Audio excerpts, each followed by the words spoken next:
This audiobook contains 58 censored sentences and 194 modified sentences to make it suitable for all audiences. Visit our website to listen to the original version without censorship or modifications. Link in the channel bio. Ajamu stared at the dragon in confusion, but he understood what she might have been trying to allude to. I was born in the United Kingdom. I have no ties to the Kushihashi clan as far as I can tell, explained Ajamu. He jumped away and slashed at his enemies with a holy sword Gallatin. Do you suspect him to be part of the clan? Qinglong? Quan Xiaoying asked her friend. I have my suspicions, she replied, and killed another assailant. However, a large quantity of bats and ghosts suddenly came out of the surrounding trees and hills around their village. There were so many of them that the flapping of wings and cries of despair became so loud that it shook the area. Po! Shigyun shouted, and aimed Po at the numerous ghosts and bats. He then began to devour them all. But no matter how much he did, they just kept on appearing. Eventually Po stopped and looked at Shigyun with a sad expression. You did your best. Thank you. I try to put a barrier around the town, but they keep on passing through it. Normally that's enough to stop them, explained Fuzi as she stopped beside Shigyun. Ajamu, Quan Xiaoying, and Qinglong also joined them. These ghosts and bats seem familiar, mumbled Quan Xiaoying. Qinglong squinted at them and said, Zhong Kui, the king of ghosts. He's also associated with the 5 bats of fortune in modern China. He also worked closely with the Jade Emperor, Lady Ningguang, and King Enma. But isn't he known to be, reliable? Even after being called the king of ghosts, and recently Batman, which is pretty funny, said Quan Xiaoying. According to the 8 divas, the Jade Emperor, and King Enma, he's been disappearing a lot more often than he did in the past. They thought it was just him visiting the human world more often. But now they're not sure, explained Qinglong. She then looked over in the direction of the capital with unease. Let's hope he isn't over there. Oh, he isn't, said a voice, and they all turned towards it. In an open space above them, a male figure materialized. He was mostly pale white with white hair, glowing green eyes, and wore very baggy clothing. Hey, I'm a ghost, if you couldn't tell. At least he has some humor, chuckled Quan Xiaoying. Yeah, I'm going ghost. Anyway, since he planned on revealing it eventually, Zhong Kui has joined the ranks of the Cow's Order. He's part of a faction called the Alliance of the Evil Gods faction. He's also in the vampire faction, hence why they're attacking the Shinto pantheon, explained the ghost. He likes blabbering, doesn't he? Asked Ajamu. Well, it works out for us. I mean, we're getting free information, added Fuzi as she took down notes. Hey, I'm talking. Well, whatever. We joined the operation after talking to Kikate, so it's fine anyway here. He shouted and summoned a large green ball that oozed some kind of strange liquid. He then threw it at them. Po! And Shigyun's arms began to struggle until she raised him up, and he began to devour the large ball. This time it worked, and Po happily ate it and sank back in her arms. Whoa, now that thing's really cool. The mighty Tao Tai is definitely gluttony incarnate, huh? He looked at a non-existent watch and waved at them. Anyway, bye. They'll see you guys in Jiaochuan, he said and disappeared. Are you sure about letting him get away? Asked Fuzi. He said he would be in the main city, so there won't be much trouble finding him. However, we will need to warn Jean about him, replied Ajamu. Let's clean up here for now. We're lucky that those giant stone warriors didn't appear here. Otherwise, this village would have been obliterated, added Quan Xiaoying. In various places of the supernatural world, there were a total of 12 that were summoned. 2 had been killed by Aaron in Nanzendu, 2 more in Kyoto, and 2 more in Takamagara. 6 were left, and they were all in the Chinese realm of Nanzendu Fufu. I didn't think the Jade Emperor was this strong. I guess you live up to your legends, eh? Asked a female. The Jade Emperor, who had arrived in Jiaochuan a few hours ago, stared silently back at the woman. Not much of talker, are we? Oh, well, die, she shouted, and a concoction of various lights were discharged towards him.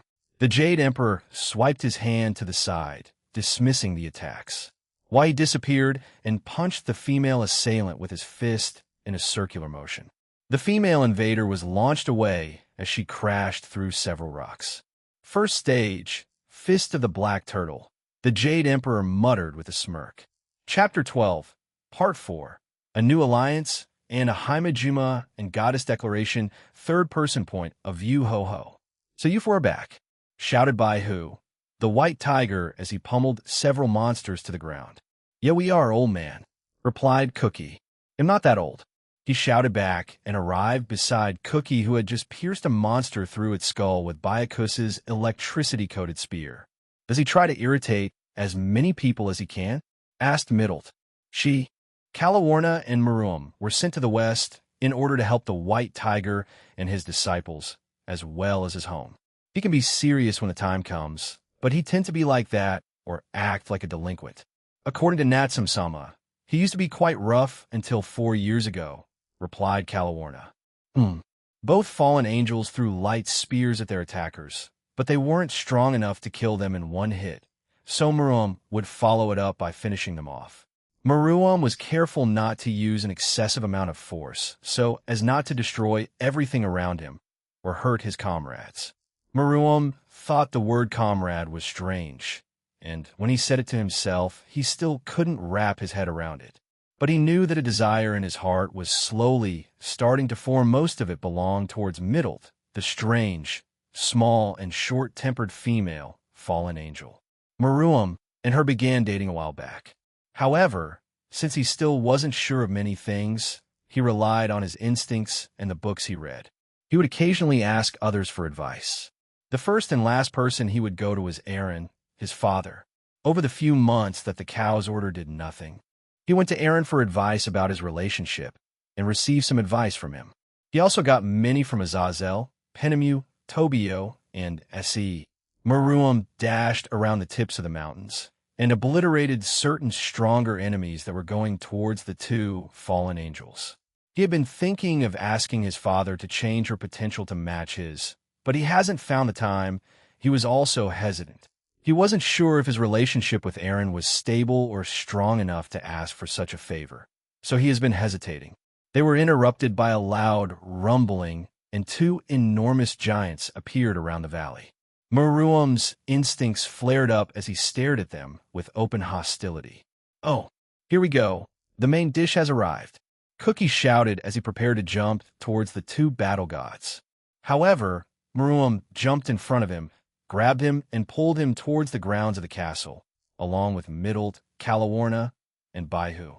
"What's the deal, Maruam?" Cookie asked, confused. "Those things are at least on par with God-class beings.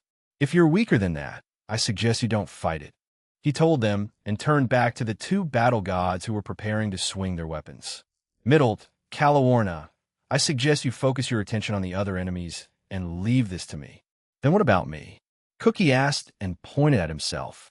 "There are more enemies that are stronger than these two, but they can handle them with a bit of help." "Can you do that?" asked Maruam. Cookie seemed hesitant and even quickly agonized about it. But in the end, fine, they'll do it, he shouted and put his hands up in defeat. Byakusa meowed and snickered at him, which made Cookie grab his sacred gear and pinching its cheeks. "Do not order me around, boy. I can take care of myself," said Bai-Hu as he glared at Maruam. "Fine. You can fight it if you can stand my aura," he said to him, and the two of them stood facing each other, inches away from each other. "Huh, I like you, all right, do it. Show me what kind of power you have," howled Bai-Hu as he transformed into a humanoid tiger and stared straight into Maruam's eyes. "Ugh, is this the time for ego contests?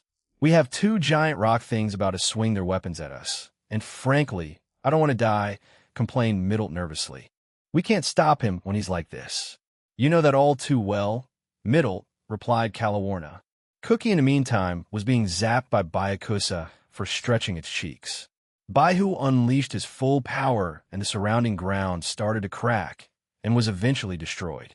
The pillars around the grounds of the home were also starting to shake. Maruam sighed and stared coldly at Bai-Hu at that moment in time.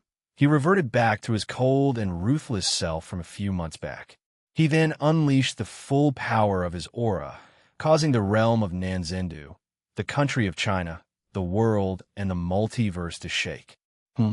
Maruam?" Aaron asked out loud and stopped temporarily. He looked towards the west and squinted his eyes, before he shook his head and kept moving. "Is something the matter, Aaron? Should we be worried?" This feels like Maruam's aura, but no, everything's fine. He's just flexing a little, don't worry about it. He'll fix the damage he did later. Aaron reassured Griselda, and they arrived shortly in Jiaochuan. Yay, it's Maruam-chan. I wonder who made him that angry? Hey. Mamazoth. Hey, shouted Nyarlathotep. Azathoth ignored her and silently watched the figure of Royson Tool prancing around and looking at a tablet in her hands. Azathoth had provided her with that tablet after the events of Halloween, as Aaron's mother wanted to see what her son had been up to. She had only recently resurrected her and had her in her space along with Nyarlathotep. Royson Tool found out what Nyarlathotep's pranks on his son and gave her a scolding, like a typical angry mother. But the outer god simply laughed her off and ignored all of it, proclaiming that her love for Aaron was beyond understanding. Royson Tool called her a Yandere, though she greatly underestimated how deeply that sick and twisted love went. In the end, Royson Tool simply ignored Nyarlathotep and enjoyed her time as she watched the short-year adventure her child experienced through the Draconic Dais. She laughed, she became angry, and she cried for her son as she watched it all through the tablet.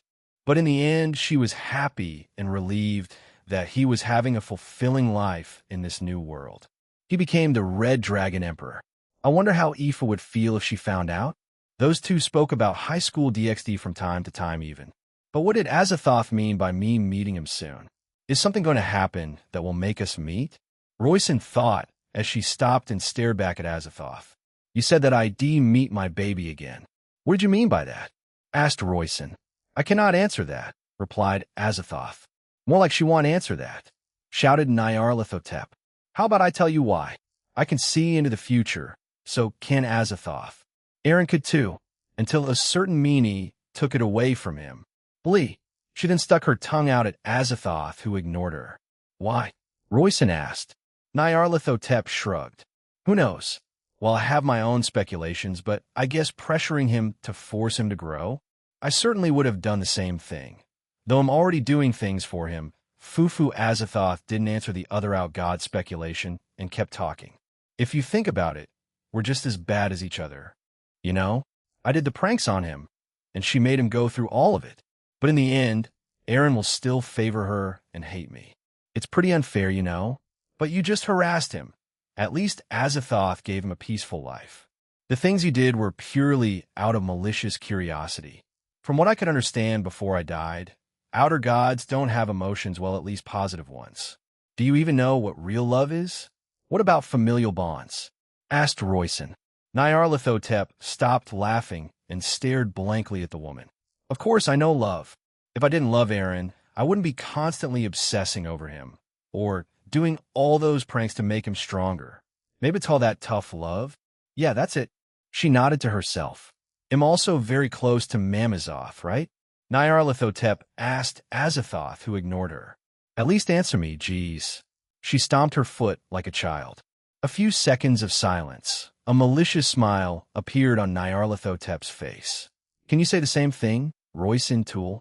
You didn't help Aaron during his teenage years. You abandoned him along with your husband.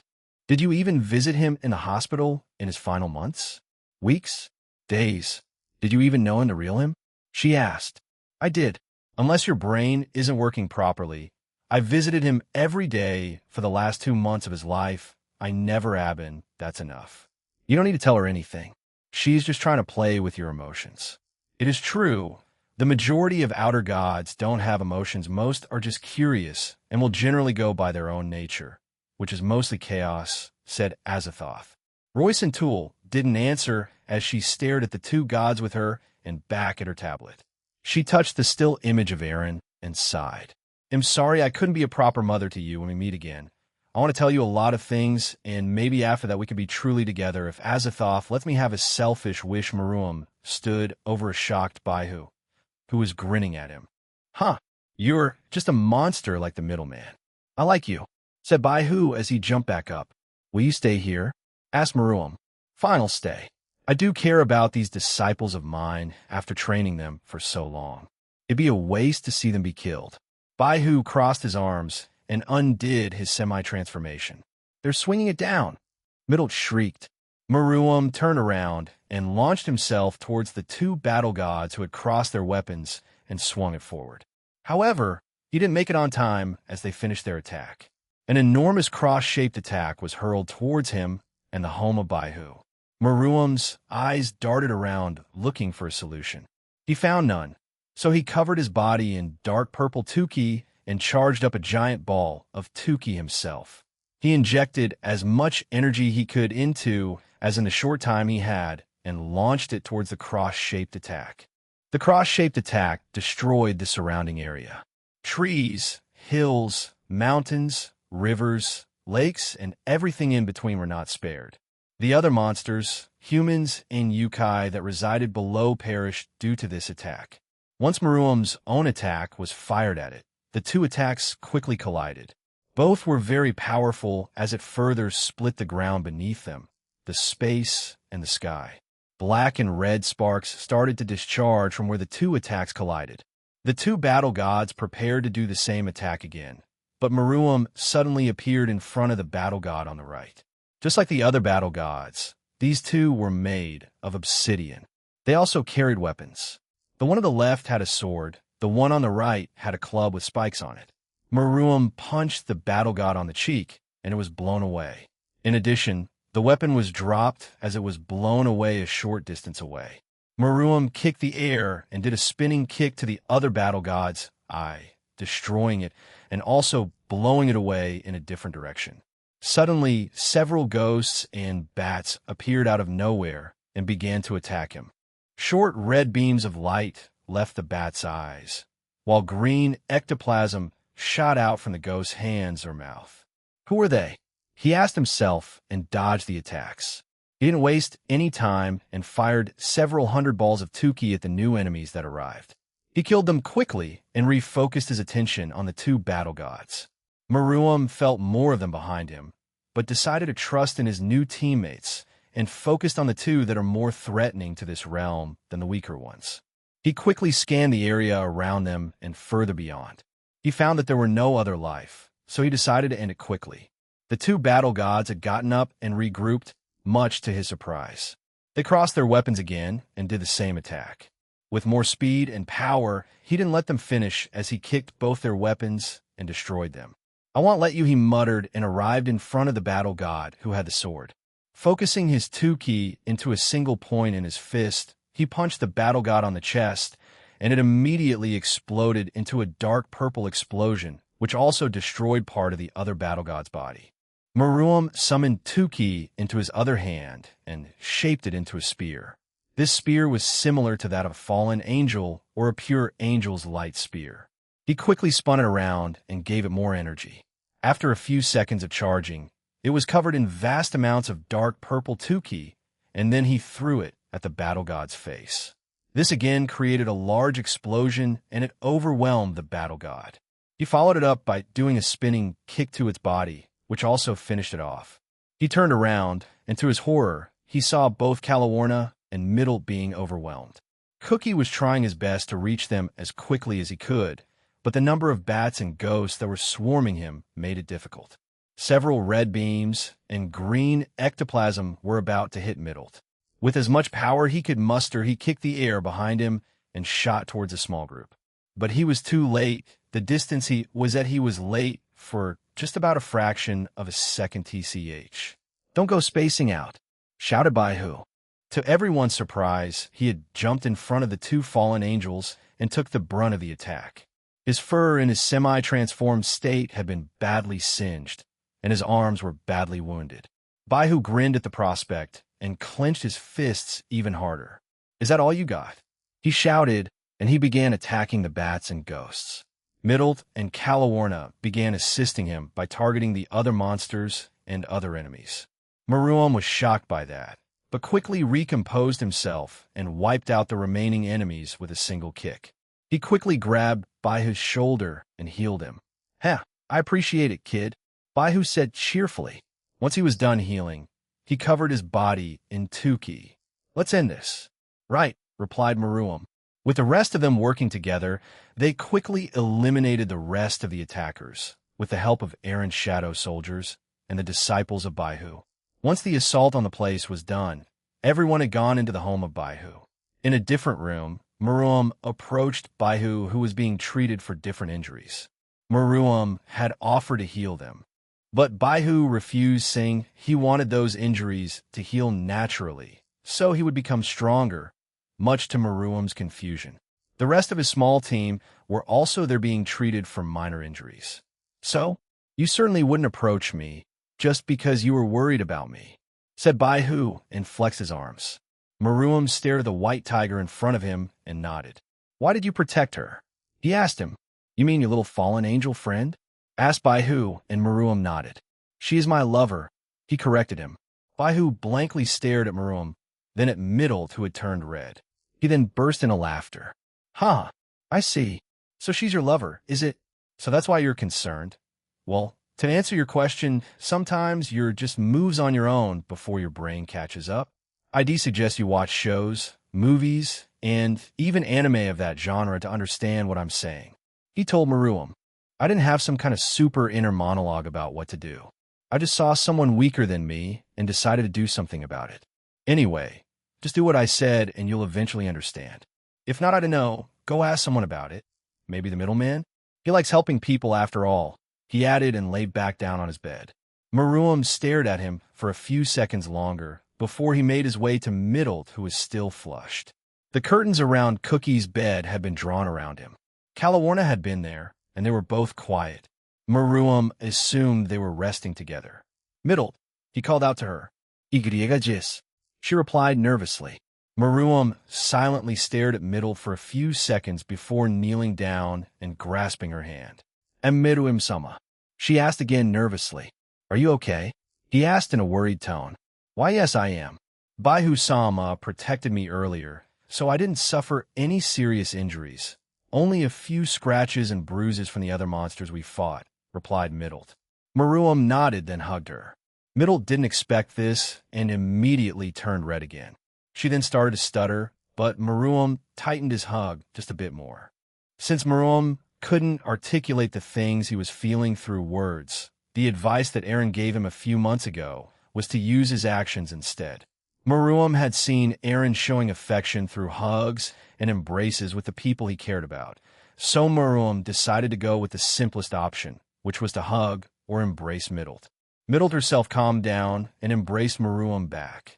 After a few seconds of silence, he spoke up. Let's go with what we discussed a month ago, Maruam said while still hugging her. I also want to get stronger like Calawarna and Rainair, so I won't be completely useless to you, Maruam-sama. Just call me Maruam, he told her. Oh, okay, Maruam-san, that's fine, he said, and hugged her a bit tighter, and the two stayed like that for a little while longer. Hurrah! Kanami screamed as she pierced another monster that had arrived near the black tortoise's home. Cease! You don't need to scream that loudly. Natsum tried to stop her sister, but she only screamed louder, making Natsum sigh. The old lady that had screamed at Gabriel from before was also trying to help the two sisters. However, because of her old body, she was more of a liability to them. But they didn't want to tell her and make her angry at them, making their time there even more difficult.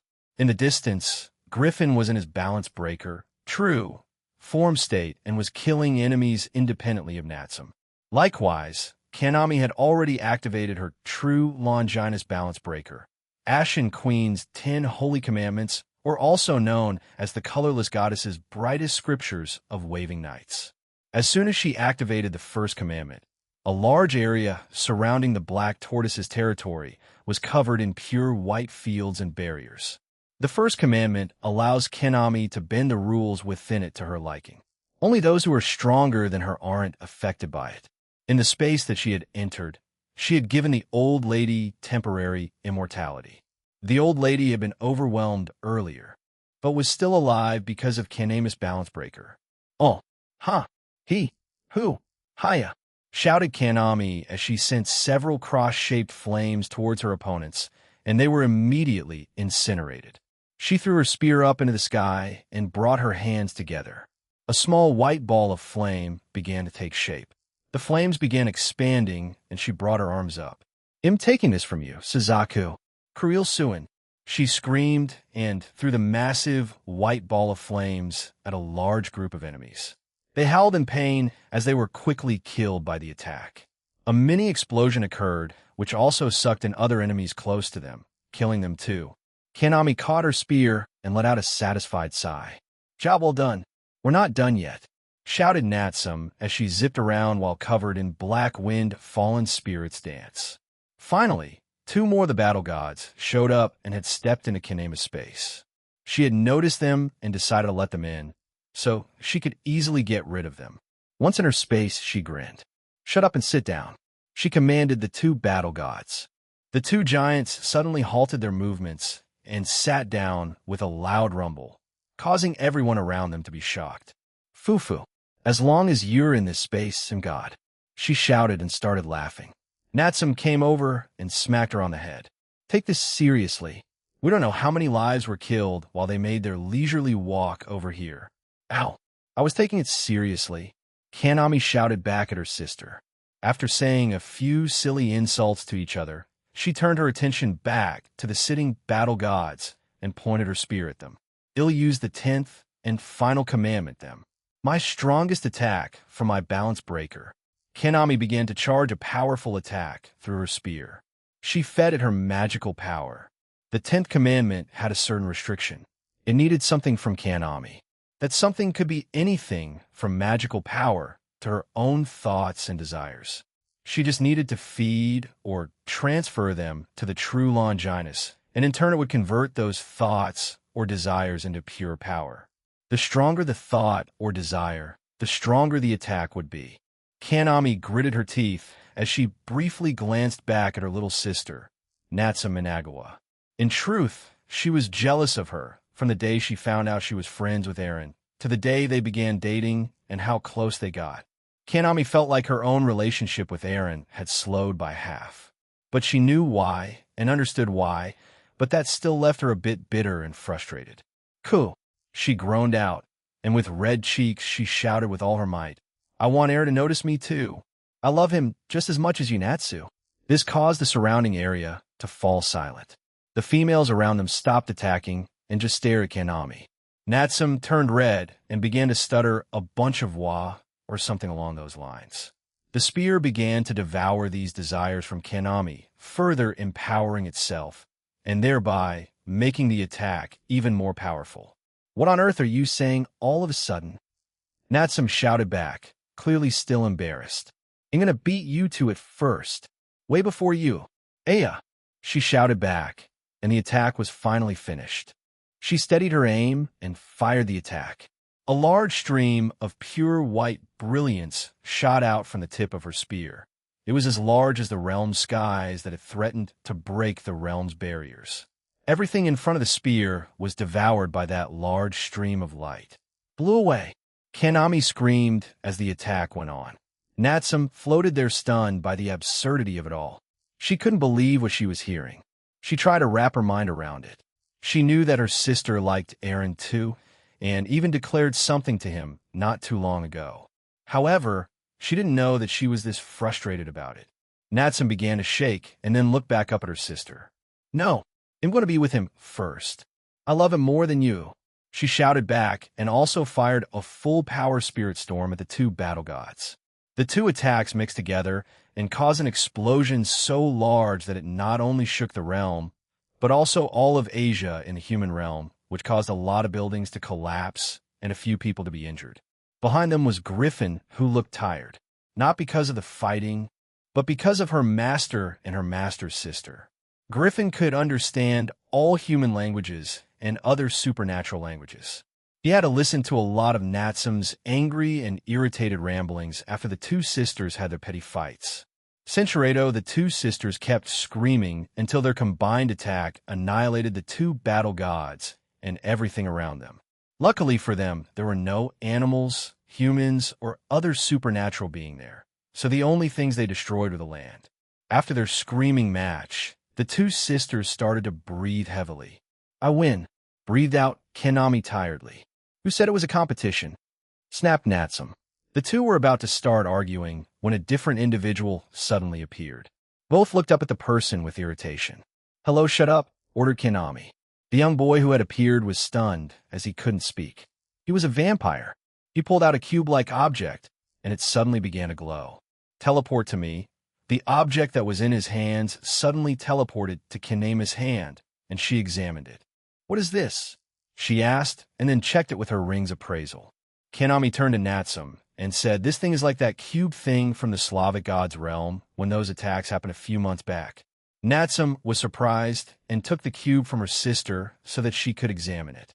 Much to her surprise again, it was basically the same, but much larger and stronger. She was surprised that they were able to replicate it. "Hold on, sis. This looks more like a spaceship, like it would hold people in it," she said, and looked at the panicking vampire. "Don't move," yelled Kaname, and the young boy immediately stiffened on the spot. "Are they preparing for an even more extensive operation or something?" Natsum asked.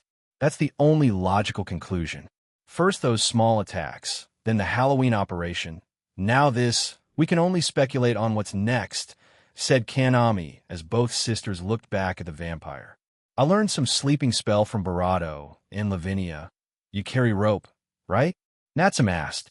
"Why, yes, stubborn as always, H.A." Natsum ignored her older sister's embarrassment as they flew towards the vampire. As they flew over to him, Kaname used her seventh commandment to summon her white-armored knights and ordered them to defeat the rest of their enemies with Griffin. Kaname, while still blushing, brought out the ropes she received from Akino. They were special ropes as they could seal magical properties, preventing someone from using magic. "Akino, Cinchuredo," but here she was let see, muttered Natsum as she checked on the young vampire. However, once she did, her eyes widened in further shock. What, they've gotten this far already?" "What's wrong?" Kaname asked as she tied up the boy. "We know that they're mass-producing super devils thanks to Lilith's old body. But how are they mass-producing vampires too? This little kid is at least god class in strength. They're basically super vampires, something Marius Teeps and the others were trying to achieve," explained Natsum. Kaname stared the both and then knocked him out. "Well, we better bring him to Eren and tell the rest of the Alliance. We have more to worry about now. I think Gasper Cohen and Valerie need to know about it. I mean, he and his dad met up a few months back, right? They're starting to get along now, and if they attack the new vampire faction, now let's not talk about the what-ifs, sis. Let's just finish up here and join Eren and the rest," said Natsum as she flew back to Griffin and the Black Tortoise. "Is everything okay?" Xuanwu asked. The Black Tortoise, who mostly looked apathetic, had a slight look of concern. "Yes. Please don't worry. We'll finish up here and go back to Jiaochuan." Xuanwu nodded and began conjuring water from nothing and killing the last remaining monsters around them. Kaname joined them, and then Natsum put the boy to sleep. "Hey!" Dual Dragon Eren turned to his left and saw that Huanglong the Yellow Dragon had left his home under the city. He was a bit surprised, but also greeted him. "Hey, you can leave your home." "Huh?" asked Eren. "Yep. I mean, I do try to protect this place if I can, you know?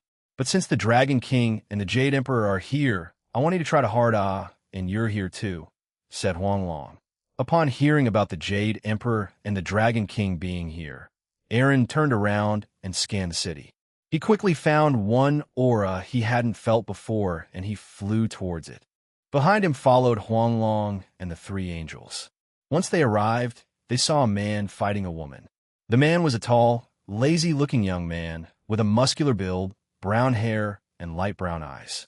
He wore a robe that was a heavily stylized three-piece suit-type outfit consisting of a black waistcoat over an untucked collared white shirt, an orange cravat, and magenta-colored trousers tucked into light brown boots. When Eren used Observe on him, he found out it was Yuhuang Shangdi, the Jade Emperor. The woman he was fighting was, to his surprise, a vampire. However, she held the Super Vampire title, along with being God class in strength. Super Vampire? Like a super devil? Don't tell me those guys managed to start creating vampires of that caliber? I need to warn the new vampire faction then, he thought, and observed the fight. It was clear to all of them that the Jade Emperor had a clear advantage. The woman had short light brown hair, crimson red eyes, and wore clothes that looked like they were molded out of darkness, as it resembled a long black dress. She was badly injured and had bruises over her body and face. She had also lost her left eye. "He's powerful, isn't he?" asked a familiar voice. When they turned to it, it was Long Long, the Dragon King. He is. I'll leave that person to him. He'll go deal with the two battle gods, replied Aaron as he flew away. I am powerful, but I had my doubts in being able to rid of those giants in a timely manner. I take it that there were more summoned around our realm? I felt various powerful attacks earlier. Could they have been from your missing comrades? Asked Long Long. I believe so. We have sent the rest of the Griselda, stopped her reply, and created several magical barriers around them. Not too bad. I thought you were busy talking. I guess you're a lot sharper than I thought, huh? Asked a pale white person with glowing green eyes. Yahoo, I met some of your friends near the Azure Dragon's place. They were pretty paranoid, you know, he said and waved at them. Oui, Clora.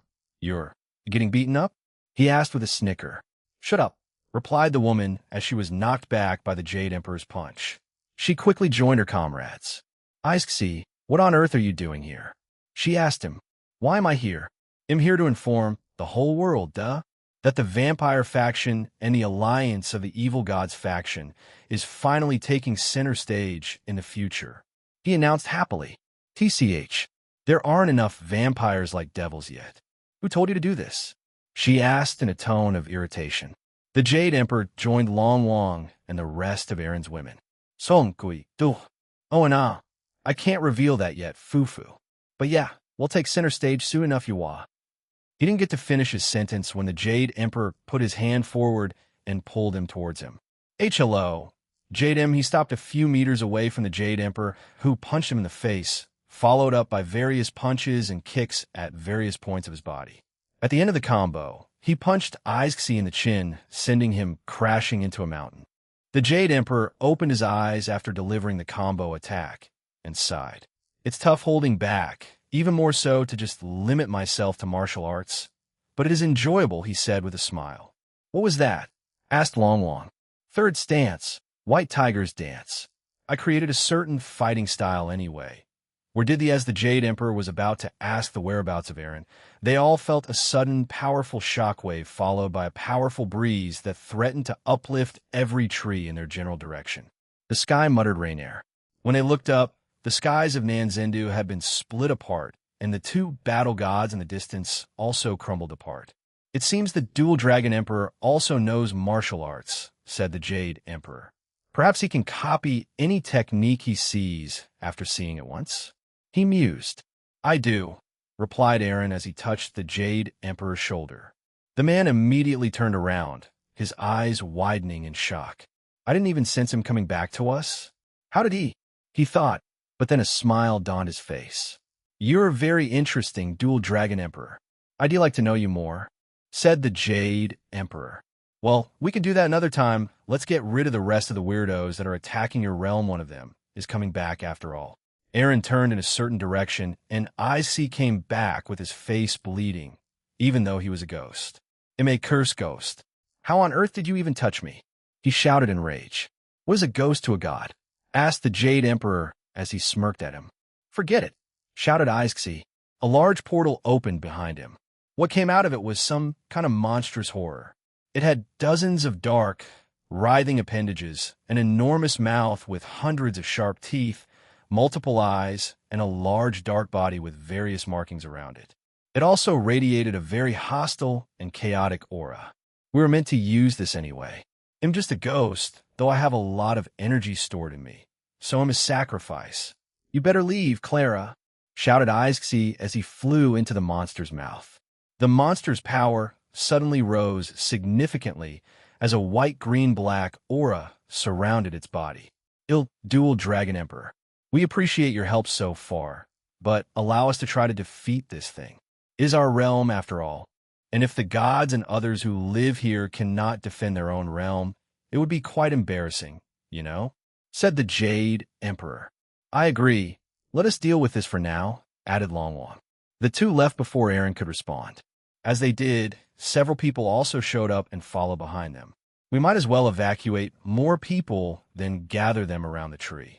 It'll cover it with a powerful barrier, and let's stay there since we got a good viewing point from it, said Aaron.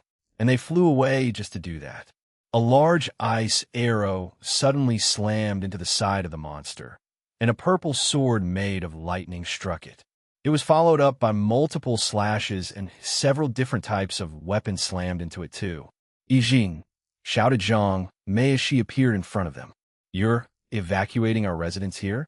Thanks. Some of the divas and Lady Ningguang with gods are going to take it down. We want to get that alliance contract signed," she explained before leaving. Again, Aaron didn't get a word in as he watched her and several other people converging towards the monster. Aaron sighed and decided to intervene if things were looking dangerous, but he would trust the gods here along with their fighting force. Zhang Mei jumped on the rooftops of the buildings until she arrived beside Kaching and the blue-haired Yukai. "Yo, Lady Kaching, Lady Ganyu, do you need help?" she asked them. "Here, this is what Lady Ningguang gave to us and the rest of the people here," said Kaching as she handed her a small piece of paper. Zhang Mei looked through it and laughed. "Really? That's pretty elaborate.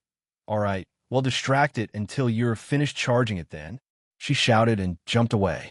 Even during a crisis like this, she's still like that. Kaching sighed and shook her head.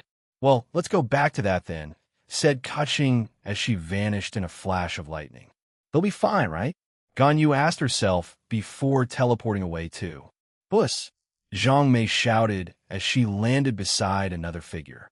"Everyone has come together, and we received the plan of action, and I've informed Lord Long Wang, the Jade Emperor, Lady Niuhua, and Lady Guan Yi, and they have agreed to enact the plan." She looked around and said, "Go do your roles. The monster has started to produce other creatures. Take them down." How annoying, but a job's a job," said another Barado of the 8 divas. "Are you going to participate, Xiangyu?" asked Rixia. "Well, Ning asked for our help, right? Also, the famous dragon is here. I want to see him after this, so I might as well participate," replied Xiangyu. "Saizo, you're fine with this, right?" "Yep, go for it. I'm no fighter after all," he replied, another voice in her head. Xiangyu had red eyes and long brown hair that passed her waist. She uses a flower hair clip to tie the front of her hair like her counterpart Saizo. However, in her case, there are some bangs in front of her forehead. Xiangyu has the same kind of skin as Saizo, so she also has white skin. She wore some kind of school uniform. Her inner polo is also untucked, unlike Saizo. The difference between them lies in the color of their eyes, which is used to differentiate who is in control of their body. The original owner of the body was a girl called Saizo Hazakura. She was a Japanese girl who moved to China for various reasons with her family. One day, she found out that the sleeping spirit of a former general resided in her body, 2 souls in one. After that day, they started conversing with each other and developed a way for each one to switch places at will. Saizo herself is no fighter, as she's a normal girl from a normal family, whereas the legendary Xiangyu was a general during the Chu Han contention period, 2062-02 BC, in China. She was known as the Hegemon King. When Xiangyu takes over the body, her eyes turn red. Her previous physical abilities and fighting prowess also carries on as Saizo's body, making her at least ultimate class in power. However, since they have trained since then and joined the 8 divas, she's reached Satan class in power.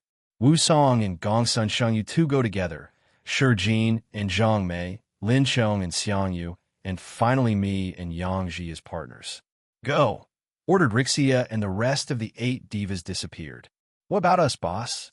asked Yang Ji. Yang Ji appears as a young girl with short bluish-white hair at the front and a fringe and a tail at the back. She also has blue eyes. Her body is average, and she wears Chinese battle clothes that are suited for her. The same one as Shi Jin. "Let's do our part," replied Rixia. Rixia is a young woman with long, thick indigo hair tied in a top ponytail with a loop and matching eyes. She used a white ribbon in her hair.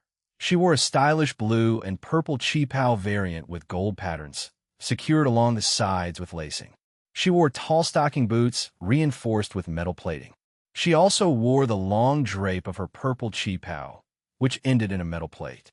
Rixia used mauve metal armor on her arms consisting of several separate plates laced together, and a clawed metal gauntlet is worn on one hand. Rixia uses lots of red cord to tie all of her outfit together. Both women disappeared from the spot and commenced their mission. Zhang Mei swiftly dashed around the rooftops of the buildings while defeating various monsters that the monsters had summoned into their realm. A laugh escaped her bravado as she said, "They're pretty easy to take down. You should just concentrate and let our leaders do all the work on that thing," replied Shurjin.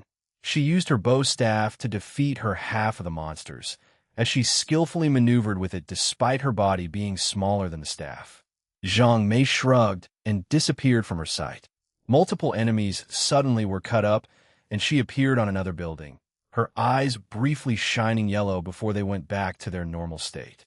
In another section of the city, Gongsun Sheng and Wu Song also repelled a bunch of monsters. Wu Song used her pyrokinesis, an ability she was born with. All her life, she had used it as she was part of the supernatural, as was her family. She had been invited by both Ningguang and Rixia after they saw how capable she was after a certain tournament in their realm. Wu Song jumped from rooftop to rooftop while she punched and kicked monsters while also igniting them with her pyrokinesis. On the other hand, Gongsun Sheng sent out small zaps of lightning towards her enemies. Gongsun Sheng had two abilities she was born with. One was the ability to manipulate lightning or electricity, and the other was to be able to possess both humans and objects. She is mainly used during espionage missions, and usually didn't participate in confrontations like this. But since it involved her realm, she was forced to. Wu Song landed beside Gongsun Sheng and asked, "Are you okay?" "I'm fine. I can at least handle these weaker ones," replied Gongsun Sheng. Wu Song nodded and left to kill more of their enemies. Near the south of the city, away from most of the fighting, both Ling Chong and Xiang Yu were dealing with other monsters that had decided to hunt down people around the city who hadn't gotten Aaron's barrier. However, those were only a small number of people. They were also stopped by these two. Xiang Yu, with her halberd in hand, swung it around as she slashed apart monster after monster. Come on! There has to be stronger ones around here," she shouted with a massive grin stretched across her face. Lin Chong followed after the eccentric girl with a spear in her hand, killing any enemies that Xiang Yu didn't fully defeat. Those were few and far between, but she still did have to do it. As a matter of fact, Lin Chong had partnered with the former general in most of her missions. However, she didn't hate it. But she didn't like it either, she was just indifferent to it. This was due to Xiang Yu soloing most of their missions together. When both are needed, Xiang Yu would rely on the genius of Saizo, her other self. Saizo was the brains, while Xiang Yu was the bronze. However, Lin Chong had to admit that she was a very reliable teammate, but would still like to participate in the mission if she could. "Oh, a bigger one!" Xiang Yu shouted and jumped towards the monster as she hacked, slashed, and thrust her weapon at it, quickly ending the confrontation. "TCH, I thought it would be stronger," she complained. Is something wrong, Lin?" she asked her partner. "No, it's fine. Good work," replied Lin Chong. "Absolutely." Xiang Yu gave her partner a thumbs up, oblivious of how troubled she made Lin Chong, but Saizo knew. But she wanted Xiang Yu to come to this conclusion herself, hence why she hadn't said anything. To Saizo Hazakura, she wanted the former general to grow by herself without her help.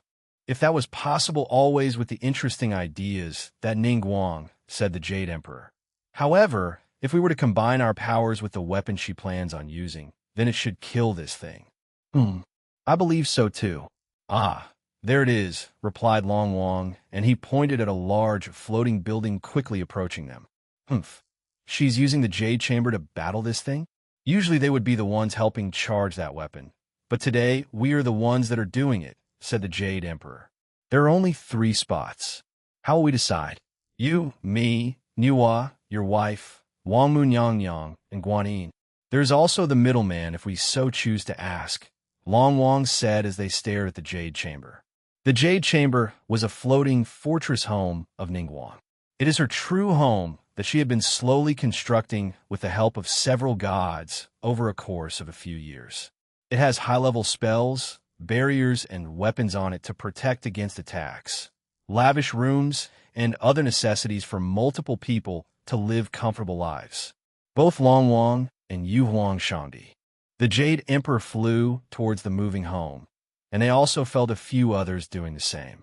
When they landed on the large platform, they saw that a few individuals were already waiting for them. Ningguang, if this doesn't work, what will you do? Asked Yu Huang Shangdi. We will be powerful the weapon if 3 gods. If it doesn't work, then I will request aid from you. Yu Huang Shangdi, said Ningguang with a confident smile. Yu Huang Shangdi nodded and turned around to see that they had arrived at a considerable distance.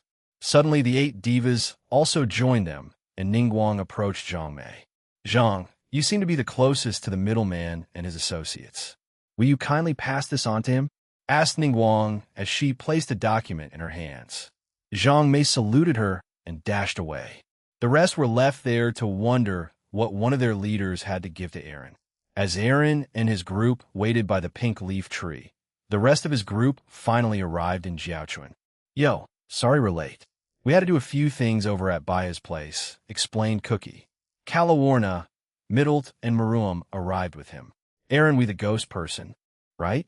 Aaron stopped Shigyun and told her that they had already met him and he had transformed into that giant monster in the distance. He also explained to them that there was a female vampire earlier, but they escaped, but showed them in a small magic circle that he had put her under an illusion and she was just rolling around on the ground just west of them. I guess you won't need to hear much from our end then, said Natsum, and explained what she and Kanami found. She then brought out the cube-like object and gave it to Aaron. Aaron wanted to contact Kuntuar, but she was still busy with analyzing the whereabouts of the crystals and the crystal itself, so he stored it in his inventory for the time being. As he was about to say something, Zhang Mei arrived by them. The people that he had brought here were on the other side of the tree. There were a lot of them, but he had expanded the space around the tree, so on the inside there was a lot of room for them to move around in while the outside stayed the same size. Jean, shouted Zhang Mei. I have something, she said and waved the document above her head.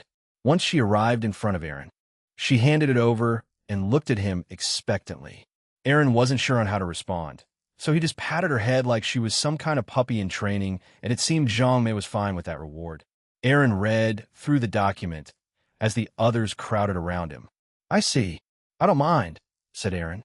He summoned a pen and wrote down his name and signature and handed it to Zhang Mei. Ningguang may need this back.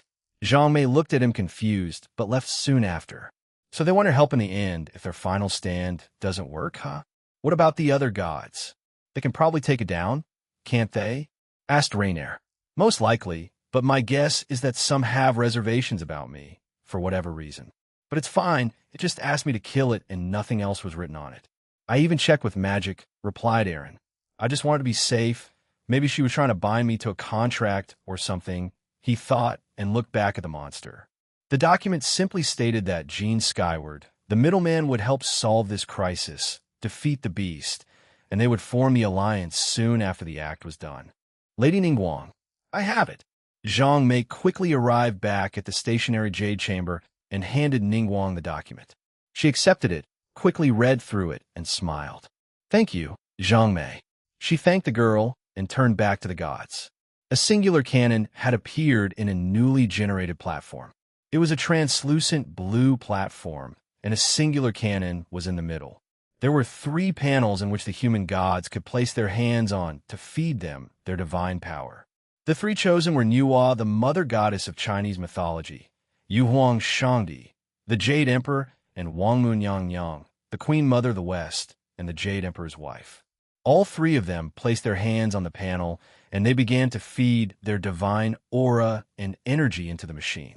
Any type of energy can be used on this machine: magic, 2ki, demonic energy, holy powers, draconic energy, and anything else. As long as it can give it energy, it will accept it. The cannon began to glow as it was fed by their energy. Ningguang, who was in control of it with her own powers, began to adjust it so it would hit the monster in front of it. She aimed for the middle of its mouth. It was quite large, so it would be impossible to miss it. Hi ha ha! I didn't think power like this would be so great. A voice suddenly boomed from the creature. The creature then pointed several of its tentacles into the sky and began creating several balls of darkness and even more monsters. Many of its eyes then looked at the jade chamber and Aaron. Let me tell you a little something before I destroy you all, he said arrogantly. We acquired this thing from the Phantasma, just like the creature during Halloween. It's unstoppable. It's unbeatable. It's beyond the powers of the gods of this universe. The creature finally fired its attack at the Jade Chamber.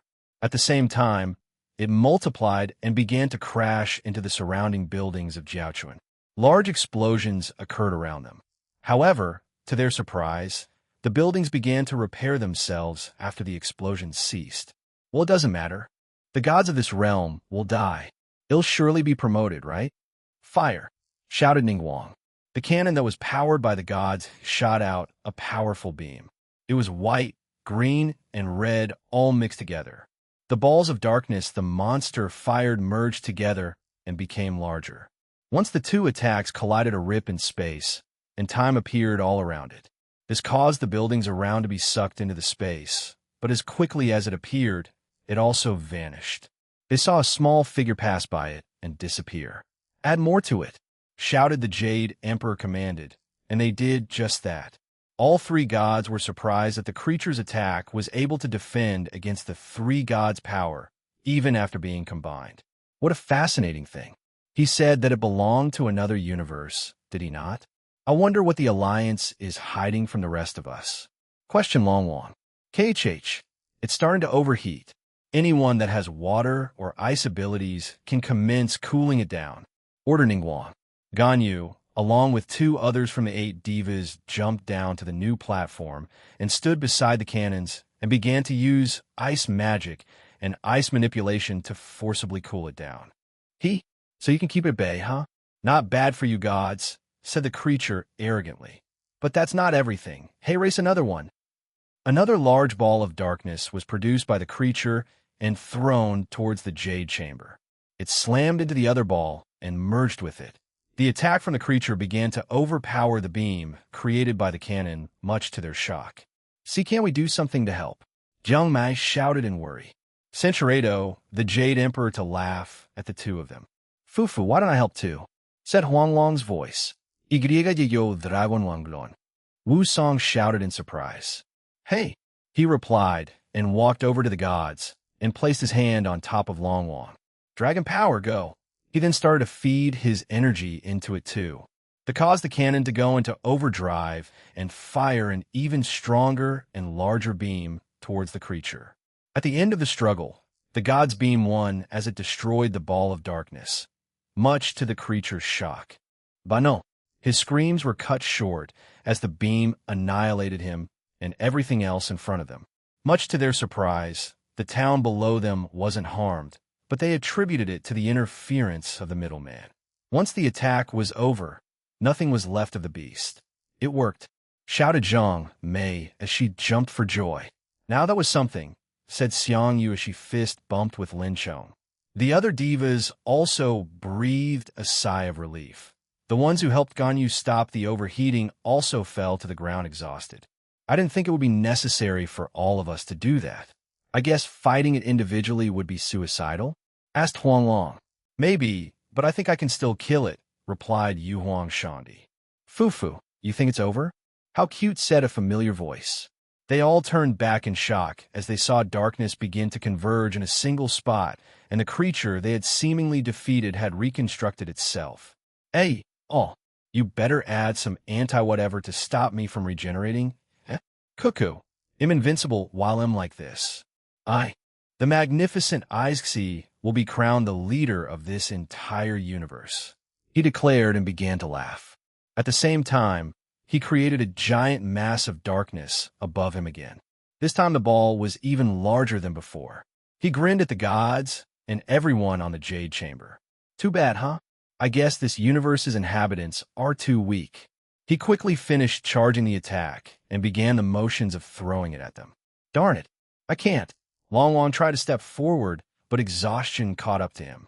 The other two goddesses were also on their knees, tired from using up their divine energy. The Jade Emperor, while tired, could still move, the rest could not. Ningguang summoned a magic circle beside her. May I request for your assistance? She asked through it. Okay, the voice replied. Get obliterated, it shouted and threw the ball of darkness at them. A lone figure appeared at the very tip of the translucent platform, much to the other's surprise. Jean, shouted Jiang Mei. Jean brought his right foot back and focused a substantial amount of energy into it. He looked up at the monster version of Isxi calmly and performed a kicking motion. Once performed, there was no sound, not from the people behind him, not from the animals around the city, not even from the giant attack that was going towards them. Once Aaron was at a 90-degree angle, the ball of darkness was immediately split in half and vanished. Next, Isxi himself was also split in half. He didn't know what hit him. All he saw was Aaron performing some kind of kicking motion.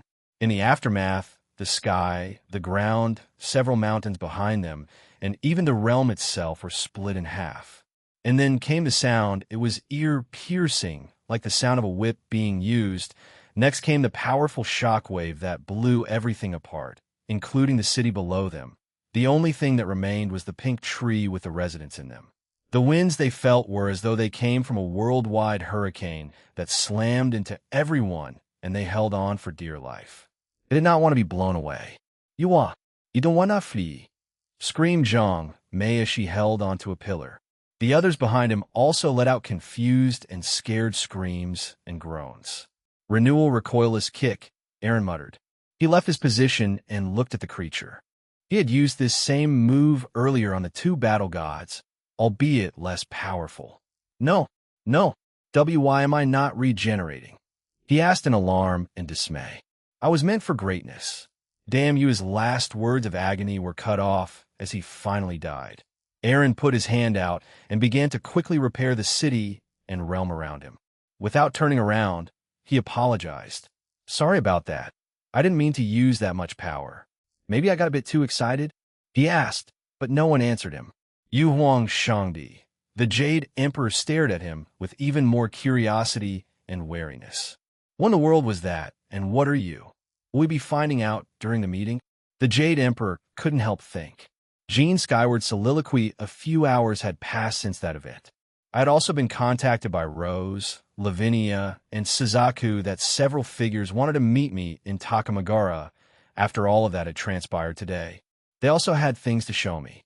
According to them, the Shinto realm was the first to be liberated, next was Kyoto, and then finally the Chinese pantheon. I had helped repair the entire realm from top to bottom, and every corner it had.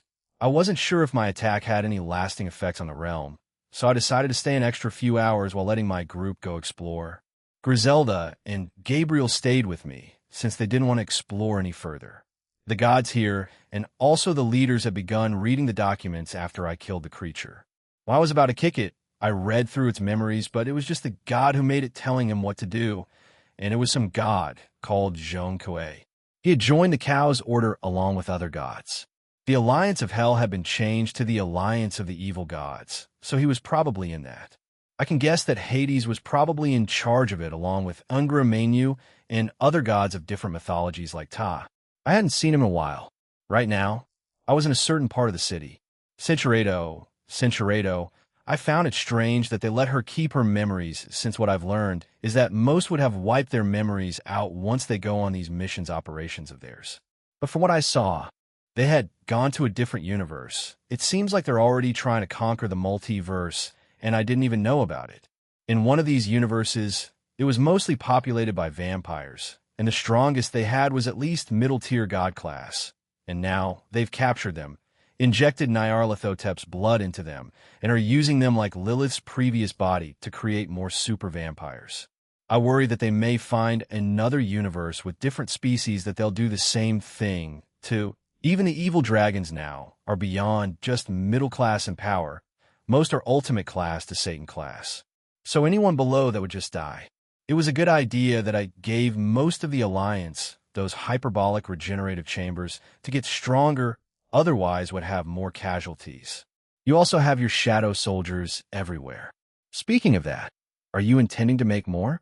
The multiverse is expansive, and like you saw, they're already slowly conquering it with several factions in them, asked Elsha. Point taken, I might do that. We don't know when they'll attack next, but I know something's happening when Christmas gets here. I replied and froze Clara before putting her in my inventory. Jo, Hinkun. I turned around and saw Zhang Mei there. She was holding 2 crepes to my surprise and offered me one. Behind her was Griselda, who smiled at us. Hello, Mai. How can I help you? I asked and accepted the crepe while thanking her. Our leaders are done reading the documents. Those android fairies were super useful, you know? Lady Ningguang was wondering if you would sell those to them. She told me. They're not for sale for now, but maybe in the distant future. I have a couple of products that I may sell that'll be exclusive to the supernatural in the future. I told her, and we started walking back with Griselda joining us. Once she did, I held her hand and intertwined our fingers. She squeezed my hand, and I did the same thing back to her. Now that I think about it, we didn't get to sleep, huh? It's already morning again, I said and looked up. When all this started, the day was ending in this realm. However, now the sun was in the sky, though it wasn't at its peak yet, but it was close. I was also surprised to see some of the 8 divas earlier. They were some characters that I knew about in my previous life, though I'm curious about what their backstories are now. How is it? Asked Zhang Mei as she looked at my crepe. It's good. How much did it cost? They'll pay you back, I said, and offered some to Griselda. She had a bite and made a strange but cute sound while she ate. Don't worry about it. They're relatively cheap, you know. I also get paid pretty well as one of Lady Ningguang's 8 divas. Where are you headed after this? She asked. The Shinto realm. Apparently there are a few people that want to speak to me over there. However, I think the current heads of the 5 principal clans and maybe the Shinto gods may finally meet with each other and discuss something, I guess. Maybe a treaty or a new alliance. It's long overdue, I told them. These groups have frequently been attacked, after all. I think that only makes sense, and now that the Chinese pantheon was also attacked, perhaps they may also join? Because the 5 principal clans are also connected here through the sacred beasts, added Griselda. Can you guys see into the future or something? That's scary, exclaimed Jiang Mei. Well, since you know about it, I may as well confirm it for you. So yeah, Lady Ningguang and the others are going to meet with those guys after this. So you'll probably just go there with them. I'm coming with Boss Rixia. Well, that's good then. Who among the leaders are going? I asked. I knew Ningguang was going. So maybe the Jade Emperor? He seemed like a good person, though he had a lot of pride since he tried to stop Ixi a few hours ago, even after using a large quantity of his divine energy and aura. Lady Ningguang, obviously. I think Lord Yuhuang Shangdi and maybe Lady Nua, maybe even Lady Keqing too, but I'm not entirely sure, said Zhang Mei. Ningguang, the Jade Emperor, Nua, and Keqing. Huh? I think that lineup is fine. According to them earlier, there were more gods, but they were spread around the country of China and weren't here today. Yesterday? Well, whatever. The point is they weren't here like much of the other gods and the other pantheons I've been to. I do hope I meet them in the future, though. As we chatted with each other, we finally made it to a different part of the city. I had given Griselda the rest of my crepe, and she happily ate it. This part of town had a magic circle on the ground. It was near the courtyards of the castle. Centuredo explained Zhang Mei. We were immediately teleported to the outer section of the Jade Chamber. It was a circular-ish platform with unique designs embedded into it. I hadn't noticed earlier, but there were 2 guards by the door, though I was a bit busy with killing something, Zhang Mei greeted them, and they let us through. Once inside, the building was as extravagant as the rest. The decor looked expensive, as did the wood and stone that were used for its construction. There were what seemed to be 4 levels. We were on the 3rd level, but at the bottom first there looked to be a pond. It also had several different types of fish there, even koi. It's on the last floor, follow me, said Zhang Mei as she went up, spiral staircases. I've had enough of them, I complained as we walked up them. What do you mean? She asked. Centuredo. I believe he's fed up with them, replied Griselda, who started patting me on the back. Zhang Mei laughed at this, and we finally made it up to the 4th floor.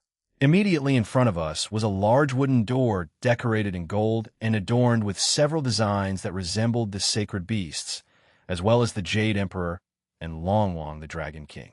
Zhang Mei pushed the door open, and we immediately saw several figures in there, some of whom I met earlier. Ningguang, Keqing, blue-haired Yukai Ganyu, Wang Munyang, the Jade Emperor's wife, Yuhuang Shangdi, the Jade Emperor, Long the Dragon King, Guanyin, Goddess of Mercy, the 8 divas, and someone called Chao Li. Chao Li was a tall, slender man with bright fuchsia hair and narrow matching eyes. He wore slim, red-framed glasses. Chow wore an Eastern-style indigo blue suit with floral embellishments and cord that ties over a black high-collared shirt and red pin.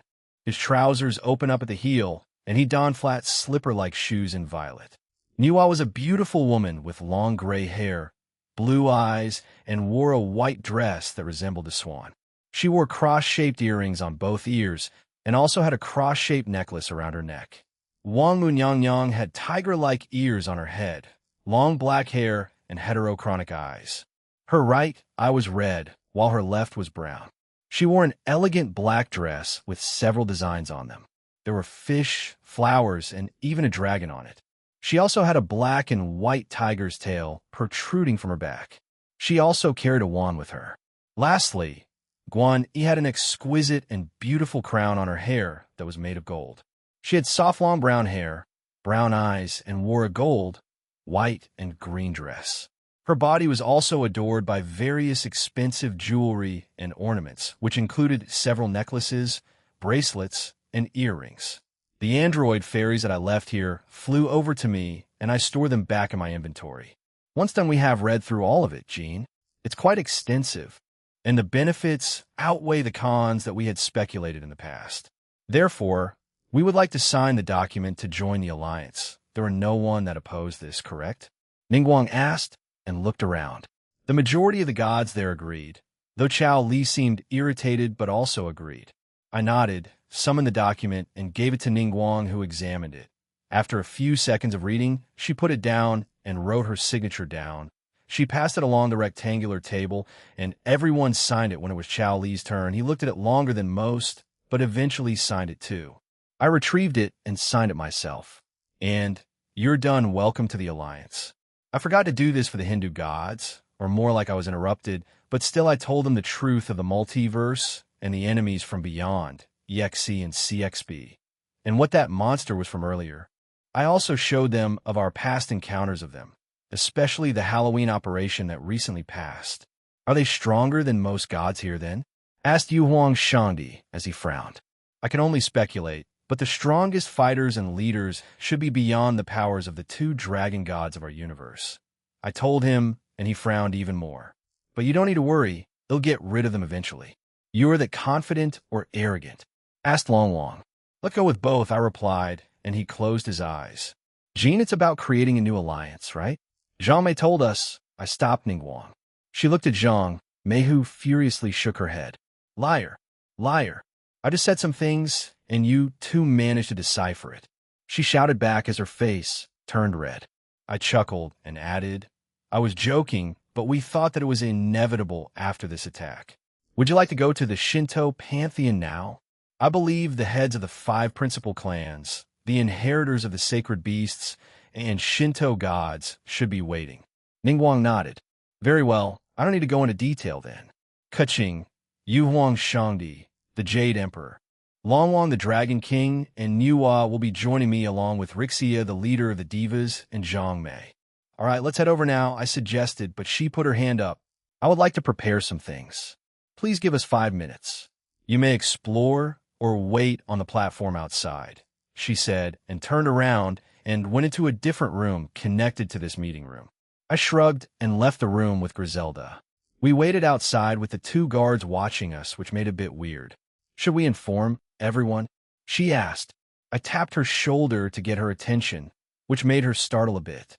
They'll tell them that we're heading to the Shinto realm, but they can stay here and explore a little more. I think they want to do that after all that fighting. We didn't exactly get to do much relaxing, even though we were here for official business, I replied. So I did just that, and most of them were fine with staying here, but I'm coming too. A ball of white feathers flew towards the jade chamber and crashed into my chest. It was Gabriel. Natsum also wanted to come, but Kanami forced her to stay.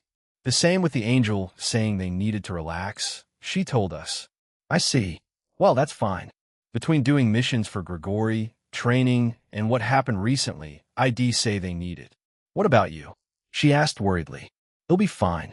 I can handle the strain of training, I said and chuckled. But the 2 with me looked at me with worry. I tried to reassure them that I would be fine, but they didn't buy it. Although I was telling the truth, I guess they didn't like it. Bache yourself, Aaron. Just because you can do anything, everyone needs downtime of time for rest of time to relax. Those months leading up to Halloween, you were very stressed. No matter how much you denied it, we noticed it, and certainly the women around you did too, said Rudra. I had heard from him in a few days, so I was starting to worry, but I guess you're right, but I can't really rest, but he'll try to slow down a bit. For now. That's fine, he said and became silent. The seraph refused to stop hugging me, and we stayed like that until 5 minutes passed. The ones coming with us arrived, and we left for Takamagara. The moment we arrived in the realm, in between the novel shops of Yamiko and Kajitsumura, the realm was abuzz. It looked like there weren't much damage done, so my shadow soldiers and everyone else did their job thankfully. Gee, maybe later. I'm here for business, I told Kajitsumura, and he nodded. We left the area and found that they were all in the meeting room where Amaterasu was usually at. Sarah met us and guided us there since our group was much larger. The few who were around stared at us. Oh, I've never been here before. It's so colorful and pretty. Well, it's not like I'm saying our realm isn't, said Zhang Mei as she curiously looked around. She was the only one who was excited about the whole thing. The rest were a bit stiff and tense. Especially Kaching. Even though she had her usual stoic face, I could still feel her emotions, and she was rather nervous. Around 3/4 of the way there, Rose, Suzuku, and Lavinia were there waiting for us. As I was about to greet them, Lavinia ran up and hugged me. The other two joined us. We greeted each other and finally arrived in front of the door, and Sarah pushed it open, and there were a lot of people in there. Suzaku left our side and joined the other heads of the 5 principal clans. The leaders of the Chinese pantheon also walked over to their seat. The ones present for the Shinto gods were the trio gods, Amaterasu, Raijin, and Fjin. Behind them were Hachiman and Susanoo. For the clans were Suzaku Himejima, who was both the head and inheritor of the Vermilion Bird. Behind her stood the human form of Zhukei, Vermilion Bird, and her parents.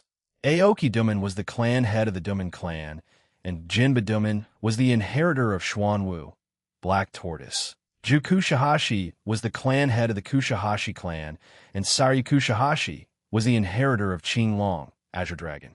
Buddha Nikiri, the youngest clan head and the inheritor of Huanglong, Yellow Dragon. He came with a few bodyguards, and finally Rako Shinra, the clan head, and Bayako Shinra, who was the inheritor of Baihu, White Tiger. To my surprise, Tsubaki Shinra was there behind the two of them. Cinchuredo, thank you for coming on such short notice, said Amaterasu. Let's get down to business. As you know, our pantheons and territories were just attacked by the Cows, or more specifically the Connected Harmony, led by Hanaza Himejima, but I believe there are still remnants of the faction in their organization. They may disband or be absorbed by other factions within the organizations, I said to Amaterasu. Remnants. So this may not be over? Asked Jukushihashi as he stroked his chin. For their faction, it may be, but overall, probably not. They may just break off from the organization completely and be independent. Otherwise, they may also join other organizations just to get further power and also attack any one of you, I replied to him. May we stop the speculation for now and go over the facts? We have written a detailed report of what happened just a few hours ago, said Ning Guang as she pushed a few pages that were put together into the middle. It then split apart and went to the leaders and heads of the table, including me. We have also prepared one for ourselves. So, did the clan heads, said Amaterasu, as she also gave everyone a copy of their reports. I quickly read through them, and it gave a detailed explanation of what happened. No, it's no ifs and no buts. Just facts and no theories or anything like that. But on my own document, it specifically detailed that Lavinia had Nakagami Nikiri in custody as he had turned into some kind of dragon during it. It also had a note from Rossweiss saying she had a letter from me from one of the vampires. I inwardly sighed. I got my job cut out for me. I guess there won't be any rest for me in the coming days. It made me wonder, Jean, what were those stone warriors? Asked Jin. Battle gods. They were prototypes, so they weren't the final product. As the name suggests, they're made to be mass-produced, god-class beings. They both have strength and durability, but not speed. I would speculate that they'll be used in a future operation since they're still prototypes. I paused, and looked at the paper. I already planned on informing the rest of the Alliance after this, but this is a good place to start. As you may or may not have heard, there have been mass sightings of devils around the supernatural worlds that are not related to the devils of the underworld, but I told them about the artificial super devils, and then the newly created super vampires. Since they knew about the multiverse, I also told them how they attained them. They captured a powerful vampire from a different universe and did what they did to Lilith to them. I also told them a bit about Lilith's situation and how she changed to our side and joined the Alliance. Are they preparing for some kind of war? Asked Yu Huang Shangdi. If they're what for? Asked Rako Shinra. They have already started conquering the multiverse. The Eevee faction of the Eevee, it told, universe, and the Phantasma of the Crepuscule Phantasma. Since they've joined forces, they're just going along with what was already being done. More worlds and universes will fall under the Cow's order. I glanced at the document in front of me. They'll put Chow Chow's team into the pocket dimension first and let them get stronger in there. Universal or multiversal should be fine for them, and then he'll send them to the Phantasma's universe after that. They'll have Aurelia and God Serena watch over them for however long they're in there. For what do you suggest? Asked Suzaku as she smiled at me. Leave it to Team DXD and my subordinates. I have my plan set in motion. However, if you're asking what you and the residents of this universe can do, it's just to prepare for whatever may come our way due to them. They were silent for the last few months, but then attacked only a few weeks apart. We want to know when they'll strike again.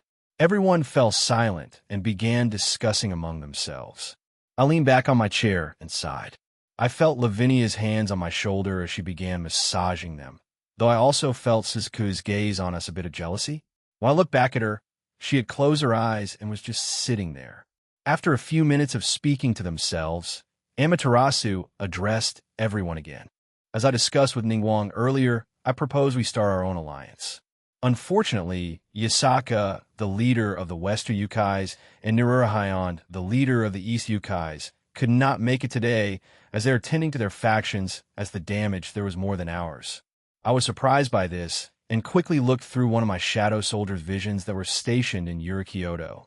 What I saw wasn't too bad, but since it wasn't that big of a city, the damage was significant since many of the buildings were quite close to each other, hence why it looked more dire than the ones here.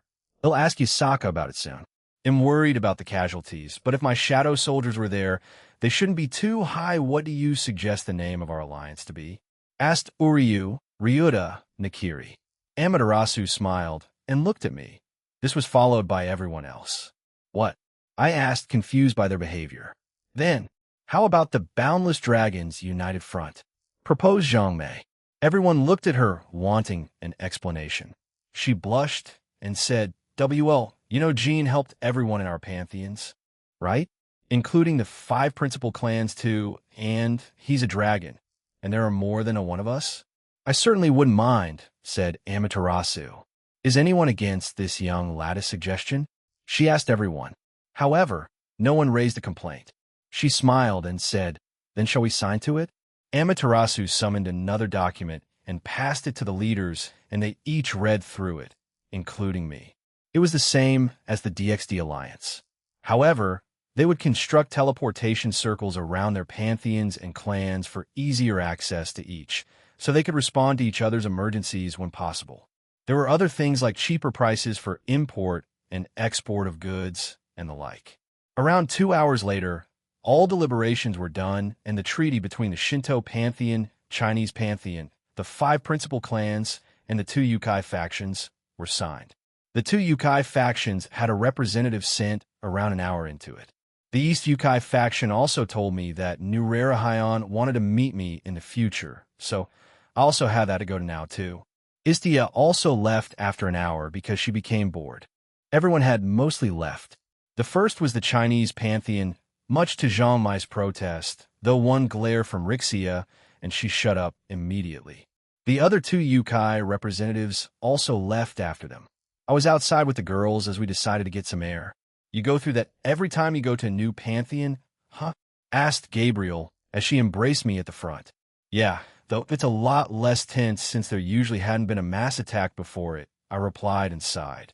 Suzaku was still inside the castle as she spoke with the other clan heads, and the Shinto gods in there, so we decided to give them some privacy. By the way, where's Reiko? I asked Rose. She's currently in a meeting with the rest of the Yamajin. There were a few injuries on their end, but in the end, none of them were fatal. Right now, she's planning on taking them to the training facility in your home, if that's all right. They're going to be part of Team DXD after all, explained Rose. That's fine, I'll just need to increase the size of that place then. The number of members is going to be over 100 soon, unless it's already that if I add the Hindu group, and now the Chinese group, then take the Vala team from the temporary members, then there's a lot of them now. Everyone a voice called out to us. When we turned around, we saw Suzaku along with the other clan heads, the inheritors, and the Shinto gods with them. Jin-san. Another pair of voices called out to my name behind me, and I turned back. I saw Kuki Shinobu, Arataki Ito, and Yuamiya. I wasn't sure which group to address first. However, Suzaku along with the gods nodded at me, so I chose to speak with Ito's group first. How can I help you? I asked as I approached then. The girls who clung onto me let go of me. The two ladies looked at each other before Ito pushed Kuki Shinobu towards me first. She looked back at him with a glare, which caused the Oni to flinch.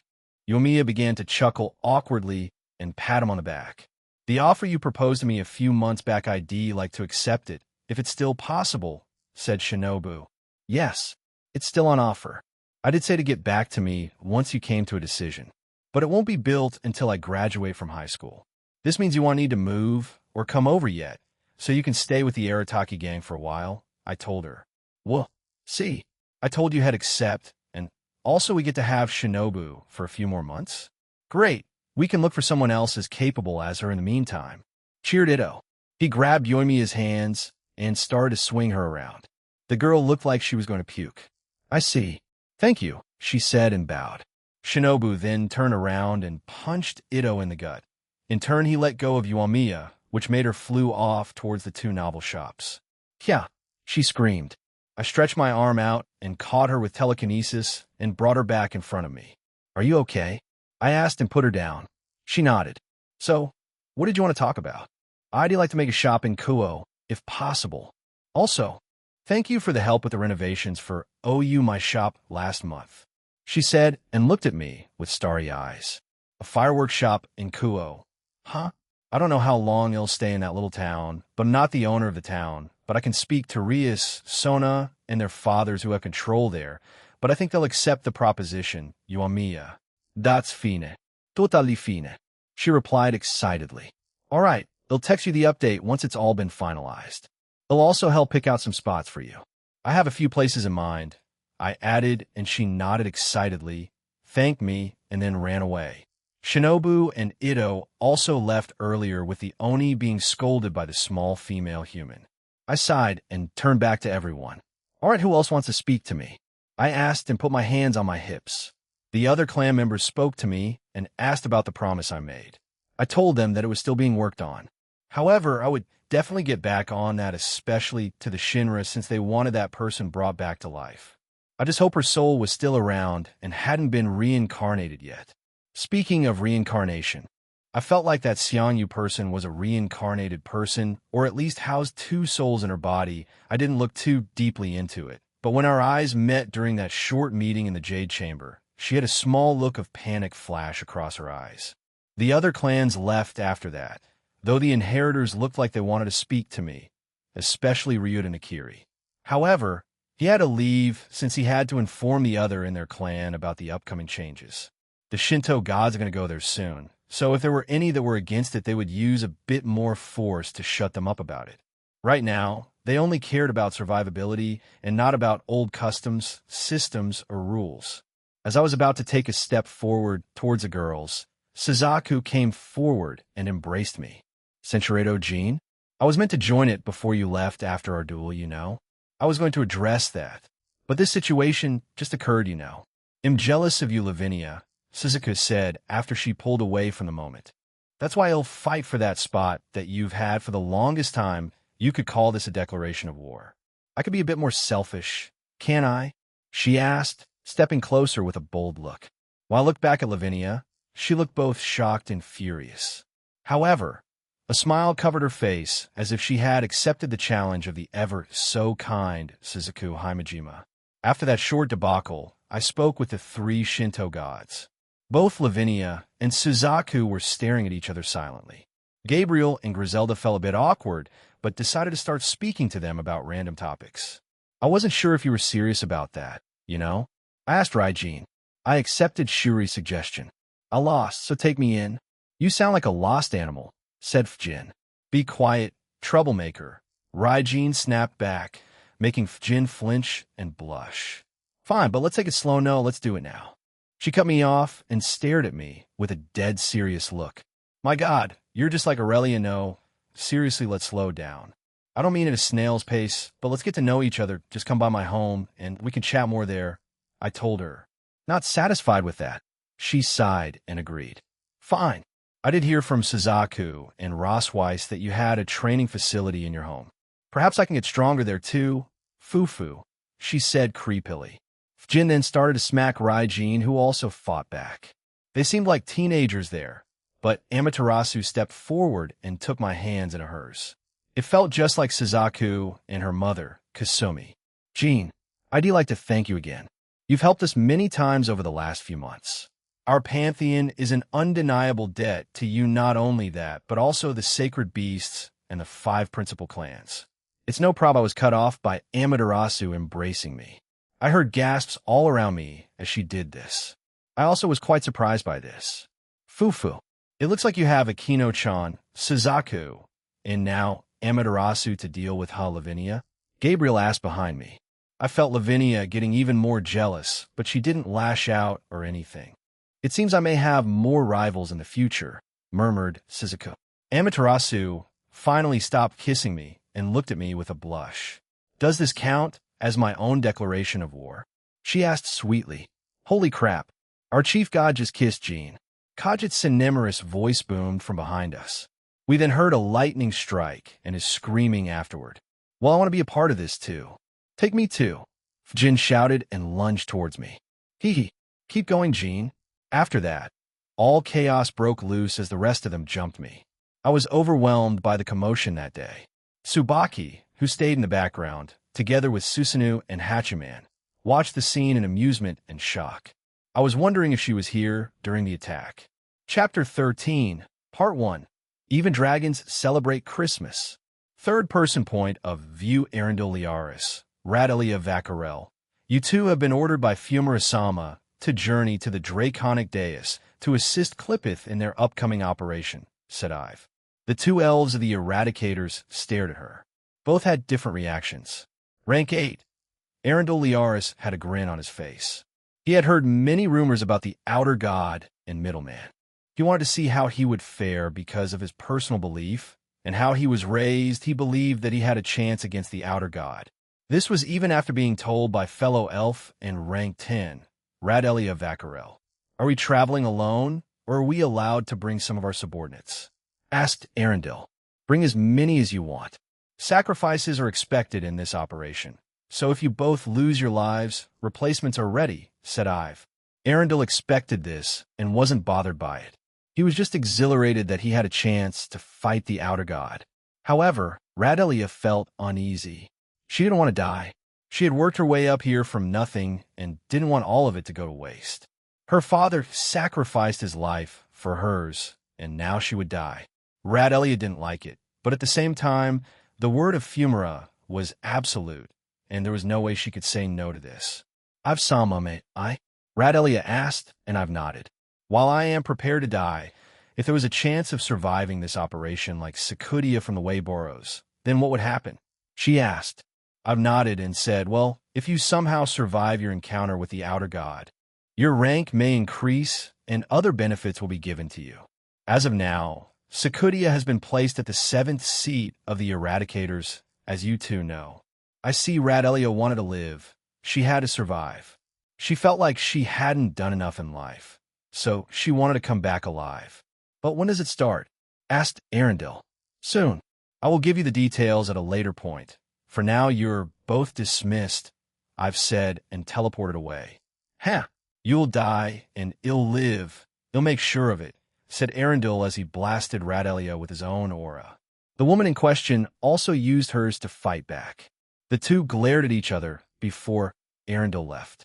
"Jerk!" screamed Radelia before she turned around and left.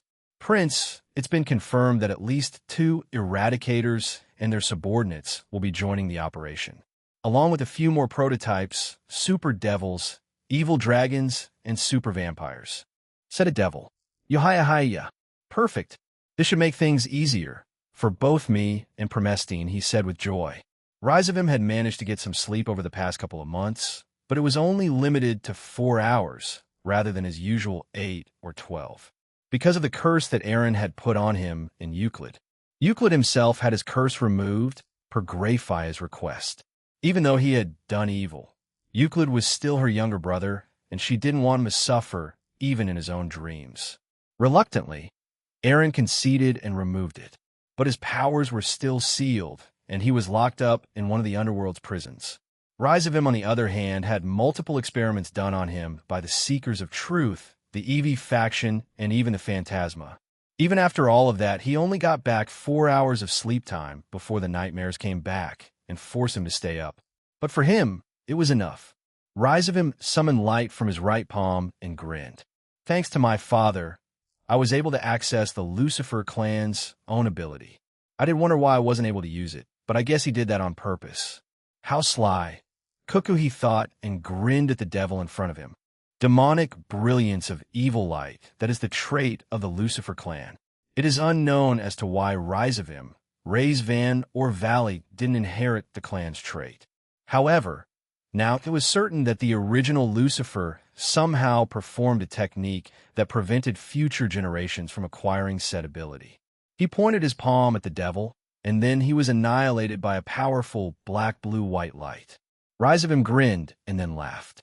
"Even though I'm not going there myself, my body double should be enough to show them how serious and powerful I am, Yohaya." It seems like Sakata Kintoki did not show up in the Shinto realm. "Why?" asked a male figure. According to reports, he went to the Evi's world to gain some power and more advantages. "You know how he is.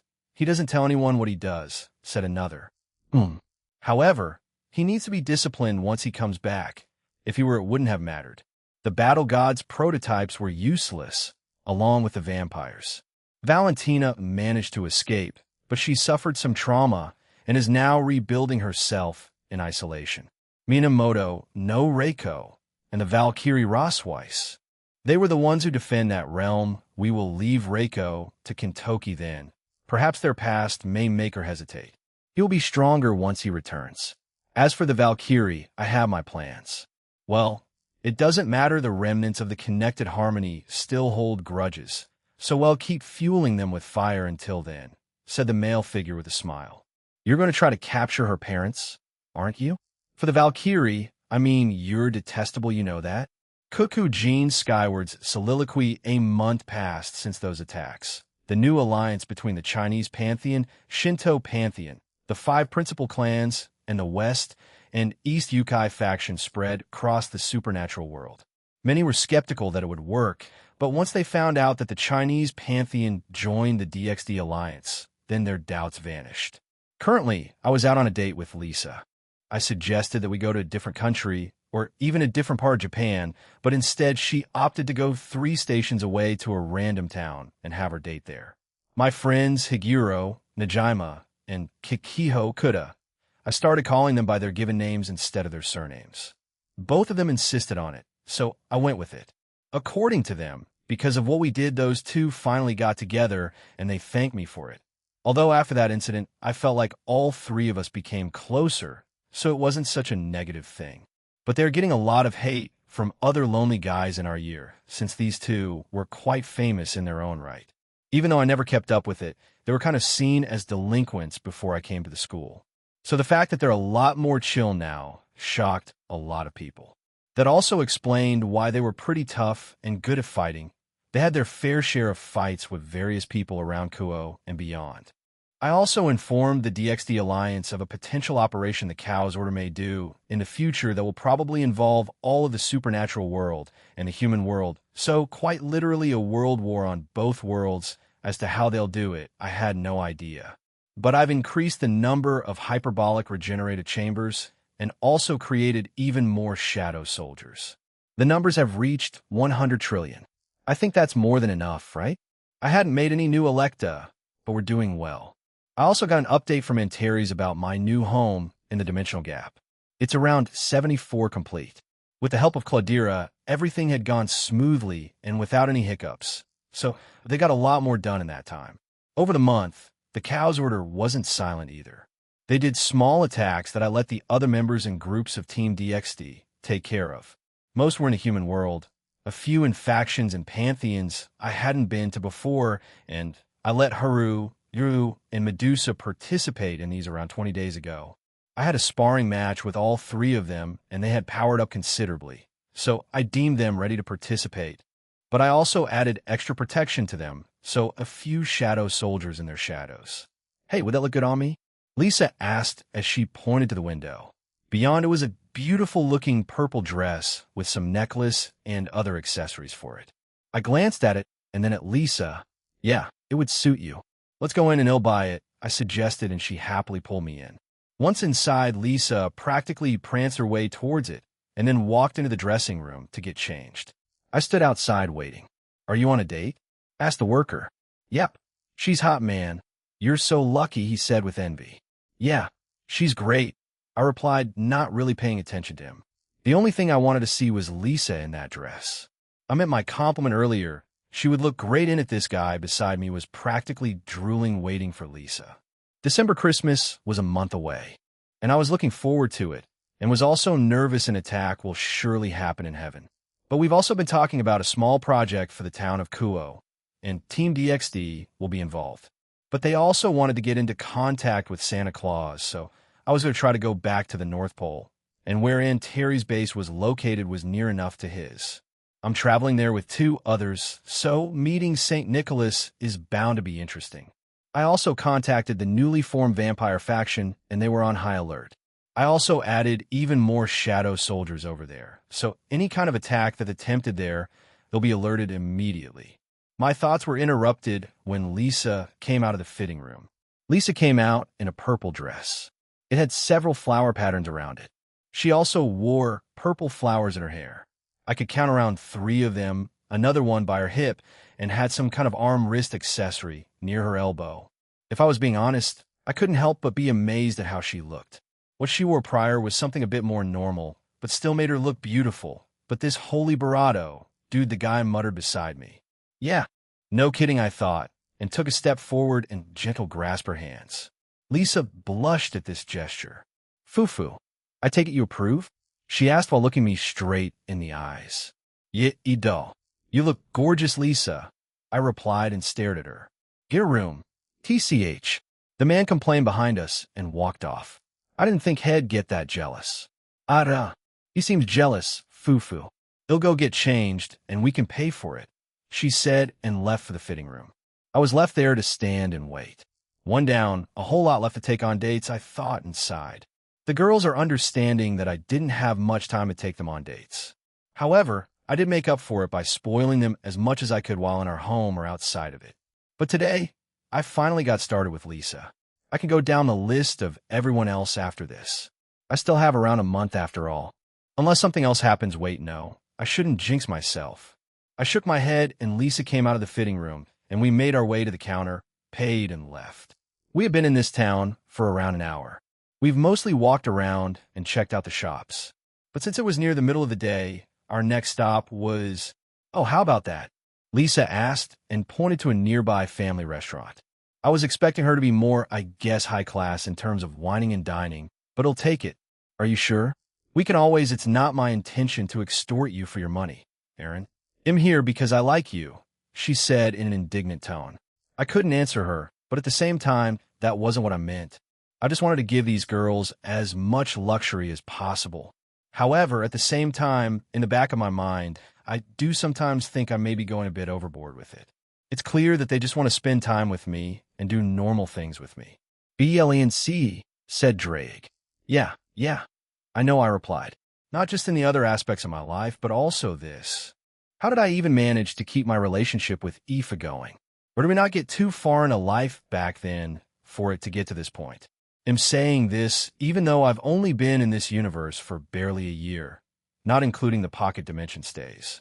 I suddenly felt her pinching my cheeks. I glanced at her as she looked annoyed at me. Don't think about anything else during our date, certainly not other women, either. Yes, ma'am, I said and gave her a salute that made her laugh. We entered the restaurant as it had a modern design with plenty of open seats. Even though it was the afternoon, not many people were here to our surprise, although it was a relatively small town, so it made sense. We walked up and placed our order. We found a spot and waited there with our number. It felt strange. Cinchuredo what? Ashokmo? Is that this world's Pokemon? She's pulling my leg, right? I'm pretty sure it was called something else. She saw my confused look and elaborated. You know, the popular game, manga, and anime. It's been running for a long time now. It won't matter, Lisa. You'll be immortal soon enough, I told her and laughed. But she didn't answer me, so I looked back at her, and she had a serious expression. Oh, come on, is the purple rose going to get flustered about that? I asked. I'm still single, you know? Even though you joke around a lot sometimes. I'm merely teasing them. Oh, are you a little jealous? She asked with a playful smile. No, what you do in your own time is none of my business. We're not even in a relationship, I said and shrugged. Again, she crossed her arms and looked annoyed and hurt at me. I sighed and rubbed the back of my head. All right, I'm sorry. I didn't mean to be that unkind. Maybe I was a little jealous. She smiled. Cinchuredo Lisa occasionally teased me by feeding me or coming up with some other playful scheme. The pace she goes on at times is a bit beyond me, but I don't hate it. Though since our home is chaotic 99 of the time, I'm already used to it. Once we were outside, after we had lunch, hotel, right? She asked innocently and blinked at me rapidly. No. Geez, Lisa, you're pretty energetic today, I said to her and pulled her away. There was a small library and museum here, so I thought she'd like to go there. However, I know we already have that infinite library, but it wouldn't hurt, right? Maybe can we go to the aquarium instead? I've read up on certain fish recently, and am curious if they have any of them. Also, were you trying to bring me to a library and museum? She asked and squinted her eyes at me. Maybe? Well, I wouldn't mind going there. You really need to improve the places you bring women to, Aaron. I know I picked a small and boring town, but geez. And this is why I offered to bring you to a different country, or even somewhere else in Japan. We could have gone to more noteworthy locations, I replied, but she just pulled me away from the aquarium. We paid and ventured in. As cliche as it was, there were quite a lot of people here, even more so with couples walking around. I guess we wouldn't stick out like a sore thumb then. We walked through a dark corridor, which was illuminated by small blue lights. We eventually came to a large open area with glass everywhere. All around us were all types of fish swimming around. Lisa pulled me to a certain spot where she looked at the fish swimming around. I glanced at her, and she seemed to be eyeing a particular fish. When I followed her sight, I saw that she was looking at a red fish. It's called red sea bream. It's a traditional fish in Japan that is considered good luck and is reserved for special occasions like weddings and the Japanese New Year. The red scales of the fish are thought to ward off evil spirits, so the sea bream are treated with respect. Sea bream are pinkish to red with a lighter underside and a darker tail fin. Most are in the 12-28-inch range, but some can get almost 4 feet, 1.22 meters long. The Japanese name for sea bream is madai. They can be found off the coast of southern Japan down to the South China Sea, she explained. Red sea bream. Huh. Maybe I should try cooking one in the new year. Then I mumbled to myself. Lisa nodded and then looked at another fish. That's called the Japanese puffer fish. It doesn't look like the regular one, doesn't it? She asked. I followed her finger, and yet resembled nothing like the puffer fish I knew. You may have seen pictures of puffer fish with large spikes all over their bodies, but the Japanese puffer has smooth skin without spikes. They are, however, very dangerous if eaten, deadly even. Puffer fish have a toxin in their organs, mostly the liver and ovaries, called tetrodotoxin, which is poisonous to humans. Specialized chefs have figured out a way to prepare the puffer fish safely, and it is another expensive delicacy called fugu in Japan. Fugu will take a look at that then once I graduate. Hopefully I can ask someone to teach me how to cook it, I said to myself. Her next move was to pull me away again. We looked at more fish, and she explained them to me. I knew Natsum liked fish too, but I didn't think Lisa herself liked them this much either. Unless she's just this excited because she recently read about them. Around an hour later, we left the aquarium. Lisa was satisfied with it, and even bought a small Red Sea bream plushie. For the rest of her date, even though it was one I wasn't totally satisfied with since I wanted to take her to a different place, it ended. We watched a film, went to a park where there were also couples and families there. Then she tried to drag us to a small district with a bunch of themed hotels, but I quickly pulled us away. There was a small amusement park, but it was closed for the day, so we cut our losses and ended it at a small lakefront. The day was ending as the sun was going down on the horizon. Lisa had walked further ahead of me. Like in the park, there were couples and families here to enjoy the end of the day. Lisa skipped, hopped, and pranced in front of me as she hummed a tune to herself. I silently followed her, also enjoying the calming atmosphere at this lakefront. In the distance, there was a small little resting area with a floating roof above it. On the side dangled vines and different types of flowers. The closer we got to the area, the fewer people there were. It felt like they were leaving the park and didn't want to stay here after dark. As we walked past a group of teenagers, we overheard their gossip. "Hey, did you hear the rumor about the park recently?" One of the girls asked. "No, what is it?" "They say a monster roams it at night. That's why everyone starts leaving around this time. Because once it gets dark out, the strange and scary sounds start," she said and giggled. "A monster?" the other asked in a shaky voice. "Yep, I heard it too. We came here 2 weeks ago at night, and we heard really weird, eerie sounds. Really low and raspy. We obviously ran away scared, hee, she told them. Centuredo, well, urban legends can usually be explained in my previous life, at least. But since it's all real here, do you want to stay and check it out? I asked. Our nightly adventures. Though I wanted it to be a bit more romantic, she said. But alright, ID like this day to last a little longer. She then went beside me and hugged my arm. We finally reached the resting area, and we unanimously decided to wait there until the sun went down.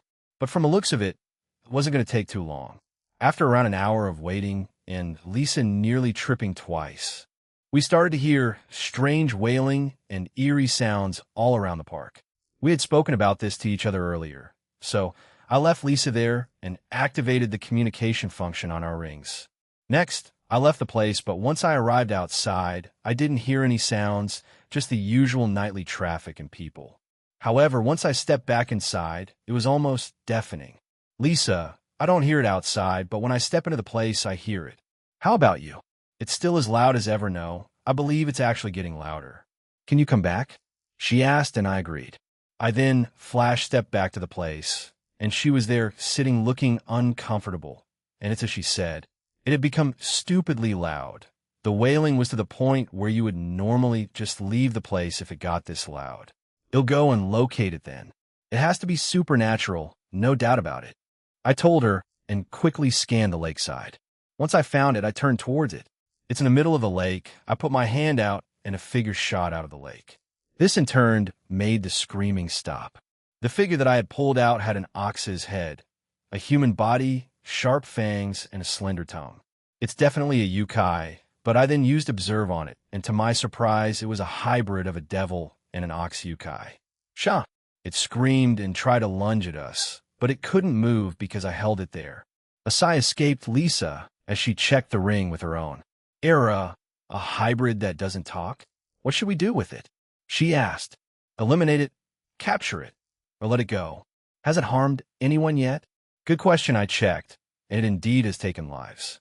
There have been a few unexplained disappearances in this town and the next one over.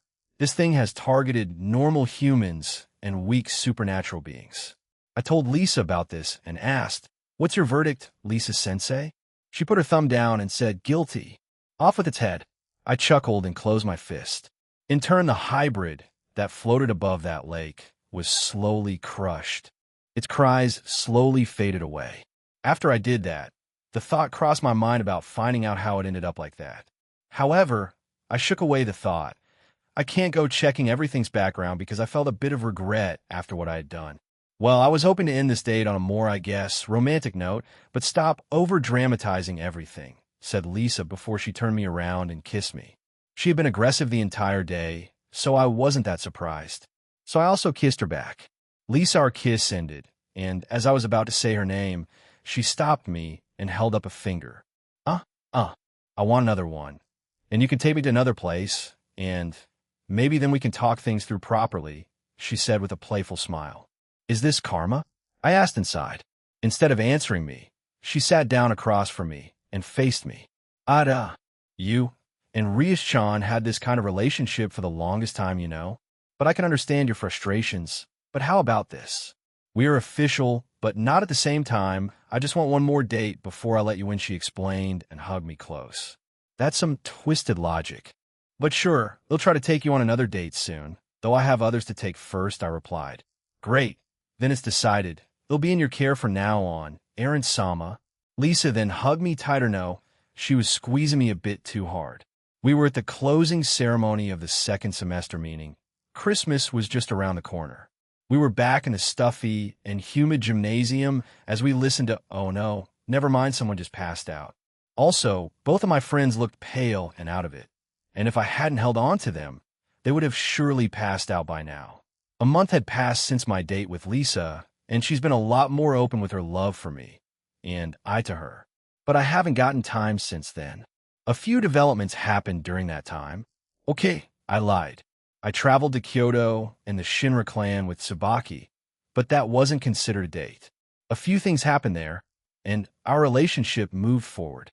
Now onto the cow's order.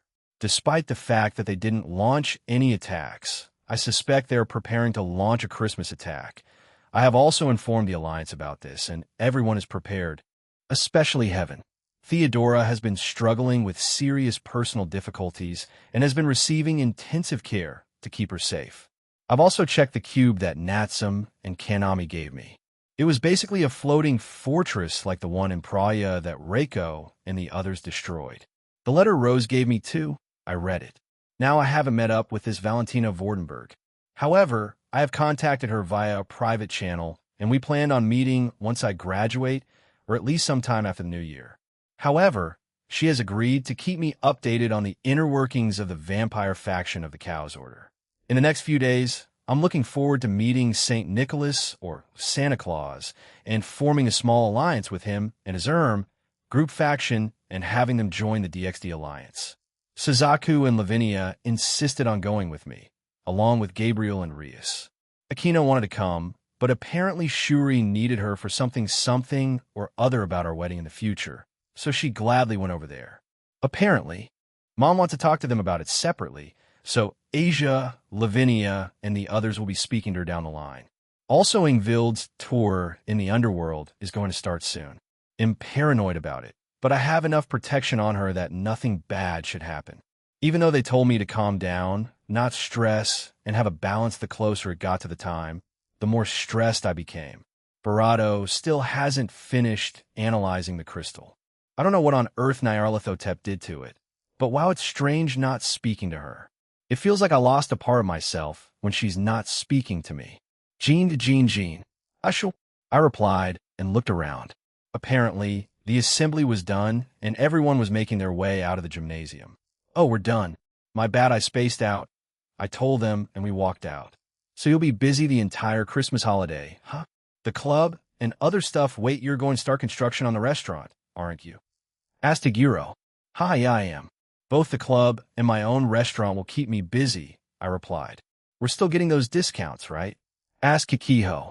Yes, you are. Hurry up. Your girlfriends are waiting for you, I said and nodded my head to the entrance. Both Sakura and Yua were there. Oh, shoot, well, see you starting next semester then. Ah, our last one together, said Kikiho in a disheartened tone. Tagiro also shared the same sentiment, and I just smacked him on the head. We'll be in the college division, and I have my restaurant. Just stop by there if you want to hang out. Now stop being sad idiots and go. I told them, and they cursed at me, smiled, and left. I swear those guys are a handful at times, I mumbled to myself. Today, the 20th of December, a few days until Christmas, and when the attack happens, it'll go to Santa tomorrow. Instead, to save time, is something wrong. Aaron? Asking Vile as she stepped beside me. Even though it's the last day of classes, the Devils headed to their respective clubs one last time. No, it's nothing. Let's go join everyone else at the club. We'll have a meeting tonight, though you may not be involved in it, so you don't need to join, it's fine. I'm ready with everything on my end. My tour starts tomorrow and will last until the 28th, replied Ingvild. I nodded and we left for the club.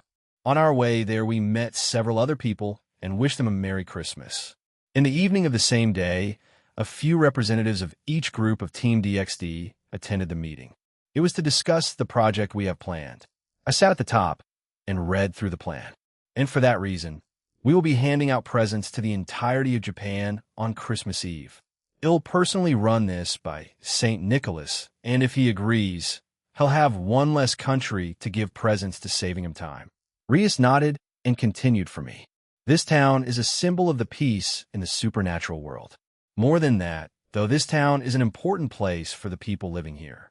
We have been using their soil for most of the time we have lived here, so it's natural for us to celebrate Christmas with, and for the residents. However, due to the Dual Dragon's presence, the other leaders of the DXD Alliance requested we do it for the entire country instead of just Kuo. Irina raised her hand and said, "That's right.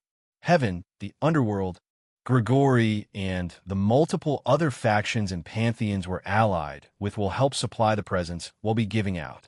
"Can we use reindeer?" asked Asia. "Can they even fly?" questioned Zenobia. "We can cast magic on them, Zenobia," said Griselda, and she nodded with an ah. "That's also an option."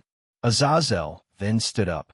Since the one who proposed this was Michael's ace, Irina-chan, and also Heaven's residence, why don't we head to Heaven like right now? He suggested. Normally, he wouldn't be allowed to go back. However, I did do a few things here and there, so most fallen angels can now go to Heaven, including devils and other supernatural beings. Of course, they'll be under supervision, though. Everyone gathered around us, and Griselda started handing them IDs for identification. I've been up there plenty of times, and am basically seen as another god of the Bible, so they tend not to bat an eye at me anymore. Once they put the IDs around their necks, a holographic golden halo appeared above their heads. The church trio, minus Irina, became ecstatic at this. "Asia, we're like angels," exclaimed Zenobia. "Yes, it's such an honor. Fufu, let's do our prayers then, before we go to Heaven," Irina suggested, and so they did. I had mostly teleported directly into Heaven most of the time in the past, and never used official channels, so when we did, it felt strange. We teleported there using a magic circle prepared by Griselda and Dulio. Once at the gates of Heaven, we passed through a door. However, on the way there we passed by clouds and bright lights. "You haven't used this way, have you yet, Aaron?" Griselda asked beside me. "No, I just teleported directly into Heaven. Even during my first visit, Michael skipped all of this," I replied. Once the doors opened, everyone was greeted to First Heaven.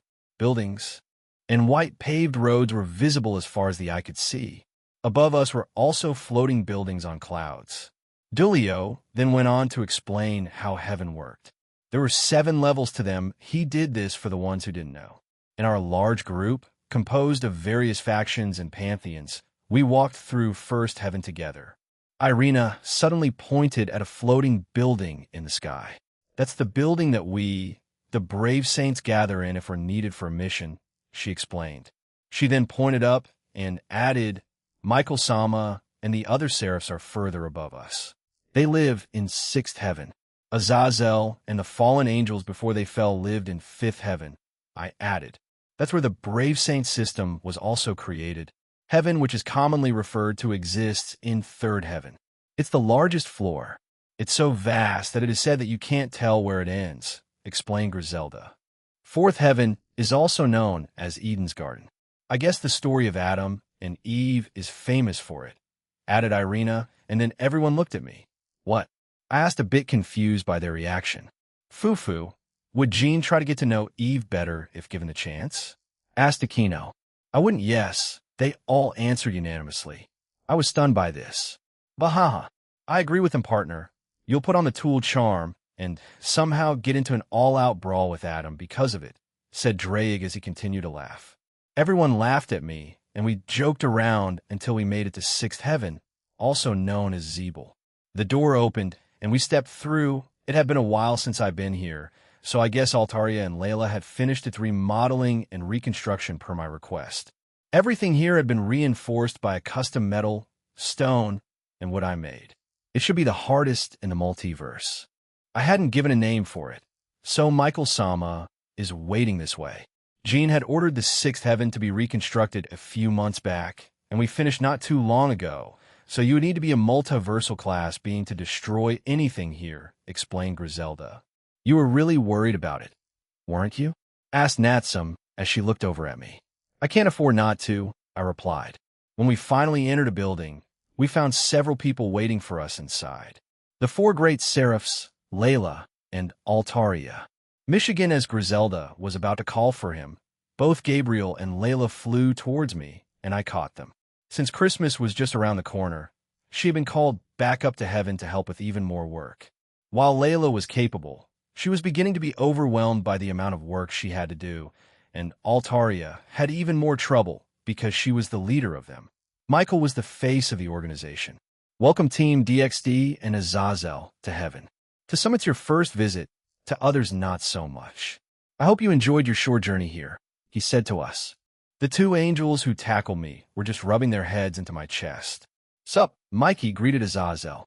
Both Uriel and Raphael shot him a dirty look which made Azazel stick his tongue out at them. Lavinia, who had been beside me, nodded along with them, almost saying, I know how you feel. Suzaka hadn't joined us tonight. She, like the other clan heads, were meeting tonight and for the next few days with the Chinese gods, Shinto gods, and Yasaka and Nurarahayon. She became even more busy during Christmas, but promised that she'd make it back for Christmas Eve. What are your impressions of heaven so far? He asked the rest of the team. Divine. Zenobia and Asia happily shouted. It feels like paradise. If human souls come here after death, then they'll surely be happy, said Rias. A few others also agreed with her. Well, most go to hell, so don't count on it. Rias, I added and snorted. Even Michael chuckled at this dumb joke I made, though I was partially serious. Altaria stepped forward and spoke. Some of you may not know me, but am Altaria. Jean-sama created me just before your summer holidays, and I have been here since. I mainly reside in Seventh Heaven and look after the two systems that Jean-sama altered, said Altaria. I would also like to thank all of you for your hard work over the past year. It has been filled with many shocking events, and no one would have thought that in only a year a new alliance would be formed in our world and unite us all. So for now, please relax and have a good time here. Altaria then bowed. The same with Michael, Raphael, and Uriel. However, I would like to inform you all with something. Unless Jean-sama has already done so? She asked me, and I shook my head. Michael this time said, recently there have been incidents that involve the staff of the church. They have been attacked. Not only are there fatal casualties among the leaders of the Vatican, but there are also those being killed among those with prominent positions in other branches. We are still investigating the incidents in order to find more accurate information, but it seems like there are the presences of evil dragons being caught. So, it's most likely, so they're making their move. Huh, Clipithai muttered, and everyone became tense. Michael nodded. It's exactly what Jean Kuan said, as well as the potential operations we are aware of. If the church is being targeted, then there is a chance that heaven is next. However, since Team DXD is heavily involved with many things in the supernatural, I would like you all to be more cautious even during the holidays, he told us. Don't worry about it. They'll have their back, Mike. I told him, and the other two male angels behind him wearily smiled at me. After that brief meeting, everyone in the team was allowed to go exploring heaven. Since they were part of Team DXD, they had a lot of freedom, albeit they couldn't access certain areas, like Fourth Heaven or Second Heaven. I was left with Lavinia, Gabriel, Layla, and Aquino, as everyone had scattered since they wanted to explore more of heaven. However, as we walked around Ajejin-san, a woman shouted my name. In front of us was a beautiful young woman who wore a black sister outfit. She had ashen blonde hair and mesmerizing gray eyes with a tint of blue. Ah, Mirana. Gabriel greeted her as she let go of me and flew over to her ace. Marana Shadarova Gabriel's ace, and a nun from the Russian Orthodox Church. I knew about her, but I officially met her when I came back up here to fix the sacred gear system and cause that worldwide miracle. So we're acquainted. G. Gabriel Sama, are you on break right now? She asked. Jean made some android fairies earlier, so they've taken over our jobs for the time being, she explained to her as they came over to us. It's been a while, Marana. I take it you're well? How's your family? I asked her. I'm fine, thank you. My family is also fine, B, but I'd like to thank you for that donation again. If it weren't for that, they would probably be homeless, so thank you again, she said and bowed gratefully. Don't worry about it. Are the rest of the brave saints here? I asked. Dulio walked off somewhere, with Griselda following while scolding him about being a proper joker and sub-leader of Team DXD. I try to help, but Griselda can be quite intimidating when she wants to be. So I'll let Dulio deal with her, not all of them. But there are a few more. Most are around, replied Gabriel. Marana looked up at me expectantly, and I wearily smiled.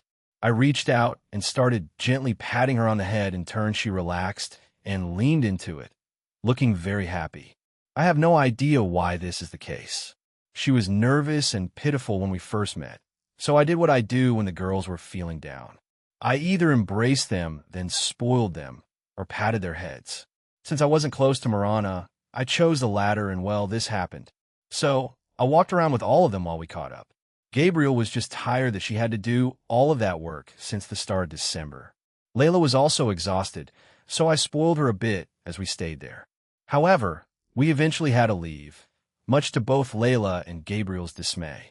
Marana also looked a bit upset, but wished us well. Once we were back in my home, I made my way to the hallway entrance. Griselda and Dulio decided to stay in heaven and help out since it was quite stressful up there. Both Griselda and Gabriel offered to bring back my android fairies, so I left them up there to help them more. However, once we arrived at the front entrance, greetings, Team DXD, said a man. Papa, Irina shouted and ran over to him and embraced him. Oh, my angel, are you doing okay? He asked her. I see, so it's Shidu, Irina's father. So that means, damn, they'll just need to assign someone to be with them since I won't be there. Wait, this is a good opportunity. We'll just leave an avatar with them and have them as they came over to us, and Tuji offered me his hand. I reached out and shook it. Tuji Shidu, Irina's father. Thank you for taking care of her, Jean Skyward Cohen. Jean Skyward. It's a pleasure to meet you, Tuji-san. Irina's an energetic girl, so it's a welcome presence in my home. He grinned and pulled out a bag. I've been assigned to help Team DXD with this project, so I brought souvenirs. Well, I was the one to propose it to Michael Sama, and then my little angel was the one to bring it up to all of you, he said proudly. Ugh, I thought I was going to die, grumbled Azazel as he teleported in. He had stayed behind since he was talking to the rest of the Seraphs, though he didn't seem that happy about it. Oh, you must be Irina's father, right? Azat said.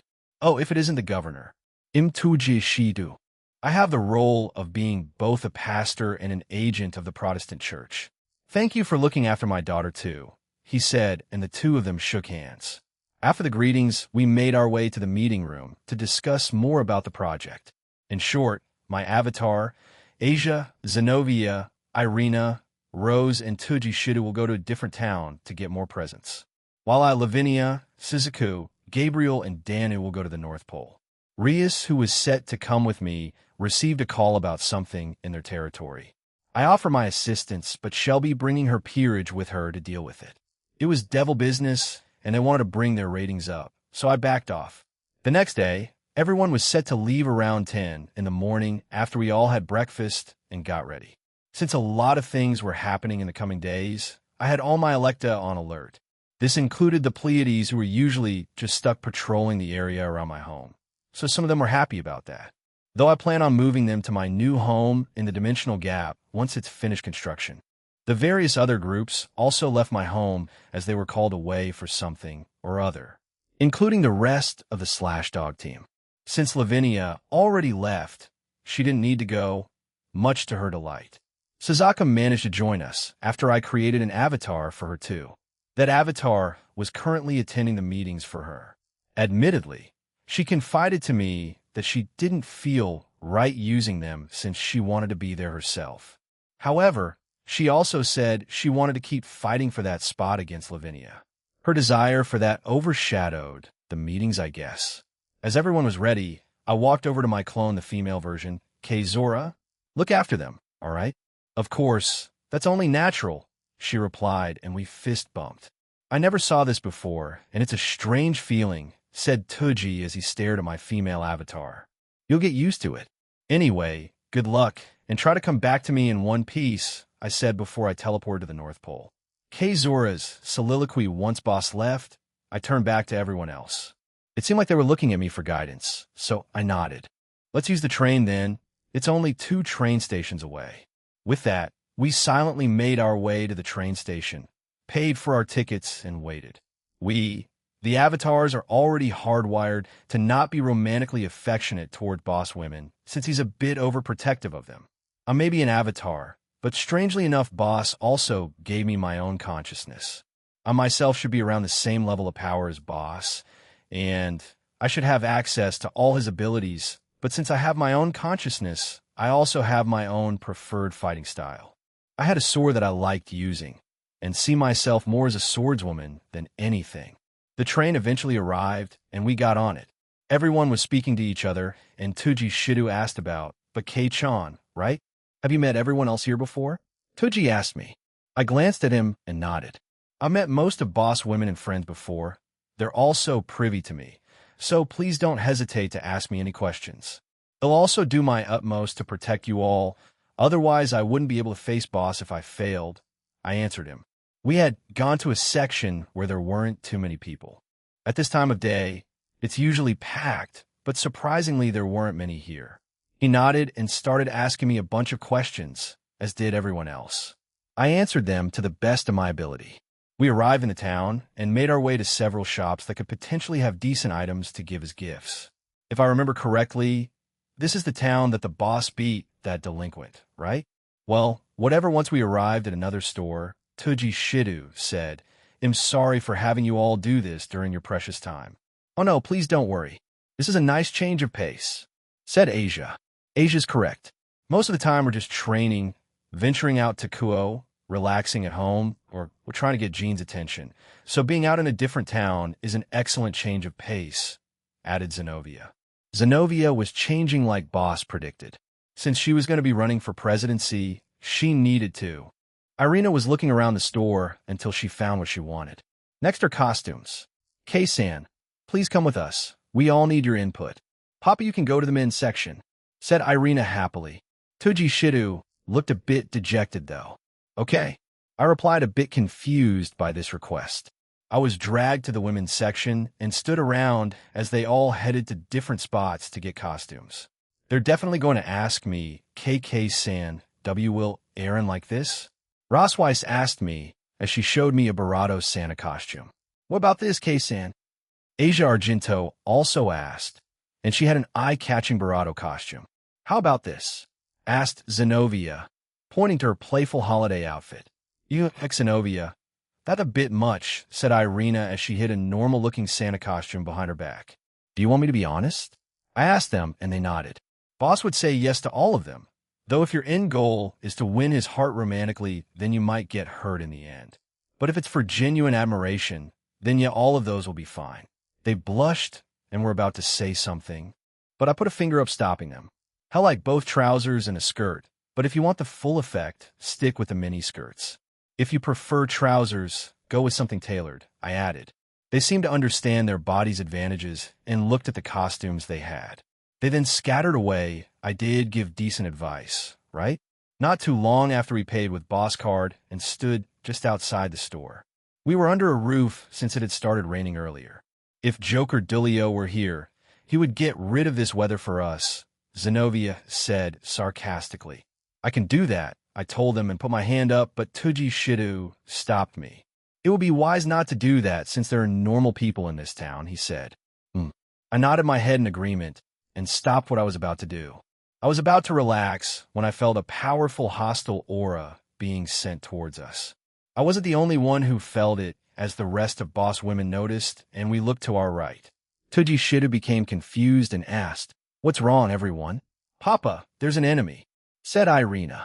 I looked back at the store and put the owner and other patrons to sleep.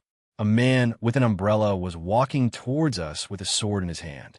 Everyone, get ready, I told them, and they did.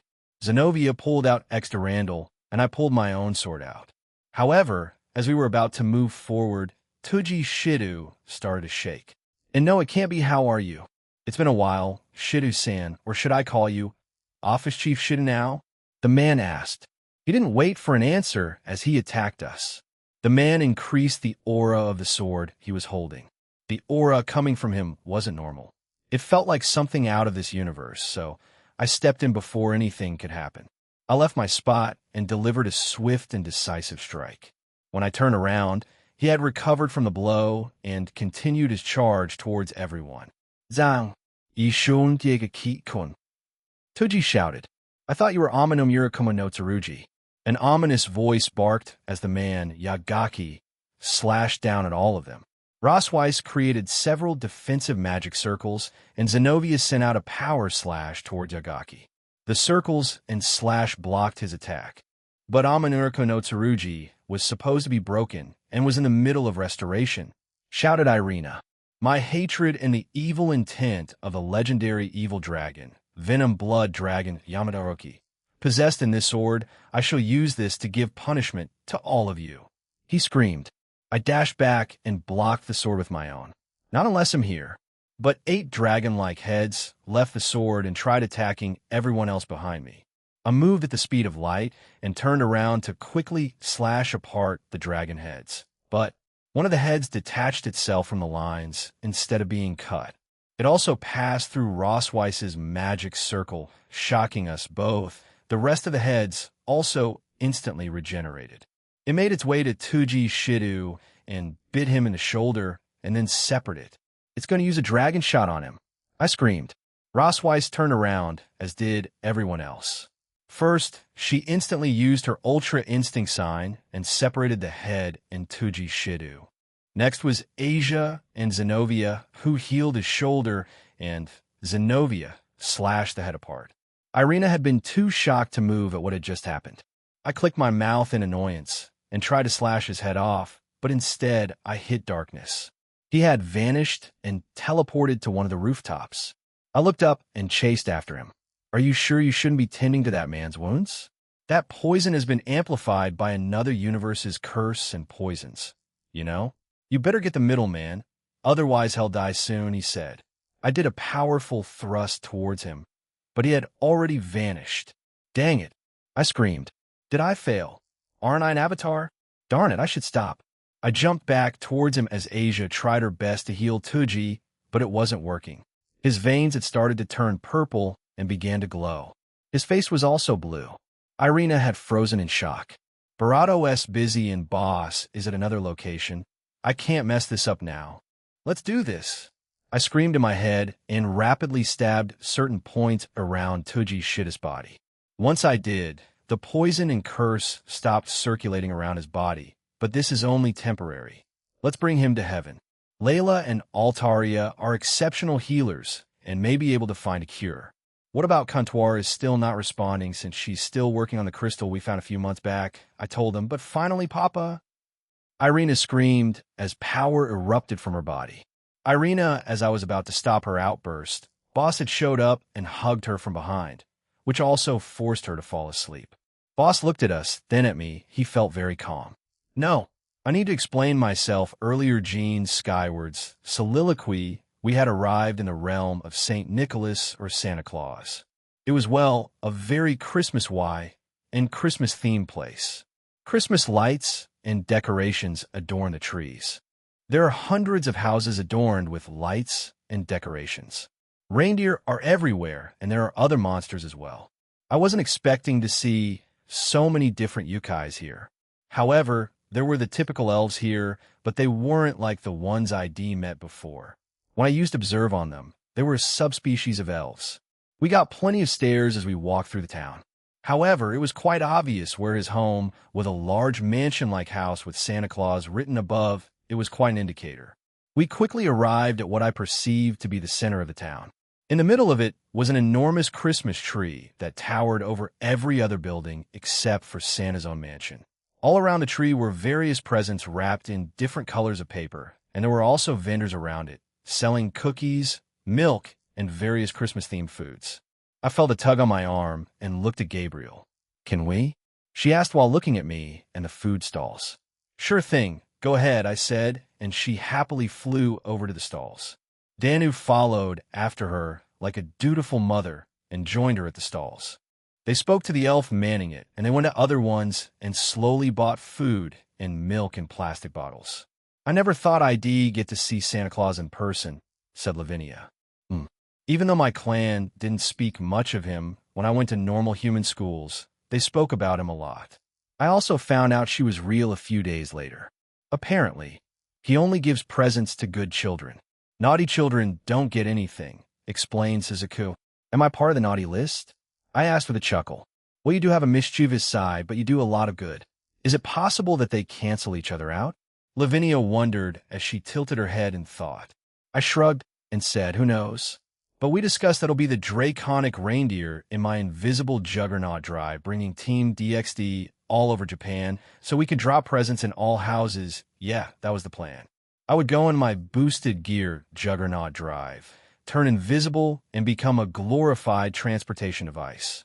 I offered to just make robot reindeer with jet boosters that we could all ride, but that was rejected, and they wanted with some well, I don't and didn't understand their logic behind it, but it was a unanimous vote, so it will be a draconic reindeer for the night of Christmas. Hopefully, we'll get it down quickly and just party the rest of the night away. Well, we'll have a New Year's after that, so ITL'll be busy. I have to give Santa props. Centuredo not bad. Maybe I'll add this to my menu, I said, and analyzed the cookie. The two stored the bags in their rings and gave the rest of us some snacks as we made our way to Santa Claus' home. It didn't take us long, since the closer we got to it, the more crowded it got. However, the main entrance to his home wasn't full of it. It was another gate filled with elves running back and forth from it. There were 2 guards at the gate. As they began to speak, I summoned my boosted gear, and they instead saluted me.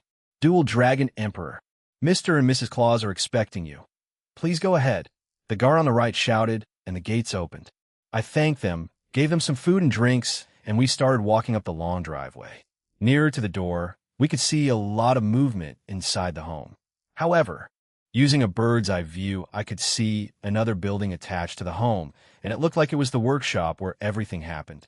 As we arrived at the front door, I pressed the bell, and it rang. A few seconds later, a lady opened the door. She looked to be a woman in her mid to late 20s. She had long gray hair, light red eyes, and wore a long red coat, white gloves, black stockings, a green bow, and a red Christmas Santa hat and red boots. "Hello, we're middleman. We've been expecting you. Come in," she said, and welcomed us in.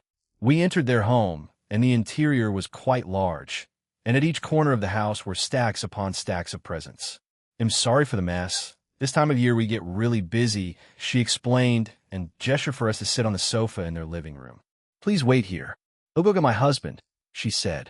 As she left, I used Observe on her and found that her real name was Carol Claus. I'd imagined that Santa would be Nicholas Claus, since people sometimes call him Saint Nick. Everyone started looking around the room, and it almost felt like we were in some kind of Christmas-esque museum with the amount of Christmas decorations around. No, this should just be normal decor for them, right? I've never seen this much Christmas decor before, especially in just a single room, said Danu. "You guys celebrate Christmas, right?" I asked, and she nodded. "Yes. I believe most of the supernatural celebrate Christmas in Ireland.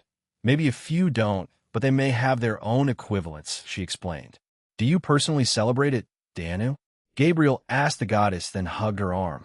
She smiled and said, "Up until 10 years ago, I didn't, but after that, I started to, even if it was just a small celebration by myself. This year will be the biggest since I get to celebrate it with you all." Danu started petting the angel on the head, making her purr like a cat. However, as we were about to continue our conversation, we heard a door open and a booming ho-ho-ho echo in the room. We turned around and saw a very buff man enter the room. The image of a cheerful and chubby Santa Claus in my head was immediately shattered. Holy smokes, he's buff and muscular. shouted Drake. No kidding, I replied, and got up. Middleman and Big Dragon, it's a bravado to meet you.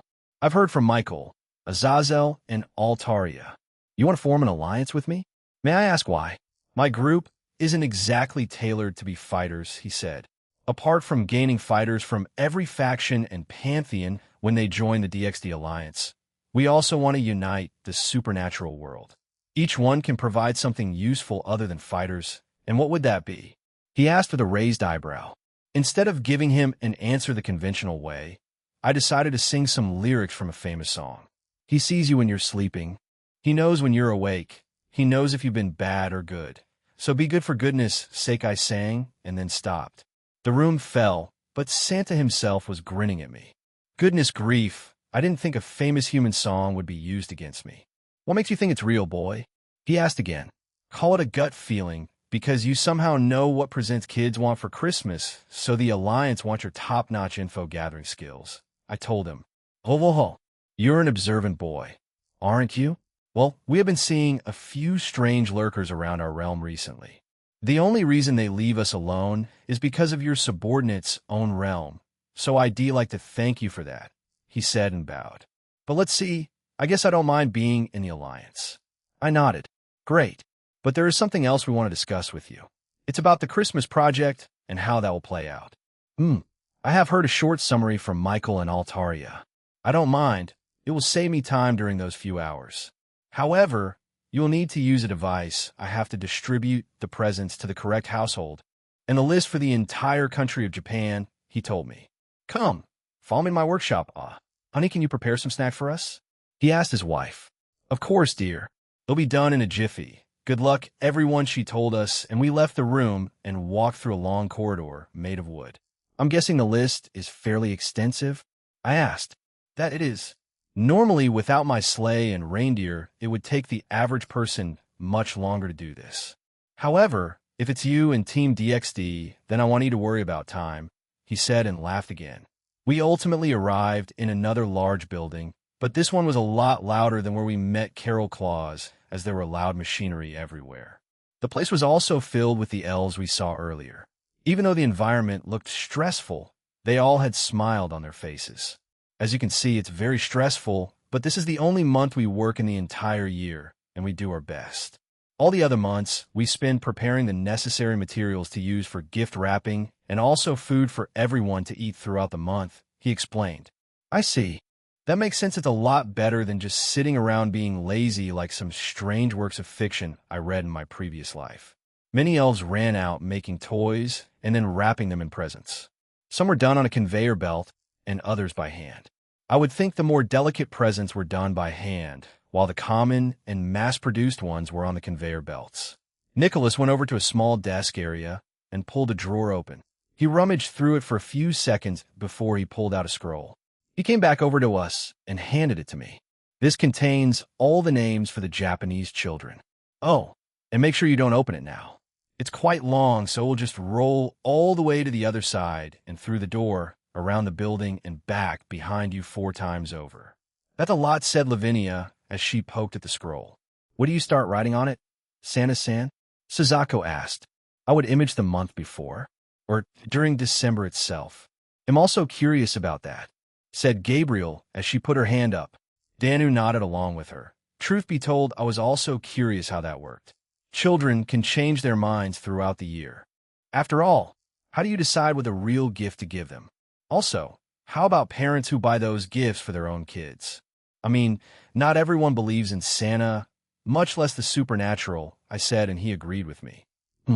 Well, I decide what their real present is through their honest thoughts and feelings. Children may not be the smartest, but they're generally honest, so in their own rooms at night or throughout the day, they'll say it to themselves or write it down. That's how I know what to give them. It's their deepest desires in their hearts. I want a puppy or I want this model train. However, as much as I like to, I cannot help them when they ask me to cure their parents of a disease or have their mommy and daddy to love them. He looks at the elves still working and added, it breaks my heart that I can't the terminally ill too. I may be able to find out most things in this world, but when it counts, I am powerless. The regret in his voice was understandable. Everyone looked at Santa sadly, but I asked, "How do you actually hear them?" He looked at me and then at Danu. "Why don't you ask the primordial goddess there? She can hear the wind after all," he said and smiled. "I see. So you have your own version of it? Perhaps when they mention the word Santa or Saint Nicholas that you hear their deepest desires for Christmas after that?" Asked Danu. "Much like how the wind, earth, and plants tell me anything I wish to know after speaking or listening to them." Santa clapped and nodded. "Bravo, that is exactly it. 1 month of the year, it's a month where I could try to make a difference in people's lives." But he looked at me and put a hand on my shoulder. It was strong, yet frail the grip. He had told a story. Maybe I could ask him about it in the future. "Miracle Dragon, that's one of your new monikers, is it not? You caused a miracle a few months back, and I wanted to thank you for that." Many of the former cancer patients with those types of diseases started asking for other types of presents. I felt a lot of relief back then, and even now, I couldn't imagine the burden Santa carried. Now that I think about it, it's a pretty painful and difficult job, having to listen to children's sorrows, griefs, and impossible gifts they want, like getting rid of cancer, or stopping the abuse they're receiving from their parents, or worse than having next to no power to do, so that would eventually get to your head. Wouldn't it? Just like the Make-A-Wish Foundation, terminally ill children would probably ask for something like that if they knew they were dying. They're humans. They can't do anything. It's probably a gut punch for those who really care. Santa, do you have a list of children that have asked for that kind of thing? I know I did that miracle a few months back, but I'm just curious that I do, lad. "One moment," he said and turned back to his desk. He again looked through his desk and pulled out another scroll and handed it to me. "Suzaku, is it?" "To answer your question, it happens all year round for me. I just need to listen." "I see," replied Suzaku, looking sad like the rest. "Lad, that list is as long as the one I gave you earlier. Why did you ask for it?" He asked. "Well, I might as well cause another Christmas miracle, right?" I asked with a small grin. "We'll take a look at it a different time. So, where's this machine you said that we'll need?" "Ah, yes. Come with me. It's out near my real sleigh. The one you probably saw was just for decoration," he said and started walking away. We quickly followed after him and arrived outside. We saw the famous sleigh he used, and there were jet boosters at the back, which was surprising.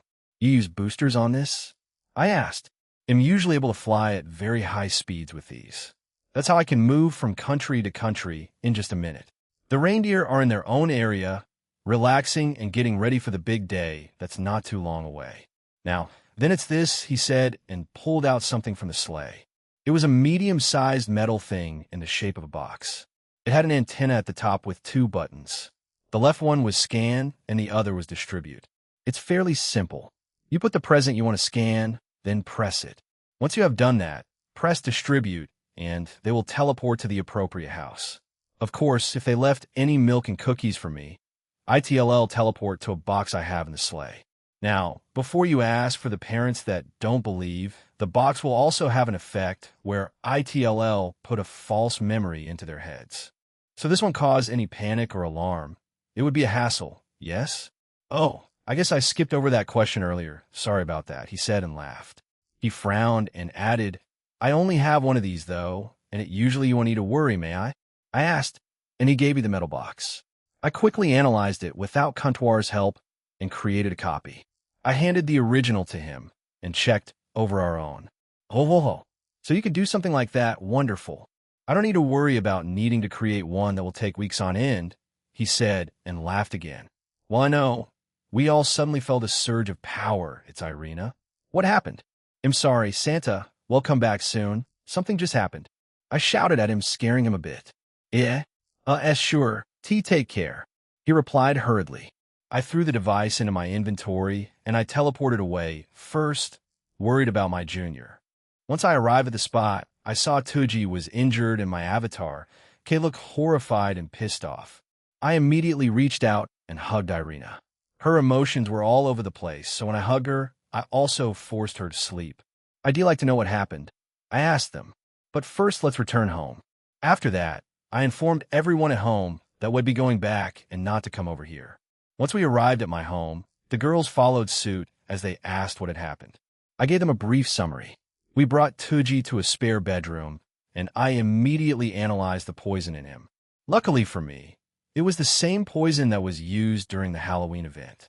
However, instead of slow acting, this version instead destroyed his body as soon as it was injected into him. If Kay hadn't done what she did, Tuji would most likely be dead by now. This was a combination of Amen Yuriko no Tsurugi, evil intent, a curse, and a poison from the Phantasma's universe. Irina was still asleep, and I had placed her in her room. I was going to ask the girls about what had happened, but first, Grafia, Yuri Alpha, can I leave his care to you two for now? I've removed the curse, evil intent, and poison from him, I asked. Yes, of course, they replied, and I felt Grafia's hand on my back. He'll be back soon. I made my way to my office. That's where my avatar was waiting at. Once I arrived, she immediately stiffened. I sat across from her on the couch and asked, so, what happened? I messed up. But why? Why did you give me my own consciousness? Wouldn't it have been better to create me like the other avatars you've sent to school when you needed to do a request? She asked in frustration. You are me, and I am you. You're aware of my plan after I evolve, correct? It's about that. Are you saying that you're giving me a test run for that? Yes. You'll be subjected to different scenarios in the future, and you'll need a clear head to get through all. It's fine to have a fighting spirit, but keep it inside and use it at the right times.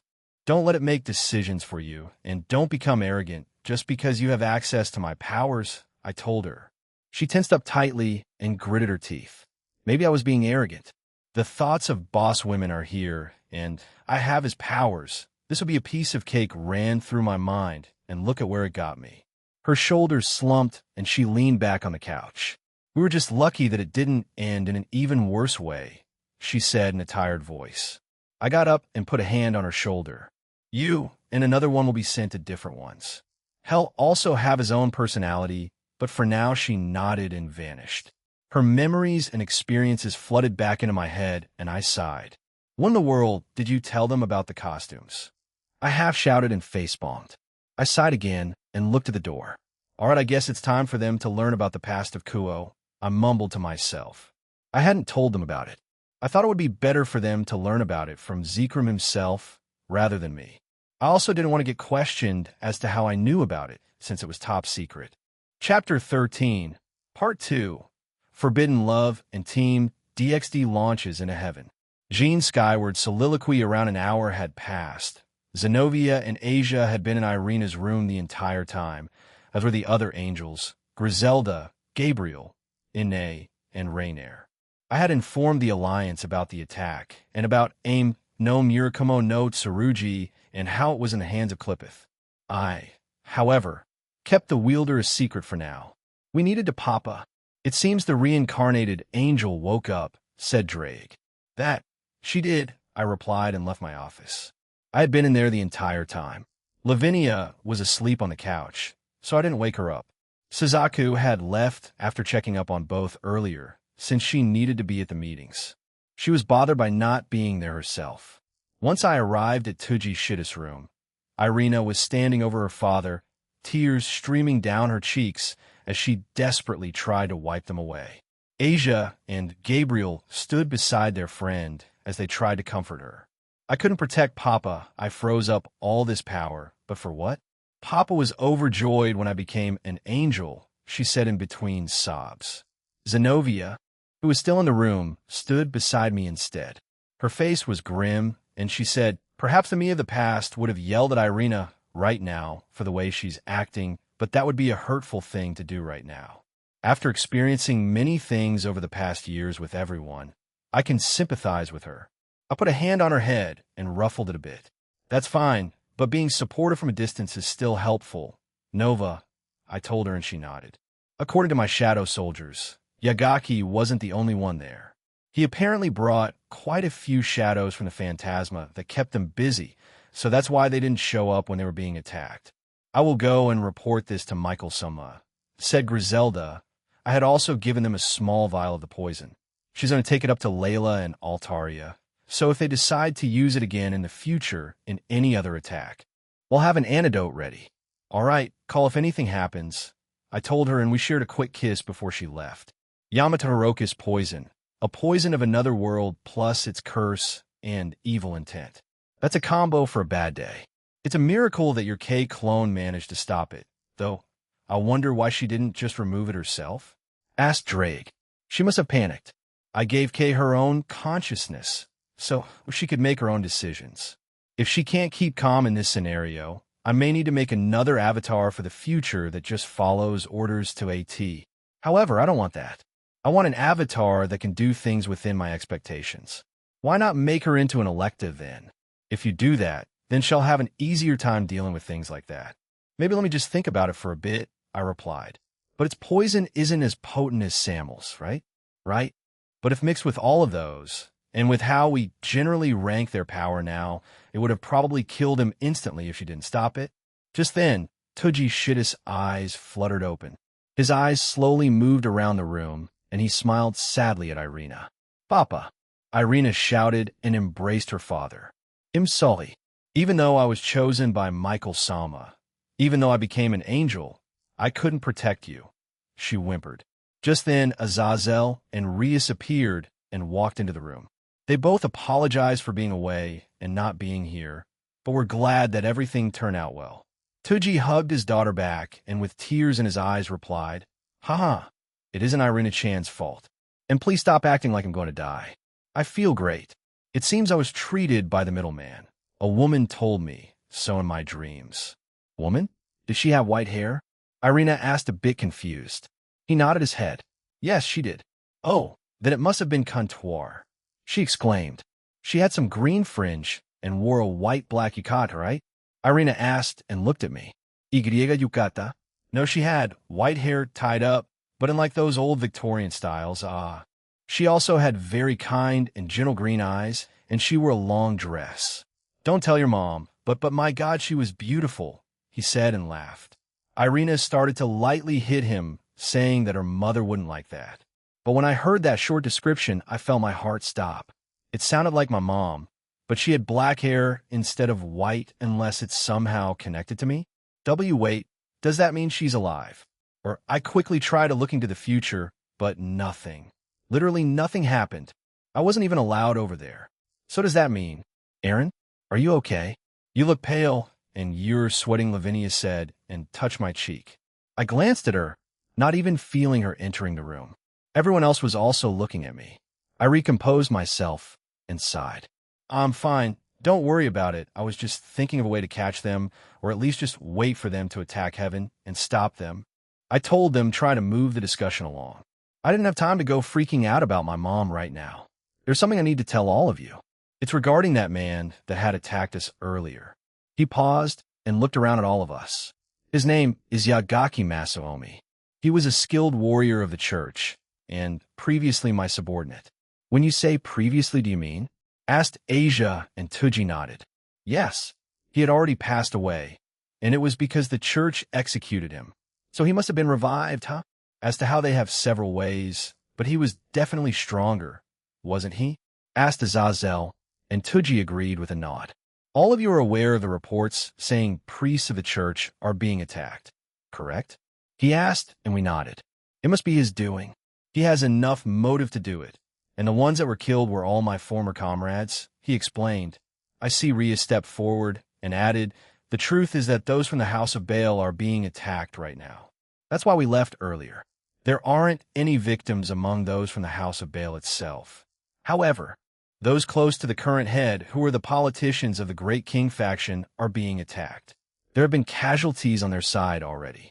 So it's starting then, I said, and turned away. Starting? Yumi asked.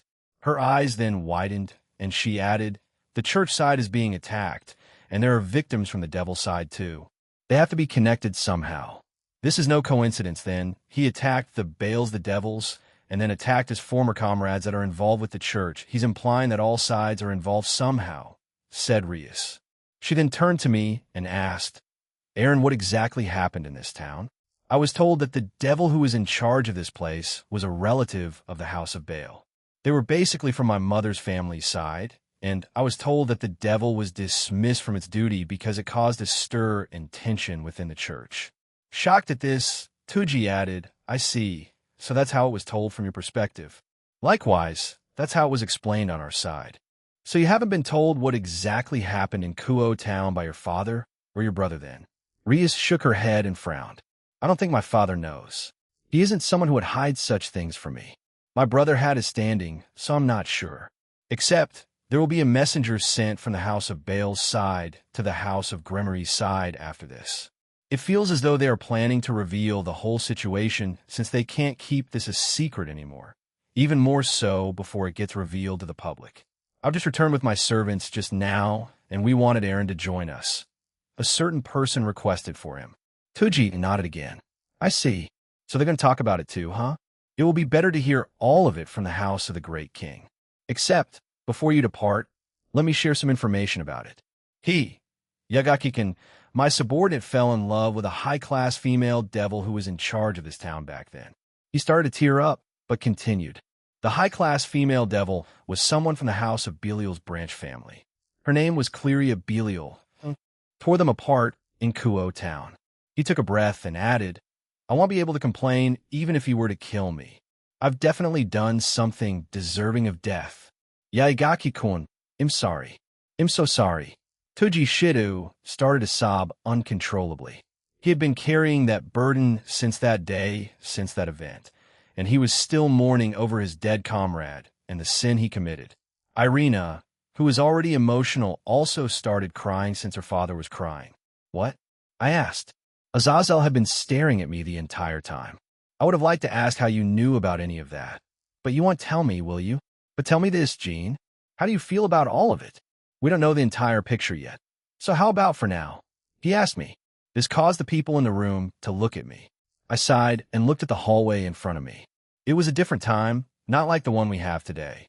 If those two kept it a secret a little longer, then maybe they'd be alive right now. But you can't control your feelings once they start to threaten to leak out like that. Love and other emotions like that is way too damn strong at times, I said and left the room. He'll wait in the entrance hallway. I heard Lavinia call out my name, and then her chase after me. She didn't say anything, but she simply hugged my arm, and we waited down there. Rias Grimmery's soliloquy after Aaron left the room. We were left there, and we looked at each other. He seems to know about certain events of the future. We've already discussed this as a group, and even asked Kantuar during our 100 years, but all she told us was that he knows of certain events, but since he's changed a lot of them, not all of them will happen exactly the way it's meant to happen. TCH, that brat acting all mysterious is annoying, Azazel said with a sharp exhale. But he frowned and looked at the ground afterward. Rias, I'm guessing you knew nothing about all of this? What about Cleria Belial? He asked me.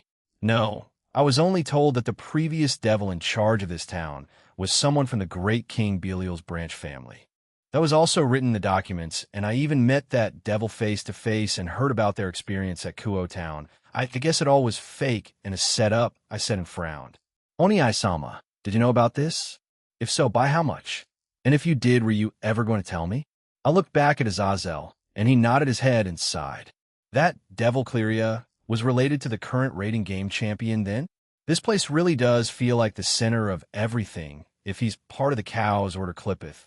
Then Rise of him may have told him about us after being revived. Let's go to Jean then. We need to go to the Grimmery's home to meet the Bales, said Azazel, and he left the room. What about Papa? Irina asked worriedly. Please rest assured that he will be taken care of. Irina-sama, said Yuri Alpha as she appeared out of nowhere, scaring her. Thank you. Irina bowed and said a few words to her father. We also wished him luck before we left. When we arrived in the entrance hallway, Chiron had already arrived with Aquino. Yumi was the only one who came with me to the room where Irina's father was being kept at. Bringing this much is fine, right? Aaron asked. Well, I don't know who's dumb enough to say no to you, Azazel said and snorted. My peerage, Aaron, Irina, Lavinia, Azazel, Gabriel-sama, Rainier, and Ine. It's quite a lot of people, but hopeful my father will be fine with it, along with whomever we're meeting. Aaron asked if we were ready, and we told him that we were, and we finally left. Grimmery territory, once we arrived back at my home in the underworld, I said, follow me. We're meeting at a different location today. I then led everyone there. We walked down a few corridors, hallways, and stairs, but eventually arrived in front of a door. I knocked on it and was told to go in. Once we stepped inside, it was a large room. It resembled my father's office, but it was larger and had more bookcases filled with books and other items scattered throughout the room. My father stood up and greeted us. "I'm glad you're all here." Beside him was a middle-aged man sitting on a chair. He wore noble attire. He had purple eyes and black hair. His eyes looked tired and peaceful, yet he carried himself in a certain way that showed no openings. His entire body gave out an aura of dignity. Who is this man? I haven't met him before. For my father's behavior, it has to be someone in higher position as him, I thought, and then looked at my father. The man then got up from his chair and smiled at us. "Hello there, Princess Rias. Rias, you must be respectful of this man. This person is the first head of the House of Baal," he told us. Everyone was shocked except Aaron and Azazel. Azazel I can understand, but for Aaron to know, he must have even put shadow soldiers among the high nobles of the underworld. So this man is the first ever, just like first-generation Runius Sama. "It's nice to meet you, Princess Rias, Governor Dono, Middleman, and Team DXD. Imtsikam Ba'ed. You will find out more about me if you read the Bible or read documents related to that matter if you wish to know about me," he told us.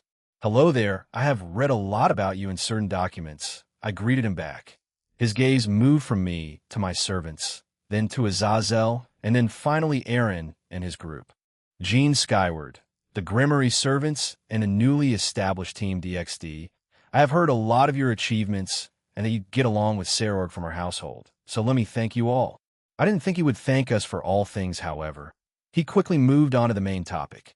"Princess Rias, what you want to hear from me is the event that occurred in the past regarding the previous overseer of Kuo Town, correct?" He asked. "Yes." "The enemies, one of the people helping Clippeth said he would take his vengeance on heaven and the Baal," I told him. Irina then took a step forward and said, "Please tell us." My father, was also apparently involved in this. Right now, he is being targeted by that terrorist. "Please tell us what happened at that town," she begged. The first Baal stroked his chin and looked at Irina. "You're an angel? When you mean involved, I presume he was an agent sent from the church back then? Is it perhaps the human called Shidu?" he asked. "Yes, my name is Irina Shidu. Tuji Shidu is my father," replied Irina. Upon hearing this, the first Baal sighed deeply and looked to the ceiling. This must be fate then. Oh my, so much is happening after it became Sarorg's era. "Let me ask you first, do you know the connection between us and that land?" he asked us. I nodded and said, "Yes, it's currently being governed by the Gremory, but I was told that previously it was a shared territory between the House of Baal and the House of Gremory. The majority of the places that all of you are using now have had our clan involved in them since ancient times. In spite of this, it was mainly controlled by the Gremory. Likewise, this was the same for Kuo Academy. However, there was one time when that location was appointed to the sons or daughters of the nobles for a short period in time to let them gather experience. That girl was also among them. The first Baal went on to explain that Kuo Town was governed by a girl that hailed from the branch family of a certain high-class devil clan, the House of Belial. The devil who was my predecessor, from what he told us, it was definitely different from the things they told me back then. Also, that girl was the cousin of the current rating game champion. Diauser Belial Cleria's management went smoothly. As with many other towns managed by high-class devils, it showed signs like many others did. However, due to many coincidences, Cleria began a relationship with a human. No, I won't blame her for that. A devil having a relationship with a human wasn't rare, even back in ancient times. According to the first Baal, they are merely in existence with shorter lifespans than us. For long-living devils, they're a suitable playmate to kill time for a short period of time. I quickly glanced at Aaron, and he hadn't shown any change in expression since we arrived here. He was stoic, almost unfeeling. I wonder how he really felt about this situation. For someone like him who once lived life as a normal human who now seeks out allies of whatever species, the first Baal's eyes sharpened, and he added, "Except, it will be a different matter if a human comes from the church's side." The first then looked at Irina, Rainier, and Gabriel Sama. In our current day and age, having an angel present here is allowed. But back then, not only was a meeting between devils and church members was impossible, but romance between the two was something unheard of. It would have been all right if you made those from the church fall and used them for your own purposes. However, proper romance was considered taboo. Until 6 months ago, having these members present in such a meeting was impossible. He sighed and looked at Aaron. Seriously, there have been many incidents that have changed our values in a profound way since we entered this year. All because of you, young man. However, Aaron didn't answer him, but simply stared and listened to him. What I failed to notice earlier was that his pupils had changed. No, not just him. Lavinia's also changed. This was definitely a topic that bothered them. So the woman was from the Belial and the warrior of the church, where she was cut off by the first Baal, as he continued. We could never allow such a thing. Both sides try to convince them of their different viewpoints. However, their relationship was already too serious. Cleria wasn't doing it for pleasure, but she was taking such a relationship seriously, which both sides saw as wrong. Allowing a relationship like that would mean giving an exception. So we decided to split them apart by using force. This conclusion was reached by the church side as well. Ironically, at that time we united, even though we were foes, in order to protect each side's rules. Fufu, don't you reckon that both sides are sinful beings? He asked us. We were speechless by this, for such a thing to happen in the past, so both of them have passed away. You killed them, correct? I asked him. He looked back at me and closed his eyes. That was the result in the end. We tried to convince her till the very end. However, the church side couldn't stand the situation, no. It may have been our side that took action first, but both sides solved each of their problems on their own. In the end, the devil who managed that territory became temporarily absent. Even the servants of that devil that protected their master were either killed off or were sent to remote areas in the underworld after receiving many rewards. The church side also had its staff reassigned since they had to terminate the irregularity that appeared in their ranks. All those affiliated with the church based in Kuo town, including Irina's father, and those involved in the incident were sent overseas. This explained why Irina had to move so suddenly during her childhood. Some of them were promoted as a reward. Some broke down because of the doubts born due to their own sense of justice, or because they started doubting their beliefs in God due to having their hands tainted with the blood of their comrade. From what the first Baal said, Michael Sama was most likely not informed about this, and only a few among the church knew about it. Even people like Fried or Galilei didn't know about what had happened in Kuo town. However, due to that incident, people affiliated with the church also disappeared from that town, and this resulted in the fallen angels using that chance to enter the territory. With such a cruel story, it made very negative emotions boil inside me. Love between a devil and a human. It certainly does make you think about what would have happened if they allowed it. In spite of this, I am fully aware of the world of high-class devils. It's something you can't easily think of in your imagination, especially when thought in the context of before the peace treaty was made. From the perspective of nobles that take the importance of their pride and blood relations seriously, then that incident must certainly have been a horrible memory that they would want to be erased. It's a story that makes me burn with rage, but I'm also filled with another emotion as well. As cruel as it sounds, if that incident didn't occur, I wouldn't have come to this town, nor would I have met Aaron and everyone newly added to my peerage, as well as my new friends. In the end, we did meet, but if the incident between that man and the woman from the Belial didn't happen, it gives me an uneasy feeling. Where would I be now? How would my life be? Not just me, everyone else that met Aaron. Would the peace treaty happen? Or would we be dead because of Azrael and Kokabeel? Maybe another great war would have already happened when I looked at everyone present. They all had the same expression on their faces, a mix of anger and sadness. The tragedy of that swordsman and the Belial woman was heartbreaking, and I'm sure Aaron has a lot of things he wants to say, but he's holding his tongue. However, we can't deny the fun days we have had were made possible because of that incident. The paradise called Kuo Town, the place all of you are living in, is a place made from many sacrifices, said the first Baal. After we heard that story, my father put a hand under his chin and quietly said, "This is the first time I've heard about this too. I never imagined such an incident would have happened on my daughter's territory." We certainly had our faults for leaving that territory in the hands of the Baal till it became my daughter's turn. However, we have maintained that land together, even if that may have been a name only. I definitely would have wanted this brought to me if I knew. I apologize for twisting the truth of the past and handing the land to Princess Rias. However, it's a land that had such a tragedy occur. If we didn't find a successor in a timely manner, there would have been suspicion, explained the first Baal. My father closed his eyes and said, and a talented youth would have been ideal, correct? My daughter is the sister of Satan Lucifer. She also carries the blood of the house of Baal. So you assumed she would have been worthy enough to erase what had happened to the land. The first Baal showed a shallow smile and added, even if the truth is revealed now, it would be easy enough to cover the past by building many achievements if it's done by a talented youth. However, he stopped and glanced at Aaron.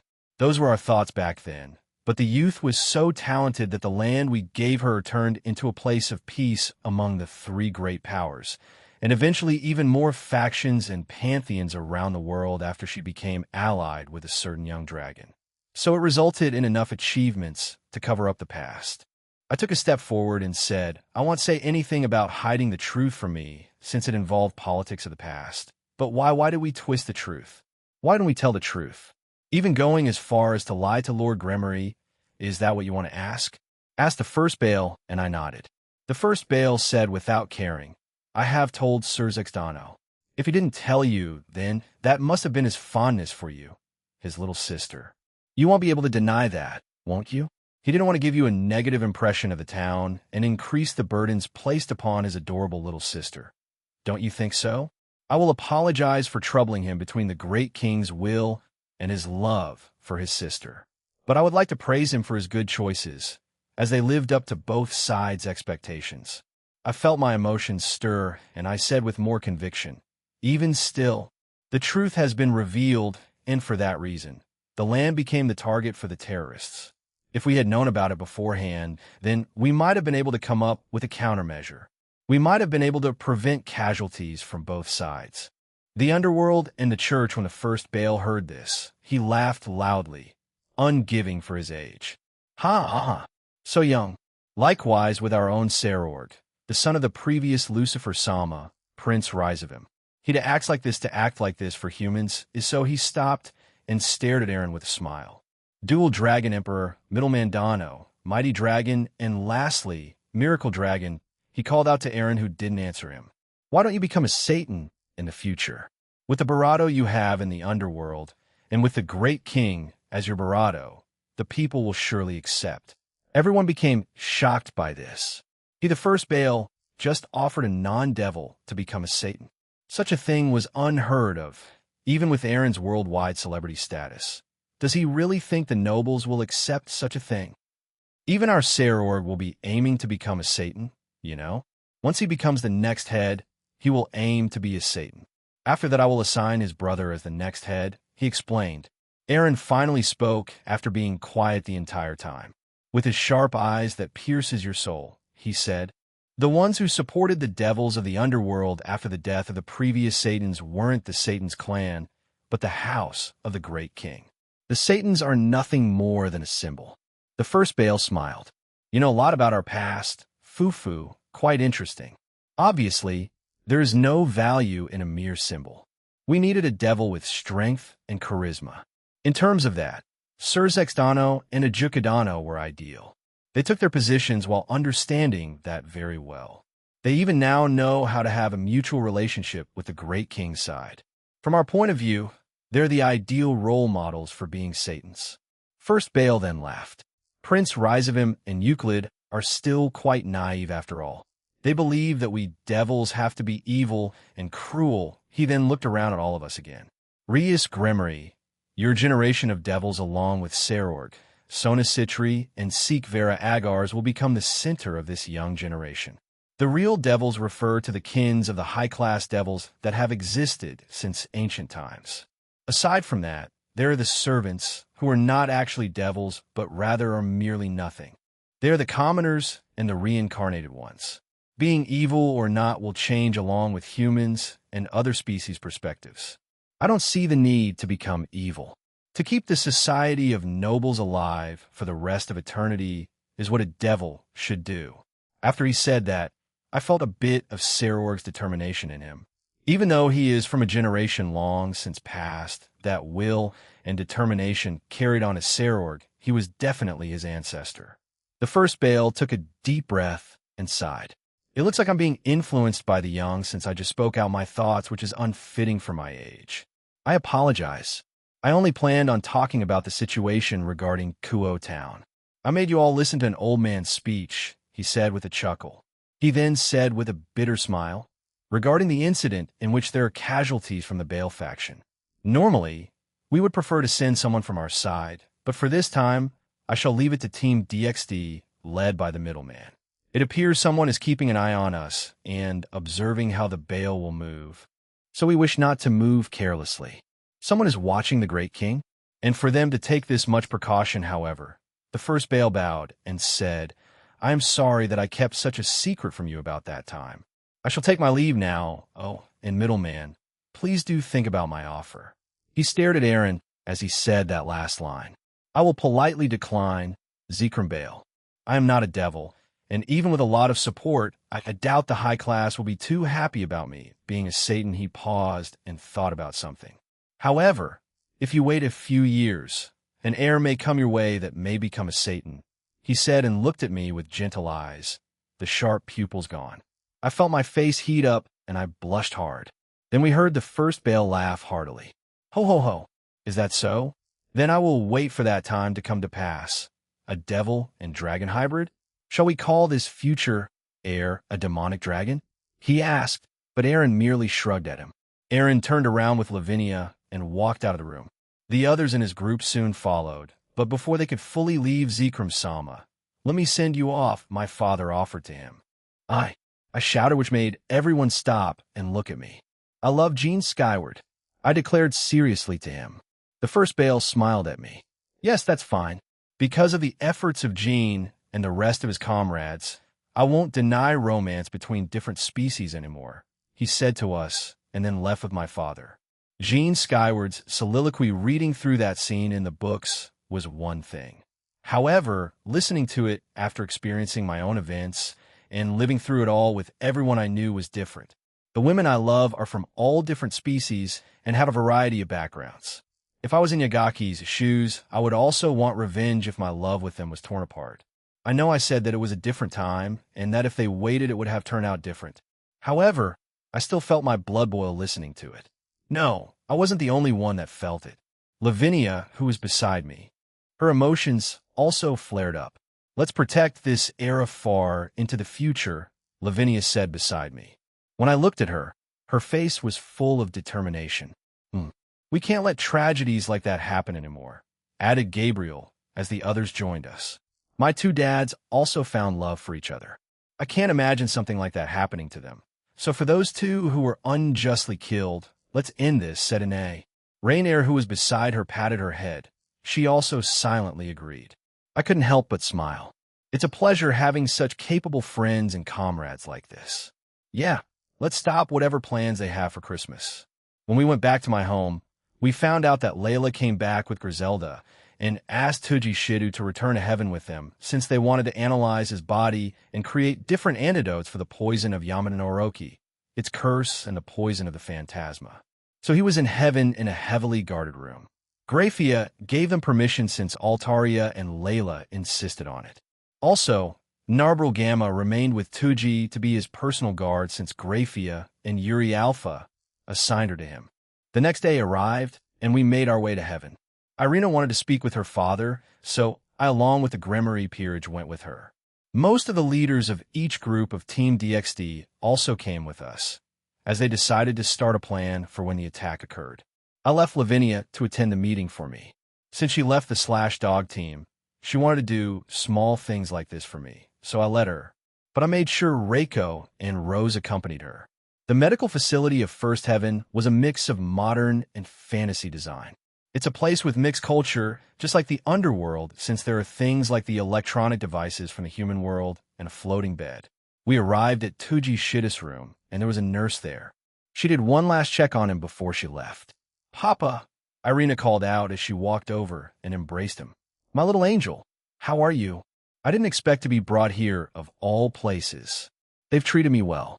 Who would have thought that medical professionals from the underworld, Heaven and Grigori would be attending me? A year ago, we couldn't even think of it, he said energetically. I also joined them and checked his health myself. After that, Irina and I explained what Zekrambail told us during our visit to the underworld.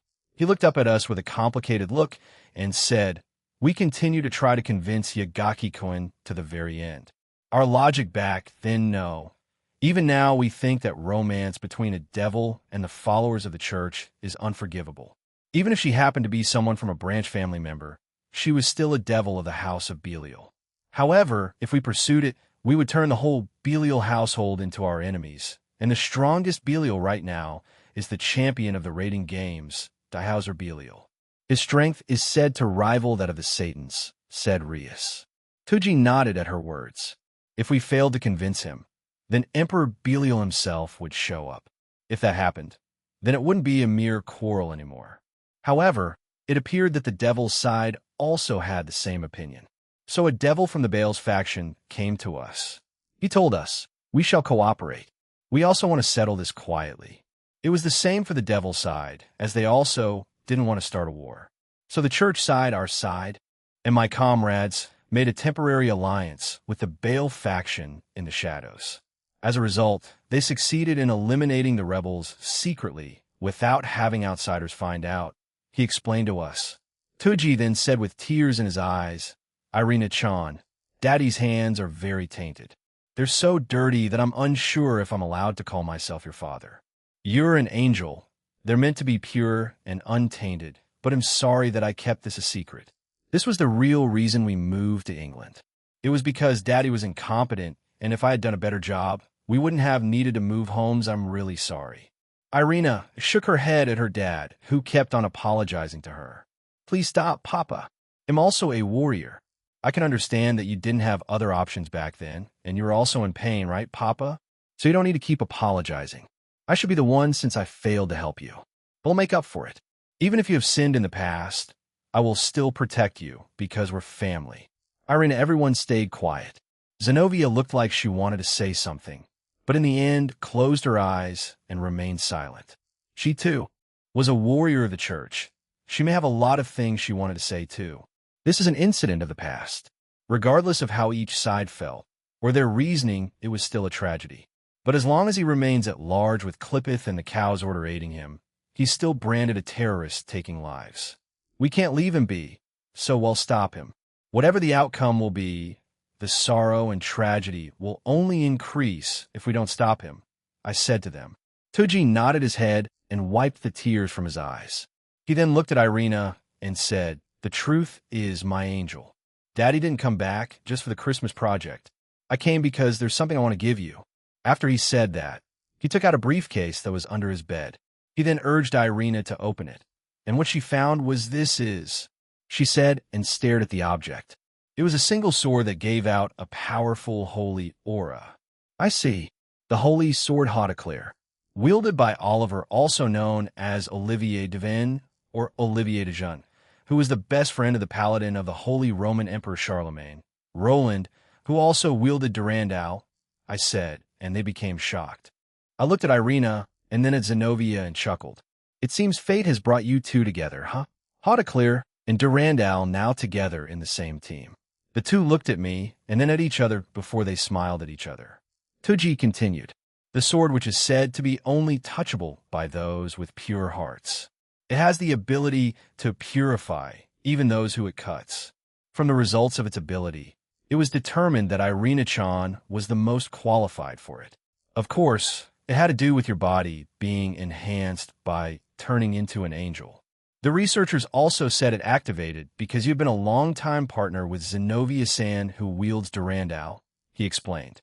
Irina, please stop Yagaki-kun with this sword. Papa, thank you. I will stop him, she said loudly with a strong sense of determination. After we spoke to him for a while longer, everyone made their way out of the room. But Gene Skyward, I'm sorry. Can you stay? I want to speak to you about something, he asked.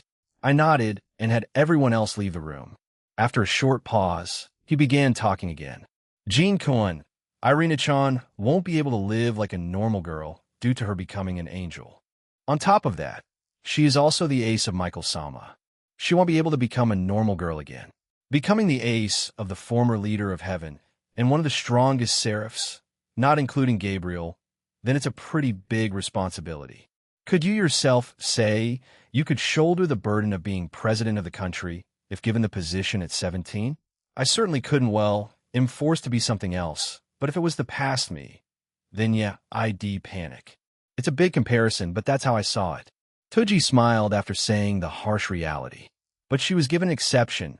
She's allowed to act like a girl when she's with you. I've only stayed a short time in your home, but I've been given updates by her all the time, you know? Not only that, I would assume it is the same with the other women who are close to you, no? All of them have burdens and responsibilities that no normal person their age should have. Even you.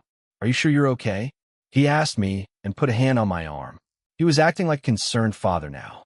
I gave him a reassuring smile and nodded. I have all of them and my friends. With them by my side, I can achieve anything. So these burdens are nothing to me. I didn't lie.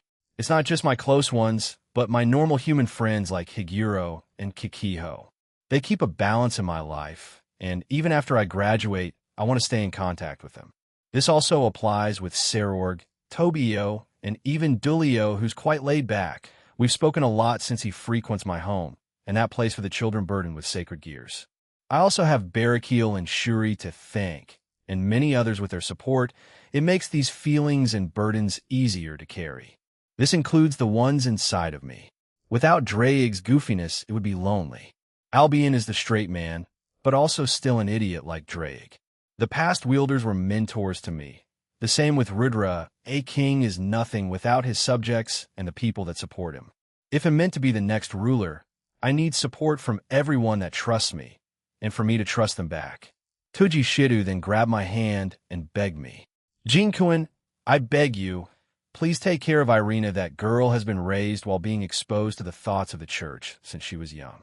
There are many things that she doesn't know as a girl. I need you to help her understand. If it's you and Irina, I believe you two will get along while surpassing general ideology and their standings. You've done it for many others, right? Including Gabriel-sama, which made the church and general populace there to panic. He chuckled a bit as some tears left his eyes. Darn it, why couldn't I say these words to Yagaki-kun back then? He asked himself and cried a bit more. I grabbed his hands and said, Toji Shida-san, please leave her to me. She's an important person in my life. Without her, I doubt my home would feel the same as everyone else in it. So, they'll continue to be with her and support her. I can assure you of that.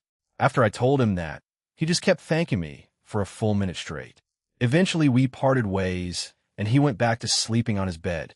When I arrived outside, Irina was waiting for me. Iri, Eren Senpai, can you come with me? She asked and grabbed my hand before pulling me away.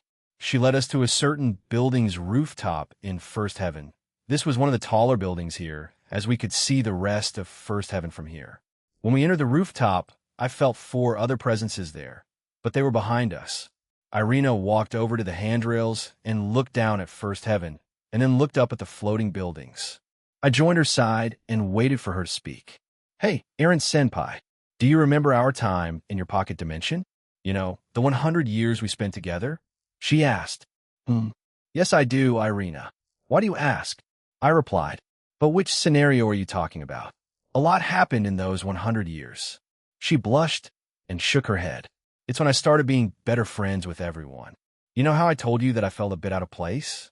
It felt like everyone already had a role, so I struggled to find one for myself. I asked you, but that didn't go anywhere, so I asked Rias and Lavinia about it. Right, she had her own worries about getting along with a huge cast of people in my home. She and Natsum are nearly identical, but Natsum didn't have these worries, though it's probably due to her being a bit older than Irina and not having that burden and expectations on her. They gave me helpful advice, and I started using it to get to know everyone a bit more deeply. In turn, I also used it on them, so it all worked out while I felt bad. I'm an angel and also Michael Samusay, so I felt like I should be able to do that naturally, you know? She said and twirled around, finally facing me. But apart from that, When we first came here, when we went after Kokabeel, I wondered what would my life have been if I stayed with Zenobia. Would I be a devil too? Would I regret it? Would I be one of Rias' evil pieces by now? Or would I work for you instead? She asked me, and herself.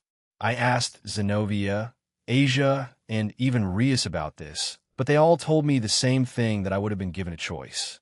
Zenobia chose to become a devil, and so did Asia. The same goes for Raswai Sensei.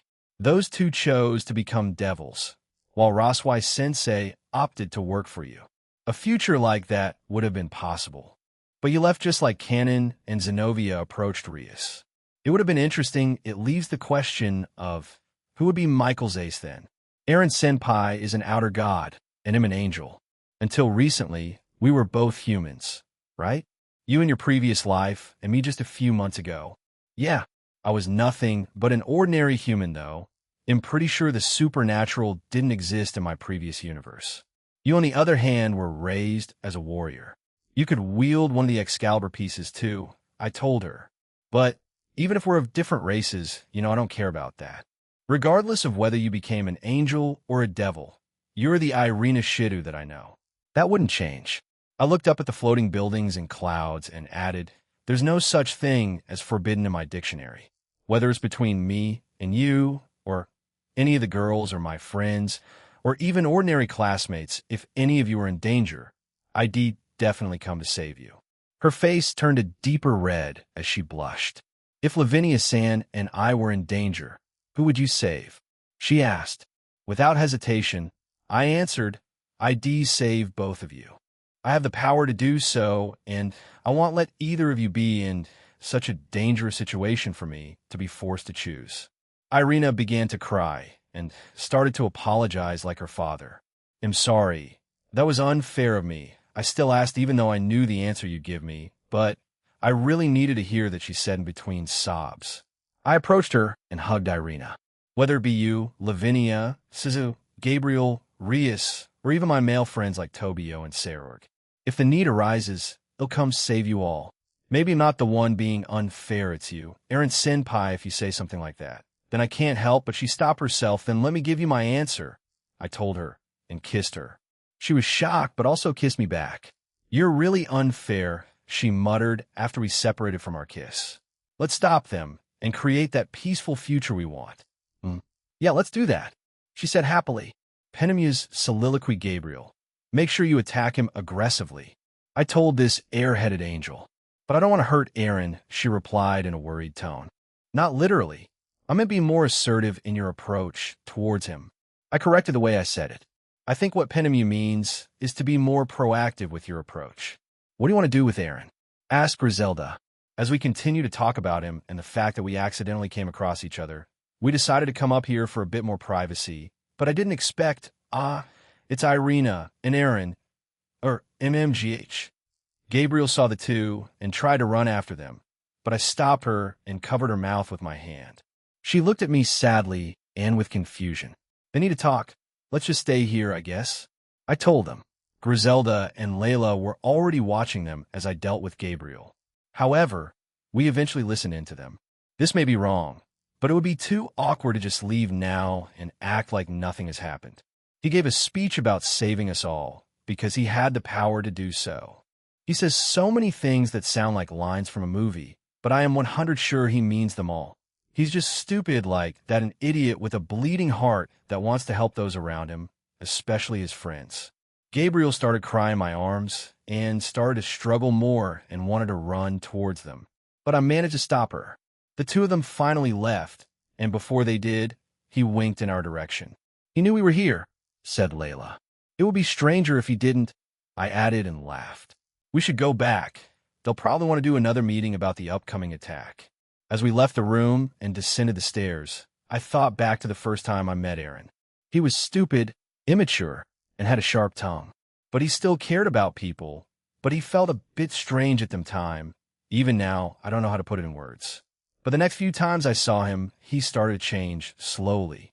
If I had to compare the two, it's night and day, but he still has a long way to go. Who would have thought that people would look up to him and rely on him, said Griselda. It felt like she read my mind. An abnormality.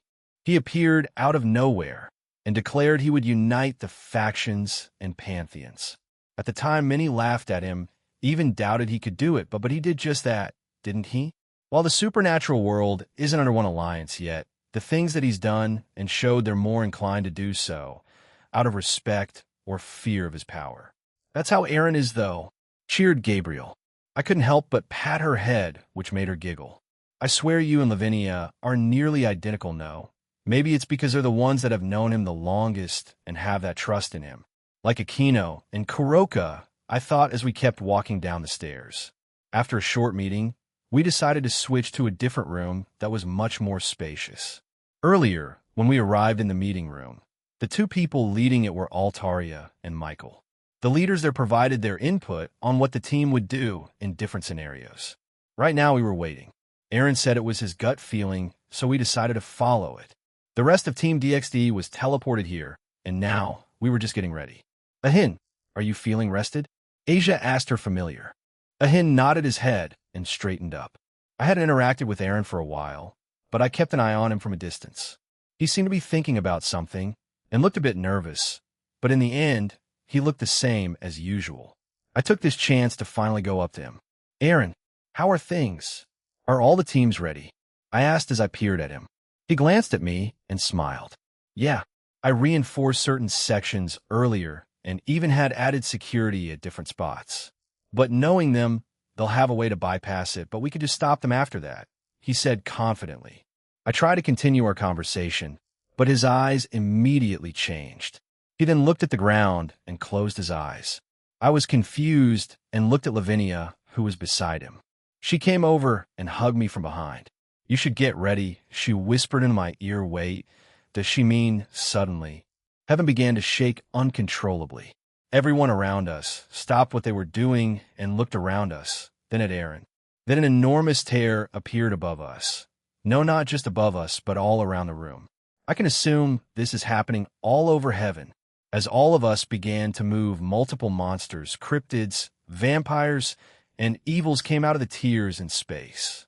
Aaron silently took a step forward and silently swiped his hand sideways. It's as if all sound stopped, and then powerful and loud explosions happened above us. The enemies that had suddenly appeared were all killed instantly. He took another step, and a powerful and massive aura of white, gold, and blue erupted from his body. His previously black hair had turned silver. Team DXD, he shouted, gaining our attention. Heaven is under attack. We've discussed our strategies a few minutes prior. He paused and raised his right arm up. Suddenly, dragon head symbols appeared on our arms. Take them down and protect this place, he said calmly. I had expected him to scream it, but everyone else instead shouted in response as they left with their teams. He then glanced back at me and a few others who stayed. I feel that I'm going to seventh heaven. The rest of you go, he told us, and disappeared. Third-person point of view. Rossweiss, Brynhilde, Zelma, and the rest of the Valkyrie squad and Norse group headed for First Heaven. They were tasked with several other groups to aid the first line of defense for Heaven, if that's where the attack had occurred. But for what they saw earlier, the Cow's Order may have teleported to all sections of Heaven at the same time. What does this mark do? Helmwige asked. The rest turned to look at Rossweiss as they waited for her answer. I can feel some enhancement magic on it. Perhaps it's to aid us in our physical attributes, theorized Brynhilde. It increases your strength, speed, durability, magic power by 10 times. It gives you a passive healing effect and immunity to certain mind control, poisons, and curses, said Rossweiss. You're also more resilient to elemental attacks, including time and space-altering techniques. The rest of their group became speechless at what they had heard. They didn't think Aaron would give them such an enhancement. Isn't that a bit much? Shouted Grimjord. Before Rossweiss could answer, several attacks were fired at them, and they scattered. The group looked at their attacks and found that they were from a group of super devils and super vampires. Please be careful when dealing with them. They're at least God class in strength. You've spent those extra few years in the training facility. Show them the fruits of your labor. Rossweiss shouted as she summoned her wand and created thousands of magic circles. Barato them, shouted a devil. Don't order me, you fool. A vampire shouted, But before they could move, mass-produced evil dragons appeared and flew towards the Norse group. Rosweiss fired her magic at them as a series of lights pierced and obliterated large groups of their enemies. The others in her group followed suit as they fired their own magic at the devils, vampires, and evil dragons. Gahahaha! These little girls aren't bad, shouted an evil dragon. We're not little. Schwartlight shouted back at him and fired a powerful fire spell at the dragon. Weak, he shouted and grinned at Schwartlight. However, Schwartlight also grinned back at him before she clicked her fingers. The evil dragon suddenly exploded into a fiery explosive pillar. Schwartlight mixed her fire magic and explosion magic and put a delay on the attack. What initially looked like a normal fireball spell turned into an explosion, which then turned into a fire tornado that also had various explosions occur within it. The evil dragon died, but the attack didn't stop there as the fiery explosive tornado began to move around and hunt down the other enemies within its range. Grimjord was fighting off several devils that began firing demonic attacks at her. One particular devil had a strange ability to attack with their hair and then use elements on them. The other two who were with her were both close-range combat types. Grimjord herself trained in close-quarters combat, so she didn't have any problems avoiding them. She had trained in both that and her Norse magic as well as other types since she wanted to have diversity. She avoided the punches and kicks that were thrown her way and also punched both devils back right in their face. Both reeled back at the power the woman produced as they were about to loudly whine.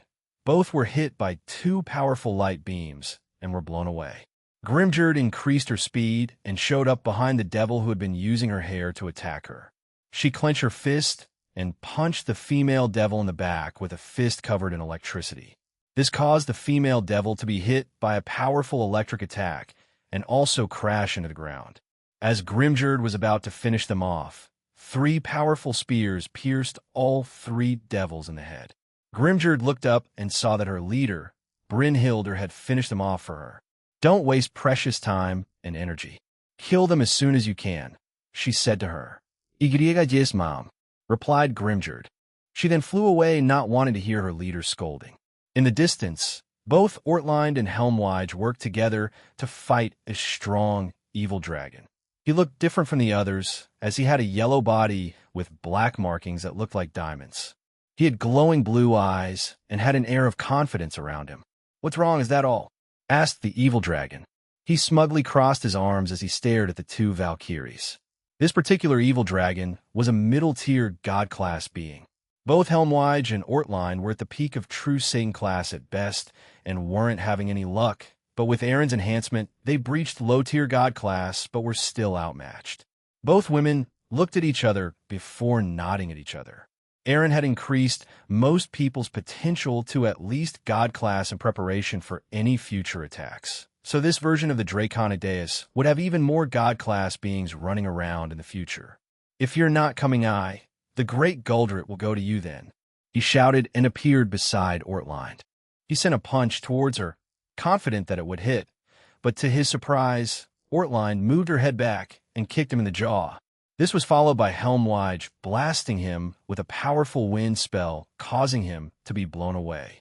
Guldrit was confused as he stared at the two Valkyries after composing himself. However, upon closer inspection, he saw that both women were covered in a green, Helmwige, and blue, Ortlind, aura. It was so thin that you wouldn't be able to see it with normal eyes. Oh, and what that might be? He asked them, but both women didn't answer him, as they instead charged him. Guldrit grinned and shouted, "Bring it on then." Ortlind summoned a spear and thrust it towards Guldrit, who dodged the attack, but Helmwige appeared behind him and fired multiple magic attacks at him, causing him to be hit.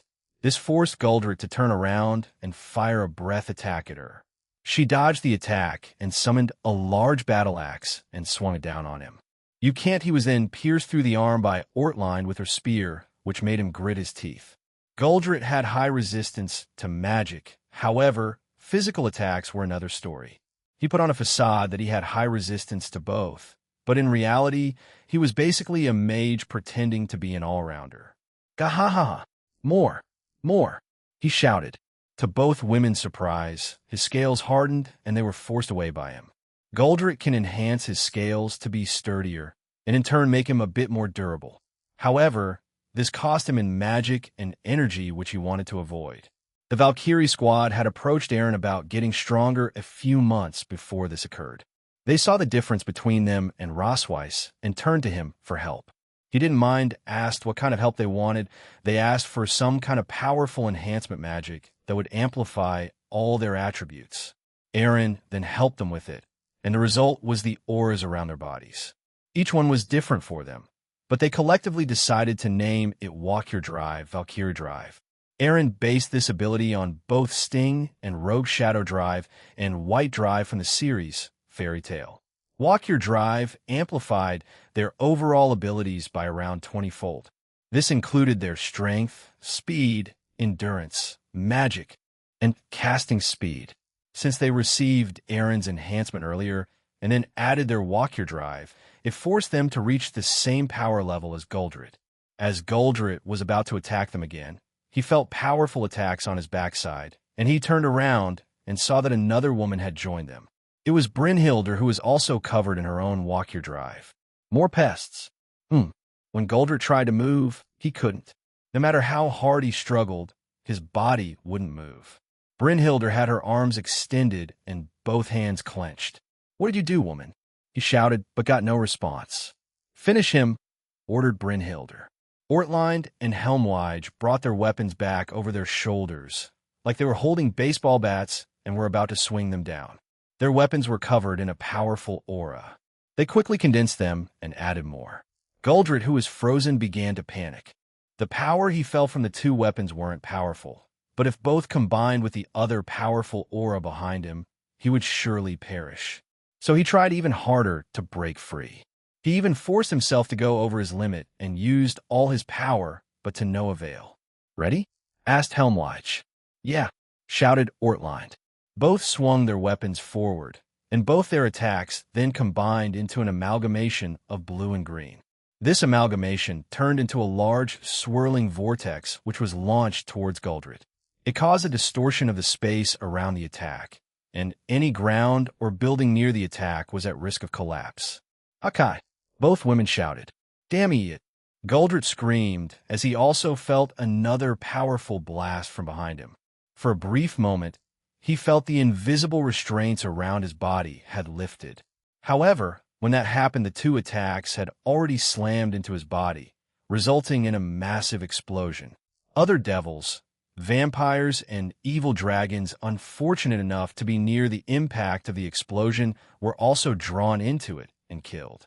However, because Eren had reinforced many of the buildings of heaven earlier, the buildings around them weren't destroyed. When the explosion stopped, they saw that Goldrit was dead. "Yay!" Both Ortlind and Helmwide shouted and high-fived each other. They quickly stopped as they felt their leaders glare their way. They quickly flew away to deal with the rest of the invaders.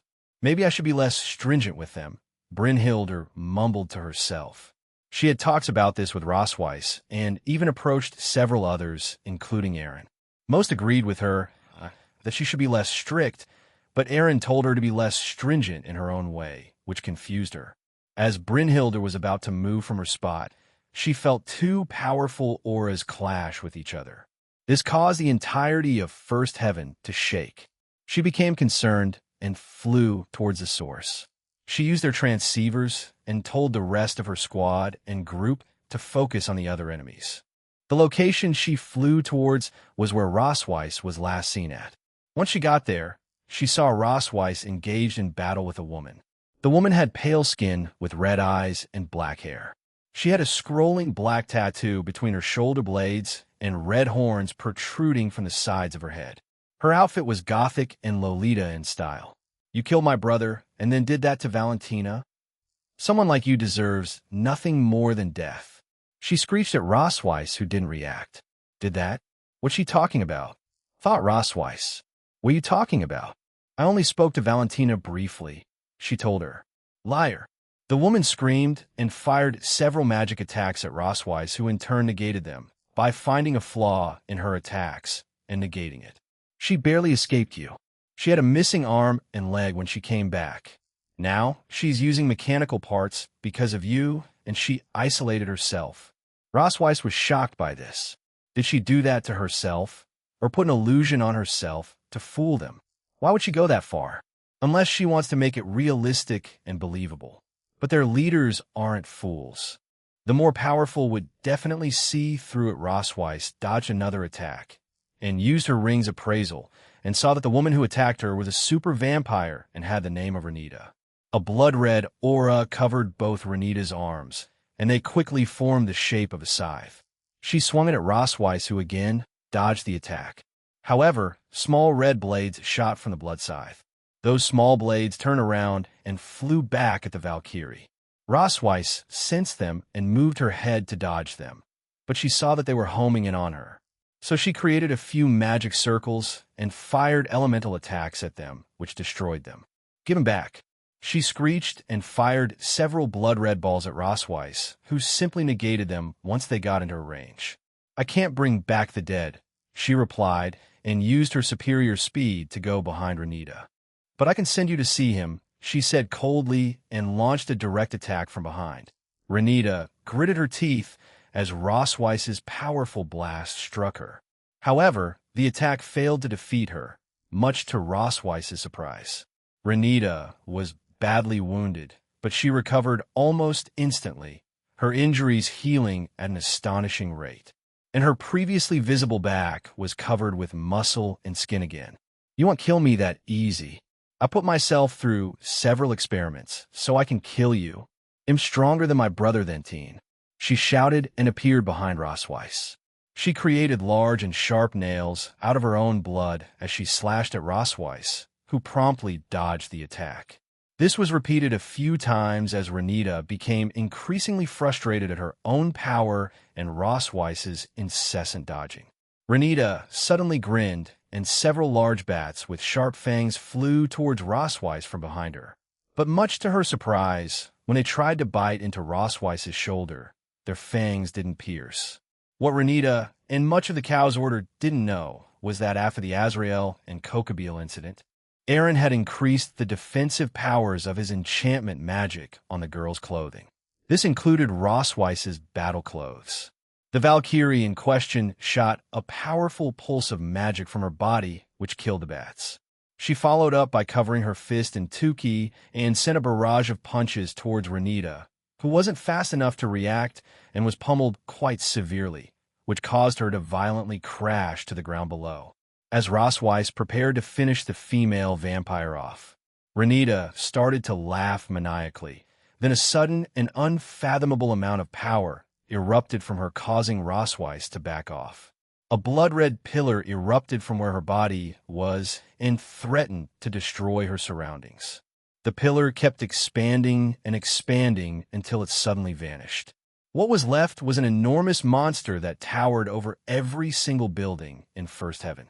It was covered in a lot of blood and had long black hair that covered its face and large horns that protruded from the sides of its head. "Did she transform?" thought Rosweiss. Suddenly, it opened its mouth and a black-red ball formed and then shot at her. She dodged it, but a large explosion occurred behind her. When she glanced back, she saw that Heaven's door was damaged to the degree that it may need repairs. Rosweiss frowned and said, "I can't let this carry on any longer. I thought you may have been someone close to Valentina, maybe even an ally, but unfortunately you were not." She then entered her Ultra Instinct sign and flew towards a monster. Renita, in her monster form, fired several more black-red balls at Rosweiss. But instead of avoiding them this time, she created a magic circle that absorbed them. She did this to the other attacks directed at her. Once she had gathered enough, she fired it all back in one giant beam. This beam hit Renita on the right side of her face, striking her down. She summoned her Mistiltine wand and created a large magic circle above Renita. At the same time, another magic circle was created beneath her, which sealed her movements. "Aaron will have use for her, right? But it doesn't sound like no. If anything is left after this, then I'll bring it with me," she murmured to herself. She then flicked her wand, and a powerful beam left the magic circle above Renita. The light covered all of Renita's enormous body and most of the buildings around her. However, the light show didn't last long as when it ended. Only the footprints of Renita were the only things left of her. I used too much members of Team DXD. Be alert. Both third and fourth heaven possess the Tree of Life and Tree of Wisdom respectively. We're led to believe that they're targeting those. I repeat, to any groups near those floors, please protect those trees at all cost. A group of the Irish groups told the members of the team. We're nowhere near detention.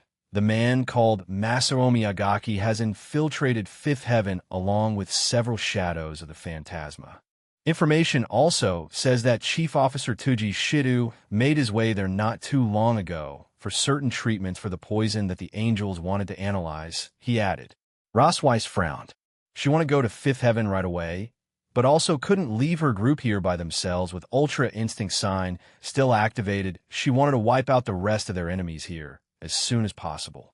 With that thought in mind, she flew away. Papa.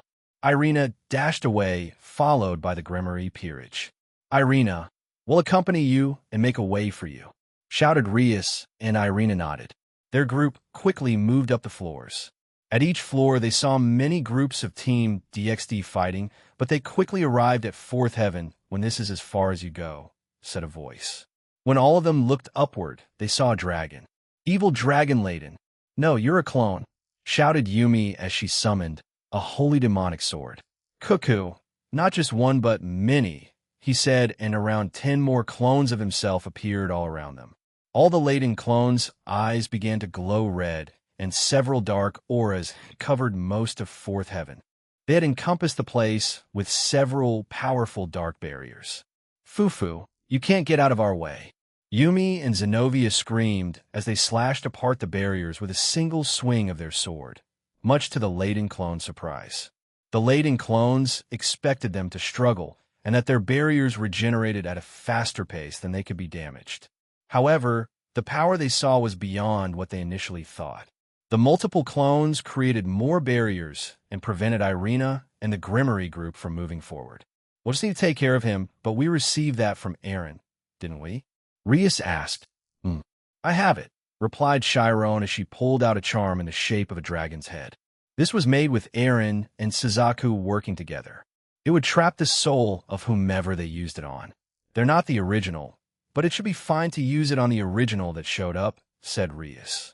Take him down, clear a path, and well reach Fifth Heaven.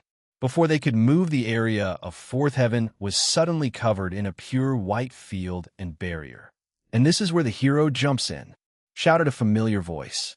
All of the laden clones' barriers were instantly shattered, and Kanami Managawa, along with the rest of the Slash Dog team, appeared. We'll take it from here. We just finished up helping another section of Third Heaven, and Maruam and Middle stayed behind, said Kanami. You can't use those barriers anymore, and you can't leave Fourth Heaven, shouted Kanami, and the barriers that the laden clones began to create instantly disappeared. Go.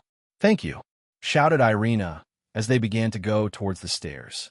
As they did this, multiple laden clones fired attacks at them, but with a swing of her true Longinus, she nullified the attacks. Natsu, everyone let's get to work. They won't be useful to Aaron, so no need to hold back or be careful about anything. I know, replied Natsum as she used Fallen Spirits Dance and also used it on everyone else on her team. Fusey, I'm on it, Fusey replied to Kanami. She created several magic circles around them and then a barrier spell around them that should limit the number of times they can use their attacks and also decrease their potency. Cuckoo, let's tear them apart then. Cookie shouted and ran towards them with Byakusa on his shoulder and with the electric spear covering his arm. Kuhahaha, I would have expected Slash Dog to be here, but this is it? The famous Slash Dog team to be, so Cookie pierced this clone's shoulder and punched him in the face, throwing him backwards. Behind him was Calawarna, who fired multiple light spears at the laden clone, which also stabbed him all around his body. But he didn't go down and only laughed even more. You need to be stronger than that, you know? He said. Upon closer inspection by the two, they saw he had hardened his scales even more, which prevented their attacks from fatally wounding him. I may not excel at fighting and have only a limited number of offensive techniques, But if my strong barriers and other techniques, you won't be able to kill me that easily, he told them, and then paused before a massive grin spread across his face. There, hear the backup. Another tier appeared above them, and two individuals emerged, a man and a woman. Both of them landed beside the original Layden, and they faced the Slash Dog team. Is this them? The famed Slash Dog team? Asked the man. The man had reddish skin with a singular horn protruding from the right side of his forehead. He had long white hair and hazel-colored eyes. He wore a white general's uniform with a gourd on his waist and a golden mechanical left arm. He brandished a sword with a golden dragon design handle and an aqua blue blade. The woman had pale white skin with elf-like ears. Her hair was mostly white with blue streaks on each side of her head. Her hair also reached her waist. She wore a gold and white accessory on the back of her head. She wore what looked like a kimono, as it was mostly white with red and gold accents and designs on it. Her right arm was covered in darkness, while her left carried a large golden bow. Behind her was a bird that was made of darkness too. That they are. Who is your master? The clone of Layden asked. Lord Arundel. They replied in unison, and powerful auras surrounded their bodies. Shall we get to it? The man asked. Do you see who are the chosen ones? The female asked. The female took a step forward, and a powerful aura blasted at the Slash Dog team. However, Fusey created a powerful barrier in front of them. Who is the chosen one among you? Do you deserve that power? Were you born with it? Are you royalty? She shouted at them. Or are you scum who work for it? Did your hard work get you here? Shouted the male. Everyone there was confused by what they were saying. Cookie scratched his head and asked, what are they talking about? It sounds like they believe that those born with power deserve the right to high positions. However, anyone born in a low-class family and work their way up to that seat or rank doesn't deserve to hold that position, said Ajamu. Some humans, and even supernatural beings, still believe in that it may be just an extreme case on their part, or at least their master. They're privileged trouble. Got it, take them out. No, wait, we capture them, right? Cookie asked as electricity started to discharge from his arm. Be careful, they're powerful. I know that you guys spent 50 years in Aaron's training facility, but you didn't have the same benefits as his other place. Please be careful. I will try to limit their powers as much as I can, warned Kanami. Natsu, Shigeon. The three of us will take care of those two that showed up. They seem to be part of the Phantasma. The rest of you, we'll leave the Layden clones to you. They'll have my warriors help you guys out, all right? Said Kanami. Roger that. They replied. Kanami summoned her white armored knights, using her seventh commandment. Cookie, Ajamu, Calawarna, and Fusey ran towards the Layden clones. With the dragon marks on their arms, they were empowered like the rest of the team. Cookie and Ajamu took charge and used a powerful combo attack that launched all the Layden clones away. This was so they could have their fight in another location. The three chosen ones, the rest were insects. Shall we get rid of them? Ikshia? Asked the man. Fufu, of course. Halder, replied the woman. The man is Halder, and the woman is Ikshia. Who do you want dibs on? Kanami asked. I want to face the woman, said Shigeon, surprising both sisters. W what? No, you two face I have Po. It'll be fine. Also, Aaron made a spirit for me like Sylph, so it'll be fine, Shigeon told them with a reassuring smile. Fine, but be careful. We don't know what kind of abilities they have, replied Kanami. Natsu, you're with me. Let's kick some ass. You don't need to tell me twice, said Natsum. Enough. Let us start. Halder shouted as a large shadow of a bull-like monster appeared from behind him. For Lord Arundel. Ikshia added, and a large shadow of a bird also appeared from behind her. Her bow also began to glow brighter. The two subordinates of rank 8, Arundel Liaris charged to the three girls. Chapter 13, Part 3, True Desire, Holy Swords, and Christmas Miracle third-person point of view each swing. Each thrust, each slash that were launched to the Managawa sisters produced an amalgamation of blue lights and ice. The lights would explode after a few seconds. Their opponent, Halder, a swordsman and subordinate of Arundel rank 8 of the Eradicators. He summoned 2 extra arms on each side of his body. This also multiplied his sword, and he then swung them down as multiple slashes went in several directions. Both sisters dodged the attack, but to their surprise, the slashes multiplied even further and changed directions towards them. Turn, Kanami ordered, and the slashes turned back to their owner, and it surprised him. However, he grinned and simply swung his swords again and canceled the attacks directed at him. Chosen One, you have a very powerful ability. Why not join Lord Arundel and become his subordinate? Who knows what the future may hold? Perhaps he may even give you a special place at his side. Said Halder. You know, I'm already in love with someone else. No thanks. Kanami replied with visible disgust. This caused Halder to laugh at her. Fuahaha. He is one of the handsomest beings in our universe. And you judge him to be disgusting? You have guts, girl. Laugh Halder. That's subjective, jerk. Kanami shouted back at the man. She then charged at him and swung her spear down at him. Halder blocked it, that's what he thought, but several cuts appeared around his body to his shock. Kanami followed up by kicking him in the neck, which caused him to crash a great distance away. Natsum, who was behind her, summoned a spear made of wind. Just above the location he crashed at and dropped it on him. Halder, who had quickly recovered, swung his sword at the attack above him and froze it. Then the blue lights that appeared exploded, causing the attack Natsum created to vanish. Ugh, I hate having to hold back. How can they keep doing it? If we didn't, we might accidentally destroy Heaven, Natsum muttered in an irritated tone. Just get used to it. Unless Eren decides to make this universe much more sturdier when he evolves, we'll be stuck using a certain level of power. Unless we transport ourselves to a different dimension, replied Kanami. Several blades of ice and light blue balls appeared around them suddenly. The blades flew towards them, and the balls began to flash rapidly.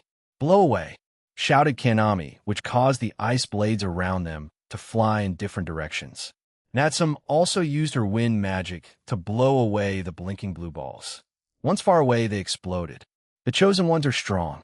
This is what we were looking for, shouted Halder. His body was immediately surrounded by a light blue aura as he dashed back towards the two girls. Shut up, old man, Natsum shouted back, which irritated Halder. I'm only in my 200s. I'm still young. He shouted back with irritation and sent multiple more slashes towards the girl. He also stomped his foot on the ground, creating hundreds of blades of ice. Both girls jumped away from the area he created the attack at, but saw him grin. Halder flicked his wrist upwards, and two giant ice warriors appeared out of thin air and slammed their weapons at both of them. Halt! Kanami shouted, and the two warriors stopped inches from them. Attack him, she said and pointed at Halder. The two ice warriors immediately turned their attention to Halder and swung their weapons down. Halder laughed at the situation. You can control every in this field. A powerful ability. Lord Arundel will surely love you, shouted Halder as he flicked his wrist again, and the two ice warriors vanished. Hey, cease. Centuredo, you're up, shouted Natsum, and the small wind spirit Sylph came out of her body. Yay, I get to play, shouted Sylph. She then looked at Halder with a cheeky grin and trapped him in a cage of wind. Halder put his hand forward, but the wind knocked him back, leaving him trapped and unable to move. Fufu, I also trained, you know. I can't keep up with Natsu if I didn't, Sylph declared happily. Natsu Managawa was multiversal S. Sylph trained alongside her, so she was just an entire rank below her at Universal S, but it was still enough to fight alongside Natsum. Do it. Get him, Sylph said menacingly, and then shifted back to her usual self. The two sisters looked at Sylph and laughed nervously. Sylph sometimes did that as a joke. She wasn't some kind of psychotic wind spirit, but liked seeing those around a bit uncomfortable. Where did she get such an idea? Drake, well, Eren half-jokingly suggested it. Drake encouraged it, and now Sylph would do that from time to time. Kanami threw her true Longinus high up into the air. She then covered her entire body with white flames from her ashen burst. She slowly gathered the flames around her left arm and held it up beside her. Natsum also entered her incomplete spirit dive form and gathered a large amount of magic on her left arm. She then crossed her arm with her sisters as they both stared at Halder, who had a look of concern and panic stretched across his face. Halder. He knew his life was about to end, but he wasn't scared. In a strange twist, this was the calmest he had been in his entire 231 years of living. The last time he was scared was when he was a young child, at the age of 7. He saw his parents killed right in front of him by bandits on a different planet in the Phantasma's universe. In spite of that, Halder was born for greatness. His parents were powerful, but were killed by mere bandits. At the time, he didn't know any of this. He was just a 7-year-old child after all. He was born as a Satan-class fighter in his universe, and from there he grew in strength with next to no training involved. At the age of 12 was when his dark path began, and after that, it became the norm. Anyone he came across, he would dominate and eliminate, setting him apart from everyone else. In his mind and to the world, he was born different. At times, he wondered if he had discovered this side of himself sooner. Would he have been able to protect his parents? However, once he was exposed to the harsh realities of his universe, emotions such as love or anything related to it, it was useless. You were perceived as weak. In his mind, once he found that out, they were weak. They cared for him, they loved him, and to the hardened Halder, it was a sign of weakness. In his world, in his universe, strength and power were the only things that mattered. He eventually learned more about his universe and how it worked, and aimed to join the Eradicators and be known throughout his universe. When he was around 98 years old, he finally gained enough power to try to challenge one of the Eradicators. He hated pretty boys. To him, they were nothing but stupid, ignorant, and weak.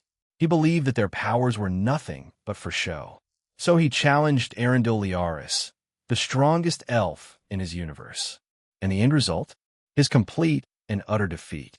He stood no chance. At the time, he was shocked. Centuredo, and after so long, he finally met someone like himself. Even after the humiliating defeat, because their ideals and philosophy aligned, he accepted it right away. Arundel set him to work right away like the rest of the Eradicators and Phantasma. He was sent to different universes and alternate timelines to conquer them. But he was also given an extra task, to find another subordinate for him. Another chosen one. Halder didn't think it would be possible. However, with each universe he came across, he saw many who had nearly the same requirements. But they had those emotions that he detested. The same emotions that killed his parents. He didn't understand why they clung to them, even at the end of their lives. Some even used those emotions to become strong, much to his surprise. When he asked Arundel about it, the answer he received was because they're weak. They rely on emotions to become strong. Those who are naturally gifted and were born for greatness don't need such trivial things. Yet, more and more creatures from different universes kept getting stronger because of their emotions. It ranged from rage, happiness, to sadness, and many more. Even some pushed him to use more power because of those emotions. When he fought a certain person in a certain universe, he heard a strange statement made by that young man. Emotions bring out the best in people, as long as that desire remains, and as long as you keep working hard towards that goal, and if you have people to protect, you'll keep getting stronger. Emotions are a powerful thing. After that, he kept an eye on those people, and time again. Those emotions and feelings kept pushing them into a new realm of strength. Yet he couldn't understand them, so he simply kept on doing his job until he met Shia. They had the same ideology and philosophy. However, to his surprise, their duel ended in a draw, and that was when he called for his leader, Arundel. Once he came, the two of them dueled, and in the end, Arundel Liaris won. Once Shia heard the same speech that Arundel gave Halder, she immediately became his subordinate. However, such a criterion was rare, so Arundel only ever found these two as ideal candidates. The rest were the ones he labeled as hard workers, which he detested. This is how Halder's life was for the next 100 years. This was when they were contacted by the Cow's Order and made an alliance with the organization because of Lapis power. For the first time in their leader's eyes, she had seen another god of that caliber, and they formed an alliance because of that. Many were skeptical of the universe they came from. However, once Arundel and his subordinates and many others found out about a certain outer god who did something unthinkable, because they had known all of their lives that they embodied chaos and destruction, every evil in the multiverse would be traced back to them. Yet, this one worked for justice, for good. For love? When Halder heard about it, those words from a long time ago echoed in his head, like a relic of a past, a recording he tried to throw away but kept coming back to him at the most unexpected moments. Emotions. Even more so when they found out about how sacred gears functioned, that they were influenced by the wielder's thoughts, emotions, and their will. Halder wanted to go there and see how such powers could change their world. And this is how it ended up in this mission, how he was about to die. Halder smiled as he looked at the two human sisters in front of him. Both had sacred gears. The short time he fought them, he experienced their emotions. Anger, frustration, love, and many others he didn't know the words to. He heard from the cow's order, desire. Sacred gears are driven by the power of desire, and it also determines the power for it as well. The stronger your desire, the stronger your sacred gear will respond to you. Halder could only smile bitterly as the attack the two sisters were preparing for was ready. Natsum and Kanami finally thrust their arms forward, and a unification of white fire and black-white-green wind was launched towards him. The attack was large, larger than what he had seen in his life so far. Senchuredo Natsum flew over and retrieved it. Do you think we can use this? Natsum asked Sylph. Who knows? You don't use swords, though. Let's give it to Aaron to analyze and maybe modify. The wind spirit suggested. Natsum nodded and stored it in her ring. She glanced at the spot where Halder once stood and sighed. She finally walked back to her sister. As she did, a large fiery inferno erupted to their east. Hundreds of arrows rained down on Shigyun as she burned them, or Po devoured them. The one attacking her was Aikshia. She, unlike most, did not come from the universe of the crepuscular phantasma. Her universe was called the Aviute Etheria. However, it was long been conquered by the phantasma, and many of their people have been integrated into their rankings. Aikshia was one of them. Once she joined Arundel and became his subordinate, she held no remorse and helped eradicate the rest of her universe. She, like Halder and Arundel, had the same ideals after all. However, there was one thing that surprised even Arundel, Ive, and Fumara, and that was, come on, keep on dancing for me," she shouted as she fired more arrows covered in darkness at Shigyun. Both Shigyun and Po burned or devoured the attacks sent their way. Shigyun had been trying to understand what kind of powers Aikshia had, but so far, she had only used her bow and a bit of darkness manipulation. Aikshia grinned, and she disappeared from their sight. Multiple clones of Aikshia suddenly appeared all around her, and they fired a volley of arrows at her. Each one had different elements coating them. "Po eat," shouted Shigyun. Po opened his mouth towards the sky and devoured all the arrows. Shigyun summoned her whip and aimed it at Aikshia, who dodged the attack and fired a singular arrow at her. This confused Shigyun, but her instincts told her to dodge, and so she did. Po tried to eat it, but Shigyun stopped him, confusing him. Once the arrow passed by them, it landed on the ground, and a giant ball of darkness suddenly consumed its surroundings, and out came a beast made of darkness. It suddenly charged at them, and Po immediately leapt towards it and bit through its head, much to the surprise of both women. The beast made of darkness instantly died and vanished. So that thing is as strong or stronger than my beast of darkness, huh? Interesting. The chosen ones from different worlds are always entertaining, mused Aikshia. Oh well, Aikshia summoned more monsters made of darkness. This time, they were avians that range from ones that Shigyun knew of like eagles, hawks, seagulls, parrots, to one she hadn't seen before. One even looked like a mix of shark and crow. A total of 50 were summoned, and they began to attack the two. Both Shigyun and Po avoided their attacks. Po devoured most of them, as Shigyun retaliated by using her fire magic and whip. She punched in front of her using her left fist and shot a stream of flames towards the avians. Her whip also smacked and slashed them apart. However, as she killed them, more appeared. Not only that, Aikshia also fired arrows at them constantly using her clones. "Do you need help, Shigyun?" a voice asked in her head. "No, I'm fine for now, Temperance. But if I do, you'll make sure to ask," replied Shigyun. Temperance, a fire spirit created by Aaron and gifted to Shigyun. She is just like Sylph, as she can aid Shigyun in a battle or amplify her use of her fire magic.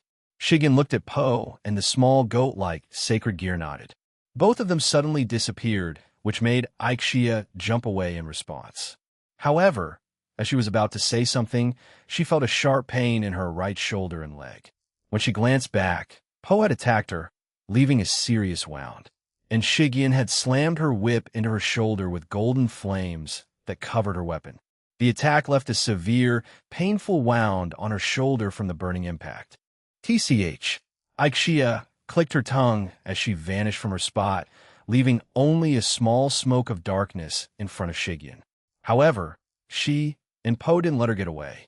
As soon as Aixia appeared at a different part of Fourth Heaven, both Shigen and Po also appeared behind her. She was shocked by this as she had been trying to heal her shoulder and thigh, but was interrupted. "You're persistent, aren't you?" she asked in an irritated voice. Shigen didn't answer her as she attacked with her whip again. However, this time blue feathery wings appeared from Aixia's back, and then her wings fired blue feathers at Shigen. Both her and Po used their Devour attack on the attack, which made Aixia's even more irritated. "What are you? Do you just eat everything?" she snapped and bellowed at Shigen. "My family are known for being gluttons after all. I guess I received Po because of it," she said with a smile. "This human is insane," thought Aixia. She flew into the air and summoned more avians made of darkness and fired several arrows and attacks with them. She then summoned multiple clones behind and around Shigen and had them attack her too. Po noticed what Shigen was about to do and jumped towards her and sat on her shoulder. "Gueo!" Po shouted as Shigen unleashed flames all around her, rendering the attacks thrown at her useless. However, these flames, which were previously red, slowly turned golden, just like her whip. "What are those flames burning my darkness away?" Aixia looked at Shigen with horror as she flew away. Aixia, even though she came from a different universe, viewed Etheria. She was one of the strongest in her universe, but unfortunately for her, her universe was a peaceful one, almost utopian even, and Aixia didn't like it. There were a few adrenaline junkies like her, but none of them wanted to have a fight to the death. At best, they only wished to test their strength against each other. There was a yearly tournament where they would do this too, but she became the indisputable champion and no one could challenge her, until Halder came along and tied with her. However, once she was recruited by Arendelle, they found that she had a very high affinity for darkness and shadows, almost as good as rank one of the Eradicators, Ecthrois. So, for a brief time, and with Arendelle's permission, she was given a briefing on it and shown how to manipulate both. As expected, she immediately mastered using them, and the training lasted around a week. Arendelle didn't look down on her because of it. Strangely enough, he saw it as a way to become stronger, due to the fact that he planned to defeat Halder and Aixia and absorb their powers in the future. Aixia tried to jump into the shadows, but Shigen created a mini-sun that made it impossible for any kind of shadow to exist in Fourth Heaven. Left with no options, Aixia charged back at Shigen, intending to defeat her, instead of recruiting her like they were initially tasked with. But both of them knew that it would be impossible to convince the chosen ones that they found. She threw her bow into the air, which transformed into a moving platform that looked like a skateboard hoverboard. Aixia jumped onto it and covered her right arm in darkness. She also made a new bow out of darkness, and without a need to draw it back, she fired arrows covered in darkness rapidly at Shigen. The hoverboard also summoned translucent cannons beside it and fired feather-like objects at Shigen and Po. Shigen left this to Po as he devoured everything that was thrown at them, which frustrated Aixia even more. "It's worse than fighting Lord Arendelle," she said to herself and laughed. "At least I'll die in a more honorable way," she thought, and kept flying towards Shigen. Aixia knew how twisted of an individual Arendelle was, but she still followed him. Even after he mistreated her, she still followed him. To him, he was a god that saved her from a hellish hole that she called her universe. To her, it was boring, and the life that she lived now was better, even if she saw a lot of atrocities. She was still grateful and would see her mission through. "Bring it on, woman," She shouted and charged at Shigyon. As she did, she charged one last powerful shot. A substantial amount of darkness gathered in her bow. Everything around her threatened to be consumed by the darkness. But Shigyun's power overpowered it. After firing the large black arrow, she also fired her blue feathers into it, mixing together the two attackers. Shigyon muttered, and Po devoured everything again. Suddenly, flaming chains came out of the ground and cuffed her wrists and ankles. This caused her to be pulled off her hoverboard and to the ground. "Temperance-chan, can you help me now?" she asked the fire spirit in her. "Okay," replied Temperance. She then left Shigyun's body and appeared beside her. She was a small spirit, the same size as Sylph. However, she resembled a small Oni as she wore a rag-like top and skirt. She had fiery red eyes, red hair, and small yellow horns. "We got help from Natsum-san. Please do it," said Shigyon. A large fiery pillar erupted from Shigyun's body. The fiery pillar changed from the regular red to gold. The flames around her body slowly turned into a gold flaming crown around her head and two bracelets on both her wrists. Behind her were two golden-colored fiery wings. What changed about this were Shigyun's flames. The golden flames that Eren had imbued into her whip were the flames of rebuke. It was meant to be paired with both Po's and her whip's devour effect. The flames of rebuke had the properties of purification. Anything it touched, any and all evil intent, would be purified from that object, place, or person. If mixed with her whip's devour, it would purify it, and if she chose to, release whatever was devoured. With the help of Temperance, she mixed both the flames of rebuke, Shigyun's own affinity for fire magic, and her devour effect into her whip. The flames around her body are now capable of devouring and purifying anything they touch or destroy. Spirit assimilation, spirit dive. She muttered she wasn't the only one covered in flames. Like Eren's own sacred gears, as well as Lavinia's Shigyun's sacred gear, Po had also been upgraded but not evolved. Whatever Po devours, he can choose to use whatever power or property he had consumed and use it for a maximum of a year. After that, the ability will vanish from his system, but if he redevours or eats it again, he will gain access to it again. Right now, Po was also covered by the flames of rebuke. His horns had golden flames covering them, as well as his small tail. Shigyun raised her arm forward and gathered her golden flames around it. "Po, can you please deal with those?" she asked, and looked at the various monsters made of darkness that were still around them. Po nodded and jumped off her shoulder. He ran towards the monsters and leaped towards them. Po bit and tore through the monsters while applying Shigyun's flames onto them, incinerating them. Shigyun dashed towards Aikshia, the flames around her arm getting stronger and more intense. Much of Fourth Heaven and even Kinemus White Field and Barrier began to melt at the intensity. Shigyun never liked fighting. Even before she became part of the supernatural, she was a shy girl who didn't like hurting even a fly or a small animal. She preferred to live her days quietly helping those around her or to be left alone.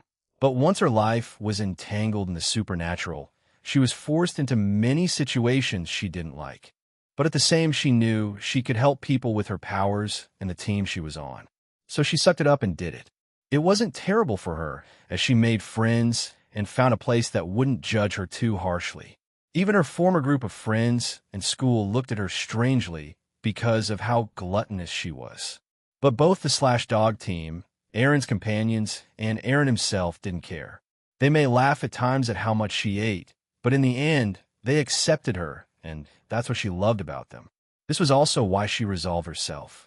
During the time she spent in Eren's pocket dimension trips, she would force herself to learn how to properly fight, how to use magic, how to be proficient at hand-to-hand combat, and other things. Eventually she began to master them. And this is where Shigyun is today. Like Asia and others who prefer to not fight, if she had to, she would, for herself, her family, and her newfound friends, family, and lover. As Shigyun punched Aikshia with her flame-covered fist, Aikshia's life flashed before her eyes. The day she was born, her family that was still alive on her own planet. The people she defeated in her own universe. The people she killed in various others, and other insignificant memories replayed in her mind. Thanks, Aikshia said to Shigyun, surprising her, before being incinerated by her flames. The flames that Shigyun had purified her body and soul as they faded away. Shigyun stood there, unsure if what she had done was the right thing. She wondered if she should have spoken more to her. Maybe she could have had her switch sides? But she heard her talking about being loyal to Arundel, so she had her doubts that the woman she killed would do such things. Isun, Shigyun, a voice shouted, pulling her out of her own thoughts. Eh? Shigyun looked beside her as Natsum had her hand on her shoulder with a worried expression on her face. Are you okay? You've been standing there for 2 minutes. Everyone else is done. We should head to the other floors to help. Let's leave Fifth and the other heavens to Aaron's group and the Grimmery group, she told her. All right, replied Shigyun. She looked around her, and everything was back to normal. The laden clones were no more, but the bow that Aikshia used was the only thing left behind. Shigyun touched it and put it in her ring for safekeeping. Are you sure you're okay? Natsum asked again. You could talk to us, or Aaron, you know. I know. We could do that later. Right now, we have to focus on this, Shigyun said with a troubled smile. The two of them left with Poe to join the rest of their group after Natsum nodded. Shigyun glanced back at the Tree of Wisdom before turning back. When the Grimmery group Irina passed into Fifth Heaven, they came across some people in their way. Just 4, but these 4 were powerful, but to their surprise, there were already 2 people there in front of them. That's Dulio-san and the evil dragon Krumkruch. My ring says it's not a clone, but the original, shouted Rias, much to the rest of the group's shock. They quickly arrived by them. Oh, if it isn't Rias Grimmery-san and her group. Ah, yo, Irina-chan, greeted Dulio. The original Krumkruch glanced at the Grimmery group and Irina and nodded. Why is Krumkruch here? Asked Asia. When I came here, he was already here, fighting these 4, so I joined him. And did you know what he said? He asked them and laughed. He said, I want to speak to Gene Skyward. I will fight with you. Heaven's Joker. Is that a deal? Who would have guessed, right? The group was stunned by this and stared at Krumkruch. I have my reasons, he told them and didn't elaborate. I think we should trust him, said Asia. She then pulled out a banana and gave it to him. A hen likes these. Please have one. Asia then handed Krum the banana, and the dragon stared at it before taking it and throwing it into his mouth. What is happening? Gasper asked, confused by the situation. So leave this to us, everyone. I've gotten extensive training at Gene Kun's place, so fighting these guys won't be a problem. You go ahead and find Irina-chan's dad, he told them. I'm a sub-leader of Team DXD. Gene Kun's been great, and I have to try to live up to it, you know? Everyone there had heard of Dulio's past. He had shared it to Team DXD during their 50 years in Aaron's training facility. Dulio was a war orphan. After being involved in a certain country's civil war, his parents died. He had been living under the care of the church, and during that time, he awakened the power of his sacred gear. Because he possessed one of the most powerful sacred gears, his life changed dramatically. After awakening his power, Dulio was removed from the church to undergo training in one of the church's institutions as a soldier. Despite his own wishes, he was trained due to his remarkable talent showed at a young age. In the church's institutions, there were children with innate talent, but also those with none. Because everyone was in the same situation, Dulio would call everyone brother or sister and love them like family. The children in those institutions, most of them died before becoming adults. The children with no talent were killed while trying to obtain power. Dulio saw all this with his own eyes. Dulio once said, in this world, there is a lot of delicious food. There are a lot of people who would want to eat it, but can't. With that thought in mind, he traveled around the world, tasted food, and experimented with it, so he could recreate it in the church. After countless failures, he was finally able to make those dishes for the children in the church. He wanted them to experience that, because they couldn't leave the church. The main reason why he became the Joker was to reach the souls of children in heaven. As a reincarnated angel Joker, he was able to set foot there. In Griselda's words, Dulio, as the strongest within the church, and also one of its kindest youths, He wishes to spread that kindness to everyone and prevent more tragedies. So that's why Dulio supported what Aaron wanted, what he had been doing, and what he would do in the future. He had been to those facilities where children had disabilities because of their innate abilities or sacred gears and cured them. After that, he went to heaven and fixed that bug in the system, preventing any in the future. Then he caused that miracle around the world. Aaron also cooked for those children and showed Dulio some of his recipes. He enjoyed the food he ate at Aaron's home and always asked for the recipes afterward so he could remake them for the children in those facilities. Dulio spread his wings and showed them in full display. Krumkruch also covered his body with his aura, as he and Krumkruch were about to face the four people with them: a mass-produced evil dragon, two super devils, and a super vampire. All were comparable to God-class beings. As Heaven's one and only Joker and one of the sub-leaders of Team DXD, I won't let you rampage any further in heaven. I won't let you disturb the peace that my brothers and sisters have while they are here, he told them.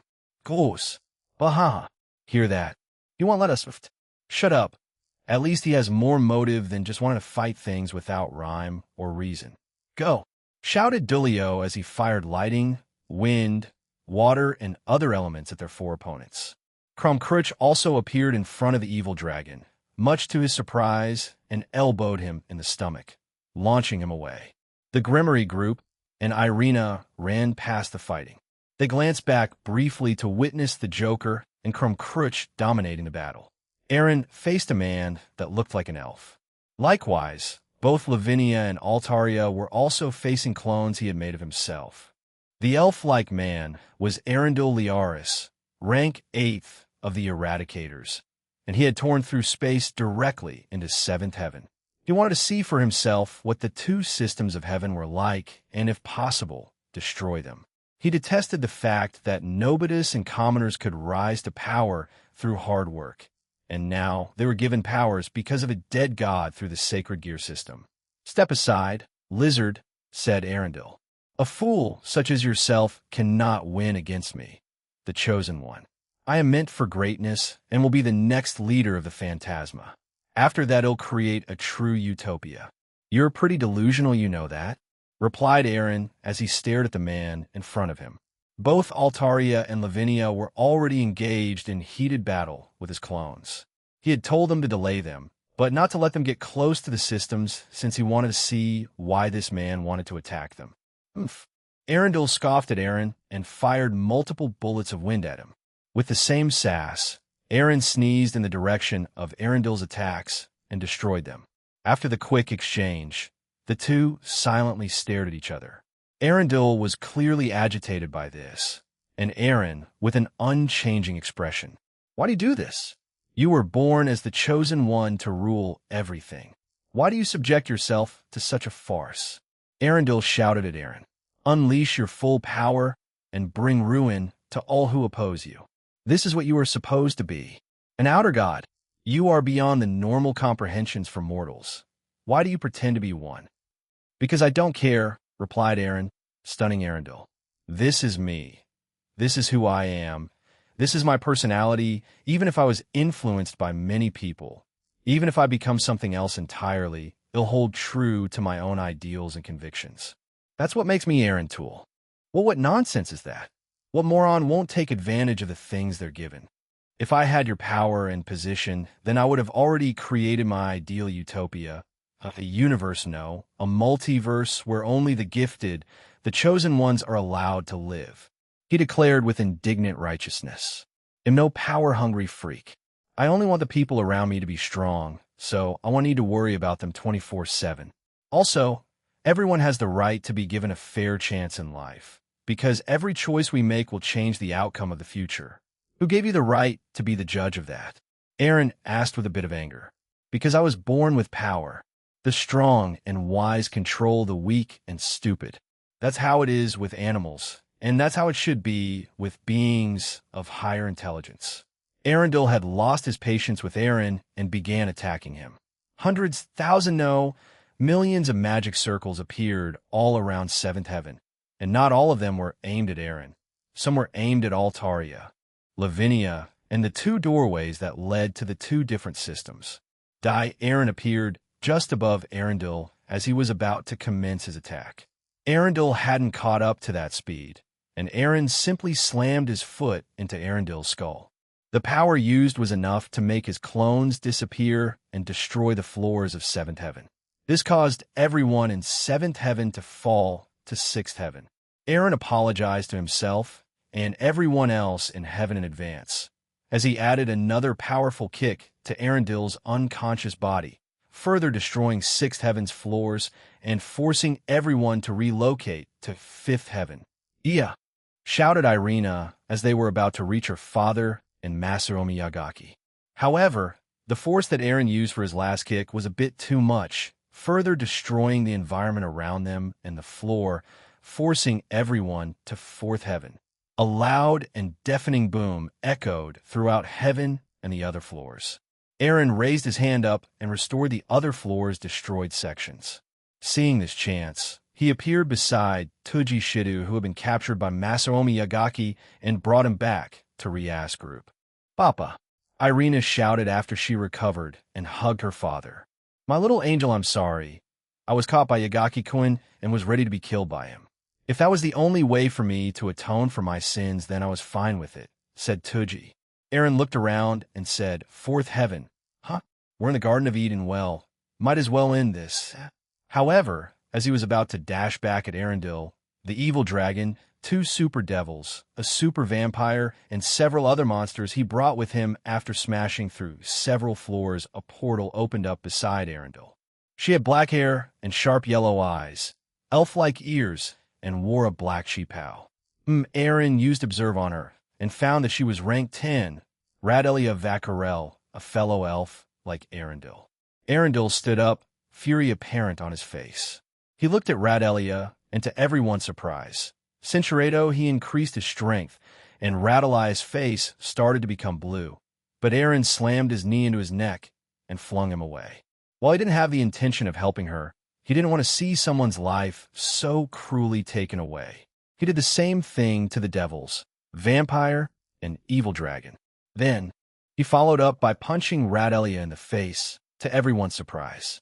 But it was only noticed by Lavinia that he had punched Radelia in the face and also healed her before throwing her away. "He'll leave Masaomi Yagaki to you guys," he told Irina and the rest. Aaron then jumped towards Dulio and Krumkuruch.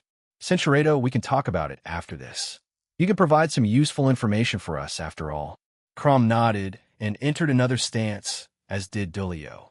"He'll deal with the 2 Phantasma members. Can I leave the evil dragon, vampires, and devil to you guys? You can leave Masaomi Yagaki to the Grimory group and Irina." "Roger that, Captain," cheered Dulio. Grunted Crom. Both Arundel and Radelia recovered and had regrouped. However, Arundel was still quite angry as he glared daggers at Radelia, who looked slightly shaken up, but also stared at Aaron with wonder and confusion. Aaron dashed towards the 2 and appeared behind them. As they began to turn around, he touched their shoulders and teleported them away to a different dimension. Aaron had transported the 3 of them into the dimensional gap, but at a very far section, he immediately informed those in here about his presence. To his surprise, he saw Mothra and Godzilla in the distance. However, both of them were in their chibi form. "Who are you using, partner?" asked Drake. "Let's use the boosted gear. It's been a while," he replied. Drake cheered, and he quickly entered his queen form. "Those sacred gear things perfect. They'll make you regret it. And prove why didn't you bring any subordinates?" Arundel started to say something to Aaron until he snapped at Radelia again.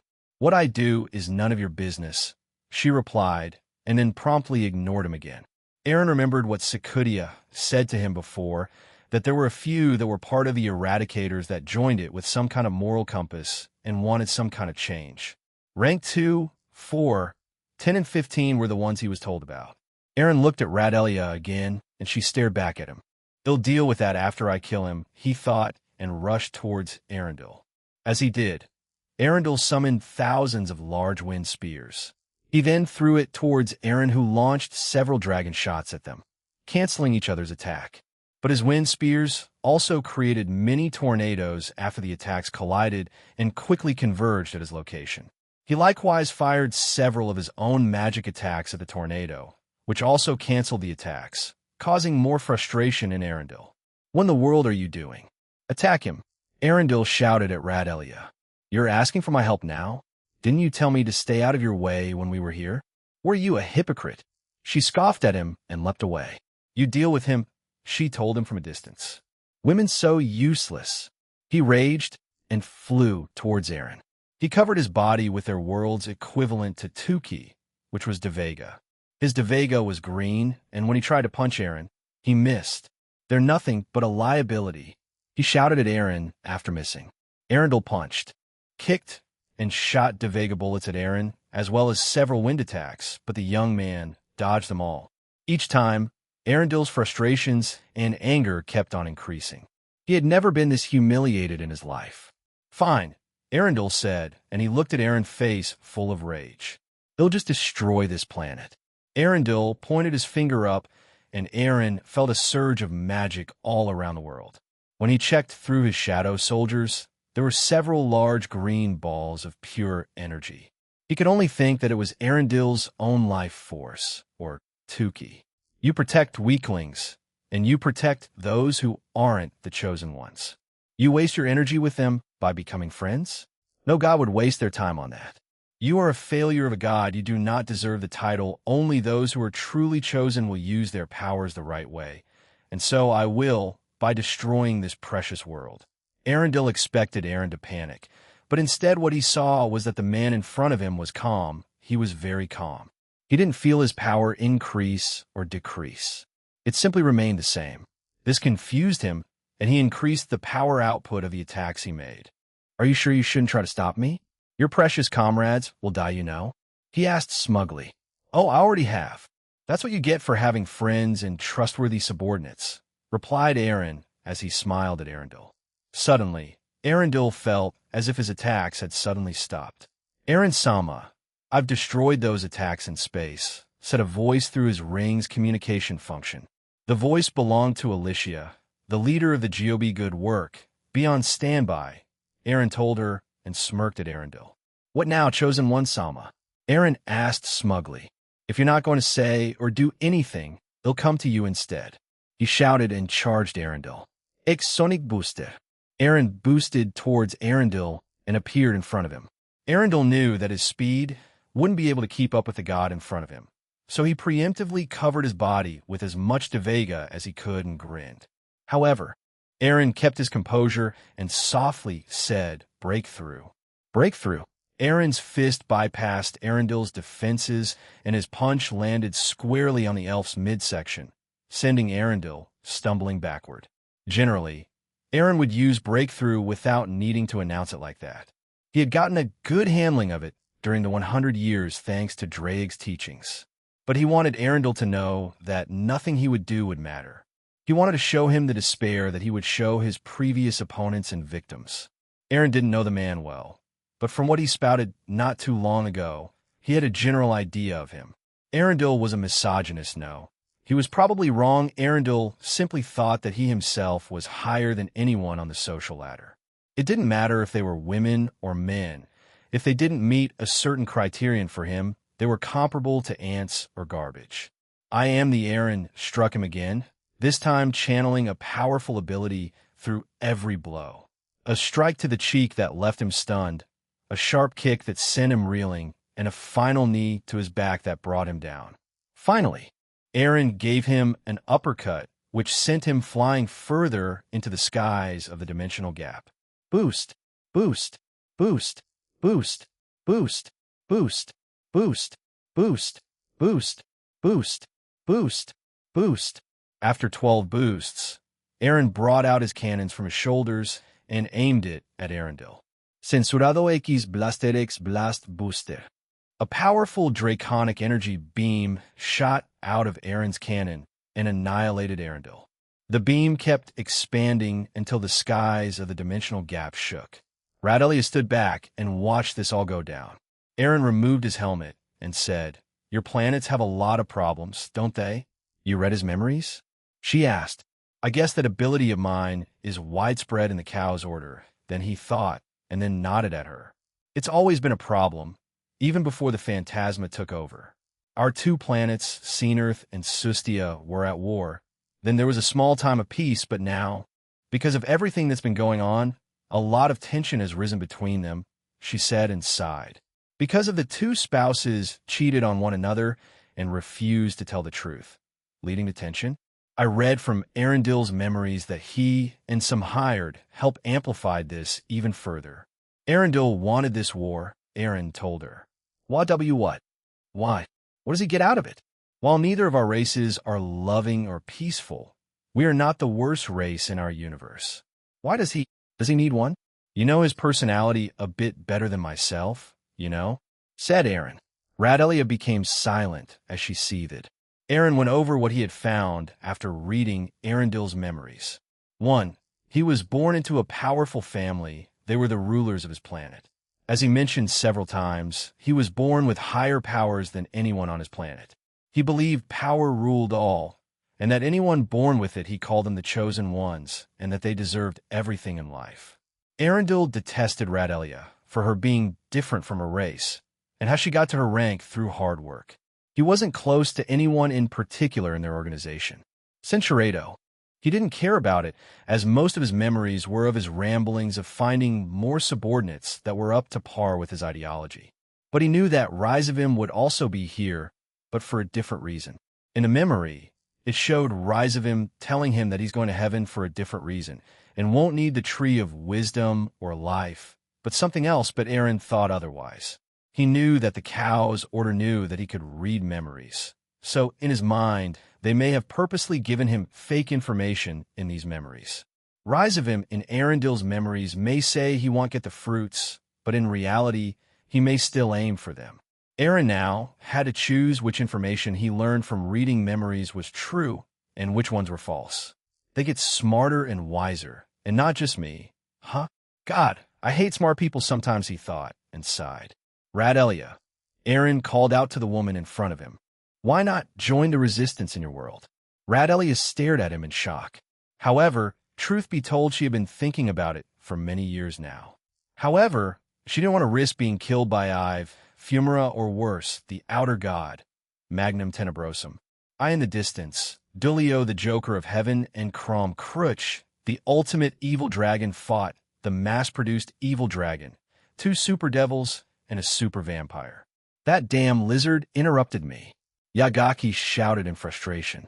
Uaiga-kun, muttete shidai. Shut up. Shut up. Did you really think I would forgive you just because I would kill you? He shouted at the Gremory group.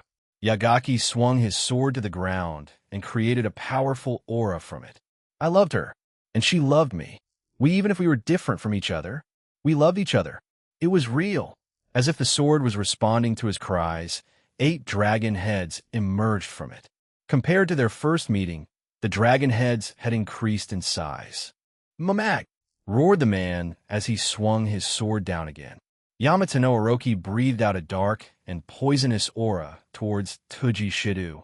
The man named Masaomi Yagaki's mind had been taken over completely. His grief, his anger, his sorrow were fed into the blade. His body was shrouded in a dark and powerful aura. Rias calmly enveloped her body in her power of destruction and sent out several small balls of destruction. All the heads and the attacks that were aimed at Tuji were suddenly destroyed, shocking him. Tuji Shida-san, please stay back. Well, end this and stop that man, said Rias, sadness evident in her eyes. Zenobia summoned her Durandal, and Irina brought out Hautaclear. You two will be your support. Go finish this, Rias said to them. Both Zenobia and Irina looked at each other before pointing their swords at Yagaki. Let's end this, Durandal, declared Zenobia. Irina closed her eyes and shouted, Hautaclear, if you recognize me as your master, then please, I beg of you to lend me your strength. Lend me that strength to help my dad, and help everyone, and liberate that evil dragon from that blade. As the two prepared to confront Yagaki, a sword suddenly crashed into the ground beside Yumi Kira, Kiba, that she muttered. Ascalon Asia, said, as she stared at the sword. Rias nodded at Kira as she pulled it out of the ground and stood beside Zenobia and Irina. "Allow me to lend you a helping hand," she said to them as she joined them. The three holy swords began to resonate with each other, and a holy aura continuously rose from the blades. The holy swords then increased in size, and they finally became three bright pillars of light that extended into the sky of fourth heaven. All three girls dashed towards Yagaki, who began to swing his sword at them in a frenzy. Kira deflected several attacks with Ascalon, and so did the other two. Every time their swords hit one of the dragon heads of Aim no Murika no Tsurugi, it instantly destroyed it. Masaomi Yagaki was being overwhelmed quickly as the three girls approached him. The sword, Aim no Murika no Tsurugi, had finally been the three girls, then released the powerful holy auras of the sword that swallowed Yagaki. But as they did that, they all saw the silhouette of a woman who hugged Yagaki from behind gently as tears streamed down her eyes. Yagaki finally slumped down to the ground. The power of the evil dragon that had taken control of him had finally disappeared. Irina's Hauteclair, it's said to have the ability to purify its opponent's sword. When Aim no Murika no Tsurugi came into contact with her sword, it wiped out all its evil energy. Although Zenovia's Yex Durandal and Ascalon wielded by Kira helped amplify the effect. Yamato Hiroka's power is gone. No, its resurrection is uncertain. In any case, there isn't any power of an evil dragon left in the sword, said Aaron's voice. Everyone turned to see him walking towards the group of girls near Yagaki. Once he arrived, Yagaki cried out, "I loved her, I love Cleria." He then looked at Aaron and added, "Perhaps one day, someone will try to come between you and your lovers. When that happens, you need to protect them. Even if this entire world or universe is against my relationship with these girls." Aaron stopped there. He didn't want to casually say that he'd do whatever it took if they tried to pull him and the girls apart. Yagaki remained silent for a few seconds. He seemed to be thinking of something. Finally, he spoke again. "You're a dragon. You don't belong to any side, yet you try to unite everyone. Why? Today you helped Heaven's side. Tomorrow, who will it be?" He asked Aaron tiredly. "Because I'm selfish and I did it for my own reasons, but that's changed. Here, I have something to show you," Aaron said, and a small magic circle appeared. It was in an unknown location, and the ghostly appearance of a woman appeared with Aaron in it. That's Yagaki said as tears fell from his eyes. "I can revive you," Aaron said through the magic circle. The ghostly woman in it shook her head. "I don't want to be revived, but I want to see Masaomi again. Is that possible?" she asked. "I can show him this conversation. So if you want to say anything to him," then the ghostly woman then said, "Masaomi, he'll wait for you on the other side. So please come join me, we can be together again. I love you." Then he'll add a little bonus for you too. Once your reincarnation process is complete, we'll make sure you meet in whatever world or universe your souls go to. You'll definitely meet and fall in love again. He'll make sure nothing tragic like this happens there, Aaron told her through the magic circle. He had a look of anger and sadness on him as he said those words. "Thank you. You're too kind, Jean-san," replied the ghostly woman. The magic circle vanished, and Aaron turned to Masaomi Yagaki as he was silently crying while he looked at the magic circle. Why would you go so far for someone you barely knew and nearly hurt the people around you?" he asked. "Because I don't want a tragedy like that to happen, Aga." Aaron suddenly teleported them away, and a powerful explosion destroyed the spot they had previously been at. "Yohaya, as fast as ever, Dual Dragon Chan," said a very familiar voice. Rise of him Levon Lucifer stood there and waved at everyone. In his hand was some kind of triangular object. "Are you here to steal the fruits of knowledge and life?" Aaron asked as he stood up with his boosted gear, queen form still activated. Well, that was the plan a few months back, but I don't need them anymore. So I just wanted to see the stupid revenge love thing that Yagaki-kun wanted to do. But you dodged the attack, so I couldn't take him down," he said with a shrug. "I instead got this," he said happily and brought the triangular object in front of him. "Although I already sent the real one away, this is just a fake and empty shell. I wouldn't want super cool Jin-kun to get it and stop me. You know? I had to be super sneaky earlier. Want to know what it is?" Hey, do you? Do you? He asked like a child and started giggling to himself. He'll tell you. Truthfully, I have no idea what it did. Ohaya. But Promestine told me to bring it to certain floors of heaven and it would do the rest. So I did. Second, third, and finally fourth heaven, and bam. I'm done. He shouted and laughed again. A large ice attack was aimed at him, but he brought his hand behind him and it vanished. Lavinia had arrived and tried to do a sneak attack on Rizavim, but to no avail. Her attack was cancelled by a sacred gear canceller. That's a naughty thing to do, Ice Princess, he said and waved his finger at her. Lavinia glared at him, but didn't say a word. Aaron wanted to end him right now, but he wanted Vala to do it. He had been working his whole life to take that man's life, and he would let his little brother have the honors when the time finally came. Enough, he mumbled and appeared in front of Rizavim. Bam! Rizavim cheerfully said as he aimed his finger at him. Aaron's armor vanished, but he still sent his punch towards Rizavim. Ewa, Rizavim's clone was struck down and shattered by the force of the blow. Yohaya, so violent. My special power also worked on you, but you still hit me. What kind of nonsense is that? He said happily. I could finish you off right now, but it'll give that privilege to Valley. He's coming to Barado you soon. You worthless fool, said Aaron. Rizavim smirked at him as his clone's body parts started to wither away. I look forward to a Gene Sean. Gene Skyward's soliloquy once I got confirmation that the rest of the attackers had been annihilated from all of heaven. Everyone breathed a sigh of relief. Using my shadow soldier's eyes, I checked for myself, and there were some light damages, but nothing too severe, so I held my hand up and repaired all of heaven once more. Yagaki Kuin Tuji muttered as he approached Masaomi.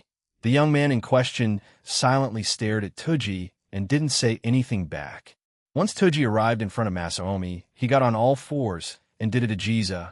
I'm sorry. Masaomi stared at him for a few seconds, and he then said, please get up. I'm the one who should be apologizing.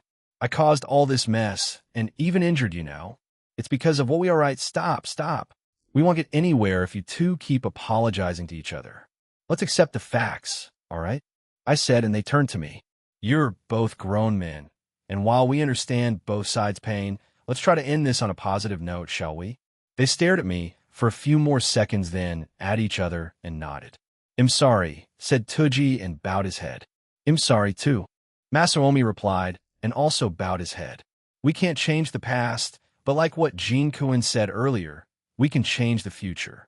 For the rest of my life, I'll stay vigilant and try to prevent such disasters like yours from happening again. I promise you that, said Tuji while staring at Masaomi seriously. A small smile appeared on Masaomi's face. I feel at ease knowing he's there to make sure it happens, he told Tuji and gave me a side glance. I'm tired, and please keep your promise. Shidu-san middle no. Jean Cohen, right? Can you send me to the other side now? He asked.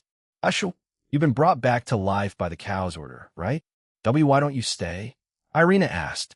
Cleria said she was waiting for me on the other side, and also will be given a peaceful life in the future. So please, begged Masaomi. All right, do you have any final words you want to say? I asked him as I put my hand on his shoulder. Masaomi closed his eyes and said, their battle gods are nearly perfected. They have a large operation in the future. It involves all the factions of the current Cow's Order. I believe they'll attack the entire world, both the supernatural and human. Please prepare for it. The revival of Trihexa is nigh. Once everyone heard that, they were shocked, but as I thought they're planning on a literal world war with us. That means that they'll bring as many forces to this universe as possible, right? Eevee and Phantasma soldiers, battle gods, those strange creatures from the Phantasma, cryptids, divine beasts, and whatever else they have I see. Thank you for telling us, Masaomi, I said, and began the process of undoing his resurrection. His body began to glow, then his body became limp. I caught it, and his soul left his body. A ghostly apparition appeared from behind him, smiled at us. Then another appeared. It was a woman. The two held hands before vanishing. I sighed and carried his body. Let's go get him a proper burial, and meet in the same room from earlier. We'll have an impromptu meeting, so we can inform the Alliance about what we learned. I told them and walked away. The meeting was over, everyone started to leave back to their own homes, and I was left by myself. Well, Lavinia was with me, but all the current factions and pantheons will begin preparations immediately. Likewise, we were still in the talks about if we should inform the country leaders of what was about to come, because all the current presidents or leaders of the world, well, most of them at least, know of the existence of the supernatural. Oh, it's you guys.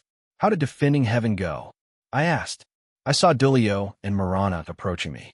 Dulio rubbed the back of his head and said, well, I only managed to beat the super vampire because they lacked enough experience. I injured the 2 super devils, but Kromkruch was the one to kill them all. He took care of that evil dragon pretty quickly, you know?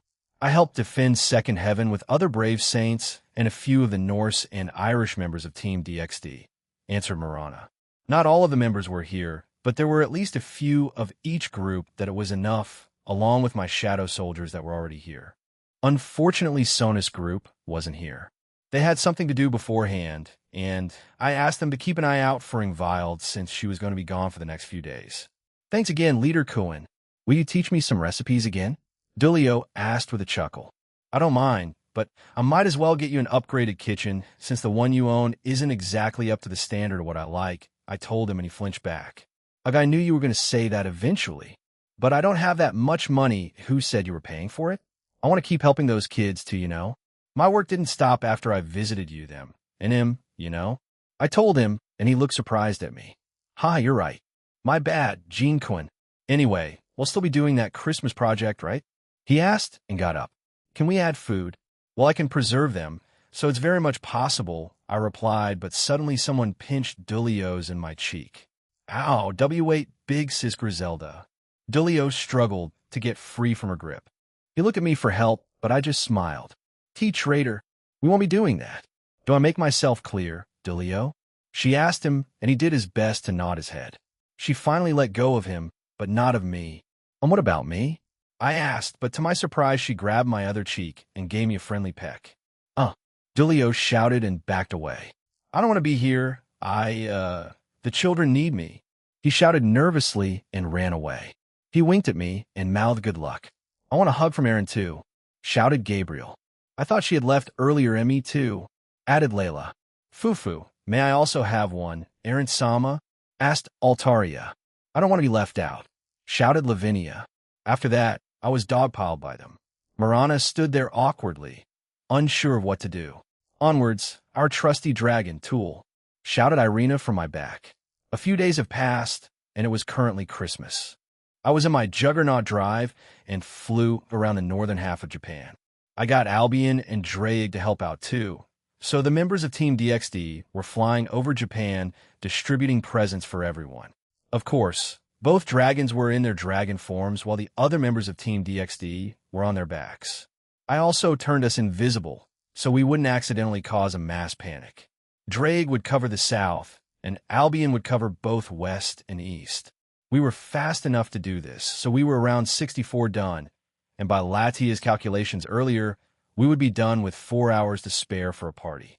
On my back were the Grimmery and Bale Peerage, along with the Slash Dog team, and my own Gabriel, Rainier, Griselda, Lavinia, Ine, Reiko, and Rose. I had replicated the machine that Santa gave me, so we had a lot of them, so everyone could help with the distributing of the presents. Damn, Centurato. But we'll have the occasional well-behaved kid every now and again, added Chiron. Barato wanted to be with us, but Valerie took her away, much to her protest. How much is left? I asked. A lot, replied Chiron, which got a few laughs from everyone. By the way, what happened to that other eradicator, Redelia, Aaron? Lavinia asked from my back. She flashed back, I don't know. I have been thinking about it for a while, but am not exactly sneaky or anything like that. So, if I go, I might just accidentally expose them and have them wiped out, said Radelia. She had her worries like that too? I wonder what kind of life she lived to be like this. She seemed like the type of woman to not take nonsense from anyone, but I guess she has a side like this to her too. Are you worried about your leaders and the outer god finding out? I asked. She looked up at me seriously and nodded. Death is an easy escape in our universe. That's why Arundel will be replaced by Kita fully once his death is confirmed. What? Wait, what? What do you mean? I thought, hold on, I remember the time Kita told me she was rank 8, but when Yanuyo told me the entire list of the eradicators, Kata's name never popped up. I thought it was strange, but I chalked it up to his newly acquired memories. Did those two you seem confused? Arundel and Kita shared the same rank. That's why he had a strong hatred for women too. Kita worked her way up the ranks. She wasn't much of a talker, but her power is real. She has a moniker in our universe, you know? It's Mistress of Demise. They share the same rank. I see. So that's why he had hatred for women, though I doubt it all came from Kita. I should ask her about it. I wonder why she left it out. Kita worked hard to reach her rank, but Ivan Fumara didn't want to let a talented genius like Arundel out of their grasp. So they made the exception to letting both of them have the same rank. It's rare, and they said they'd never do it again, she explained. Kita, you're a lot stronger than you let on to be, huh? And also getting that title, it seems strange. Maybe it's just a persona you showed them and hid the real one from them? Whatever the case may be, I see. That explains what Yanuyo showed me, I told her. Is it true he defected? She asked. I smirked and shook my head. No, let's just say I did a bit of my own magic to change him.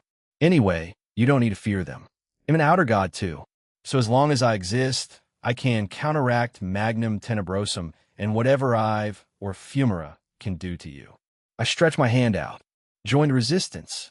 She stared at my hand and then back at my face. How do you know so much about it? Did Kita tell you? Did she also defect? Should I tell her? I'll do it. But if she doesn't accept, I'll find another way to keep her from leaving if I must. Sakudia. His escape from me was orchestrated by the both of us, I told her. Then I told her of our deal and what would happen afterward, and his own suspicions of certain members of the Eradicators that may defect in the future and join the resistance too. Radelia looked shocked the entire time, and in the end, she closed her eyes. She stayed silent for a few minutes until she looked back at me. Rank 1 and Rank 2 don't like what they do. I've only met them a few times, but it's much more obvious with Rank 2, but you can only ever briefly see it in Rank 1. Also, I think Rank 3 too. He has a sense of justice and helps the weaker ones in our universe. Even if he covers it up by saying he's just killing trash. Radelia seems to be more informed than Yanuyo. Is it because of her lower rank or another reason? I think she'll be essential. I should have her join Chow Chow's team in the future then. I took a step forward and stood directly in front of her. She felt intimidated and took a step back. Join us. Change your universe. It's obvious that the people there aren't satisfied with how things are. Who would be? If the only ones that could do anything are the ones with power, then the normal ones will just perish and be controlled. That's not a way to live life, I told her. I held my hand out and waited for her to take it. She stared at it. It felt like hours passed as the tension around us kept increasing. I don't know what kind of thoughts were going through her head, but it must have been a lot. Whatever life she had before becoming an eradicator to the one she currently has, but she eventually, but timidly grasped my hand. It felt small and weak, unlike the headstrong woman I saw from just a few seconds ago. I then gave her a mark, and it appeared on the back of her hand and then disappeared. What was that? She asked. A little something that will help you out if you're in trouble. I'll take this as a yes. So, hey, Race, I gave her the information regarding the whereabouts of the alliance that Sakudia gave me. And all she had to do was say a certain phrase and show him this mark. We spoke about it beforehand. Any eradicators or whoever from the Phantasma that wants to switch sides and join the resistance will have that mark. Sakudia, for the time being, is the only one who can see it. Take this too. I gave her a slime pill and explained what it would do. Make it quick. I hate getting hurt, she said and glared at me. I'll try, I replied, and flashback, and as far as we're concerned, she's an ally. But it's going to need time, and the resistance in the Phantasma's universe is small and weak, but with the right allies and with my plan for the future plus Chow Chow's team going there, ITLL be a force to be reckoned with soon, I told them. A few days earlier, I also went back to Santa's realm to finalize the alliance between us, which also meant he joined the DXD alliance. I informed the other leaders of this, and a few of them were curious about the place, so they plan on going there in the future for a culture exchange event. Anyway, let's get this finished and relax for the holidays. I shouted, and so did they. Merry Christmas. Most of Team DXD was at my home, and we were having a Christmas party. Just like Latia's calculations, we had 4 hours to spare before midnight hit, so we were in full party mode. Grafia, Sharon, the Pleiades, and others stayed behind to get my home ready as we gave out presents to everyone. We were 2 hours into our celebration. Suzuko, like she promised, also came here, as did a few others like Shuri, Barakil, Azazel, Surzex, and the rest of Ria's family, and a few others. However, Fusey and the Managawa sisters approached me earlier. They want me to actually meet their parents during the new year, so I'll have to plan for that. They'll have a much free schedule after New Year's in school during my last semester there, so I can focus on a lot of things. Tuji also joined us for the holidays, so everything for the time being was calm. A few groups were gathered in the living room, including the Grimmery and Bale peerages, along with their family and friends. The Citri peerage and Ingvile were in the underworld still in her tour. As much as I would like them to be here, this was essential for Ingvile, and they didn't mind being with her since they basically had front row seats to her tour.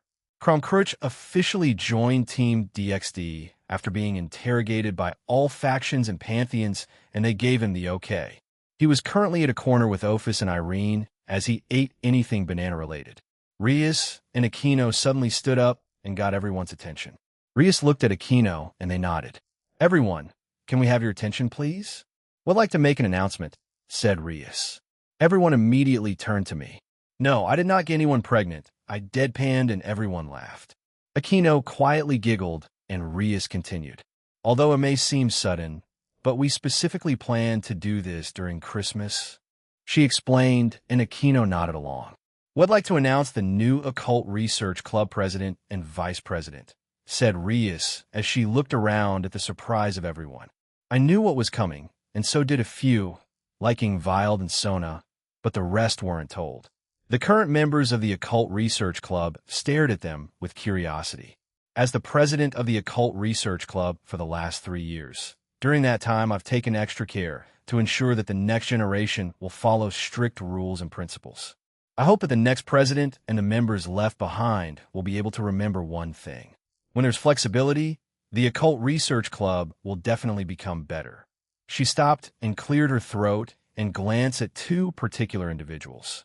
The new club president is Asia and the new vice president is Kira.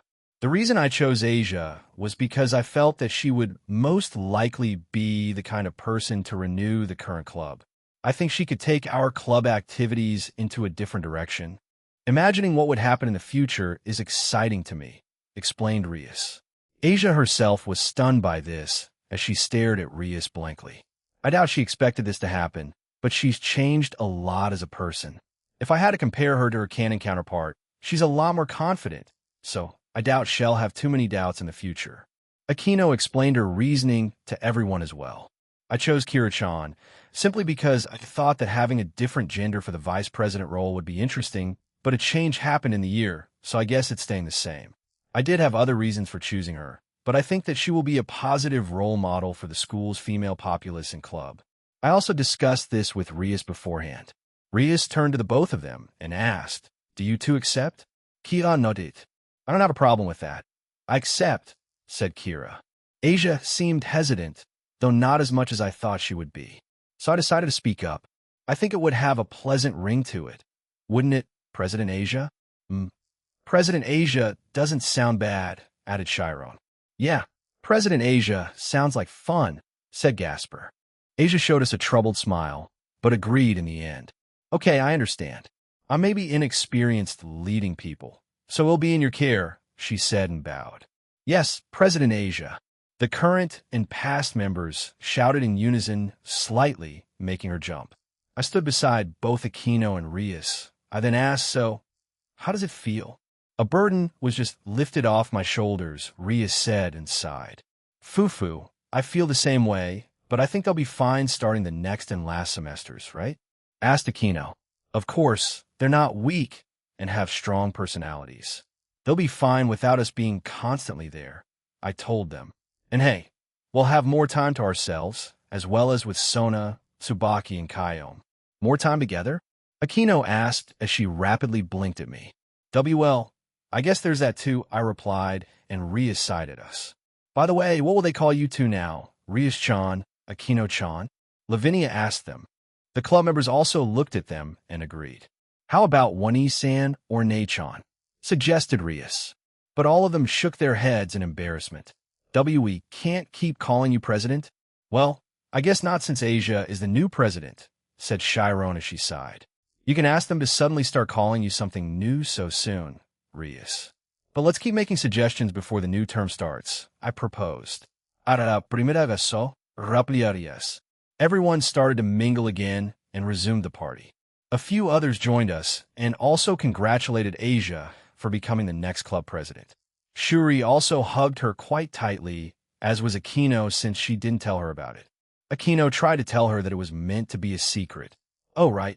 Rias, I called out to her. She looked back at me and tilted her head. I didn't get to say it in words when we met Zekrom, so let me say it to you now, too. I love you too. She got a bit teary-eyed and hugged my arm. I love you too, Aaron. The party was still in full swing, and there was around 30 minutes left before midnight struck. We ran out of some drinks, and instead of just creating them, I offered to run to the store to get them. 2 people came with me, Gabriel and Irina. As we walked back to our home, we decided to make a small detour to Kuo Park, the same one where Issei was killed. Once we entered it, snow began to fall. I guess this year is going to be a white Christmas. Snow. This year is a white Christmas then, Irina said happily as she started to skip around. Gabriel joined her, and the 2 girls laughed happily in front of me. The reward we received for our Christmas deed seems reasonable to me. I stopped and looked up at the sky and sighed. Hey, Aaron Senpai, Irina called out to me, and it stopped my train of thought. I looked back at her and noticed she had suddenly leaned in and gave me a quick, sweet barato on the cheek. A little Christmas surprise, she said, and stepped away from me while blushing. Please take care of me from now on, Aaron, she said and bowed. You're being way too formal, Irina. But yeah, I will, I replied. I glanced behind her as Gabriel smiled at us, but she also looked a bit lonely. Are you planning to do it? You have him with you. This is the most suitable time. It's Christmas after all, said Drake. I agree with him. Do it. I think it will suit Gabriel, added Albion. In agreement with the 2 dragons, I took a deep breath. I walked to Irina, gave her a kiss on the forehead, and told her what I was going to do. She giggled and agreed. I stood in front of Gabriel and took her hands into mine. Gabriel. She looked up at me with her usual smile. What is it? She asked happily. I planned on doing this at a different time, but seeing as how it's Christmas and it's snowing well, I couldn't ask for a better atmosphere. Don't you think so too, old man? I asked, and an old man in a white robe appeared behind me. He also had long gray hair and blue eyes.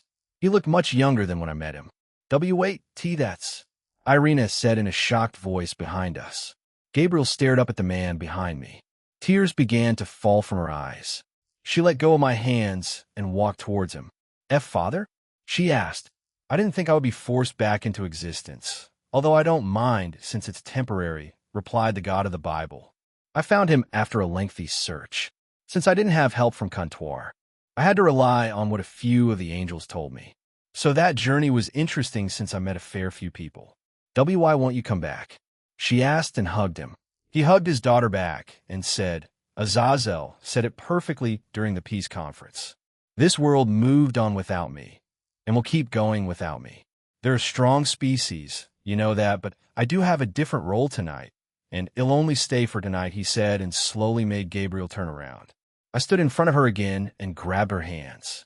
I already got his permission, so it's fine, I said, and the God of the Bible nodded. Gabriel, will you marry me? Yes, she squeaked out and hugged me. Didn't you say to me that you weren't going to make her cry? The God behind her asked. I meant by making her sad. She's clearly happy, I replied, and sighed at him.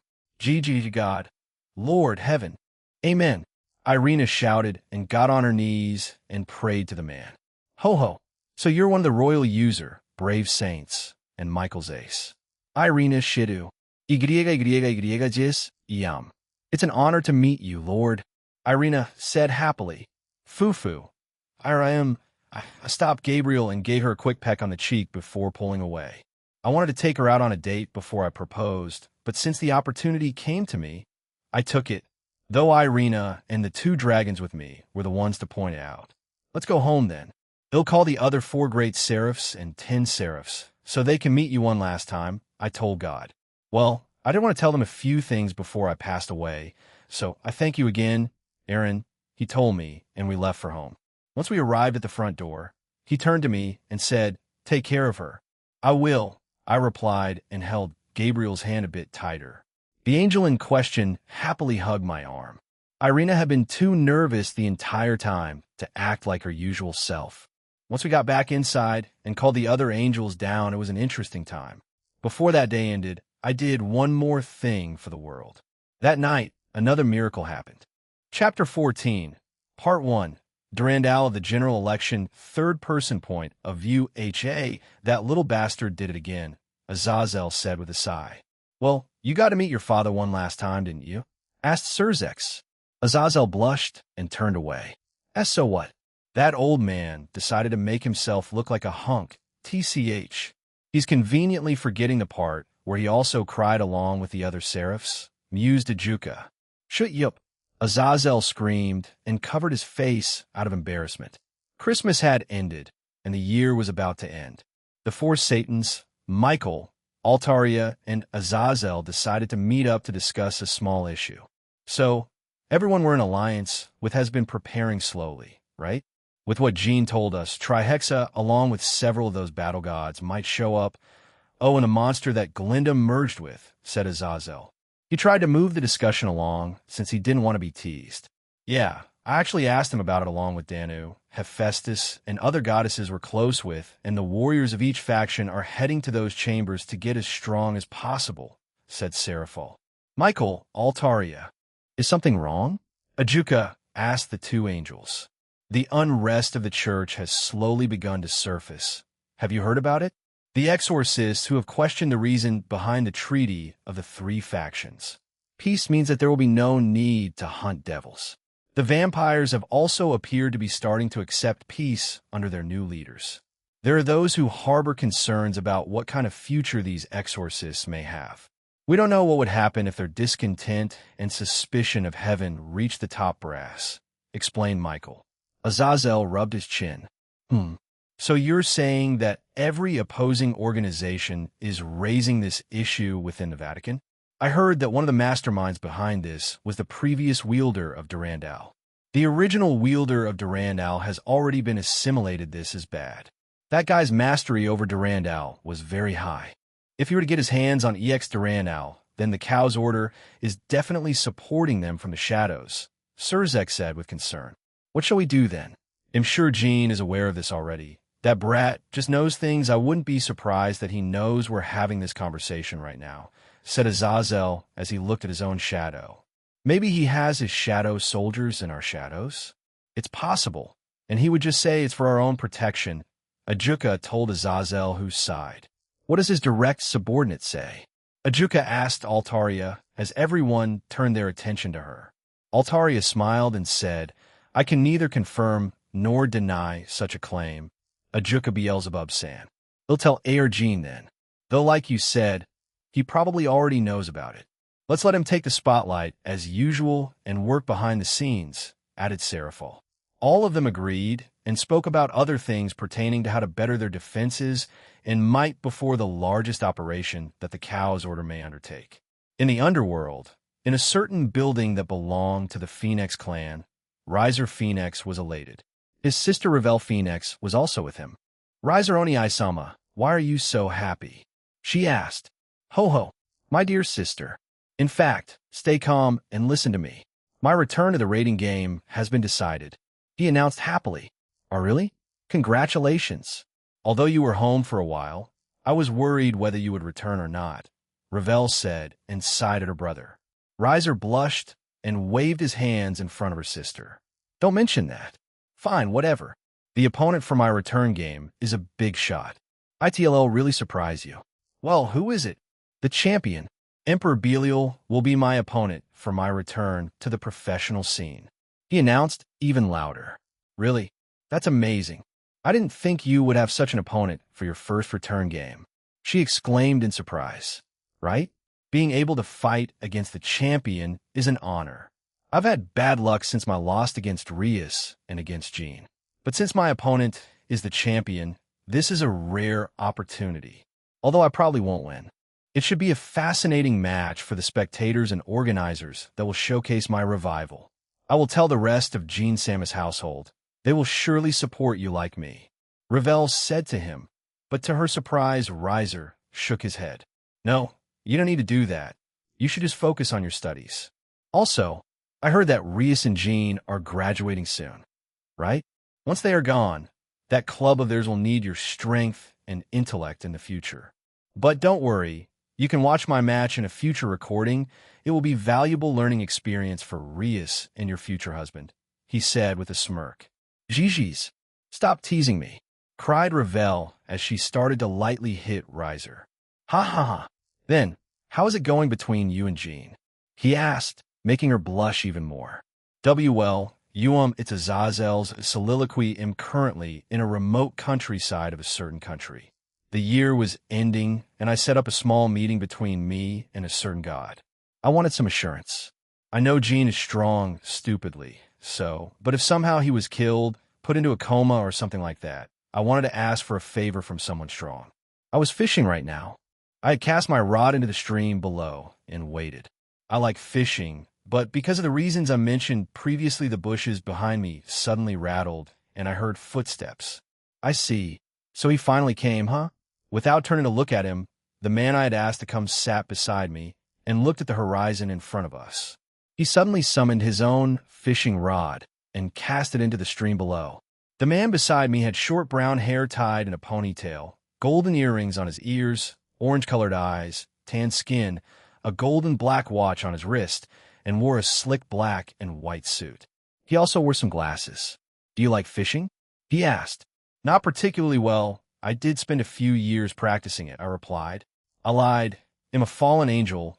We live basically forever, so there's a long period in my life that I did spend a substantial amount of time mastering this skill. You could say I'm a master at fishing. I did have that same enthusiasm once, but I don't have it anymore, he said, and put some magic into his fishing rod. It suddenly started to violently shake, and he pulled it up. He had suddenly caught a fish. I guess using magic is cheating, right? He asked. Yeah, no kidding, Iraplia. Immediately following the brief conversation, the room fell silent. You're known as the most sinister of the fallen angels. You're also their leader, yet you actually try to spread peace around the world. If I heard that a few years back, I would have simply laughed at it as a stupid rumor, he suddenly said.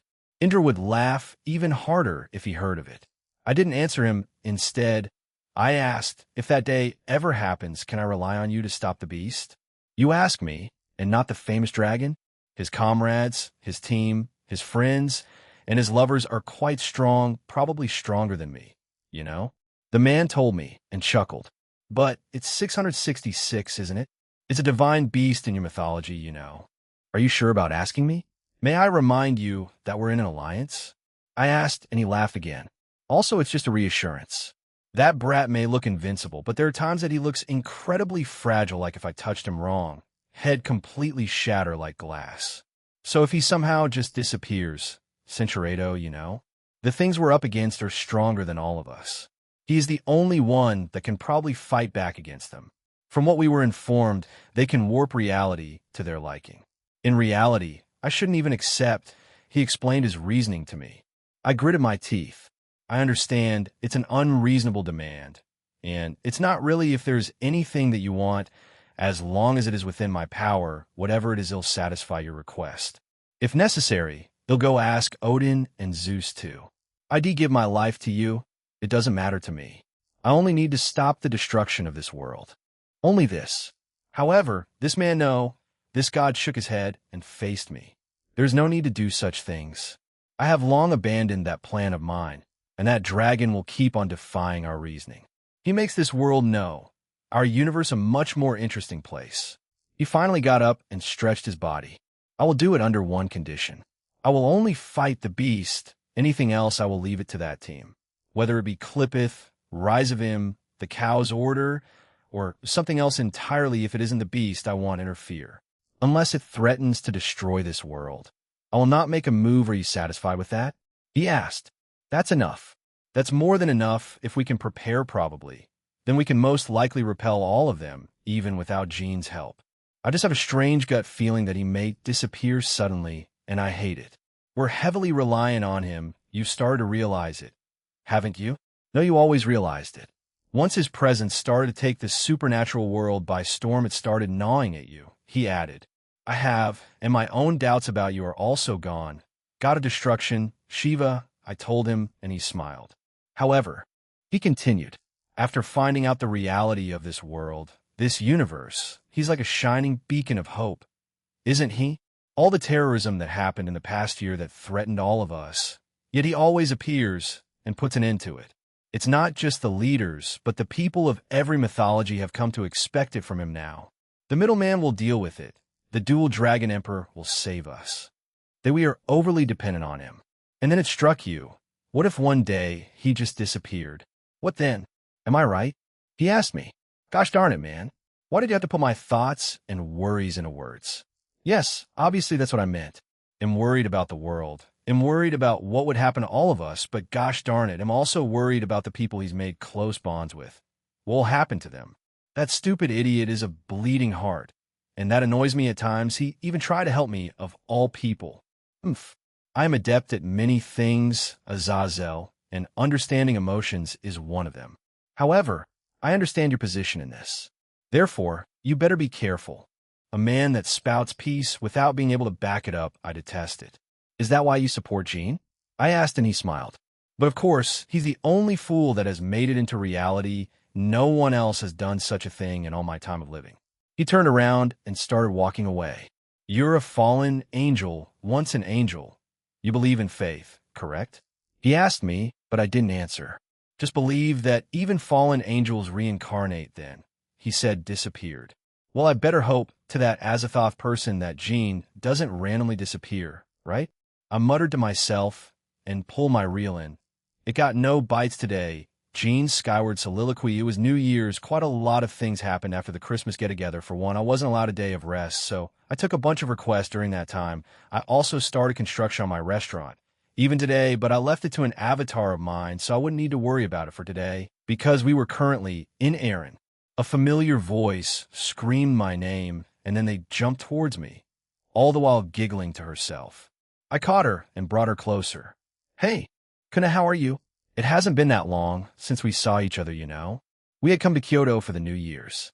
We were waiting in front of a small shrine, and to our right was a large red torii gate. Of course, we contacted Yasaka and the rest about our visit. Suzaku had gone back to the Himejima clan for a small matter and would join us later on. Our excursion consisted of my group, along with the Gremory peerage and the Citri peerage. Speaking of the Citri peerage, the tour that Ingvild had was a massive success. She practically became even more popular overnight. But this also meant that her name was exposed even further. Some of my shadow soldiers reported certain people looking at her strangely. I would normally chalk it up to awkwardly social fans looking at her, but seeing as how the Cow's Order is still at large and that her father and the original Leviathan are part of it, I didn't want to risk it, so I had them interrogate some of them. One of them was a straight devil who became interested in her. The others were just socially awkward fans. And one was part of the true Satan faction of the Cow's Order. But unfortunately, they were just fodder and didn't have any place in the organization, so any information from them was useless. This shrine is mine, said another voice. We all turned to it and saw Yasaka, Tamamo, Meho, and Inari. I hadn't expected to see so many of them. Oh, you guys are here too? I asked. It's been a while. I hope you're all doing all right. Everyone here, well, all the women were wearing kimono that matched their personal style. This also included the Kitsune women who joined us just now. Happy New Year, Jin-sama, Tamamo said with a bow. Yes, Happy New Year, Jinpei Dragon, added Meho as she smirked at me. That silly moniker that Indra made for me began to spread during the Christmas break, and only in the last few days everyone had started referring to me as that. I didn't really care, but it was a bit strange.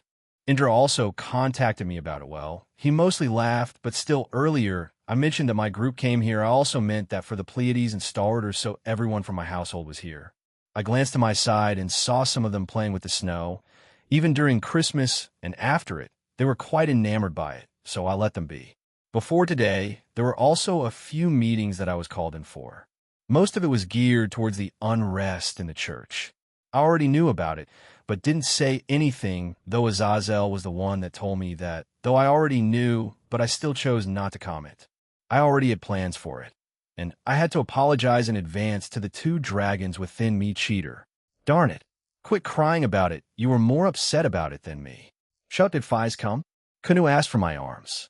She looked around, but didn't see Ophis. She's here, I said and looked at my necklace. Both of them are. I guess they don't like the cold too much since they made their own kotatsu in their own dimension of necklace. Just as I was about to continue explaining, Ophis' dragon head glowed, and out came the dragon god. She was also in a cute black kimono with flower and dragon patterns on it. I wanted to get dressed for Kunu, announced Ophis. She was currently in her young form. I let Kunu down, and they held hands and danced around a bit. Shall we go further then? We did prepare some pleasantries for everyone. A cold or hot drink, and some snacks will suffice, yes? Asked Inari. Upon hearing that food would be their food. Food, Irina cheered as she dashed away, followed by several others. So much for paying our respects, muttered Sona as she sighed. Saji and Ruruko were part of the group that ran off. Ha, let them be. They're quite hungry, aren't you? I asked her.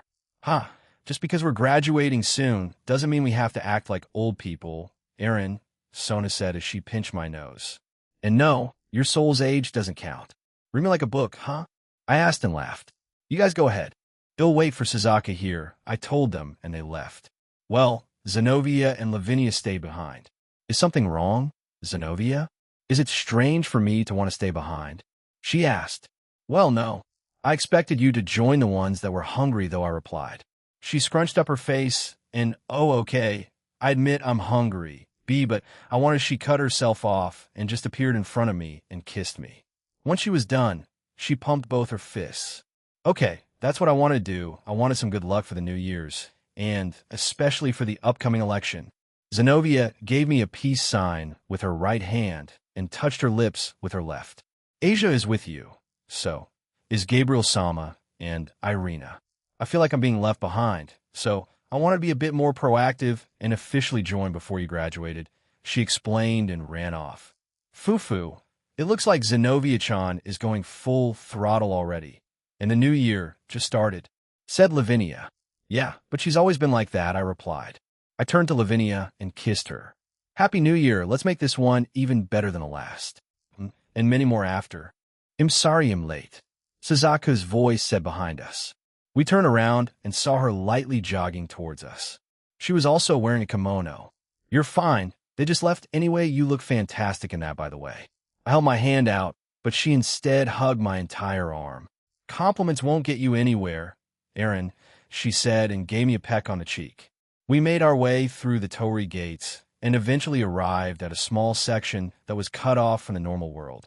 A small barrier was placed, and a small cottage house with a large garden was beyond it. It felt like spring in there already since the sakura trees were already blossoming. We went over to everyone else and mingled with them. Lavinia, Suzuku, and I sat with Rias, Akino, Sona, Tsubaki, and Ingvild. As everyone enjoyed their time there, we watched the other members of the Occult Research Club. I wasn't the only one who felt nostalgic, as both Rias and Akino looked at them with affection. We're really leaving them behind, aren't we? Asked Akino. We have to, otherwise Asia won't be able to properly integrate as the new president. Aaron, you also have to not go there constantly. Otherwise they'll just go to you instead, Rias said to me seriously. I know I'm going to be focused on the construction of the restaurant.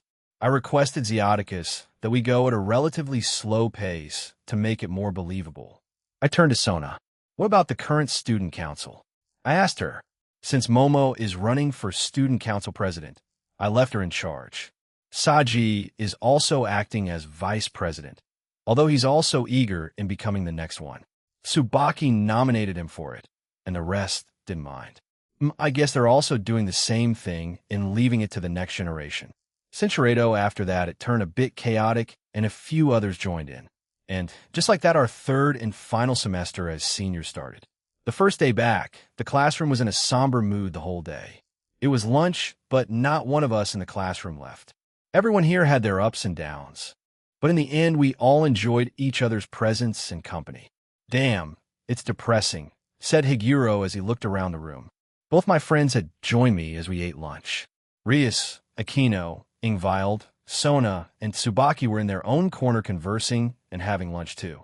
Yeah, even Sakura said her own classroom felt a bit depressing too, added Kikiho.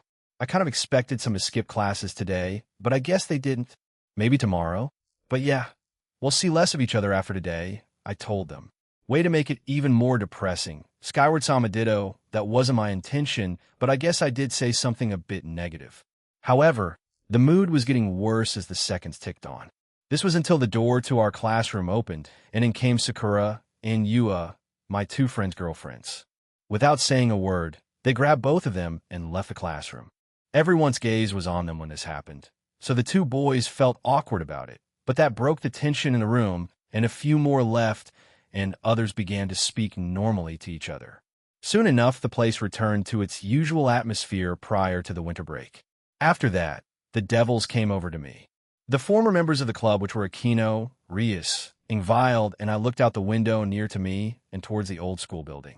I wonder what they're up to? I asked. Oh, that reminds me. Aika Kiryu also found out about us, didn't she? I asked Rias. She nodded. Yes, she coincidentally received a flyer from us, so she tried to summon someone and got Chiron. After that, she revealed our identities and also promised to keep it a secret. She was quite shocked to find out about your status. She explained and giggled. Most people would feel that way, especially after finding out we're devils that are friends of the famous dragon, said Sona. Yumi Kira's soliloquy The winter break came to an end, and Kuo Academy has entered its third trimester. Besides the third-year students who have more freedom, the first and second-year students continued as usual as they had to attend school every day. Because today was a half-holiday, after roll call and the opening ceremony, it was time for club activities. Right now, it should be lunch, so everyone else should be in their classrooms. In the club room, we have our new roles. Asia became the president while I became the vice president. Akino-san, who used to prepare tea for everyone Ravel, was the one to take over that duty. Once Ravel served everyone tea, our meeting began, is what I'd like to say, but everyone just sat around without saying anything. Even Asia, our new president, sat there and stared at the desk in front of her. I don't blame her. Former President Rias was the one who always sat there, gave everyone orders along with Aaron, and we followed them. Akino-san also stood beside them, so right now everyone just felt a bit lost. However, as the recently appointed vice president, I should do something about it. President, what are we going to do for the third semester's activities? I asked her. However, the newly elected president kept on silently staring at the desk. President Asia. After calling her name a few times and getting increasingly louder, I finally got her attention. She jolted in her seat and said, why yes, I do have an idea of what we're doing. I made a list here. She fumbled around for a few seconds before her ring glowed, and she awkwardly read through it as we stared at her. Well, this is the beginning of the new club after all. This much is understandable, I said and scratched my cheek. While I looked around the room, it felt a bit empty. I could see that the only people here, not including me and Asia, were Chiron-chan, Gasperkin, Ravel-san, and Irina-chan. Because of the new term, we lost 4 people, but we should be gaining new ones starting next year.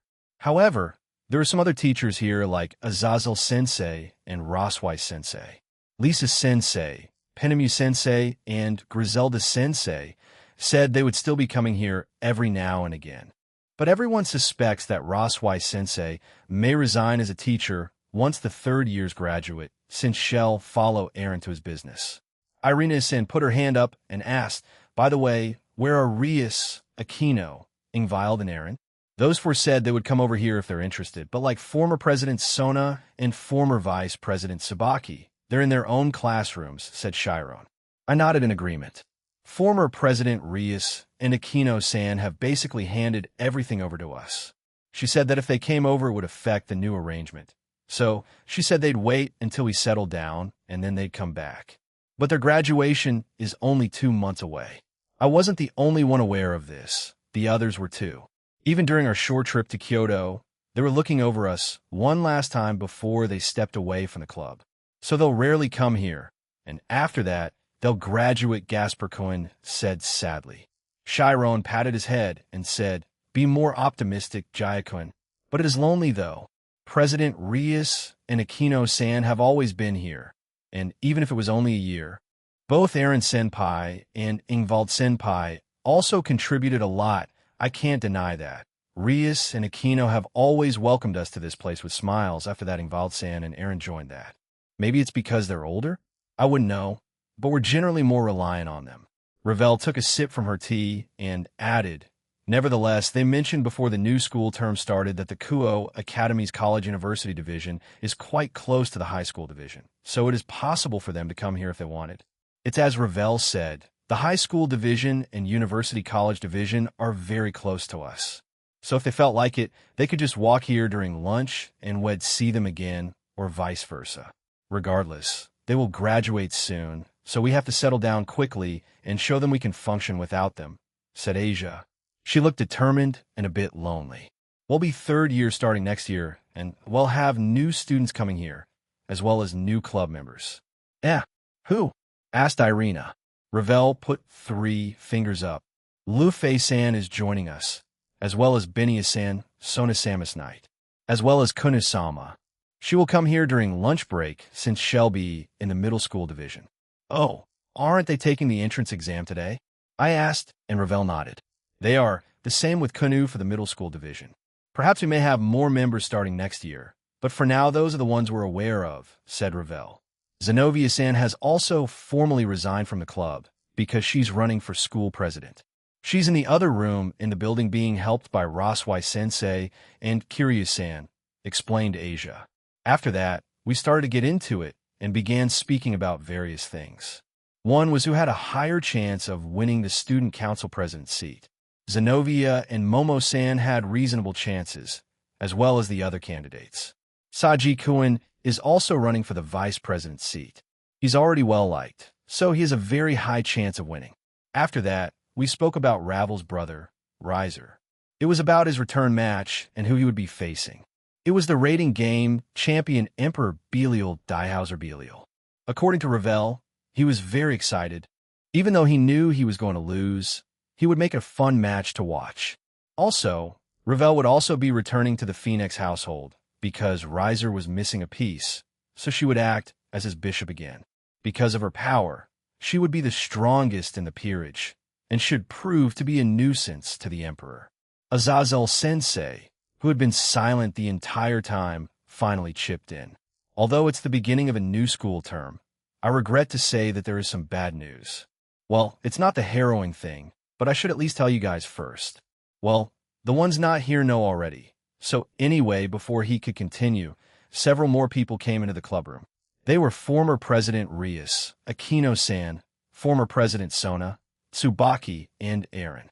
After that, Asia went over to the other room and fetched Kiryu, Roswai-sensei, and Zenobia. The formerly empty room was now full of energy and crowded. I couldn't help but smile at it. Some of the Chuch's followers, in particular the warriors under its control, are rebelling. I mentioned this a few days ago, didn't I? Yes, he did mention that. The Chuch's warriors are currently at the center of this rebellion. After the 3 factions joined forces, ever since they had to follow the new rules of not attacking devils and fallen angels, they have been dissatisfied with their lives. Everyone had their own reasons for this, because they originally didn't have positive impressions of devils or fallen angels, and then the peace treaty from the upper echelons appeared out of the blue. Even so, they were still disgruntled about having to stop their old job. Instead, they went out to hunt vampires and monsters. But now, however, the new vampire faction is also advocating for peace thanks to Aaron. While some of the soldiers feel at ease at the peace, there are also a number of them who are dissatisfied with the situation. Thus, the outcry by these warriors had caused them to start a rebellion together. Putting myself in their shoes, it would be like taking away their reason to fight, their chance for revenge. Regarding this matter, Zenobia had previously stated it's not a difficult thing to understand. For the Lord, for the Church, for the fight against the existence of evil. The reason that they were fighting for had suddenly been taken away from them. They don't know how they should live their lives. They're quite pitiful. She was quite persuasive. Zenobia once lost her reason to fight and left the church, but she found a new reason after leaving the church and settled down. Not all soldiers are like Zenobia. They can't find another reason for their lives. Aaron knew this would be coming, and from the sounds of things, they blamed him the most since he was responsible for this. When Azazel Sensei brought this up with him a few days ago, he simply said, then he'll take on their burdens. If it comes to it, he'll let them have that one final battle to satisfy them. And after that, I hope they'll be able to move on with their lives and find new meaning to it. Azazel Sensei continued. The Chuch's rebels have mostly been dealt with. In fact, the majority of them have been stopped. The cadre class leaders who were behind it have all been arrested, but he then raised 3 fingers. 3 of the rebels are on the run, and also, they still have many soldiers following them. Aaron continued for him. The 3 of them are His Eminence Cardinal Bishop Teodoro Lagrenzi, His Eminence Cardinal Priest Vasco Strata, and His Eminence Cardinal Deacon Ewald Cristaldi. His Eminence Strata and Cristaldi Sensei, Zenobia said with shock. Do you know them? Rias asked, and she nodded. Of course, His Eminence Strata was the previous wielder of Durandal, she explained while frowning. Some of us were left speechless. The former wielder of Durandal was one of the rebels. Azazel Sensei nodded and added, that man is among the minority of Durandal wielders who is capable of rivaling Roland, and many people believe that he's even surpassed Roland. He's also one of the few people who've successfully emerged from the war. He was a man who embodied strength and authority on the battlefield, and was also a leader. Aaron explained further. He's 87 years old. He's a living legend. Did you know? He pushed Kokabil back during the World War II. That was before he was saved by Azrael. He's known by many monikers, but the most notable ones are the Chuch's device of violence, the violence of heaven, the true devil, and the limits of humanity. Right? He was also one of the top candidates to be one of the ace of the great seraphs. Uriel and Raphael tried to recruit him, but he declined, explained Azazel Sensei. Apparently, he wanted to return to the Lord once he died. He then turned to Aaron and asked jokingly, "Oh, great wise one, what he knows about this?" Aaron rolled his eyes and said, "Let them have it. I already said it, but they need this outlet. We, as Team DXD, will face them because there's a high chance that the Cow's Order is also involved. We can probably capture someone significant during it too." Azazel Sensei put a hand under his chin and said, "So they have valid reasons for doing it, huh? They'll run it by Michael and the rest of the leaders then. They'll tell them that you and Team DXD will personally deal with it." Asia added, "While I was still a nun within the church, I met His Eminence Strata. Once he seemed to be an honest and friendly person. Even Asia had a favorable impression of him. If so, why would know?" Aaron said that they may have legitimate reasons. Ewald Cristaldi is also a big name. He's known to have wielded 3 pieces of Excalibur before.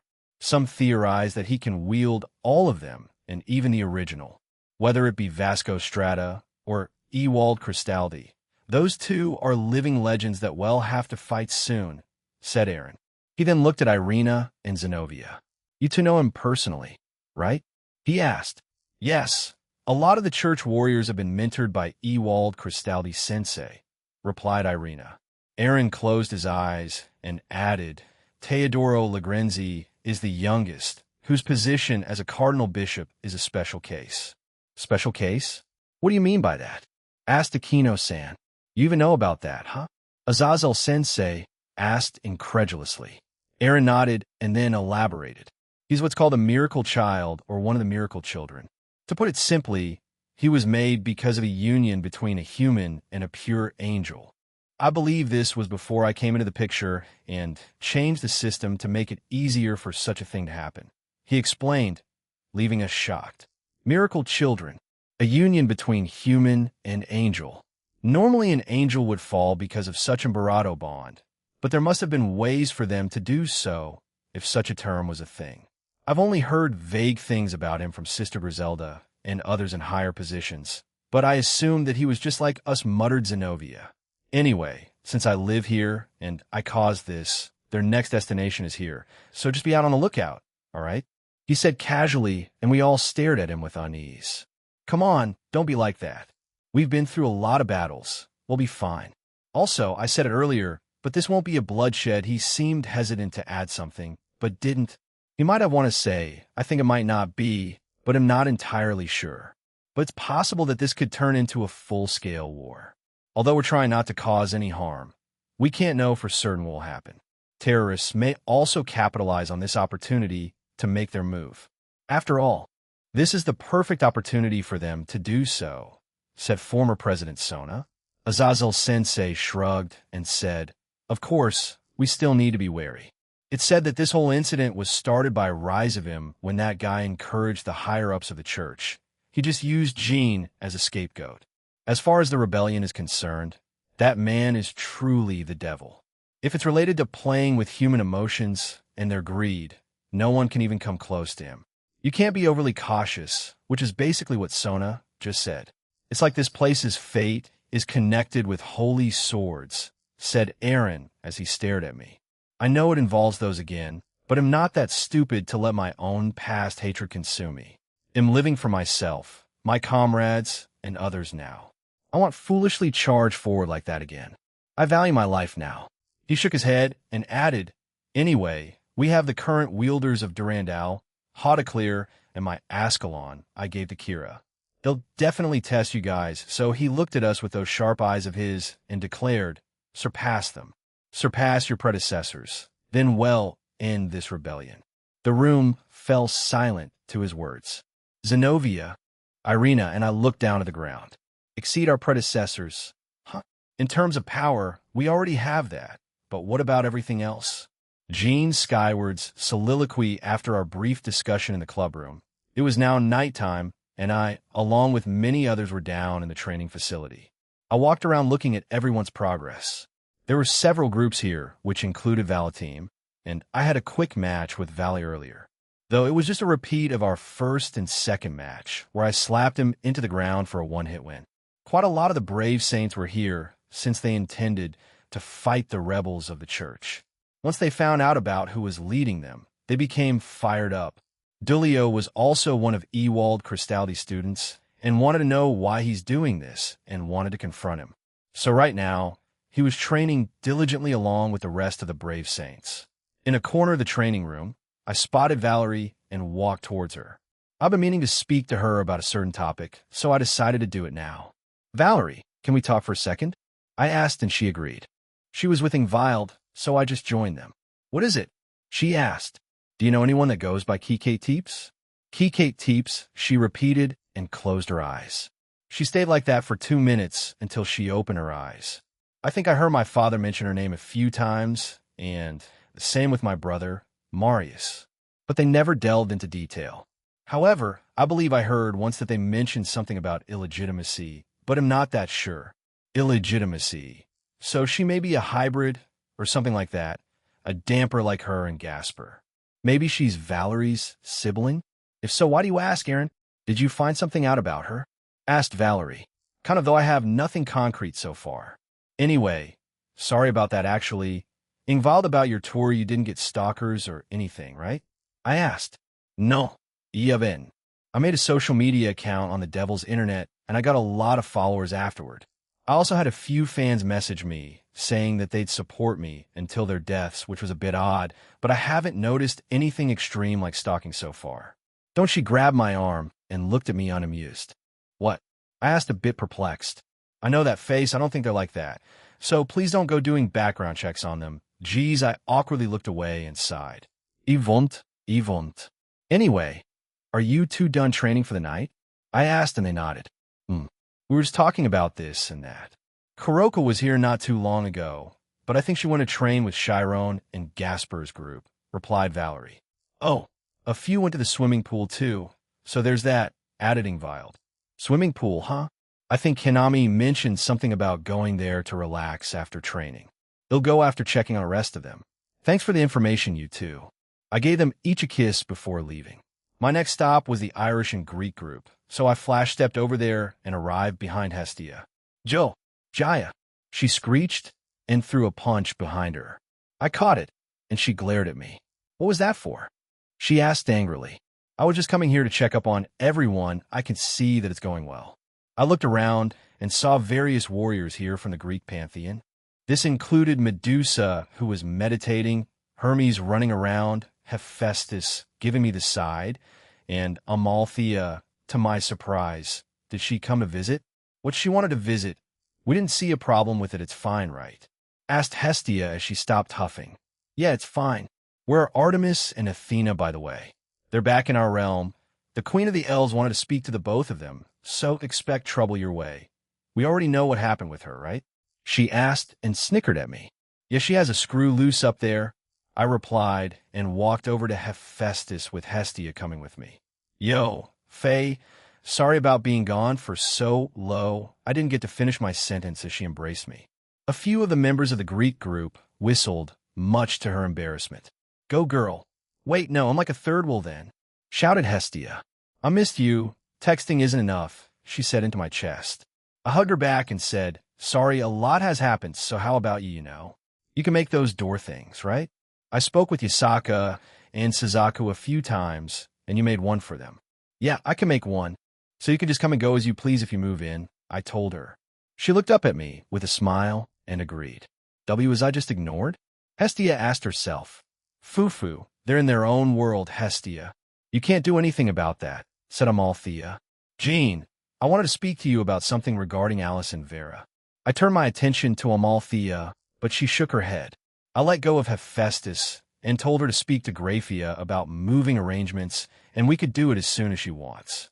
Then I'll go now, thank you, she said, and left with Hestia following her. We made our way to the benches in the room and sat there. Amalthea sat near me. Alice, after you told her about her mother and grandmother, she's been trying to search for them. She's been quite reckless about it, and Senko had to use brute force on her once. She wants to join Team DXD, but it's quite obvious to the rest of us that she's only doing that to be able to freely move around a human world and various other realms to look for them. You said that they have most likely been resurrected, correct? I doubt Alice in her current state can face them, she said with a sad sigh. That's my fault. Maybe I should have kept my mouth shut about it. I had a feeling that she was already troubled by their disappearances, but I didn't think she would take it that far. I sighed and said, I should go and talk to her then, unless she's actually coming here tomorrow. She's going to ask you to join the team. If I may, please reject her. Unless you can do something about it, then I don't know anything about them. All I know is that Satinol was responsible for their disappearances, yet I saw nothing pertaining to their whereabouts or anything else. It's a headache and a half. I want to give her closure, but because he's being stupidly secretive, nothing's happening on that end. He'll let her join, but I'll have different plans for her. I have some of my subordinates looking for someone else in the world. He'll just ask them to keep an eye out for her mother and grandmother then, I told Amalthea. Hoo, I expected you to give me an answer along those lines, she said and leaned close to me. So, what about Vera? I asked her and she stopped. Her mother has fallen ill. She'll leave before tonight ends. I interrupted her and checked on her through my shadow soldiers. However, she wasn't anywhere near her mother right now, so I stopped. They'll assume she tried to do something about it herself and resorted to other means before me. Yes, she's still a new goddess, so she's asked this other god for guidance. However, she's still a bit unsure about how to use her powers apart from using it for combat. She did succeed in slowing it down, but completely curing her own mother is beyond her currently, she explained. I guess I'm meeting her parents again, but in a less than favorable manner. I first met them back at the festival in the Rabbit Village, but now know I got up and sighed. He'll go now, it's bothering me, I told Amalthea. He'll come with you then, she offered, and I agreed with her. They're back in the Egyptian realm, in their village, she told me. All right, let's go. We quickly arrived in the village. It hadn't changed much since I hadn't come back here for a few months. I know I had a request from them, but I haven't done that yet either. I feel bad, but they did say it wasn't anything serious, so I shouldn't prioritize it locating Vera's aura. I picked up Amalthea and flash-stepped away. It was up a flight of stairs beside a small pond when we reached the bottom right section of their village. Outside the home were Vera and Kurosagi, sitting on a bench. Vera was looking down at the ground while Kuro patted her on the back. I put Amalthea on the ground, and she lightly nudged me towards Vera. I took a single step before they both looked up and saw me. "Hey, I heard you needed help," I said and walked up to them. "I didn't want to keep on relying on you, but I ran out of options. Please help my mom." Jean," she said tiredly. She had bags under her eyes and looked exhausted. "That's what I'm here for." "Lead the way," I said, and she immediately got up and we walked in her home. Once inside, it wasn't anything extraordinary. It was a decent-sized home, enough to raise at least 3 kids. The furniture and interior design was normal. We ascended a flight of stairs and arrived in front of a room. Vera pushed it open, and inside was a female rabbit yokai. She had the same hair color as Vera, but had brown eyes. She wore some kind of nightgown and looked very sickly. "Mom, I brought someone who could help," she told her. Her mother's eyes fluttered open, and she looked at us. Vera, she called out to her daughter. I quickly navigated my way beside, and she looked at me with enervated interest. "Are your boyfriend the middleman?" Vera's face turned red as both Amalthea and Kuro stifled their laughter. I smiled wearily at the woman and touched her forehead. "Excuse me." Quickly scanning her body, I found it was some kind of illness that was unique to the rabbit yokai. However, when I delved deeper into how she got it, it confused me. Myxomatosis, well, that's what the disease is if compared to normal rabbits, but it must have evolved into something else if it affected her mother. Maybe magic or some kind of curse was put on it. Myxomatosis is transmitted primarily by insects. Disease transmission commonly occurs via mosquito or flea bites, but can also occur via the bites of flies and lice, as well as arachnid mites.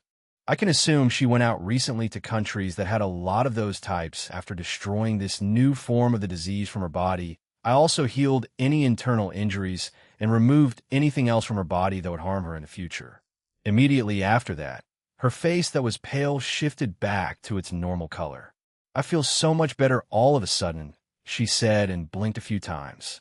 "I'm glad you are, but I would advise you to just stay in bed for the rest of the day and take it easy for the next few," I told her, and she agreed. I wasn't sure if I could do it alone since Kantuar would usually help or guide me. However, I guess I'm getting better at using my own powers now, especially with finding intricate things like this. "We'll leave you two to talk then," I said and left the room with Kuro and Amalthea. Instead of staying inside their home, we went back outside. I wasn't sure if we were allowed to stay or if she only invited us to help her mom, though I think Kuro would say otherwise. "That was rather quick, Jean," said Amalthea. "Well, it's not like I was planning to embark on some long journey to find a cure, and the fact that Vera and her mother were here worked out well for us," I replied to Amalthea. "I'm guessing you were here for emotional support?" I asked Kuro. "Yes, her father went to find a doctor, but I should inform him of the good news, so please give me a moment," replied Kurosagi. She summoned a small communication magic circle and spoke into it. After a few seconds, she created another one in front of her, and a man came out of it. He immediately ran into the house, and we heard some noise inside. I'm guessing that was Vera's dad. He was wearing something different, but I recognized him through his aura. It happened around November. That was when she got this illness. At first, it looked like the common cold, but as time passed, she didn't get better, so they started taking her to different doctors both in this realm, the Greek, various others in the Alliance, and even the human doctors, but no one could find a cure. So eventually she was bedridden, and Vera finally decided to try to use her own divine powers. The only thing she could do was slow it down. I also helped and slowed it down further. We didn't have divine powers that could help cure it. Mine are vague, and she's the new goddess of war. She sighed and looked up at the sky. I suggested we call you, but she only wanted to do that as a last resort. That was when she confided in Lady Amalthea, and I believe she told you? Kuro asked me, and I confirmed that she did. Just a few minutes ago, actually. So as soon as I found out, I came here. I would say I'm partially responsible for the both of you, so I wanted to look after my half-subordinates, I replied, and she smiled. Will you go to Alice now? Amalthea asked me. No, we'll wait for her to arrive tomorrow. I still have some people to check on and talk to, I told her and turned around. At any rate, we should go back. Yotin-sama. Kuro shouted my name. I turned around, and Amalthea smiled and walked away. I thought I knew what she wanted to say, so I asked, want to move in? I can make those doors for you like what I did with Yasaka. and Suzuko. 10k-15kThis. She said happily. Great. It'll make one for both of your homes then. But man, first have Festus, and now you. Huh. I wonder if we'll come across someone else asking to move into my home. I told her and laughed. That should make around 32 people in my home, not including me. Festus-sama asked to move in too? She asked a bit shocked. Just before I came here too. Anyway, when do you want to move in? In a week. I want to clean up my room and my home first before I do. Sure thing. Just contact me however you want and we'll get right to it. I walked back towards her and hugged her. She blushed a bit before looking up at me. I leaned down and kissed her. All right. Cincheredo, when we arrived back at the training facility, it was pure pandemonium. I have no idea what happened during the time of our absence, but it looked like all the groups of Team DXD were having an all-out war. While I didn't feel any hostility from any of them, it was pretty chaotic. I spotted Danu sitting on the bench, and we walked over to her. When we arrived, I asked, "How did this happen?" "Welcome back," she said, and hugged my arm. It started with Vala Lucifer asking for a match with Hermes, then Dulio, then someone else, and it escalated from there to a team match, and then everyone else was drawn into it, she explained with a troubled look. Numerous attacks were thrown around, the ground, walls, and ceiling were reinforced by me, so we don't need to worry about them breaking or being damaged, but seeing things become this chaotic wasn't something I expected when being gone for a few minutes. "Are you going to stop them?" Amalthea asked. "No, I'm going to the swimming pool," I replied and got up. Both goddesses followed me there. We reached it relatively quickly. I had increased it after the second time I renovated my house. We heard quite a lot of people here. From what I could see, the Slash Dog team, Grimory, and Bale Peerage were here, as well as Chow Chow's team Spear of the Draconic Emperor. My errand senses are tingling. Lavinia suddenly shouted, and in her black bikini, she flew over to me and embraced me. She then looked up at me, blushed, and asked, "Want to dance?" She didn't give me a chance to answer as she grabbed my hand and twirled me around. She laughed and blushed harder. This was so fast that the two goddesses with me just stared blankly at her. Danu herself was also red. "I haven't been gone that long, you know," I said and stepped back from her. I looked around and the rest didn't react, but I did notice that Tobio and SAE were also here. So, with the three of us and me, we made our way to them. Joe, finally leaving Grigori after being trapped in there for the last few months? I asked. Both of them laughed and nodded. "Yeah, the doctors told us that your protections made it okay to leave more now, and she should be due soon. I would like to say he'll be able to rejoin the team, but I want to look after my child for at least the first 5 or 6 years before I go back. I saved up a lot, and also your generous donation makes this easier," Tobio explained, and fist bumped with me. Near us, Jin, Natsu, and Po were playing with each other. Even though this was the pool, some of them were training, albeit not as intensely as if they were in the training facility. "Don't worry about it." "So, do you know the gender yet?" I asked, and SAE nodded. "A boy. We also have a name for him already, but we want to keep it secret for now." Sure. I was just making sure. We then started talking about random things and what's been happening in the supernatural world. Amalthea left with Danu to join Suzuku and the rest. It looked like they were speaking to them about us, since they kept glancing back at me, with Suzuko blushing every now and again. Also, as I spoke to Tobio and Esse, I felt Lavinia put my hand on her stomach. I glanced at her once, but when I did, she just looked at me and at Sa's very pregnant belly. I wasn't ready for that yet. However, I feel like some of them have been asking me increasingly since they know I and a few others graduate in 2 months. We finally moved away, and I asked, "Do you want children?" Lavinia looked away and fidgeted for a little bit before she nodded. She looked back at me shyly and said, "WL, I don't want to force you to have a child yet, but every time I saw Toby and SCE that happy while she was pregnant, I became a bit jealous. Don't get me wrong, I'm happy with our current life and situation, but I get it. Your normal childhood with a happy family was cut short. You long for it, a happy and stable life with a family of your own. Instead, you were given a sacred gear, taken in by a woman who you thought genuinely loved you, but in the end just used you. Even after finally finding one of her accomplices, she broke you instead. I want to get rid of the cow's order first, evolve, and get accumulated in my future position. Once that's all done, I don't mind having children as many as you want, Nia. She smiled, nodded, and hugged me again. We stayed like that until someone grabbed both of us. It was Aquino, and with a mischievous grin, she dragged us into the pool. You can't keep acting like that in front of all of us, she screamed before we hit the water. We emerged from the water and laughed with Aquino. Thankfully, I changed into appropriate clothes before I hit the water, so I didn't need to worry about slightly wet clothes. Bro, don't worry, he'll beat you to it, aga, shouted Cookie before being plunged into the water by Calawarna. I guess they're pretty competitive with each other. Near the deep end, Maruam and Middle floated in the water. Maruam swam like normal, while Middle was in a floatai, and Maruam helped her swim by guiding her by holding her hands. It reminded me of this past summer with Asia and Chiron.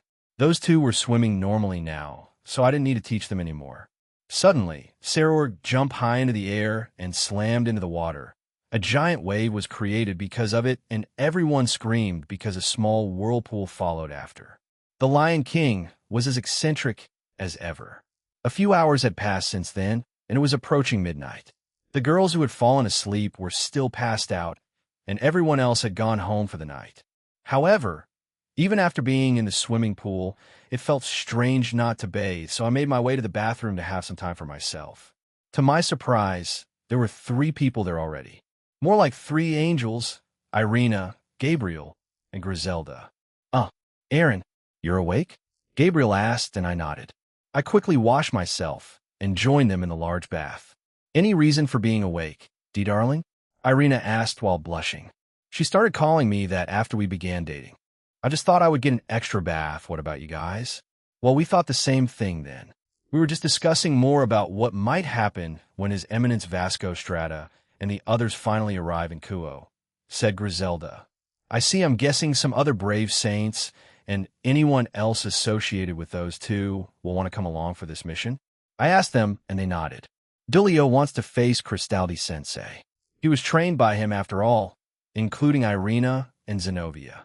Those two were offered positions to become brave saints like us, but declined. We always wondered why. Perhaps it was because of this? She asked.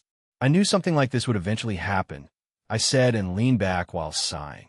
Unrest in any faction would eventually happen. I mean, you've been at each other's throats for the longest time, and then poof. Peace all of a sudden, and the higher-ups forcing it on you. Are you blaming yourself for this? Griselda asked, sounding a bit upset. Partially. I was more surprised that the devils, or even fallen angels, didn't try to do something. However, I can understand the fallen angel's part, since Azazel was the first to pull out of the war and not care about it. Angels are for peace, so I don't see them doing anything but the exorcists. That's another story. I glanced at her, and she was staring at me, still upset. Look, we'll just deal with it when the time comes. I'm sure those two have their own reasons for doing this. They know that they'll be arrested in the end. But those warriors that are following them, they probably had troubled pasts with the supernatural. They joined the church and wanted revenge for whatever happened. You turned out this way and didn't go down that path, Griselda. But they can't move on from it yet. They need this, so they'll let it happen, and if the Cow's Order utilizes it for their own gain, we can stop them and kill 2 birds with 1 stone. If Walburga shows up, then I can bring in the current leader of the Hexen Act, well, I'm assuming that she is. If not, then the Hexen Act won't be brought down yet. Though I'm not sure, since she didn't show up during the attack on Heaven. Well, it doesn't matter now, as I mentioned. They'll get her if she shows up. However, if she brought friends, that would be another story. I may as well bring some Electa with me, but it'll let the rest of them have the spotlight on this. They'll be the supporting character for it. You shouldn't blame yourself. You're just trying to do good, said Griselda, as the other two nodded in agreement. Even still, I can't pretend that this didn't happen and sweep it under the rug. While I won't stop advocating for peace, let's just leave this conversation at that for now, I told them, and closed my eyes. This late at night, and with such a heavy conversation, the mood will only worsen. I, along with Dulio and a few exorcists and Irina, will face His Eminence Ewald Cristaldi. Zenobia wants to fight His Eminence Vasco Strata. From a former wielder of Durandal to the current one, you did tell her to surpass their predecessors, Griselda told me. He'll leave the other team for Vasco Strata then. I think Arthur wants to fight him too, but we'll see. What about you then, Aaron? asked Irina. They'll play a different role this time around, but if anyone strong shows up, especially anyone from the EV or Phantasma, they'll come in and stop them. Well, anyone from the Cow's Order, essentially, I told them.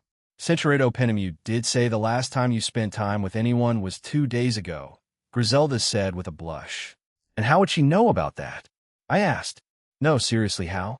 Does she keep tabs on it or something? Does she ask the suspected women I spend time with straight after? Apparently, she asks about it. Aquino usually tells her since she has a sixth sense about this, replied Irina. Then Gabriel nudged my shoulder and asked, Are you all right? Can I help you in any way? Normally I would say no, but yeah, I do like that, I replied. Leave start. Irina looked horrified at the seraph, but Griselda was just a bit surprised. Gabriel smiled at Irina before she reached out and gently held my hands, and I let out a surprised sound. Her touch was surprisingly comforting. I had held back from getting too close to her for the longest time because I didn't want to complicate things, but I reached out and gently stroked her head. She was happy with that and began to hold my hands with both of hers. Ophis, Gabriel, and I watched movies during those 100 years. Both of them insisted, and, of course, Gabriel learned from that, so right now she was replicating what she saw. Ho, ho, ho, does it feel good? She asked, a bit unsure of herself. Centuriato, the other two, were unsure of what to do, but Griselda was the second to move as she stepped closer to me and greeted me warmly. The hand that I had used to stroke Gabriel's head, I shifted it toward Griselda and placed it gently around her shoulders as we shared a quiet moment together. Centuriato. She had both her hands close to her heart as she watched us. She was hesitant. That much was obvious. We only recently got into a relationship, and though we have shared many awkward moments together since she joined us in the pocket dimension, so I gestured for her to come closer with my free hand. While hesitant, she slowly scooted over and arrived beside me. I broke my embrace with Griselda. I heard her let out a sad ah as I turned to Irina and bravado her instead. Suddenly, I felt another hand start touching me affectionately. I glanced back and saw it was Griselda. I expected her to be clumsy, but strangely enough, it felt like she knew what she was doing. My free hand made its way around Irina's bravado as we stood close together. She blushed and looked away shyly. The moment felt warm and unexpectedly tender between us, and she smiled softly as we continued talking. Centuriato. I looked back at Gabriel as she had kept up her rhythm the entire time. However, she had watched everything I did, and she too was blushing. Gabriel met my eyes, and she smiled. She leaned down toward me affectionately, causing me to smile in surprise. Griselda and Irina watched the seraph as she continued to express her admiration. She was clumsy and showed her inexperience. However, because it was her, I felt deeply moved by her presence. It was from Gabriel, one of the 4 great seraphs. Centuriato, it seems like watching those videos were worthwhile then. To my surprise, Griselda moved away from me and joined Gabriel. The seraph saw this and moved over, giving her some space. Griselda didn't hesitate as she stepped closer and joined in the moment alongside them, keeping the crowd cheering. Centuriato Griselda paved the way for Gabriel, all thanks to her books. I believe she got them from the library in my home, so there had to be educational and risque ones down there. I felt a deep sense of comfort as Gabriel and Griselda stood by my side. I glanced back at Irina as she stared at them, unsure of what to do. I instead pulled her close with my arm and greeted her warmly. But this time my hand moved gently and rested near her. Centuriato, Centuriato, Centuriato, Centuriato, Centuriato, Centuriato, Centuriato, Centuriato, Centuriato, Centuriato, Centuriato, Centuriato, Centuriato, Centuriato, Centuriato. It tastes like custard, said Griselda. Mine tastes like strawberries, said Gabriel. Both women looked at each other in confusion, and I laughed. Well, I changed that per Aquino's request not too long ago. My special ability will produce whatever flavor or food you're craving the most when it happens. So Gabriel wants strawberries right now, and you want custard? I told them. Both of them stared at me before giggling. Irina, who was still floating in the water, mumbled, "Tea, that's so extra air and lime," and a few minutes have passed since then, and we left the bathroom. I dropped off Irina first since she passed out after that little event. Neither Gabriel nor Griselda was staying in my room tonight, so I dropped Griselda off first since her room was nearer. Gabriel had gone ahead and was waiting by her door. I never thought a former exorcist like you could be, so Griselda covered my mouth and quietly glared at me. "Please don't bring that up. Embarrassed by it." She looked around the hallway before she added, "P, please take me out on a date before we become one. You're adorable when you're like this, you know that?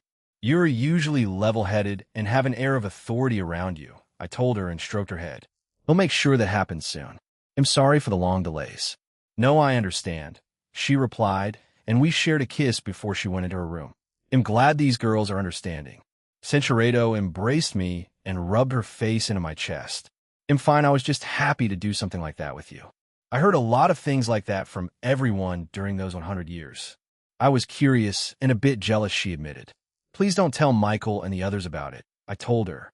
She looked up at me, blinked a few times before giggling. "Oh, and I already spoke to the others about if it happened. They said Brother Michael, Uriel, and Raphael will be very stressed if I told them about my experiences," she explained, and I breathed a sigh of relief. I should thank those girls for informing this angel beforehand. She suddenly pulled away and put a finger on my nose. "I'd like to go on another date with you, Aaron. It's been months since my last one. I'd like to visit Hawaii again, and maybe we can stay in a hotel or something," she said shyly. "Yeah, I'd like that too. Let's revisit that place again," I said, and we kissed before she trotted into her own room. Then I wonder if they'll arrive by tomorrow? I asked myself and scanned all of Kuo, but found no one. The next day came and went. Nothing notable happened in the morning except that I got a call from Amalthea telling me that they convinced Alice to not do anything for a while because something is happening over here. I was the only one in school as Akino, Rias, Sona, and Tsubaki headed to Sona's home to have a girly conversation and spend the day there. Ingvild stayed home to work on more songs, and Kyome decided to spend the day with her monsters. Out of the notable third years, I was the only one here. A few of my classmates came, but even my two idiot friends skipped the day to slack off somewhere. Currently, it was lunch, and I was walking around the schoolyard by myself when I came across a curious scene.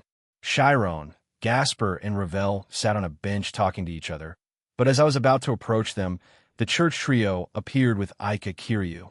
They set up some kind of stall and began distributing flyers to any students who walked by. "Everyone, can I have your attention? Please take a look at this." These leaflets contain proposals from the next student council president, Zenobia. "She's a girl who can do anything if she puts her mind to it," shouted Irina. "Here you go.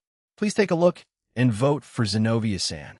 Take a serious look at this and judge for yourself, and then vote for Zenobia. She'll defeat you." Screamed Aika Kiru.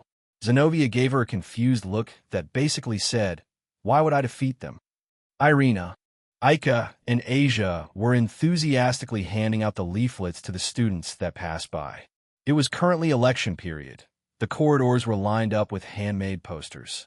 These posters were of Zenobia assuming the pose of the Blessed Virgin Mary, along with "I will bring true peace to Kuo Academy. I hope you vote for me," in large text, creating a rather strange poster. However, given that Zenobia was originally a transfer student from overseas, along with her personality, which was widely known throughout the school, the general opinion of her posters and leaflets from the students were, "I really like her style," which is a good response, I think. But the students that walked by could be described as tolerant, calm, and probably curious. After watching that from a distance for a few minutes, they moved locations. They arrived at the courtyard's entrance with Zenobia putting on a sash around her body with her own name on her shoulder, and then addressed anyone that walked by. "Greetings, fellow Kuo Academy students. How are you?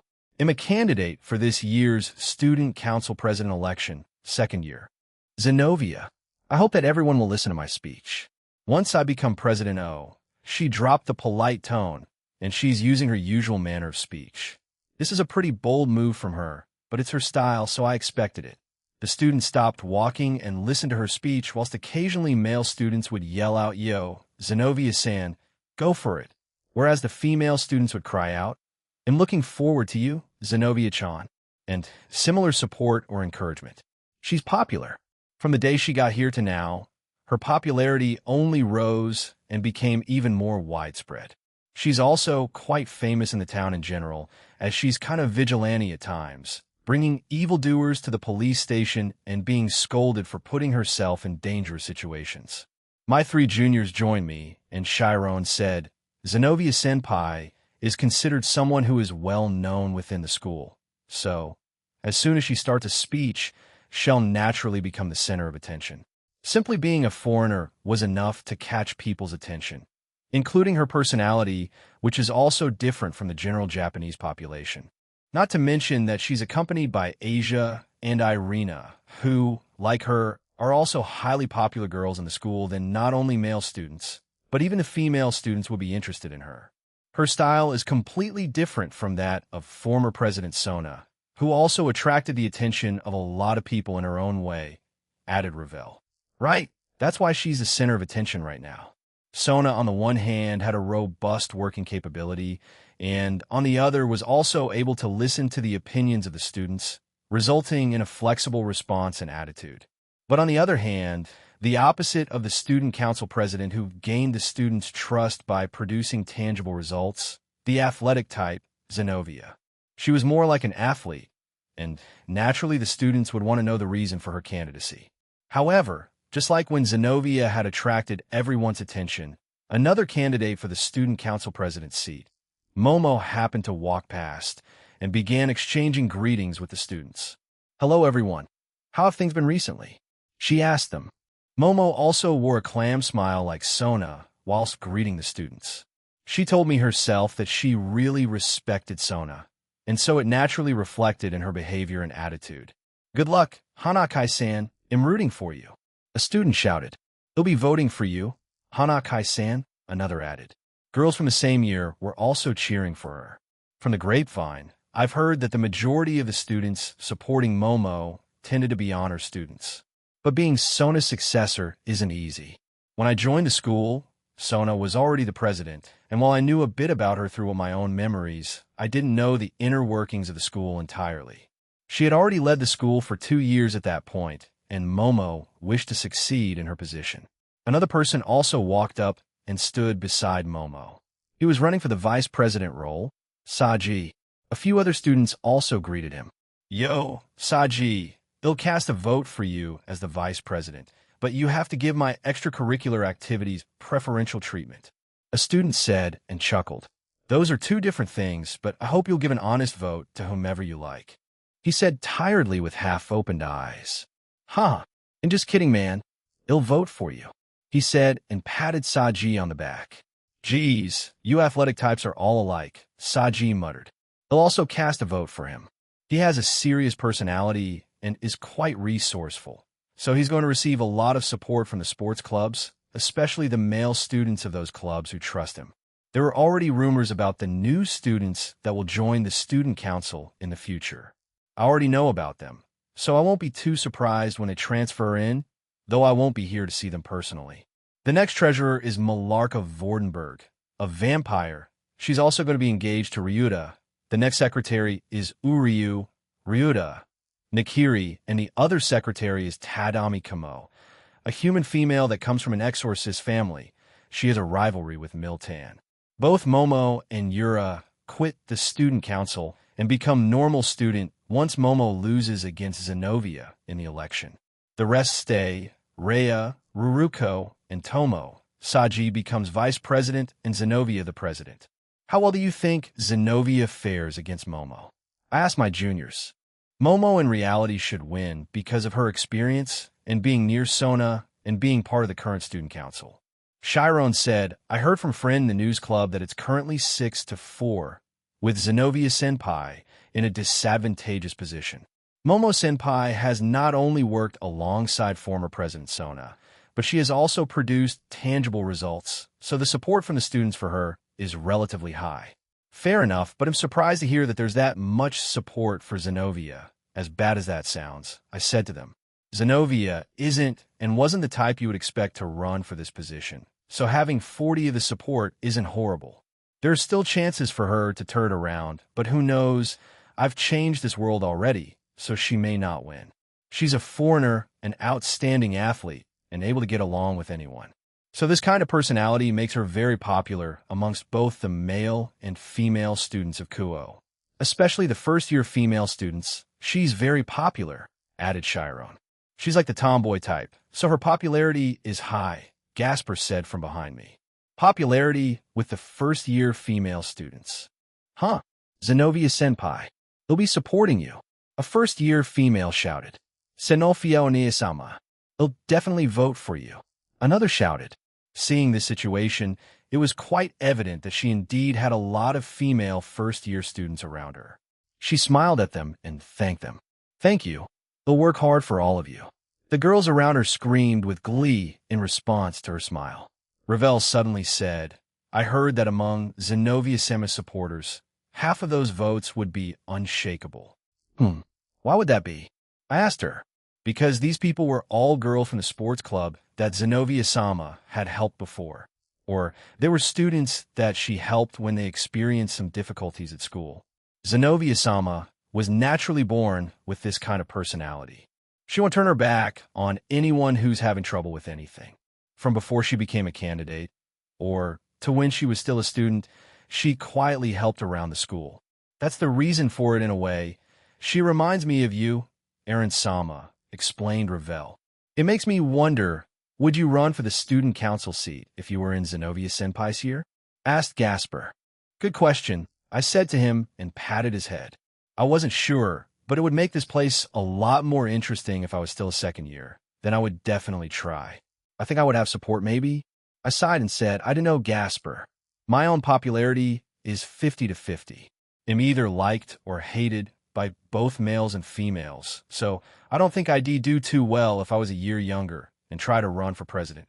After that, we watched on as Momo also set up her own station not too far from Zenobia and gave her own speech. It was a memorable lunch break. We went to the next town to buy some taiyaki from a famous local shop after school, Grimmery Peerage. A few in my household, Rainier, Griselda, Lavinia, Ine, Rose, and Reiko. It was a relatively calm time. I had my shadow soldiers also stationed here, and there weren't too many people in the shop to our surprise, but chalked it up to it being a small town like Kuo. We ate there until our stomachs were filled, and I also took note of the more notable taiyaki that were served. I think that aside from being paste-filled taiyaki, the rest are wrong, said Rias. But the ones with custard are also difficult to let go of, argued Ravel. Originally, they were wheat flour, sugar, and eggs. Since these ingredients are also used to make baked pastries, bean paste, custard, or chocolate can be used, explained Chiron. Rias stuck to the original. Ravel liked custard, whilst there was no problem for Chiron as long as it was delicious food. The discussion of desserts by the girls became very passionate, and I quietly walked with them and enjoyed my own food. Lavinia and Aquino remained by me as we enjoyed this calm and peaceful everyday scene. But I knew that we suddenly felt a large pressure build up in front of us, and the area's atmosphere immediately changed. The two girls let go of my arm and stepped in front of everyone. So they're here, the rebels of the church. Once they heard that, everyone quickly ate the rest of their food and got ready for a fight. Chapter 14, Part 2, Past to Past, Future to Future, Third-Person Point of View. Radelia Vaccarel, rank 10 of the Eradicators, had been in a certain clinic on the main planet of the Phantasma. She had escaped the Outer God's grasps just like the new rank 7, Secudia. She has recovered greatly since then as she had her right arm, left eye. She was severely injured during the mission. Upon finding out that rank 8 Arendelle had perished during the mission, Kita, the other rank 8, was also called back to their main planet to discuss her being promoted as the single rank 8. The news became widespread and concern grew for the other factions that joined the Phantasma. Some were aware of the existence of the Outer Gods, while some were not, but learned after being conquered. Arendelle's planet, Sustia, were shocked by a sudden death. The invisible prince that was set to be the next king had died. There was immediate unrest, and a small civil war broke out. The Phantasma, by the orders of Fumara, did not intervene, much to their shock. To her, Arundel was the only one worthy of joining their ranks, while the others would be quite powerful in other worlds, plants, and universes' eyes. To them, they were weak. On the other hand, Radalia's home planet, Earth, were happy with the death of Arundel.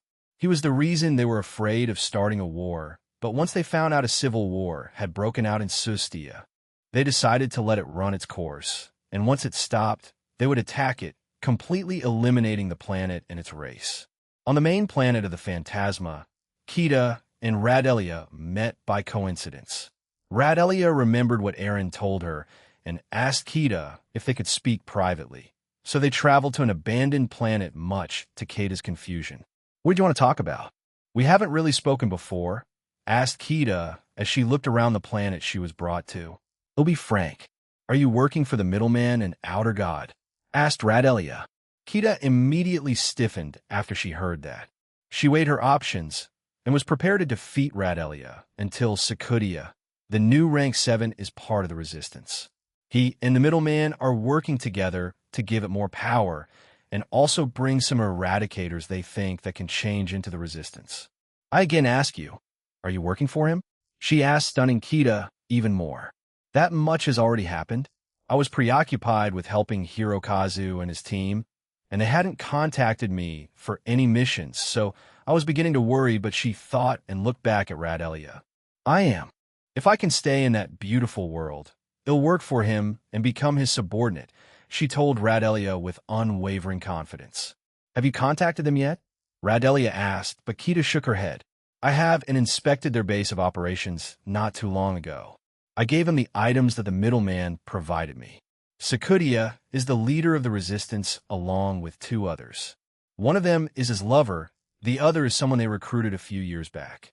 This was the first time Kita was hearing anything substantial about the resistance, and she listened to her fellow Eradicator carefully. The ones they mentioned were ranks 1, 2, 3, 4, and 15. Not including you and I, 8 and 10. 7 out of the 16 have a chance of changing sides, but I believe the first 3 will be hard to convince. Sakudia believes that we, or the middleman, needs to dive into their past and go from there, explained Radelia. "That many? I didn't think no. We barely interact with each other, so not knowing each other's personalities is a given, but I didn't think it was that much. At most I thought 3, maybe even 4 or 5, but 7? She thought and sighed. "Come with me. We will go there and get acquainted with them," said Radelia as she offered her hand to Kita. "No, tell me the coordinates of the base. Going there together may raise suspicion." "Tell me anything relevant I need to know to enter the place," added Kita. Radelia agreed and told her everything she knew. She chose this planet simply because there would be no eyes or ears here. It was one of the remotest in their universe, and it was so far away that Fumara, their leader, wasn't bothered in putting any type of security on it, for the simple fact that if they pass a certain threshold of their universe, she would instantly detect them and kill them. For eradicators or other powerful beings, it wasn't strange for them to come to this planet. Secret duels and other illegal events happen here, and she didn't care, so she let it be. Fumara knew that these 2 were here, but she deemed it an appropriate meeting as Radelia was a survivor like Sakudia and Kita was an undercover agent, so they must be exchanging information. "I see. Thanks." Kita thanked Radelia and was about to leave when she stopped her. "Have you always been like this?" Radelia asked her. "Yes, I have.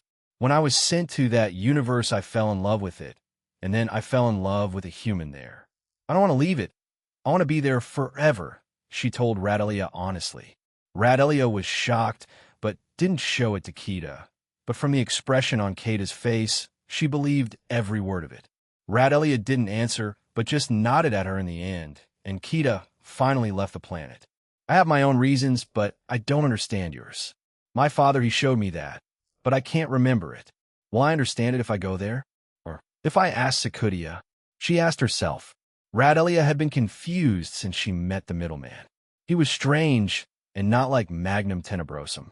She had been curious about other inhabitants of other universes they conquered. However, any time she had been, they were either wiped out or they joined theirs, so she couldn't ever ask them about it. But now she could, someone who could oppose them, Perhaps you would ask him in the future, or the other man named Secudia. I could go in his stead, I've, said a male. No, you and the Umbra are valuable. The Wayboros are replaceable, and he's also one of the weakest at rank 11, replied I've dismissively. Hoo-hoo, I can assure you that his rank is a lie. He wishes to operate like Eleanor. She's rank 16, but is more fitting to be of a higher rank. No, replied the man.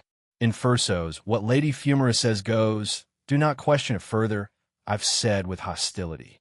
In Fursos put his hands up defensively. I understand, Lady Ive. However, I would like to say that we will lose a valuable asset if we send him, but I will look for a replacement for him. I have a few candidates in mind, said Infursos as he left the hall. Infursos was ranked one of the Umbra, a group just below the Wayboros, but not because they're weak, but because Fumara wanted them to be unknown, a sort of secret organization within their rankings. He had both brown and black hair on top of his head. He had red eyes, with a golden monocle in his right eye.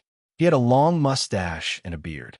Furthermore, he wore a white professional business suit, purple gloves, and white shoes, and behind him a black and fluffy cape that resembled a black dog's fur. Infursos himself could contest everyone up until rank 4 in the Eradicators, yet he chose to do this job instead. He himself liked playing with people's minds and hearts. To him, everyone, including Ive and their leader, Fumara, were just tools. He didn't see Magnum Tenebrosum as a feared god either to him. He had transcended the emotion of fear and feared no one or anything. Infursos opened a device and sent a message to Ive. He immediately got a response back that said approved. The message he sent was, I will request some of Radalai's forces to back up rank 11. Is that fine? Infursos grinned to himself. Naive, everyone is just so naive, Sefer. Your sacrifice won't be in vain. Rest assured, he mumbled to himself. Universe, Evie, it told faction, how goes communication with the outer god? Risa Torres asked Chimyun. There have been many interferences in our communications with him. He has not used his unusual powers lately, and his strange energy hasn't been as high. However, there was a spike recently, but it wasn't enough. We need another spike in emotion from him to be able to communicate because of the interference, explained Chimyun. Chimyun and her group had been trying desperately to get back in communication with Aaron, but due to another god's interference, it had been difficult. However, they were confident that tonight they would make contact and inquire more about their alliance. But we are confident in communication tonight. We will have help from Elfina. You know her history with me. So very well, I will leave it to you, Chimyun, but you must hurry, otherwise we won't last long. Several other worlds and universes are slowly falling to the cow's order that they have partnered with, said Risa Torres with concern. Yes, of course, replied Chimyun as she left the room. She left the building and made her way outside again. Once there, she teleported away back to her faction's territory and immediately located her trusted companion Elfina. Chimyun-sama, how can I help you? Asked Elfina. The two of us will be able to communicate tonight with your help, and Siphenian will join us as well. He now knows that he needs to hurry when we communicate with us. We just need to know how he'll help us, and then we will need to compensate him for it. Elfina had a troubled look, but Chimyun patted her head. Please, he's not a bad person. You saw his dragon show and heard the song. I will try, Chimyun, but I can't guarantee anything good will come out of it, replied Elfina. I will go make some final preparations for tonight. He'll rejoin you later. Elfina walked away as Chimyun watched her go. She sighed to herself and shook her head. Please, she thought, as she summoned a photo of Aaron when he was dressed as the Crimson Dragon. Jean Skyward's soliloquy, the pressure was something close to killing intent, but not entirely. No, this was someone's fighting spirit on full display.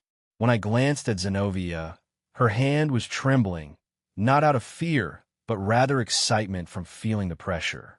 Everyone focused in one direction as they had located the location of the aura and fighting spirit.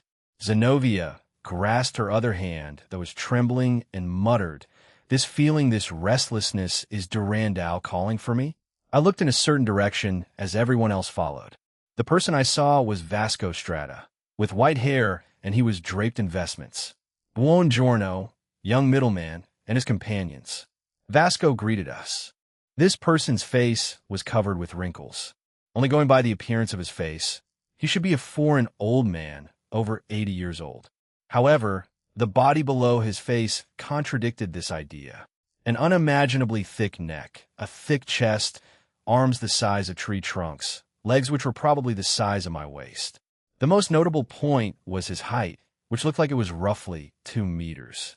This was an ideal young body, which completely didn't match his elderly face. He suddenly disappeared, and I looked to my left. Our eyes met, and his eyes widened in surprise. The smile on his face only grew because of that. Not only that, but everyone else here followed his movements, making him even more impressed. He put a hand on my shoulder and patted it. I come from the Vatican. My name is Vasco Strata. It seems the rumors were true, that anyone associated with you becomes strong. Everyone here could follow my movements. Very impressive, he said, and praised all of us. He turned to Zenobia and said, Warrior Zenobia, it looks like you became a devil. Your Eminent Strata, it's been a long time since we saw each other, said Zenobia with a serious expression. You have become stronger since we last saw each other, he told her with a delighted nod. He then turned to me and handed me something, and I accepted it. It was an envelope. This is for you. I opened it and read through it. It wasn't anything long or convoluted. It was just a letter of challenge. That is? Griselda asked. Vasco Strata smiled at her and said, It's a challenge letter. We want to formally make a challenge to all of you, the infamous team DXD. Did you have any idea of the situation you're putting everyone in the Alliance on? Rias asked, baffled by the situation. We do, though at least you aren't that naive, young sister of Satan Lucifer, he said and smiled at her. Vasco Strata then disappeared and appeared a great distance away. Very well, Your Eminence Legrenzi, please make your declaration. After he finished speaking, a small figure appeared. It was a black-haired boy who appeared to be the size of a 5th or 6th grade elementary student. Although he had a childlike face, he had a majestic presence. Furthermore, he was clothed in the same vestments as Vasco Strata. The old man addressed him as Your Eminence. From the looks of it, he's the miracle child. Teodoro Legrenzi, correct? I asked and the boy nodded. The rest behind me were shocked by his young appearance and age. The young cardinal's body shook nervously, but he said, I need to protect the rights and views of the exorcists. Although you are good devils, there is also a need to eradicate the evil devils and vampires, to unilaterally deprive them of judgment for their sins. I cannot accept this. Even if this goes against Archangel Michael Samus, well, only this I cannot accept. Even though he was shaking a lot, his eyes held the determination of someone that was meant to be older. That kid, he was carrying a burden he couldn't possibly carry at that age. I felt pity for him. As if in response to his words, we became surrounded by a myriad of warriors who emerged from nowhere and prevented our escape. My shadow soldiers were also ready, but I told them not to interfere. Upon closer inspection, there were male priests as well as female warriors who wore the same uniforms that Zenobia and Irina wore. There were also quite a lot of them. They were definitely warriors who were following these people, the cardinals, in this rebellion. I also saw several white-haired priests. They were probably warriors who came from the same organization that Freed previously belonged to. It doesn't matter where we go, whether it be here, another town, or even in Kuo, an attack isn't far away.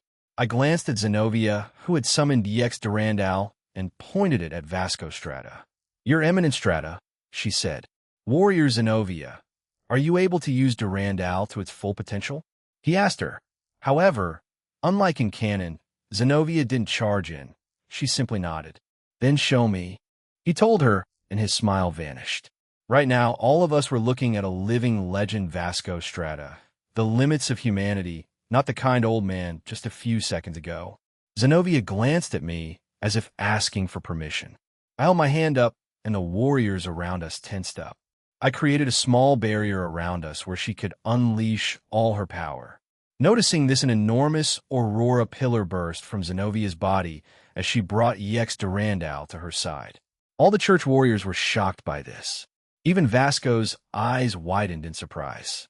"Here I come, Your Eminent Strata," she shouted and appeared in front of him and swung her sword down.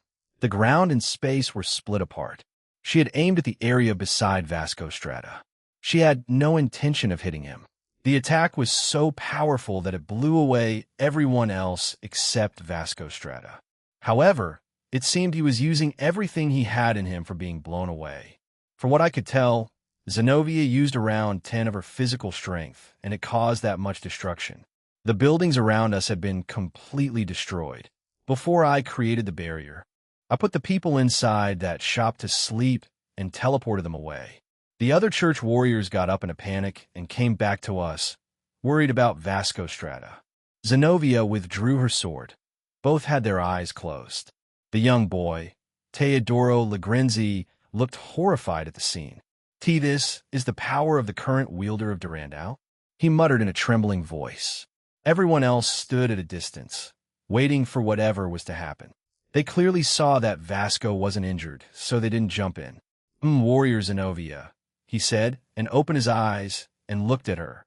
"It is clear that your power surpasses mine. Even if I was in my prime, I doubt I could match this level of strength, even when using my full power. However, you still lack something. If you cannot find that, Durandal will never fully accept you," he told her, and Zenobia gritted her teeth. Zenobia jumped away and stood beside me, clearly frustrated by what he said. A middle-aged man with black hair and with the same vestments as Vasco walked beside him and then stood there. "Ewald Cristaldi Sensei," Irina shouted. The previous wielder of Excalibur muttered Yumi as she stared at the man. Everyone was ready to charge in when I put my arm out, stopping them. They looked at me in confusion, but Vasco Strata appeared in front of me again, and with a smile, he stretched his arm out. "It seems you understand the situation. Middleman No, Gene Skyward, the Dual Dragon Emperor. I appreciate you indulging them," he told me in a whisper. I shook his hand and said, "I'm partially to blame for this, so I accept responsibility for it." He nodded and looked at the rest of my group. "The challenge is in 3 days. Please be prepared." He then reappeared beside Ewald Cristaldi, and then all of them disappeared. I turned around and said, "Let's go back. Let's inform everyone else that's participating in this." They had many questions for me, but decided to trust in my judgment. So we left back for Kuo, and I repaired the damage done around the area. Zenobia seemed down. That night, the leaders of each group in Team DXD gathered in the meeting room of my home. This also included Azazel, as he was still in the town.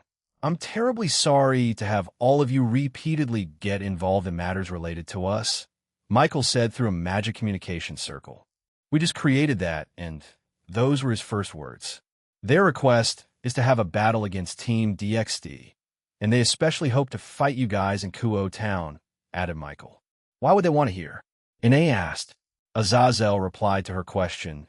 "This is the birthplace of the alliance between the 3 factions and then the others. They most likely have very complicated feelings about this place. Then the man that started it all lives here, and he's also closely connected through various political ties and alliances with many others from each of those factions. Moreover, he and many of you are heavily involved in holy swords, as though your fates are tied to them. It's also a bit of revenge, but from their perspective, Team DXD is definitely an extremely complex and hated opponent," explained Azazel. I added, meaning that if there was no alliance, the jobs of the exorcists wouldn't be restricted.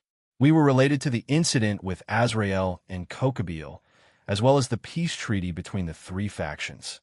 More importantly, we're all members of Team DXD, which stands as the symbol of this alliance. That's why they said that we're the most suitable enemy for the Chuch's rebellion. Although I will admit I'm partially to blame for this.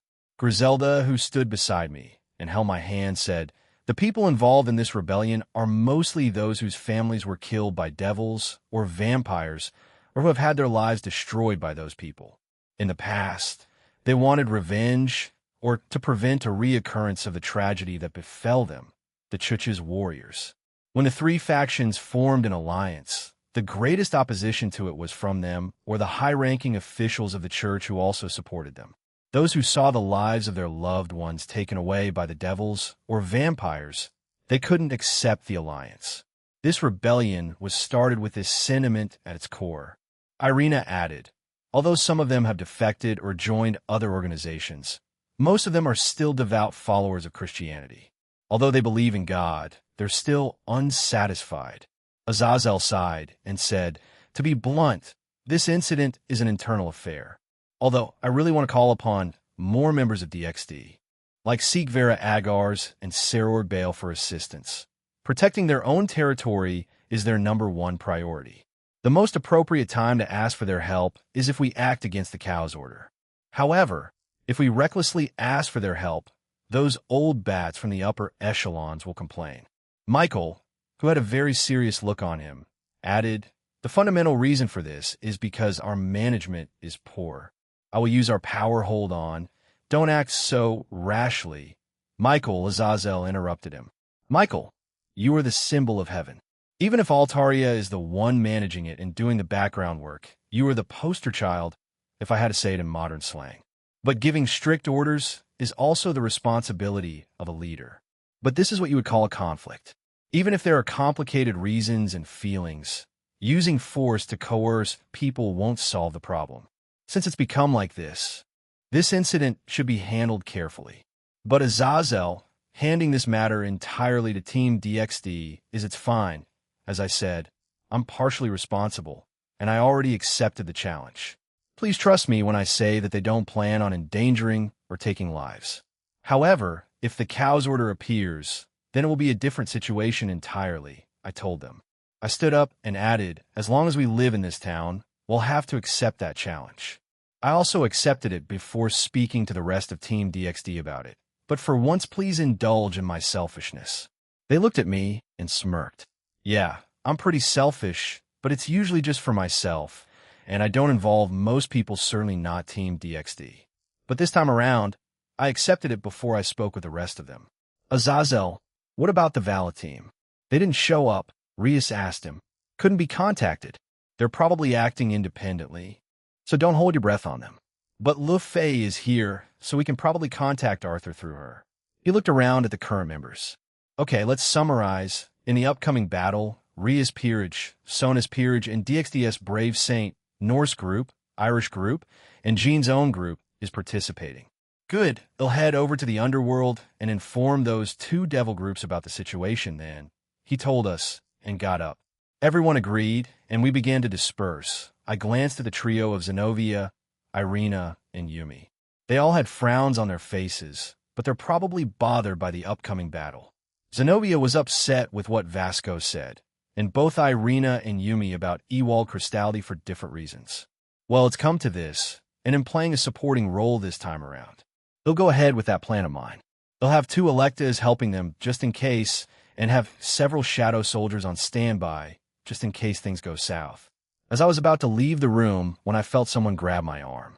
When I glanced back, I saw Lavinia. Is something wrong? I asked. You are making that face again. Are you planning to do something dangerous? She asked worriedly. No, but it does concern the battle in 3 days. They'll be playing the role of support, and also, I'm just preparing for certain people to show up. I'll have a few of my Electa to help out. Do you want to join? I asked. Okay, she replied, and we left for that destination. Zenobia Corda's soliloquy. Once the meeting was done, I made my way to the training facility. The words that His Eminence Strata left for me kept repeating in my head. What did he mean by Durandal, no accepting me fully? I summoned EX Durandal and stared at it. I then swung it down and created a large shockwave. I wasn't the only one feeling strange, since Yumi and Irina seemed off since meeting Ewald Cristaldi. Irina and I were both taught by Cristaldi-sensei, whereas Yumi's connection to him is through the Excalibur. You want to accept me? I asked the sword. It didn't give me a response, so I swung Durandal around a few times, slowly getting into a rhythm and creating small shockwaves around me. No one else was here to my surprise, though some evenings it's packed here, while others it's sometimes empty. Usually, the Vala team occupies this as much as they can. Valley is determined to surpass Aaron eventually, though it's very highly unlikely. Your movements are hesitant. Zenobia, said a familiar voice. I turned around and saw Aurelia Le Guin, Aurelia Sensei. She summoned her greatsword Arcadia and pointed it at me. A sparring match should clear some of your doubts. Come, she said, and we walked to the middle of the room. We stood there for a few seconds, staring at each other, before she dashed towards me. She did several feints and swung her sword at me. I read through them and blocked her attack. Or so it seemed, but I quickly turned around and blocked the real attack as she had appeared behind me and swung her sword down. I barely managed to block it. Repetition good. You remembered that I used this a lot, she told me with a grin. You defeated me too many times for me to forget about it. I shouted back. But yet you're still too naive, she said, and she blinked out of existence. An afterimage? So that wasn't the real one. I turned around, but was immediately kicked in the back, and I crashed to the ground further away. I quickly got up and faced her. Calm down. I need to think rationally. Don't let His Eminence's words make you hesitate. Good. Let your instincts take over, but also keep a calm and composed mind. She shouted at me, and I dashed towards her. We clashed in the middle as sparks flew from our swords. Today, no, it's always been like this. Aurelia Sensei's sword felt heavy. Each time our blades slammed against each other, it felt like she just barely put any power into it, just enough power, so I would struggle. We've never seen them use their full power, though. We rarely did, too. The power we gain is more of a reassurance that Aaron wanted to give himself. He didn't want anything like Lavinia's situation to happen again, so he's powering us up through here or his pocket dimension. Your mind's wandering, she said casually and sent several slashes towards me. I countered with my own, and they exploded in the middle. I took the opportunity to dash through the smoke it created, and when I arrived at the other side, she was gone. I was expecting her to be there naive. I felt a dull sensation hit my back as I hurtled towards the ground, crashing into it. I got up, but Aurelia Sensei unsheathed her sword. It seems we need to go over the basics for tonight. Warrior Zenobia, she said with a dangerous glint in her eyes. W8. Aurelia Sensei, I already know. I was forced to do the basics for the rest of our time together. I believe Aaron sent her, or she came here of her own volition, but am thankful either way. Aurelia Le Guin was a mentor to everyone, not just me. This is the same for Leanne and Skathakshish. Yumi Kira's soliloquy, I lied to myself and to everyone. Well, not fully. The hatred for those swords never left me. They were heavily dulled, but they still remained.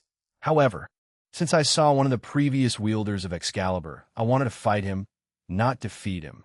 While I hated it, I wanted to prove to myself that I was stronger than it now, even back then, when we were merged together, I overcame it, but now I'm stronger and I want to see how well I fare against its abilities.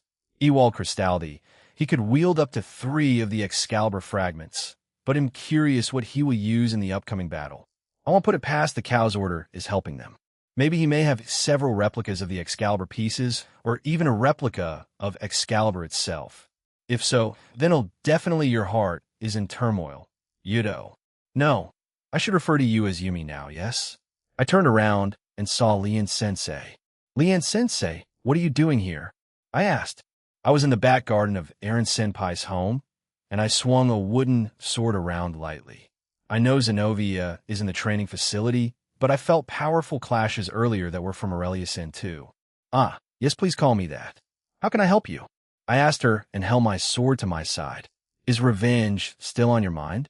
She asked, as she did. The 3 other stalwarters appeared behind her.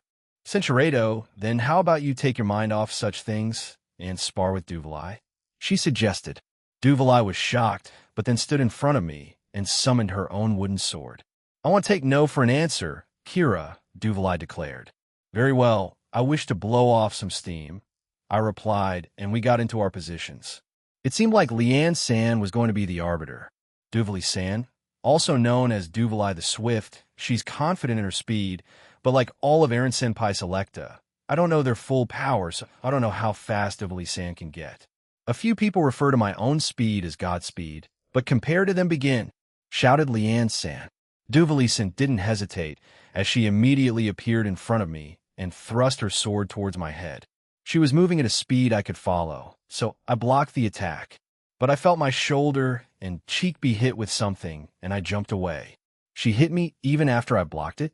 I know I could do the same thing, but I didn't see her change her movements then it hit me. Did she increase her speed for a very small fraction of a second to where I could see it? Duvali-san smirked at me. Maybe she saw how I came to the conclusion? She didn't stop there as she dashed towards me again, and our wooden swords collided with each other. We held back. Even though this place was reinforced by Aaron's powers, we didn't want to cause unnecessary damage to the pool and seating area. Each time I blocked her attack, I would feel some of her attacks tap me on my body. She was definitely enjoying this, but I wasn't frustrated by it. Strangely enough, I sent a slash towards her, and Duvali-san twirled around as it got closer to her, and to my surprise, using her sword, she sent it back to me. I sent another one to cancel it, and she appeared in front of me. But I was aiming for this. I saw her do the same move to many of us in the 100 years we spent with each other, so I used my speed to appear in front of her and sent a strike at her stomach. It wasn't anything power, but enough to make her feel it. She looked at me in surprise, and her two teammates snickered at him. "For all the teasing you gave Yumi-chan, you finally got hit," Inia said while stifling her laughter. "You shouldn't have become cocky, Duvali," added Ines-san. Duvali-san's face turned red as she glared at me, seeing as how her fighting spirit increased. I prepared for an outburst, and I was right. She disappeared from her spot, and so did I. Our wooden swords struck each other, and numerous cracks appeared on them. The more we did, the more cracks appeared, and we knew they were going to destroy themselves soon enough. But even though she was embarrassed, she didn't take it too far as she still kept her power and speed under control. However, I heard her mumbling to herself, but I couldn't make out what. "That's enough." Once we heard those words, we stopped. Duvali-san turned her back on me and unsummoned her sword. I fell down to the ground and sighed. I wasn't expecting to be pushed that far after being asked to do a short but casual sparring match. But it did work since my mind was taken off those thoughts and feelings. And I instead felt emotionally and mentally exhausted because I had to keep up. Wait a minute, did she do that on purpose? Duva, get your head out of the clouds, Yumi Kira. I don't want you embarrassing my master's master, she said before leaving. Both Ines-san and Inia-san laughed at Duvali before they followed her inside. Lian-san walked over to me and crouched down. "How are you feeling now?" she asked. "Fine, exhausted in more ways than one. But Duvali-san helped me in her own way, right? She's what you call it tsundere, isn't she?" I asked, and Lian-san smiled. "Yes, I suppose you can call her that. However, please don't recklessly charge into the battle you are having in a few days. As you said before, you are Rias Gremmery's sword knight and ace. Don't throw away your life for the sake of revenge. It would also betray the promise you made to Aaron," she told me and got up. "I will leave you to your own devices then." I sat there thinking about what she had just told me. I did promise those things to them, but old memories and feelings welled up once more. But I have to keep it. So until the day the challenge comes, just meditate and get rid of any and all doubts I have in me. Irina Shida's soliloquy, seeing Cristaldi-sensei again, made me both happy and sad. I was happy to see him again after a long time. He did train both me and Zenobia, along with many others in the church, like Dulio-san and Sister Griselda. I know I have to fight him again, and we know that Zenobia will most likely face his eminent strata by herself. Since it's a personal battle, she needs his approval for his and for Durandal to accept her. Whatever that means, I know Yumi-chan wants to fight Cristaldi-sensei too, since he was the previous wielder of 3 Excalibur fragments. I have Hautaclear, and I plan on using it against him. Yumi might use his holy demonic swords, as well as Ascalon that Aaron gave her. Sona Senpai's peerage will also be helping us along with Dulio-san and Sister Griselda.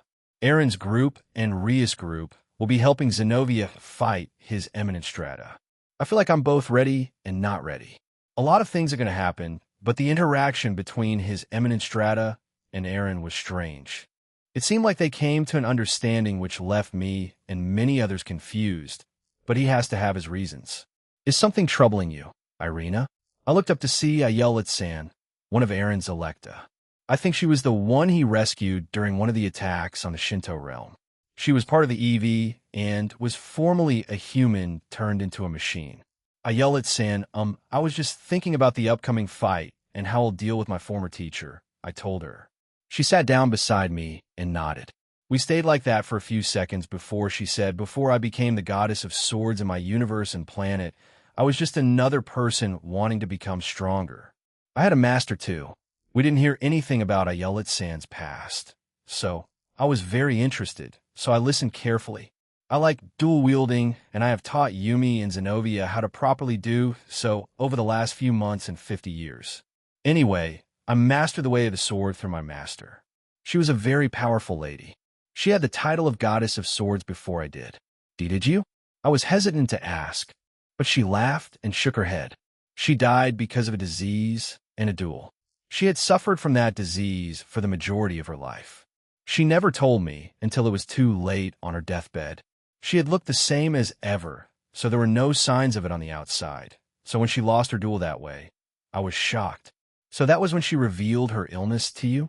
I asked. Yes, that was when I found out. I was both heartbroken and angry at her. Sad that she was dying because she was a mother figure to me, but angry that she didn't trust me enough to tell me such a secret. I told her words that day. I still regret, even till now, she said in a sorrowful tone. I told her I hated her for not trusting me enough and that I would seek revenge. She tried to tell me otherwise, but I was young and emotional. So I buried her a few days later and held a small funeral. I was the only one who attended since she was estranged from her family. For the next 6 years, I trained and trained. I polished my technique and grew stronger. She looked up at the ceiling and sighed. Then I found the person who took my master's life and challenged them to a duel to the death. They accepted because they knew I was coming for them. They heard me declare that I would get revenge that day, and so we dueled. It was a very difficult fight. I received many near-fatal wounds, but in the end, I was victorious. Yet the words they left me with haunted me for a long time. They said, "Now that you got your revenge, what will you do with your life?" At the time, I didn't have an answer. I just stared blankly at him. I didn't think something like that would happen to her.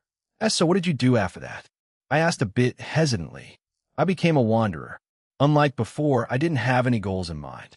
I simply wandered from place to place, ate, slept, and repeated this for at least 2 years, until I came across one of his students who also wanted revenge, but they were weak. They challenged me too early, and I made them fall. They begged me to save them, but I didn't. I think they were very young at that point.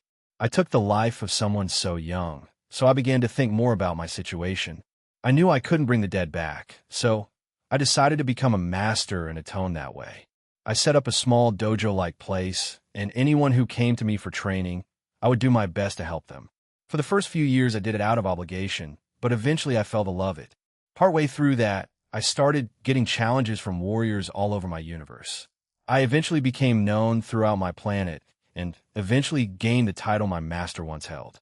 But then everything came crumbling down when the EV came and slaughtered the organic life in our universe. They didn't spare anyone, not even children. On what I thought was my deathbed, my thoughts went back to my master and how I couldn't apologize to her, make amends, and tell them that they were a great influence on my life, Irina Shidu. Whatever feelings you have towards your master, Ewald Cristaldi, don't let them consume you. I believe Ewald Cristaldi, Vasco Strata, and Teodoro Lagrenzi are doing this for a reason. She sighed and patted my back hard. But what do I know? The past is the past. Don't let it get you so down, just like what Aaron Sama is doing. Keep on moving forward with your life. Maybe through the clash of your blades, you might come to find out the real reason for this rebellion from him. She flashed me a smile before walking away while waving her hand at me. Reasons, I mumbled and looked at my hand. Jean Skyward's soliloquy? It's that place Aga Aaron, where are we? Lavinia? Aaron? Alerted, I turned to my left and saw Lavinia. To my right was Suzaku, and I turned around and saw Velgrind. What to those three? All three of the fated ones were here. Well, I was missing one more, and it seems like the final one wasn't here since I hadn't found them yet. Or at least it hadn't been confirmed by Comptoir.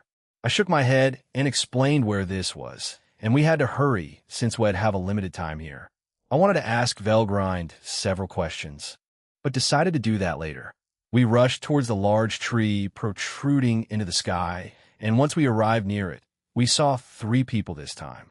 I knew 2 of them, Chimyun Chipotle, the forest guardian, and Siphenian, one of the sky sprites. The other one I used Observe on, and she was called Elfina, a general from Shikigami's faction. It's been a while. Shikigami, Siphenian, and someone called Elfina. I greeted them. It's been a while, old friend. I see that you brought 3 of your companions, said Chimyun. Velgrind frowned and turned away, though she sported a small blush. Yeah, so what did you come here for? Did something happen? I asked her. We have been trying to contact you for quite some time now. However, tonight we finally managed to break through, she explained. To put it simply, we have come across some trouble that is associated with the EV faction.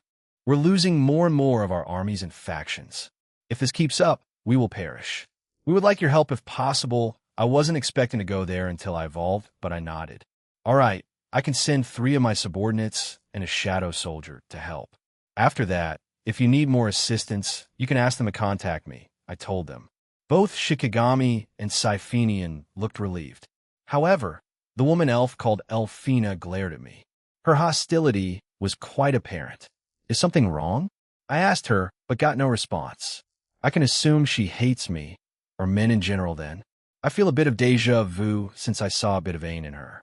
Chimyun took hold of my arm and pulled me away. She has a difficult past with men, like many of the women in my faction. While they're not as extreme as hers, they have a deep distrust of men, but I have tried to ease them into meeting you. I see, but what about Siphenian? She looked fine with me, I asked. She is doing it for the betterment of the Atold faction, she said awkwardly. So she's doing it because she has to, and not because she wants to. I feel like there's a lot more things going on behind the scenes. I understand. Hopefully they'll be more okay with me once they start getting to know me, the stronger our alliance is, I told her and walked back to them. Nice seeing you again, Siphenian. I take it you're well? I asked, and she happily nodded. I hadn't noticed from before, but she was a bit nervous being around me. Her acting really fooled me before. I stared at her and thought about whom I might send there. First, the shadow soldier, the girls, should be fine now, and I've kept certain shadow soldiers in their shadows for months now, doing nothing. They'll go with Igris then. He's been in Aquino's shadow for months. Next are the Electa. I think Ayala will want to go so she can get some revenge on the Eevee. They'll send Yanuyo with her, then finally Kay. This should be fine. I plan on sending her there eventually. Is something wrong? She asked. Centurado. While it didn't feel like anything since she held the infinity between her and me. Elfina. That's enough, Chimyun said firmly, and the angry elf let go of my hand. Siphenian looked at my hand and was surprised it wasn't injured. As she was about to ask me, I gently tapped her elf ear, making her flinch. Fine. She shouted in a panic. It just came as a surprise. I didn't think you'd keep trying after that happened, she said and took my wrist gently. Nah, it's fine. She didn't touch me directly. Your ears are soft, though. I saw some elves in my own universe, but never got to touch their ear. Does that make me weird? I asked. I did like elves. I did freak out when I first went to the fairy kingdom. As I gently touched her ears, much to the jealousy of Lavinia and Sisko, I turned to Chimyun and asked, is there anything else you want help with? Or do you want to tell my subordinates about it in person before telling me? As she went to tell me, the same rumbling began, indicating that our time here was up. However, I was surprised that it was a lot shorter this time around. I knew this would happen. The trouble we mentioned another god is interfering. We don't know who, but it made contacting you difficult. I will tell your subordinates, please take this. It's a vague estimation of our universe. Hopefully they'll find it, Chimyun told me and handed me a letter. I had gotten a lot of these lately. I see. Thank you. And hopefully they will arrive relatively quickly. My subordinates' names are Igris, I yelled it, Yanuyo and Kay. I told her and she nodded. Yes. Thank you again, and we will try to contact you again if possible, she shouted before disappearing. They'll save it. I'm not done yet. I know you wouldn't like me randomly destroying things, so I haven't been doing that. Or if you're asking about Evonos and Sviva, I didn't come across them or Lapis and Ghidorah, she said while put her arms up. Ill-assumed Kuntuar informed her of all that. I see. Well, thanks and keep at it. We'll hopefully see you soon, I told her and put a hand on her head. To my surprise, she didn't swat it away. She only looked away. The next day arrived, and both Lavinia and Suzaku asked me about it. So I told them about whom those were, and they understood. I also sent those 4 out into the multiverse. I had no idea how long they'd be away or how long it'd take them to reach the universe of Evie told. However, that day, nothing eventful happened.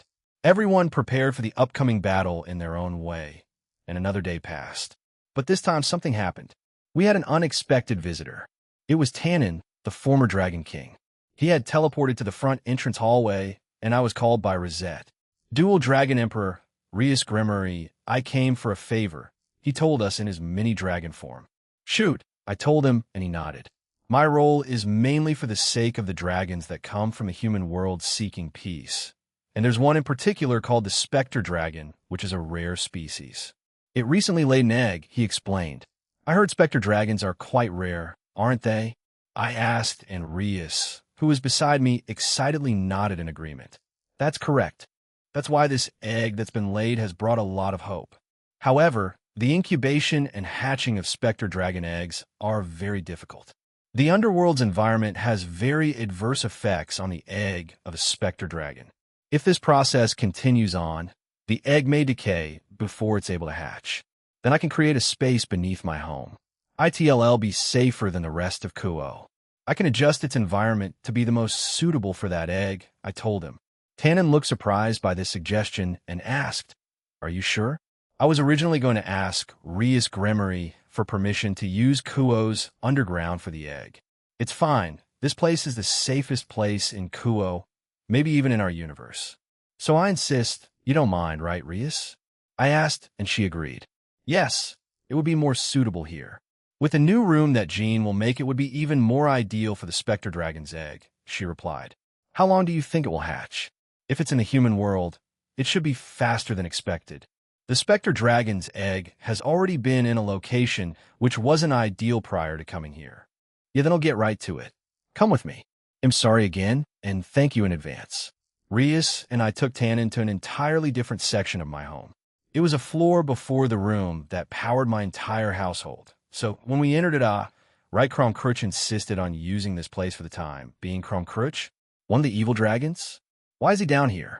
Tannen asked. I awkwardly laughed and told him about Krom's strange preferences, and he sighed. I see. Hello there, Kromkruch. Dragon King Tannen, he replied and looked at us. Spectre Dragon Egg? He asked while looking at the egg Tannen carried. We told him the situation, and he nodded his head and began eating bananas again. Usually he's training in the training facility, out somewhere else, or down here. I guess he's done with the other 2 activities. I expanded the room to accommodate for the egg and also Krom's own space. Once that was done, I added everything Tannen listed off of the best possible environment for this egg to hatch into. Since we have plenty of dragons here, it'll inform the others. So if they want to come take a look or even look after it, that's fine. Most dragons, and I even believe the dragon god of infinity, will be gentle with it, explained Tannen. He turned to us and thanked us again. Thank you again. I will take my leave then. I have other things to take care of, but I will visit from time to time. Sure thing. You know the way, so you won't get lost. He nodded again and teleported away. We glanced at Krom and saw him staring at the egg curiously while eating a banana. What surprised me about him was that he hadn't asked me to fight him yet. I expected it to happen sooner or later, but so far nothing. Another day passed. One more day before the showdown with the Chuch's group that rebelled. I was currently at school, but decided to sneak into the other room where Zenobia was practicing her speech with Ika's help. I turned myself invisible and snaked in. Once in the room, I sat on a chair and undid my invisibility. How's it going? I asked. Yuwa. Ika jumped out of her seat and stared at me in shock. Ugh, Jean-senpai, please don't do that. Even if I know about you guys already, magic and all that is still new to me. Your foreign girlfriend is teaching me too. She's already learning magic, huh? She's learning a lot earlier than she should be. But well, it's not like it matters too much. I know Lavinia is an excellent teacher, so you and Miltan are in good hands, I told her. You will look at that. So much trust in his lover. she said, and hugged herself. Zenobia ignored us, as she kept on repeating line after line in her speech. She was so focused that she didn't join in our antics. I got up from my seat and sat beside Aika, who had become startled once again. Senpai, you're not hitting on me, are you? She asked, shocked. Ignoring her weird question, I asked, what do you think of devils running the school? A school that had been mainly ran by the supernatural from all kinds of factions have gathered here in this town. For Aika, who was until recently still a normal girl, she's finally involved in it, albeit not that much, but she still is helping Zenobia, who's a reincarnated devil. She held her chin with her finger and looked to be thinking about it. She suddenly said, the existence of devils itself is something which defies common sense. Like seriously, all this stuff about magic and the supernatural is exhausting the more you think about it. But that stuff, there's no way Hanaki-san or Zenobia are evil, right? I mean, even if they're trying to run for student council, they don't have plans for confining us and eating us. They're not dictating the school, nor are they trying to lure us into darkness, right? That being said, I don't see a difference between me, them, or any other student. Humans and devils may be different species, but they fundamentally follow the same values and principles as human society. Maybe we should say that we need to get stronger, or that we should be thankful for not being killed. Anyway, maybe the devils that are powerful will come to protect us in a dire situation, or you can do it. I mean, you're a big shot yourself, aren't you? Dual Dragon Emperor-sama? She asked teasingly and poked at my chest. In addition, I am friends with both Zenobia and Asia, both of whom are devils. Irina is an angel. The rest of the Occult Research Club are devils, and you are a dragon god. Even if I know all your identities, nothing has changed. At least I think so. Besides, none of you can be bad, especially those keep helping the students like former President Sona, Irina, Asia, Zenobia, and you. I didn't think Aika had such a view on all of this only a few weeks after finding out about everyone. She may be a bit eccentric, but she means well. The fact that she still sees them as her friends, I'm thankful for it. Senpai, you're overthinking things. Devil or human, they can be good or evil. I mean, I've certainly seen a lot of evil in humans too. She asked and laughed. I instinctively reached out and stroked her head, which made her freeze up. Thank you. Please keep being their friend, regardless of who or what they are. Also, Zenobia will be depending on you from now on. She showed me a goofy smile and gave me a thumbs up. Leave it to me, Jean Senpai. I'll do my best. I nodded again and said goodbye to them. I left the club room and walked away. I, who was once a normal human from another universe, became a dragon god-human hybrid, then an outer god, and soon enough it'll be something else. Maybe the peace I sought was something false because I only did it because I wanted to gather followers for myself. However, now that dream and desire for peace have become very real. I look forward to evolving if it means I can create that peace. Even if there are some casualties, I have to at least make some sacrifices, but if I don't have to, it'll take that too. A peaceful and happy life with everyone I care about. That's all I want. I left the pocket dimension I created as I spent around 20 years in their training with another sacred gear of mine. Whether or not I keep it or dismiss it, I wasn't sure yet, but I'd like the future decide. I looked around and sighed. I forgot I did this in the underground swimming pool.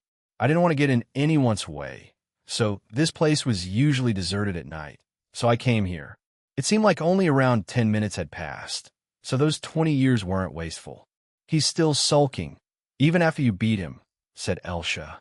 Ignore them, they're idiots at times, added Amorous. Well, I'm going to use an entirely separate sacred gear that isn't the boosted gear, Divine Dividing, Abyss Extinction, or Demon Armor, in Curcio. So I can understand why they're a bit upset with me. I replied to the previous wielders. I walked over to the other end of the pool and let my legs dangle into the water. I changed into some swimming trunks and closed my eyes. Tomorrow would be the showdown, and everyone should be ready. Aurelia, along with Leanne, will be participating. The Stalwarter will be patrolling Kuo without her help. I plan on making a replica of Kuo again and bring everyone in it just like I did with Darcel. At least with this, no normal human will be hurt. I've been stumped about what final requirement I need for my last bit of my evolution. Comptoir, after the Halloween operation, told me I was at least 85 there, meaning I was 15 away from reaching it. At the same time, I remembered what Aquino had told me just before the peace conference. I had to apparently admit something. I wasn't entirely sure of what, though. As soon as I evolve, I can enact my plan and bring that peace I want, I thought inside again. But you're already aware, because of this incident, that not everyone will be happy because of the peace you're pursuing. Every person, no matter if they're a human, a devil, or even a dragon, will have a different upbringing, which will also influence their values and experiences. Naturally, there will be disagreements. You can only hope that the grudges between each faction won't grow larger because of what you're doing.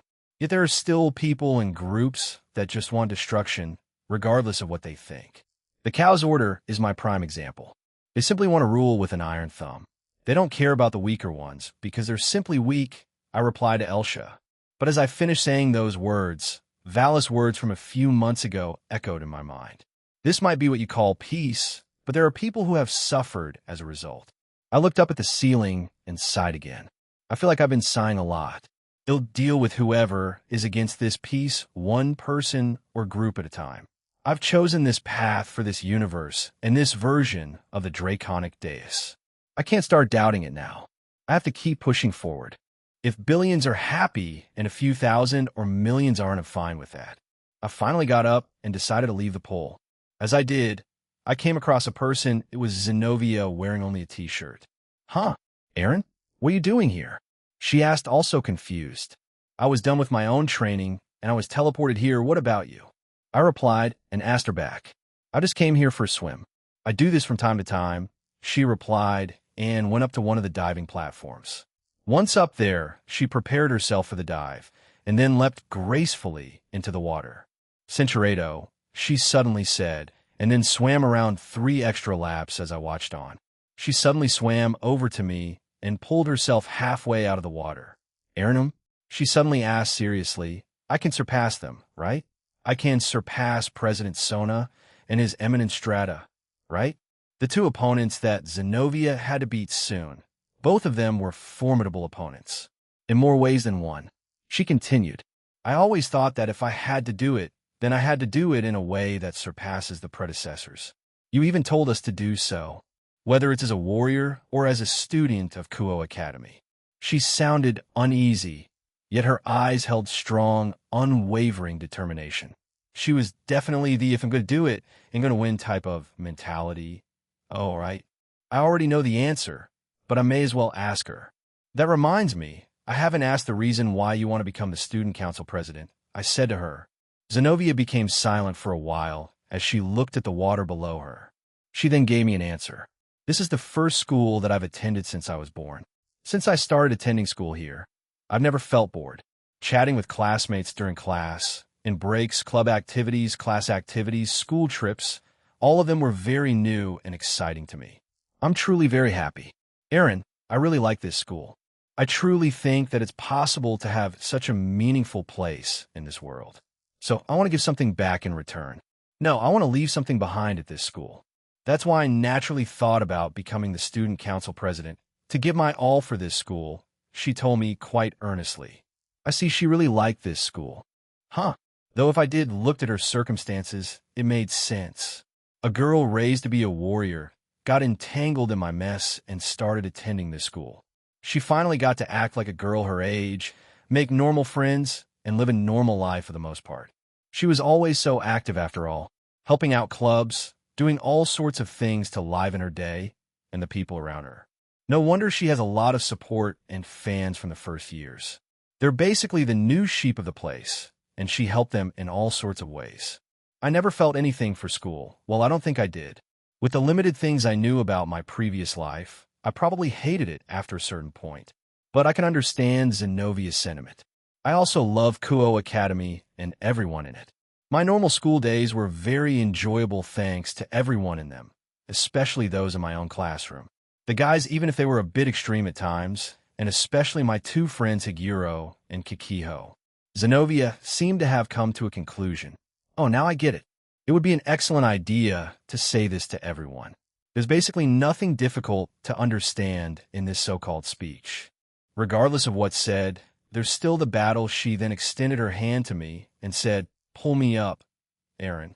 I played along and stretched my hand out, but at that instant, Zenobia grabbed my hand and forcibly pulled me into the pool. I could have stopped it, but I didn't.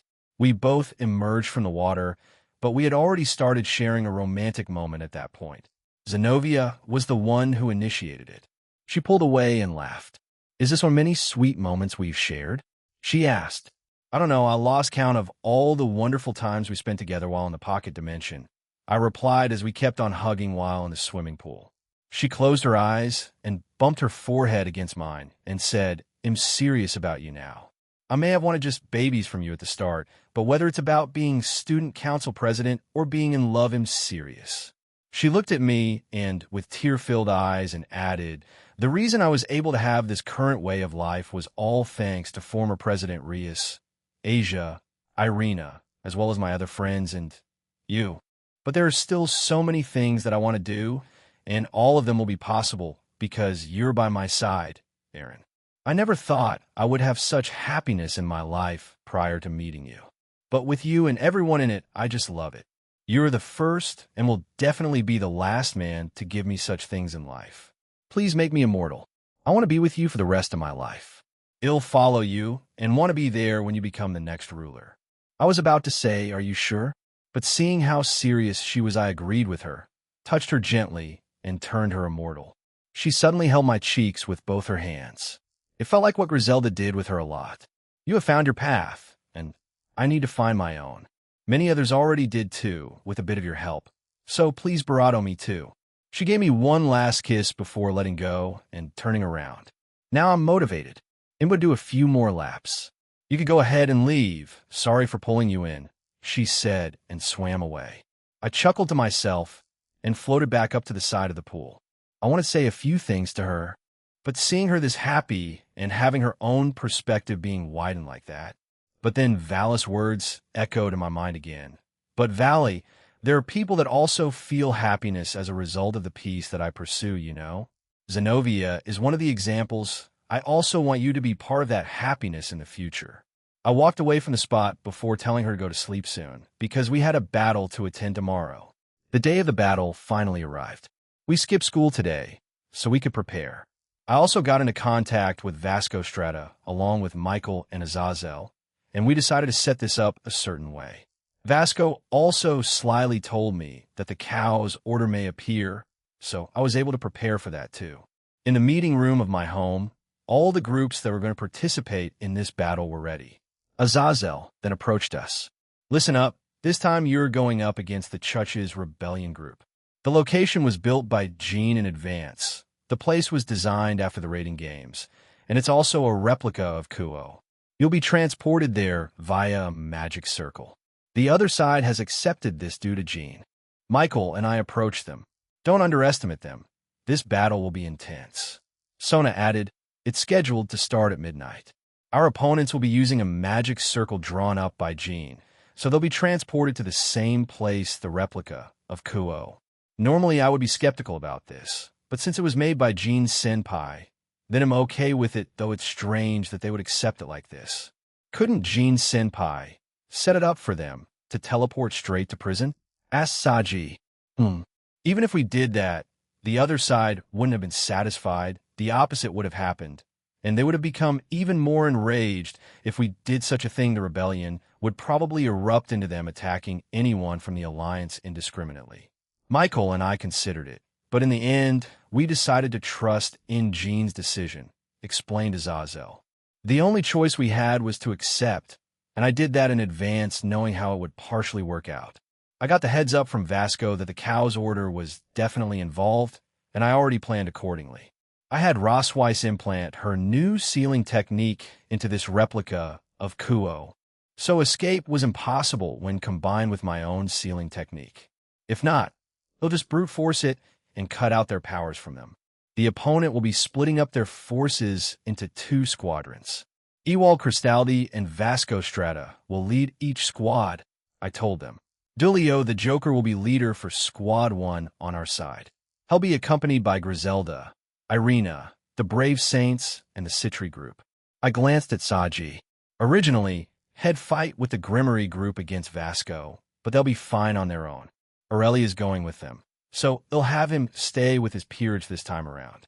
So, the Grimmery peerage, my group, the Norse group, the Irish group, and Aurelia will be facing against Vasco Strata.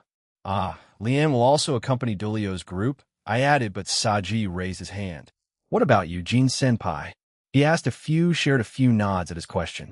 My group will accompany you. That's Rainier, Ine, Grafia, Ingvild, Valerie, Reiko, and Rose. They'll be acting as support this time around, so Lavinia, Lu Fei, and Kuroko will be with me, I replied.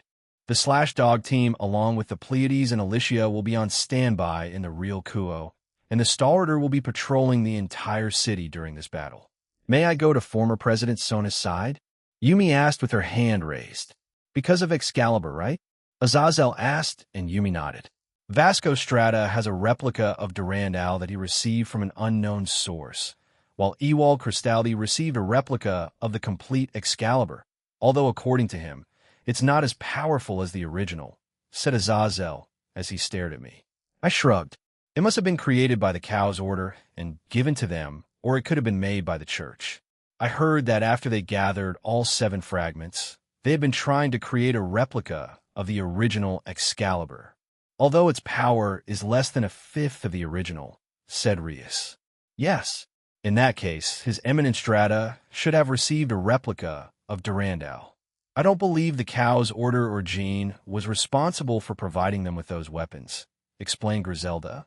Please let me fight him. This isn't for revenge, but to prove to myself that I can surpass a completed Excalibur, even if it's just a replica, Yumi said with strong determination. Why not let her do so? Said a voice to my other side. The one who showed up was Arthur Pendragon. I guess Vala couldn't say no to him, since he was also the former user of Excalibur Ruler, and he was also from the Pendragon family. A swordsman's dedication can only be matched by another swordsman.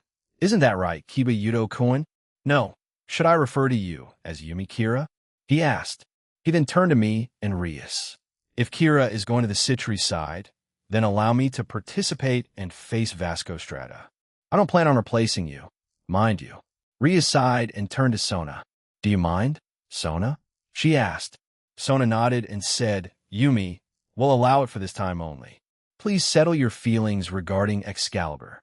Yumi immediately knelt down to Rias and Sona. Yes, thank you very much. Her expression was not only that of gratefulness. I also felt the determination of a warrior from it. Anyone that was looking at Yumi right now could see how serious she was. However, since she's my friend, I already noticed. Once that conversation concluded, all we had to do was wait until midnight. It was around 11:50 p.m. right now, and everyone started talking about certain strategies for certain situations. Yumi went to lean against a wall as she waited, but I also joined her. Yumi, can I talk to you for a second? I asked. She opened her eyes and looked at me. Yes, I don't mind. What is it? It'll be blunt. You're not reverting, are you? I asked again and stared at her seriously. She half-heartedly smiled at me and said no. I know them the Knight of Rias Grimmery and the Sword of the Occult Research Club. I didn't even need my powers to know that she didn't really mean what she said just now. It kind of annoyed me. Centuredo, she reached for my hand, held it close, and pressed it gently over her heart. I already have that scabbard. He's right in front of me. You're an irreplaceable person in my life. I grew stronger because of you. Let me ask you one more time. Are you serious? And are you sure? What if I told you that I found one of your comrades not too long ago, and she would like to meet you in the future? I told her, stunning her yet again. When Azazel, Michael, and I met up with Vasco Strata and Ewald Cristaldi regarding how this was going to be set up after the meeting. Vasco pulled me aside and told me a few things that he had found Tosca not too long ago. Apparently, he felt powerful auras coming his way, so he broke the sacred gear, trapping her, and fled the scene. Centuredo, I delved into her mind and soul and spoke to her. She was excited to meet Isaiah, but I told her of everything that happened and also showed her any memories pertaining to Kira. In the end, she was supportive of her decision and would like to get to know the new Yumi Kira. Right now, she's still asleep, but she would wake up soon. Yes, I want change back. My life is dedicated to Rias, Gremory, and you, she said firmly. I'd like to meet her in the future too. I'm glad one of my comrades is alive, I sighed and scratched the back of my head. Fine, I can feel your determination. Censurado. But it's just me bringing her to Tosca. I left Yumi to herself and walked over to Asia, who was silently praying with a rosemary out. A hin was on her shoulder in his smaller form. We'll be fighting against the people from the church, the rebels. I was just wondering if she shook her head. It'll be fine, Aaron. If I can help them overcome this, then I am more than willing to put myself out there and fight. Two people joined us, and it was Chiron and Le Fay. Chiron then said, "He'll have President Asia's back, Aaron." Le Fay also bowed and added, "Please look after my brother." Chiron and Asia nodded and said that they'd look out for him. However, they added that he may not need too much help since he's a skilled swordsman. I know, but he can be reckless at times when his fighting spirit is drawn out. If he faces Vasco Stratosima, then there's a chance he won't be too concerned about his own body, explained Le Fay, and she bowed again. I left the three of them as they started speaking to one another. I noticed that Le Fay had started to speak more to everyone in a more casual manner.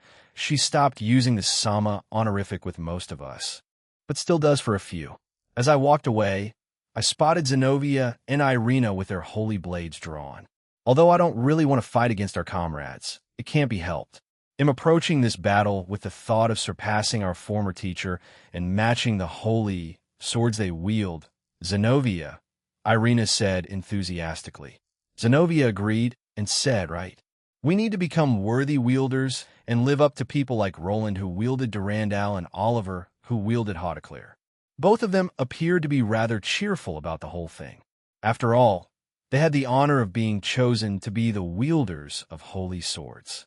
Then Griselda moved towards Zenobia and suddenly grabbed her cheeks with both hands.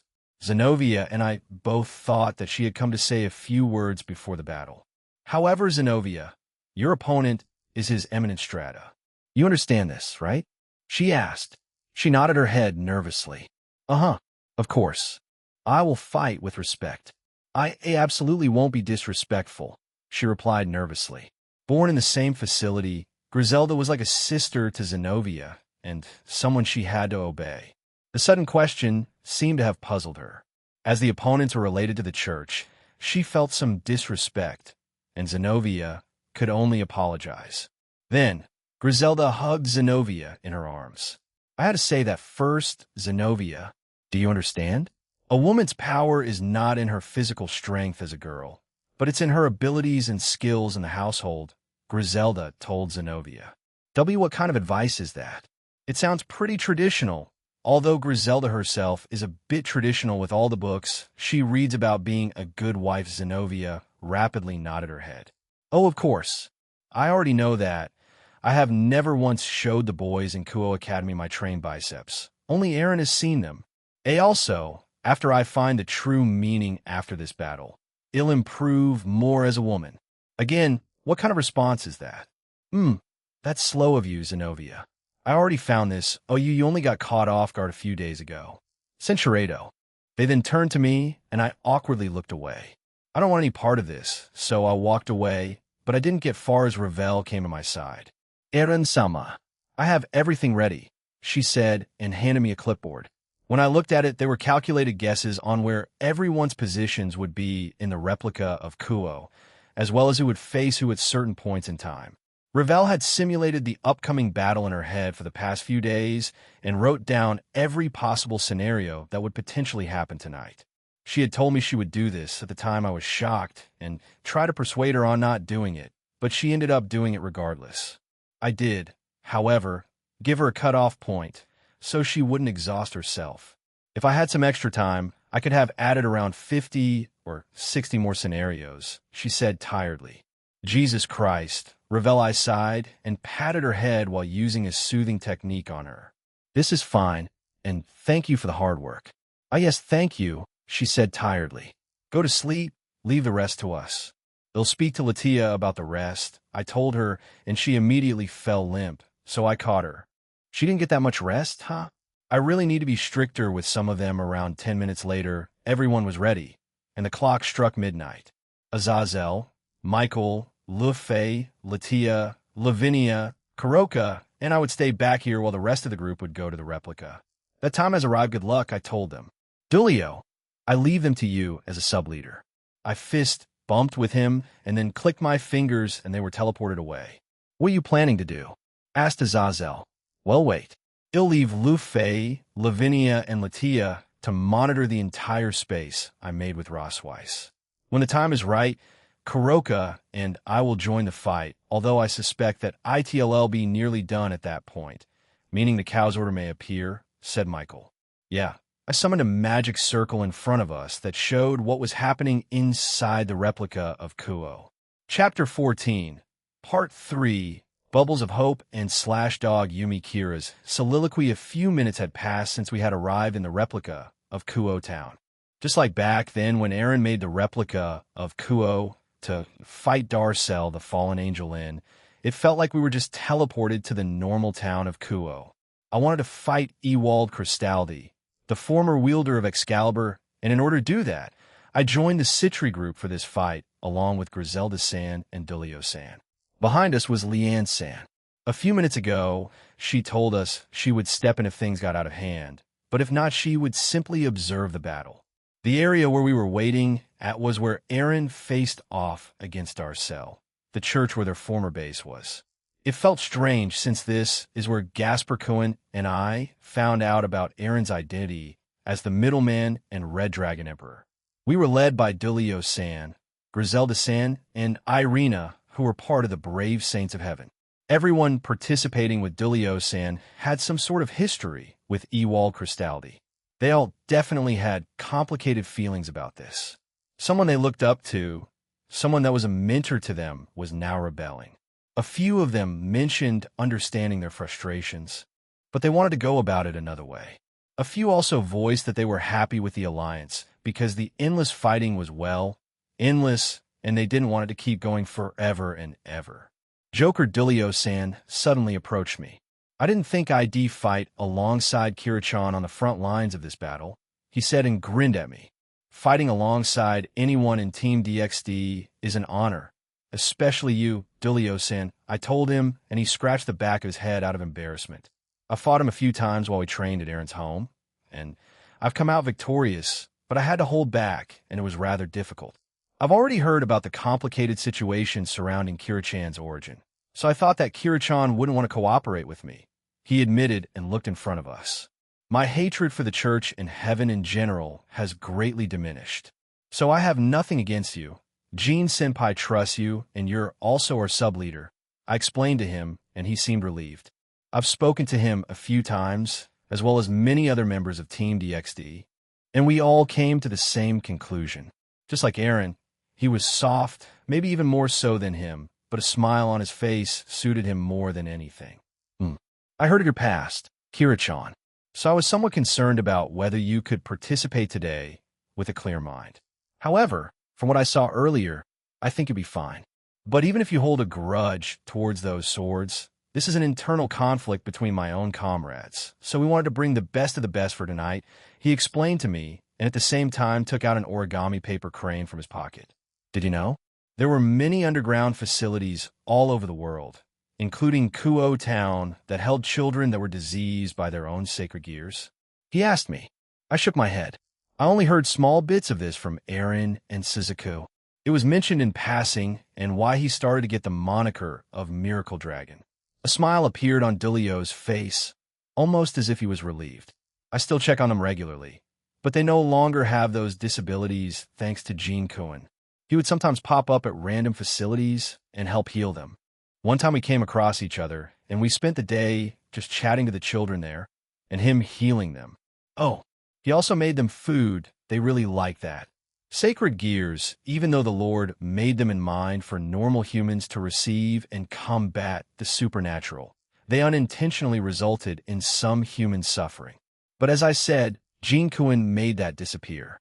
After that day, And after meeting a certain person from the underworld, he went back up to heaven and removed that from the sacred gear system. He also created a worldwide miracle that day, he explained. I was shocked, but at the same time, so happy for those children who suffered. Thanks to that, those children could start traveling to places they were eager to travel to. One went to the local amusement park here. He had a lot of fun. Gene Cohen was the one who funded the things they wanted to do, or where they wanted to go to. He let go of the paper crane, and it flew into the sky. A small breeze hit us, and it picked it up. He got up and walked away. I've said it again, and he'll say it now. I support Gene Cohen's dream, being able to bring happiness to everyone, including those children. That's all that I can ask for. But first we should have a reunion with a scary teacher. As if in response to what he just said, the figures of groups of warriors appeared before us. In the midst of all of them who were lined up in front of us, there were many warriors dressed in priest attire. However, there were also those wearing skin-tight suits like Zenobia and Irina once wore. Most were women. There were also young warriors with white hair, just like one we faced during our fight with Kokobile. However, I could still feel their entire hostility towards us despite them not seeming as crazy or bloodthirsty as he was. Based on my personal assessment of the opponent, the number of warriors that had come for the battle was near around 100.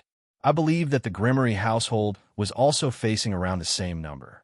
In the middle of all the warriors stood a man with a replica of Excalibur by his side. It was Ewald Cristaldi, the man who trained hundreds of warriors of the church, the man who taught Zenobia, Irina, Dulio-san, and Griselda-san. He held up his replica of Excalibur and released a powerful holy aura. The one who stepped forward first was Dulio-san. He raised his hand as a greeting towards Ewald Cristaldi, who had an indifferent expression. "Jo, sensei. Long time no see." Without changing the expression on his face, Ewald Cristaldi said in a low voice, "Should this reunion be happy or sad? I myself am unsure of what to think of it. Dulio, Griselda, Irina, and my other students, if you still recognize me as your mentor, please step aside so we can get to the one deserving of this punishment." Irina and the other brave saints had complicated expressions on their faces as they heard this. They were once his students after all and revered him. Dulio-san, who still looked calm, replied with, "There are many things I want to ask you, as well as everyone else. It's better to discuss these kinds of things, right?" Ewald Cristaldi did not change his expression and asked, "There are facilities below this town, are there not?" "Dulio, you frequent them, don't you?" "Yes, it's as you say," replied Dulio-san. "Yet those places have been occupied by devils and fallen angels in the past, meaning they have been tainted. Staying there is already a grave sin. For that, I need to carry out judgment for those whose bodies and minds have been dyed black. I'm not the only one who believes of such things. The ones with me also believe the same," he told us. Dulio-san's smile left his face, and he narrowed his eyes. "You mean to say that you want to destroy those facilities? Then what do you plan on doing about the children who live there?" "Not all of them have found homes yet," replied Dulio-san. "In purgatory, they will have their souls purified of sin if I say that. What will you do? Even if it's a joke, don't say such things in front of me, sensei," said Dulio. His voice was filled with anger. The man who was formerly known as his teacher clearly understood the words that would aggravate the youth who was normally so laid back. Dulio also knew that the opponent was trying to provoke him, but he still couldn't ignore the frivolous statement. Ewald Cristaldi shook his head and said as if he was lamenting, "Dulio, why? A good warrior like you, someone who even reached the position of Joker. Yet why haven't you realized the truth? Even if there is an alliance, there is still a need for the eradication of evil. Or has your heart changed after Michael Sama reincarnated you as an angel? Your power is the sacred gear of Zenith Tempest, and with it, you can destroy the balance of the world, correct?" He possessed the second most powerful sacred gear among them, known as one of the ultimate powers that could even kill gods. Just as Ewald Cristaldi said, as long as Dulio-san had such intentions, it would be possible for him to be like Cao Cao and have the entire world as his enemy. Although that seemed like a long time ago, since he's on our side now. However, Dulyo-san shook his head in disagreement. Sensei, I never once thought about the world like that or my power. No matter what happens, I only go about doing one thing. He opened his arms as if he was embracing someone, and that's to protect the smiles of those children. I became strong for that. I became the Joker of heaven for that one thing. This belief has never changed in any way. The words Dulyo-san said caused the man in front of him, as well as the other warriors around him, to have complicated expressions. It seems that from the things that Joker said, they felt a part of themselves that resonated with those same feelings deep down. Once someone gets power that can change the world, they can essentially have three paths in life. To walk down the road of good, just like what Dulyo Gesualdo did. The other is to go down the road of evil and selfishness, just like what Cao Cao once did. And finally, to do nothing with it and wait for your own time to pass. I think some might go down that last road if they are scared of their own power. Griselda-san then said, Your Eminence Cristaldi, continuing this conversation is meaningless. Even if we continued, there are no words in this world that can sway this child's heart. He always believed in it and won't falter, just like the one you deemed the cause of this rebellion. After he heard Griselda-san's words, Ewald Cristaldi looked up at the sky and sighed. You really are a stupid child. You haven't changed one bit. Dulyo-san just laughed at their words and got ready. His smile was back on his face. Very well, I will also follow my own beliefs too. Even though the God we respect is the same, if the justice we believe in is different, then it will have to be corrected. Ewald Cristaldi then pointed his blade at us, the replica of Excalibur, and loudly shouted, continuing to talk is pointless. It's as you said. If you're also warriors, then use your weapons to make me yield. My warriors, this is a battle that heaven has allowed. Today, we will let our beliefs be known to them. The warriors around him shouted in unison a war cry that made the area around us tremble. Have no regrets in death, for the wages of sin is death. They shouted in unity. Ewald Cristaldi raised his voice once more and then swung it down. Another loud cry from the warriors around us before they charged towards us. That was the signal that our battle started. Suddenly, translucent transceivers appeared on all our ears, and we heard former President Sona's voice from it. It's finally started, everyone. Please assume the formation we spoke about. She ordered through it. Immediately after, Tsubaki-senpai and Tsubasa-sen jumped in front of everyone and summoned both their sacred gears. Mirror Alice and Twinkle Aegis. The warriors in front of us immediately unleashed several projectile attacks towards us. Using guns that shot out light, or sacred gears that used light-based powers, they fired them all in harmony. Tsubaki-senpai manifested countless numbers of mirrors in the air, and supporting her, Yurasan's shield used the power of the fairy to create a large barrier of light. Tsubaki-senpai's mirrors doubled the strength of the attacks and reflected them back to the opponent's side, whilst Yurasan's shield enveloped the long-ranged attacks from the warriors in flames and destroyed them. The first wave of attacks from the warriors was completely blocked by the defense of the Citrus Queen and Rook. In order to prevent the opponent from aiming directly at them, the Bishop Momo-san used her artificial sacred gear to produce a protective barrier that enclosed Tsubaki-senpai and Tsubasa-san. The next to arrive were the close-ranged warriors. They wielded swords, guns, axes, and other weapons as they charged towards us in a group formation. Our close combat specialists, please engage them, Sona-senpai ordered. With that, 5 people dashed towards the warriors of the church.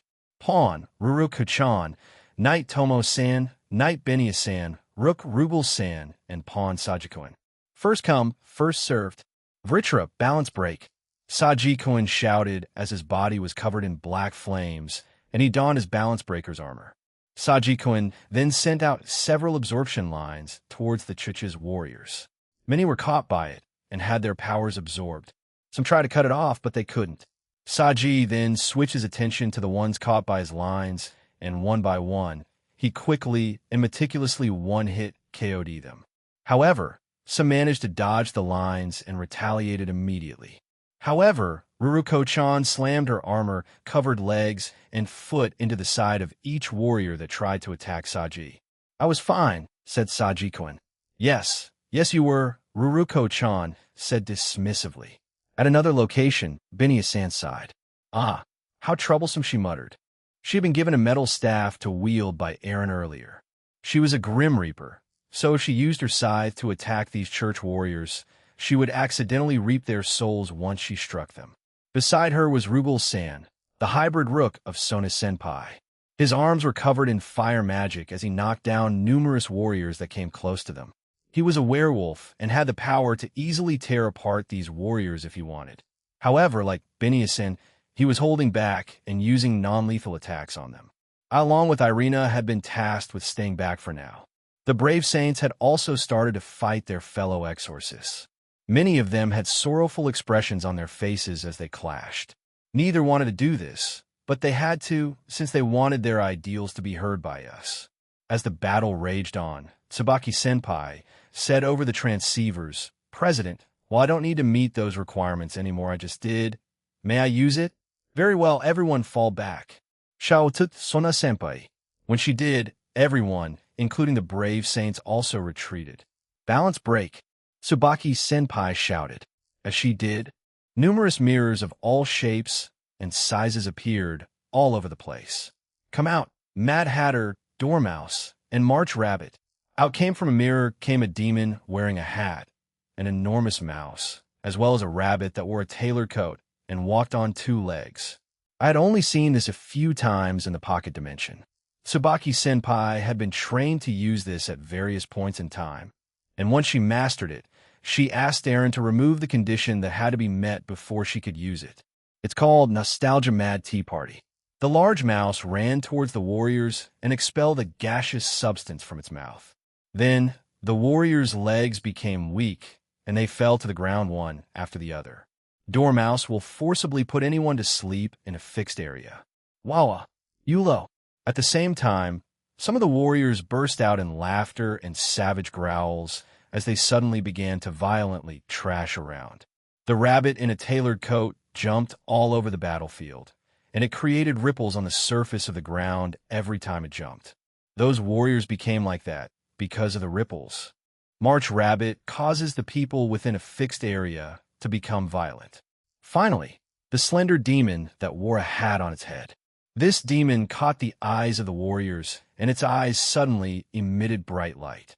They were then put into some kind of trance. Yuwa, Aya. All of a sudden, the warriors became frightened by something unseen. They started attacking with their weapons towards something invisible in front of them.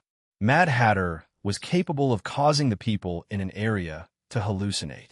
Seeing all of this reminded me that when that international raiding game happens in the future, Sona-senpai's entire peerage, after being helped by Aaron, would become a formidable opponent for us again. It won't be a one-sided battle like our first raiding game, but I was excited at the thought instead of nervous. Though, when I look at Tsubaki-senpai, she has changed quite a bit since we first met her, especially with how she acts now. While she's still quite reserved, she's a lot more open with her feelings, with both everyone in her peerage, and especially with Aaron. Whatever happened between when they went back to the Shinra clan a few months back, it definitely changed her demeanor. Just like the other women around him, she's trying to gain as much of his attention. And while she denies it, she has been seen going out of his office. We all assumed that she was helping him with his paperwork, just like with Sona-senpai. What was once a desperate fight for the secretary position has been mostly quelled. This is because even Akino-san has started to do the same as Tsubaki-senpai. Withdraw, ordered Ewald Cristaldi. My thoughts were interrupted when I heard that. When I looked back at the man, he had a serious look on his face. The warriors that were already defeated were all unconscious on the ground. So a few shadow soldiers appeared and brought them a safe distance away, and they were healed. However, they also added a sleeping spell onto them to keep them asleep. The battlefield, which had been quite noisy just a few seconds ago, had become completely silent. All the warriors retreated as Ewald Cristaldi began walking towards us. During those 100 years, we had faced a lot of monsters, even some people that Aaron Senpai created for us to fight. Each one was terrifying and had overwhelming strength. As Ewald Cristaldi walked towards us, We were reminded of that same power. Although we were stronger than him, he gave out a pressure similar to them. He was planning on facing all of us alone. That's how much confidence he has in himself. Kira-chan, I think you already know that Cristaldi-sensei used to be the wielder of Excalibur. Right now, he's using a replica of Excalibur. It currently has the 7 abilities of the original. It would be advisable to think that its true power is greater than 4 of the strongest holy swords combined, said Dulio-san. The members of the Brave Saints and my household will remain as the opponents of the warriors. Cristaldi's opponents will be led by Dulio Gesualdo-san, who has been on standby until now, as well as Irina and Griselda. Yumi will also be going, said Sona-senpai, through the transceivers. Understood. Everyone shouted, and the battle commenced again with the church warriors, the Brave Saints and Citri Peerage taking their battle at a different spot. The ones left here were Dulio-san, Griselda-san, Irina, me, and Lian-sensei behind us. The reincarnated angels opened their symbolic pure white wings while I created several holy demonic swords all around me, of which I then took one of them and got into position facing the target in front of us. As Cristaldi slowly walked towards us, he suddenly split into numerous avatars. Were these the avatars created using Rapidly's high-speed movement, or were they conjured using Nightmare's ability? In spite of the fact that he had created several avatars without much of a change in movement, I hesitated to make a judgment. There was someone who moved ahead of us. It was Griselda. She gathered light particles together in her palm and produced many balls of light. Without a word, Griselda fired innumerable balls of light at the avatars. Each ball contained a dense amount of light. The light spheres pierced through the avatars. The pierced avatars were destroyed, returning them to nothingness. They weren't avatars created by using high speed? In that case, that means they were illusions created by Nightmare. Just when I had thought of this, one of the avatars used its sword to deflect the balls of light. Came rushing towards this side. He was the real thing. Irina and I raised our swords and prepared to engage him. It's Mimic, Dulio-san shouted. I reacted as soon as I heard the warning and jumped to the side. Irina faced his charge and slashed through what was thought to be an avatar of Mimic in one blow. The avatar's shape collapsed, turning into string. I followed it with my eyes. In the middle of the illusion shattered by Hautaclear, just then, Cristaldi's figure could clearly be seen. The string in Cristaldi's hand completely rebuilt itself, returning to the shape of a sword, and then he darted towards Irina. His mastery of the sword was amazing. Within all the countless avatars, there were illusions created by Nightmare, and, at the same time, it was combined with Mimic. On top of that, the real person used transparency and Nightmare to conceal himself within the avatars. In only a brief exchange, the 3 abilities of Excalibur, Mimic, Nightmare, and Transparency had all been demonstrated. Irina probably realized it was Mimic, so she foresaw the next move and used her sword to block Cristaldi's attack, which appeared out of the illusion. The moment I saw that, Irina was struck with a fierce blow from his sword. The opponent also added on the ability of destruction in that strike. However, to his surprise, Irina's body shattered as well and disappeared in a flash of light. She then appeared behind Cristaldi, who hadn't reacted yet. She then kicked his back, sending him away, crashing to the ground. Sensei, I think Zenobia has more mastery of destruction than you, Irina said to him. He quickly recovered, and in response to Irina's statement, the man showed an eloquent smile. Well, I know that. However, I've already told you that you shouldn't just measure Excalibur by its destructive power. Cristaldi took out several crosses from the clothing around his chest and threw them up into the air. Seconds later, Cristaldi recited a chant, and the crosses in the air dispersed and planted themselves into the ground around us. The crosses formed a barrier that surrounded Cristaldi and us. I put my hand up, stopping the rest of the Alliance from coming closer to us. It uses Blessing's power to enhance the barrier of the crosses. The Citri household devils over there will be unable to get closer for around 10 minutes, he told us. I glanced at Irina, who glanced back at me. Then we looked back at the Citri household and nodded. coming in hot. Sajikuin screamed as he jumped towards us. His hands were covered in purple draconic auras, and they quickly transformed into ore dragon heads. Oreya! Saji punched the barrier around us, shattering it. Cristaldi was shocked as he stared at us blankly. "I'll leave it to you guys. Though, you could have done it yourselves," Sajikuin said with a chuckle before leaping away to join the scuffle in the distance. "I'm also shocked, you know," Dulio said and looked at us, and Sajikuin, Griselda sighed and explained, "Gene has fundamentally changed their bodies. Any type of weakness a devil will have will no longer affect them, so holy light or anything related to that does not work on them." Cristaldi jumped backwards to create distance between us. At the same time, he sent waves of light towards us using his Excalibur.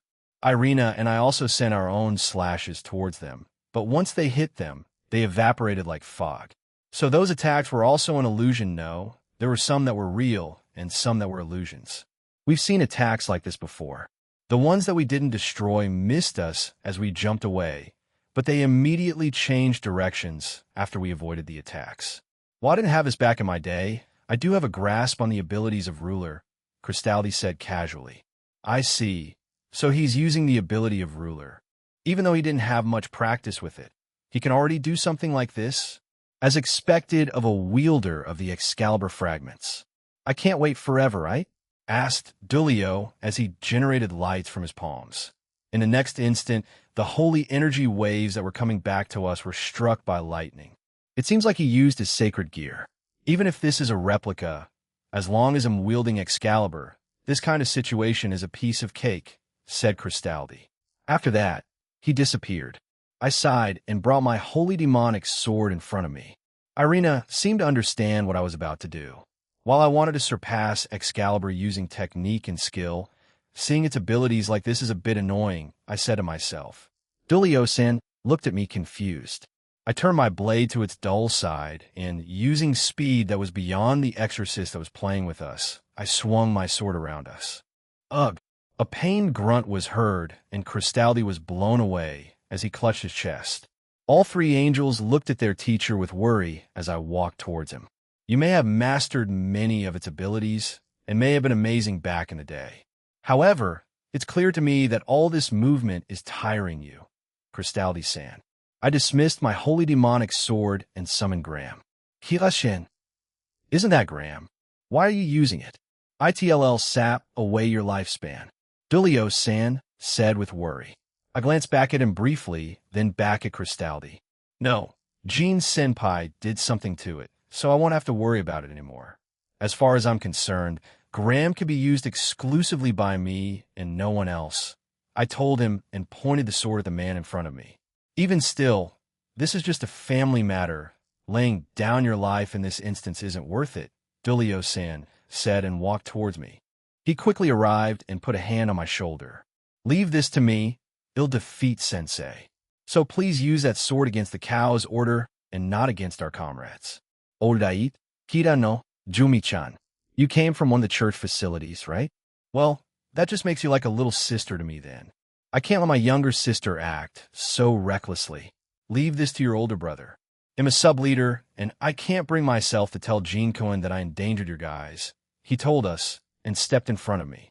Once in front of us, Cristaldi asked, "Dulio, you're known as the strongest man in the church. What do you fight for?" Dulio-san simply smiled at him. "In order to let everyone live a peaceful life. That's not the only reason, though." He spread his 10 wings, which were as white as snow. His body was wrapped in a golden aura, and the man known as the trump card was gradually concentrating the power of light on his palms. He made a ring in both his hands and blew it through the middle. What came out of the middle were bubbles which glowed with the colors of the rainbow. The bubbles spread everywhere around us. In such a fantasy-like scene, everyone in the area stopped what they were doing and searched for the source of the bubbles that glowed with the colors of the rainbow. Dulio-san said, "This is a technique utilizing Zenith Tempest, Speranza Balla di Sapone, rainbow-colored hope." In Italian, Speranza Balla di Sapone translates to bubbles of hope. Bubbles had inadvertently fallen onto my hand and burst in a dreamlike manner. Then, my mind recalled memories that made me feel nostalgic. That was when I sang hymns together with my comrades in that facility. Say, if we leave this facility, what does everyone want to do? I want to be an artist. I want to draw a picture of Jesus that people will praise. We discussed our dreams every day. We embraced the hopes of life outside. I want to become a sister. But opening a florist would also be nice. I want to be a race car driver. They'll be driving the coolest F1 at top speed. As long as I can live happily with everyone, then I'll be very happy. Everyone smiled at the shy girl who said that. I covered my mouth as I sobbed. Finally, I recalled it. Finally, I remembered it again. In fact, neither I nor them had ever wished for revenge. We only wanted to live. Nothing more. Even I understood that. I was well aware of it. Then that person's voice echoed in my mind. Live for me and for yourself at the same time. The crimson-haired woman who said those words to me, the woman who saved me, someone I admired like an older sister Kiba, is an irreplaceable friend to me. You, Gasper, and everyone else have been a significant influence on my life. Aaron, you mean as much to me too when I look back up at the battlefield. Everyone else was also in tears. Their weapons had been dropped to the ground, and they sobbed uncontrollably. Dulio let out a satisfied sigh and said, "These bubbles remind the people who touch them about their most precious memories and their most important people. That's all there is to this technique. But this is the technique I desired the most. So I used my sacred gear to create it. Bubbles that were able to make people remember what was most important to them. These rainbow-colored bubbles actually had such an ability incredible. Dulio is the Chuch's gentlest child." Griselda Sand's words echoed in my mind again. A technique which could make anyone docile. Known as the second most powerful Longinus, he chose not to use it for its destructive powers. He instead used a different method. He prevented harm and destruction. However, even though Cristaldi had tears streaming down his face, he lifted his sword again. Nevertheless, if I don't settle this now, our rebellion will be in vain. Dulio, however, despite being affected by Dulio Sand's technique, he still had the determination to stand up and face us. "Let's finish this, everyone," Griseldason suddenly said as she spread her 16 white wings. From her palm, she created a bow made of light. Irina also wiped away her tears and brandished Hauteclair. "Sensei, please go down after this," she begged him. As I attempted to prepare my own sword, I noticed that Graham had disappeared and I had a completely different sword in my hands. It felt like it had holy, demonic, divine, and draconic properties on it. Aaron said I could eventually create swords with dragon and divine-like properties with my new sacred gear, but I didn't think it would be here once I gripped the handle tighter. It let out a powerful pulse that created an intense shockwave around me, drawing attention to myself. Everyone stared at the sword in my hands as a soft yet powerful aura covered its body. Irina nodded and dashed forward. I followed after her as Dulio-san and Griselda-san provided us support. As we got closer to the man, he created multiple avatars again. We hacked and slashed through them, and we felt ourselves getting closer to the real one. The real Cristaldi jumped above us and swung his sword down covered in powerful holy aura. Several more avatars also attacked us from all sides. I didn't need verbal confirmation from Irina, as she dealt with the avatars around us in quick succession. Our blades collided when I jumped towards Cristaldi. To his surprise, my new sword absorbed the holy properties of his Excalibur's aura. As it absorbed the holy aura, its own power also increased. As we landed back on the ground, Irina also swung her sword down at Cristaldi. "Hauteclair, please use the power of purification," she shouted, and hit Cristaldi on the shoulder. As if responding to Irina's shout, it began to purify the man. Even though he was cornered, he let out one last shout, and a bit of holy aura returned to his sword, but I absorbed it back up with my new sword. Next, an arrow hit Irina on the back, and it exploded in creating a massive amount of light. She used this plenty of times over the 100 years. Any time we fought strong opponents, those arrows could only initially increase the power of angels. But she developed it enough to the point where it could be used on everyone. With that, Irina's sword's purification powers were also increased. The holy aura around the sword was gradually fading as the man in front of us gritted his teeth. However, he still tried to draw out more of its power. "Sensei, here we go," Dulio-san announced. After that, a large thundercloud had formed in the sky. A cold area began circulating around the area. Then Cristaldi's sword froze. Then, an enormous bolt of lightning descended from the sky and struck Cristaldi as we jumped away. Cristaldi lay on the ground after our combined attack. Irina, Griselda, and I knew that we could have ended this fight quickly. The same with Dulio-san if he used those techniques at the start, but I doubt Cristaldi or any of the warriors he brought with him would have been satisfied.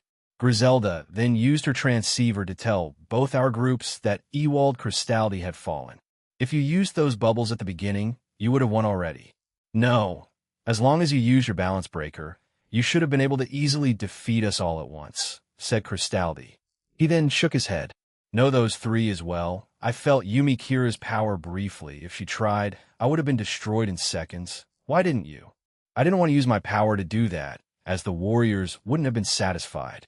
I simply decided to use that after a certain period of time passed. Rather than cutting the battle short, exhausting all your efforts would be better. Moreover, if I really had to release my balance breaker, the opponent must really be beyond redemption, like wicked people with no remorse," explained Dulio. "I agree. I also came to understand what Aaron meant, that they had a reason for this. And it was this: these people were never evil. They were just backed up into a corner and wanted an outlet for their frustrations. That's why he decided to accept this battle. You're too gentle because we're known as warriors, and ultimately, our swords can be used as a means of communication. It's your victory, Dulio. Do as you wish, but let the others go. After all, I'm the one that brought them here. Only I'm guilty." Once the other warriors heard this, they used their remaining powers to stand up and protest. They didn't want their mentor to be punished and, at worst, killed. Everyone here has had their lives derailed by devils or vampires. I'm also one of them. We simply couldn't find another way of life other than continuing to fight against those guys. Well, give me a punishment. Those children will then be able to change their way of life." Upon hearing this, Dulio-san shook his head and sat down. "I won't do anything." "Why?" Cristaldi asked in confusion. Dulio-san simply smiled and said, "Did you know that our leader believes in second chances for everyone? He and I have a lot in common. And even though I'm older than him, I have a lot of respect for what he does. I think as the sub-leader, I can make that decision, right?" He turned to us and chuckled. Tears streamed down Cristaldi's cheeks once more as he let out a soft chuckle. "You're too kind, both of your hearts are too kind." Dulio Gesualdo's and Aaron Tool's goals are one and the same. While Aaron's is on a larger scale than just the children of the Chuch's facilities, their goals are practically the same. Is this the reason why they were nominated as leader and sub-leader? I could only speculate on. So, few Irina-chan, Yumi-chan, and Griselda, you guys can leave and join the Grimory group. We're done here. I just want to speak to Cristaldi-sensei for a little bit longer," said Dulio-san. As we began to walk away, Cristaldi said one last thing to us. "His Eminent Strata is the true monster. However, I believe you can safely battle him. Good luck." The limits of humanity and the Chuch's violence, I wonder how powerful you really are. Third-person point of view: the fierce battle between Vasco Strata's warriors and the Grimory. Tool and DXD group had come to a halt as Dulio's bubbles also reached them. Once the warriors and several people from DXD touched them, they also began to cry. "What is this?" Rosweiss asked. "It's Dulio's technique. I asked him about his sacred gear, and he told me about it. It apparently makes you remember precious memories and anyone that you hold dear and end up crying as a result." Ine said enthusiastically. "I see. That why some of ours and the church warriors, and even his Eminent Strata, are crying," said Grafia as she looked at Vasco Strata. Just as she said, Vasco Strata himself, along with Teodoro Legrenzi, cried in the back, with Vasco Strata smiling as he looked on at the other church warriors. He had his hand on Teodoro Legrenzi as he bawled like a child his age. Rainier, Ingvild, and Valerie were also affected by the bubbles as they silently wept. Gasper was there to try to comfort his friend.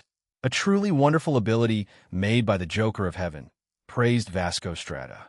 Just then, Yumi, Irina, and Griselda joined their side and confirmed what Ine had said. Everyone is here, he said, and began to take off his vestments. Underneath his clothes was a body made for a warrior. It shone in the nightlight. His muscles were like armor. This look was unbefitting of an old man over 80 years old. His smile never left his face as he stared at his adversaries and as he walked towards them. The replica of Durandal shook in his hand as it released a wave of power. Irina and Yumi, who had just joined the group, rushed towards Vasco Strata. Both swung their swords at the man, and he blocked them with his Durandal replica. He grunted as he was forced back. Wonderful. The middleman has trained you well. But Vasco thrust his palm towards both of them, forcing them to dodge. To their surprise, he jumped up towards Irina and sent a punch toward her. Irina matched him, and their fists collided. A powerful shockwave was generated by their fists and blew away the warriors of the church. The rest of Team DXD were protected by Rossweiss's barrier. Yumi jumped towards him and swung her sword down with more power than earlier. Vasco used the power generated by his and Irina's fists to launch himself away, avoiding the attack. Yumi's attack flew by Irina and sliced the space apart, far into the sky. What? He dodged like that? Irina shouted in shock. Rossweiss stepped forward and created a magic circle and fired a powerful ball of pure mana at Vasco Strata. Strata tried to locate the flaw in Rossweiss's magical attack, but found something strange about it. So instead of attempting to negate it, he avoided it instead. This so-called magic is a calculation. So, using the theory behind its formula to counter it, it's possible to cancel them out or destroy them, especially the techniques of young magicians, as they're unrefined and not concise. As long as a slight flaw is found, ITLL be completely useless. As long as its structure is known, it can be negated with power. However, that attack, just now I have not seen it over my long life, said Vasco as he stared at Rossweiss. It is a different type that Jean showed me and several others. We can disguise it was what is usually perceived in our world, replied Rossweiss. The others who didn't know stared at her in surprise, especially the Valkyries and Brynhilde. A totally different type of magic, is it? Interesting. Vasco nodded in fascination. Then I'm going, shouted Gasper as he transformed into his dark beast form and charged towards Vasco. The old man pulled his right fist back, and his muscles swelled up to an inhumane size. As Gasper approached, his fist was shot at Gasper. The damper dodged the punch, but he felt a power breeze go by him, and the buildings behind him were destroyed. Seriously? Before we got stronger, only Eren Senpai and Serorg Sand could do that. But this old man, a human, can do it, thought Gasper as he glanced back at the destruction. The famous, holy punch that his eminent Strata uses to eliminate evil. The average devil, vampire, and monster would be obliterated by it, Zenobia explained while looking at Strata and Gasper. Take this.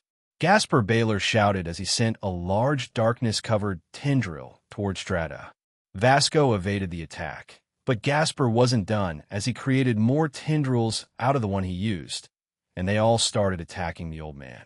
Vasco used his replica Durandal to parry and block the attacks. Gasper stood there in awe as the old man managed to block his attacks. Even though we're holding back, it's still incredible to see this. I don't want to hurt him, but Gasper, switch, said Reiko as Gasper undid his transformation and was flung away by her. Gasper shouted as he was caught by Chiron. I wasn't expecting to be thrown away like that. Geez, Reiko sent sparks and lightning flew around the battlefield as Vasco Strata and Minamoto no Raikos swords clanged against each other. As their short battle continued, it was apparent that Reiko had the upper hand as Strata was left to defend. Even when he tried to retaliate, he didn't have much luck. The legendary Minamoto no Uramitsu. I heard many things about you when you were still a human, but now you're anything but that in this era. Tell me, Do you regret becoming whatever you are instead of returning to our gods? He asked her. No, I love my life, and I don't regret it one bit. It's also an honor to swap blades with you, replied Reiko, smiling with a genuine smile. He smiled at her as their swords clashed once more before they repelled each other. Vasco stood there and scanned the team of DXD and laughed heartily. Wonderful, each and every single one of you has surpassed the majority of the older generation, including this old man. However, I can see that many of you have questions. He stabbed Durandal into the ground and crossed his arms. There is no special reason for my strength. However, I became like this because of my own efforts. All the blood, sweat, and tears I shed as a result of my training and battle experiences. As long as you maintain a healthy body, as well as care for it, and have a faith in God, power will be built in your soul. It seems the middleman knows that well. I can see the suppressed fighting spirit in you all. As everyone was about to confront him together, Arthur Pendragon stepped forward and began to walk towards him silently. The air around him had changed, but he still maintained a calm smile on his face as he summoned Caliban to his hand and stood in front of Vasco Strata. "Oh, I wouldn't have imagined that I'd be able to see that at my age," Vasco said as he looked at the sword in Arthur's hand. "It is quite regrettable that the sword you hold is counterfeit. I really wanted to see how one of its strongest wielders was like," said Arthur. Vasco picked up his sword and began walking towards Arthur. Eventually, they stood face to face, inches away from each other. Seconds later, both of them disappeared, and hundreds of sparks flew around them as both of them appeared and disappeared from different spots as both swords clanged against each other. The metallic noise reverberated all around them as they watched the two swordsmen battle it out. Slash after slash, slice after slice, thrust after thrust, their swords fiercely collided. Wide smiles were etched across their faces as they battled on. "He reached this level of strength in a short time," mumbled Yumi. "He's amazing. We needed twice as long." "I guess he's what you call a prodigy, right?" Irina asked. Zenobia stared at the two. She wanted to be the one fighting his eminent strata right now, but Arthur joined them for this specific reason, so she let him. They clashed once more at the same spot they first met. Both were breathing heavily after the short sequences of battles. At each spot they clashed at, the ground had been destroyed, and neither of them had managed to get a clean hit off each other. However, each one had some injuries that were all shallow cuts. Vasco Strata's well-tuned body had some cuts, while Arthur's clothing was mostly shredded. His glasses were also broken and clung for dear life to him. Arthur gathered a calm aura around Caliban. He then suddenly thrust it to his side, creating a hole where it had pierced the space. The blade then disappeared into it. Noticing this, Strata bent his upper body backwards greatly, and then horizontally, a sword suddenly appeared and flew out of a hole. Caliban has the ability to tear through space itself, teleporting the user from location to location via the portals opened. This could be used to strike opponents in their blind spots. Vasco began to evade the attacks with fluid movement, and even parried some of them. Arthur, on the other hand, smiled the entire time. His fighting spirit was threatening to burst out, but it suddenly disappeared, and he recalled Caliban to his side, confusing everyone. Arthur put his sword away and readjusted his broken glasses, and with a smile said, "Wonderful, but let's stop. If this continues, I won't be able to get over the shock." The words that Arthur said confused everyone, but Strata understood and put his sword to his side. "Sorry, young swordsman," Vasco Strata told Arthur with a sorrowful smile. A smile appeared on Arthur's face before turning his back on him and walked back to the DXD group. When he arrived by their side, he said, "If we had met 30 years earlier, no, maybe 20, it would have been the most thrilling battle I know both of us would have had. But if it continued, it would only end in heartbreak." Finally, Zenobia took a step forward. She wanted to face this battle alone as much as everyone wanted to support her. They knew she had to do it alone. Vasco Strata smiled at her and said, "I would have liked to fight the dual Dragon Emperor too. However, his slashing princess and the new wielder of Durandal is also fine." Strata closed his eyes and looked at Zenobia seriously. "Durandal's true essence is destruction. Show me." "Yes, your eminence," shouted Zenobia energetically. Holding both their swords, both swordsmen began to gradually increase their power until they stopped. The area had become silent, and then a powerful explosion and shockwave shook the entire replica of Kuo. As their blades clashed, the entire dimension created by Aaron began to tremble. With each strike, the shockwaves alone destroyed all buildings around the replica of Kuo. Deep fissures were created on the ground, as well as the space around them started to tear. Zenobia jumped away before she separated EX Durandal into two. Now she dual-wielded Durandal and Excalibur. Both were equally powerful swords in their own right. Why was there a need to merge them together? Durandal and Excalibur were already powerful weapons, so combining them was unnecessary. That was the conclusion Zenobia came to as she watched Vasco fight earlier. Yumi also told her of the mastery that Cristaldi had shown in their short battle as well, further convincing her of her future decision to separate them. Excellent. That is the true form of Durandal, a sword with only destruction. Show me now, warrior Zenobia, Strata shouted, and they dashed towards each other again. Zenobia swung both swords rapidly toward Strata. The old man parried and deflected the barrage of attacks, but it was clear he was starting to struggle. Zenobia suddenly jumped upwards and formed a cross with the two swords and then swung them down simultaneously. Enough! He grunted loudly and deflected the attack, but it resulted in the replica shattering. His Eminence Vasco Strata then kneeled down on the ground, his breathing becoming irregular and heavy. The old legend's stamina and age caught up with him. That is what Arthur meant. If they continued any further, Vasco would reach his limit before he faced Zenobia. Zenobia approached Vasco Strata, and as she was about to reach him, the young boy, Teodoro Lagrenzi, stood between them. Tears streamed down his face as he held both his hands to his side, as if protecting the old man behind him. Please forgive His Eminence Strata. The fault is mine, he said shakily. Vasco Strata tried to get up, but was stopped by Teodoro. It's enough already. It's done, please stop. If you continue, your health will only worsen, and if you die, how can I even do anything?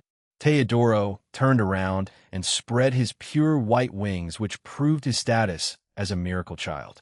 He said in distraught, my father and mother were both killed by devils. He looked at the devils, eyes filled with sorrow.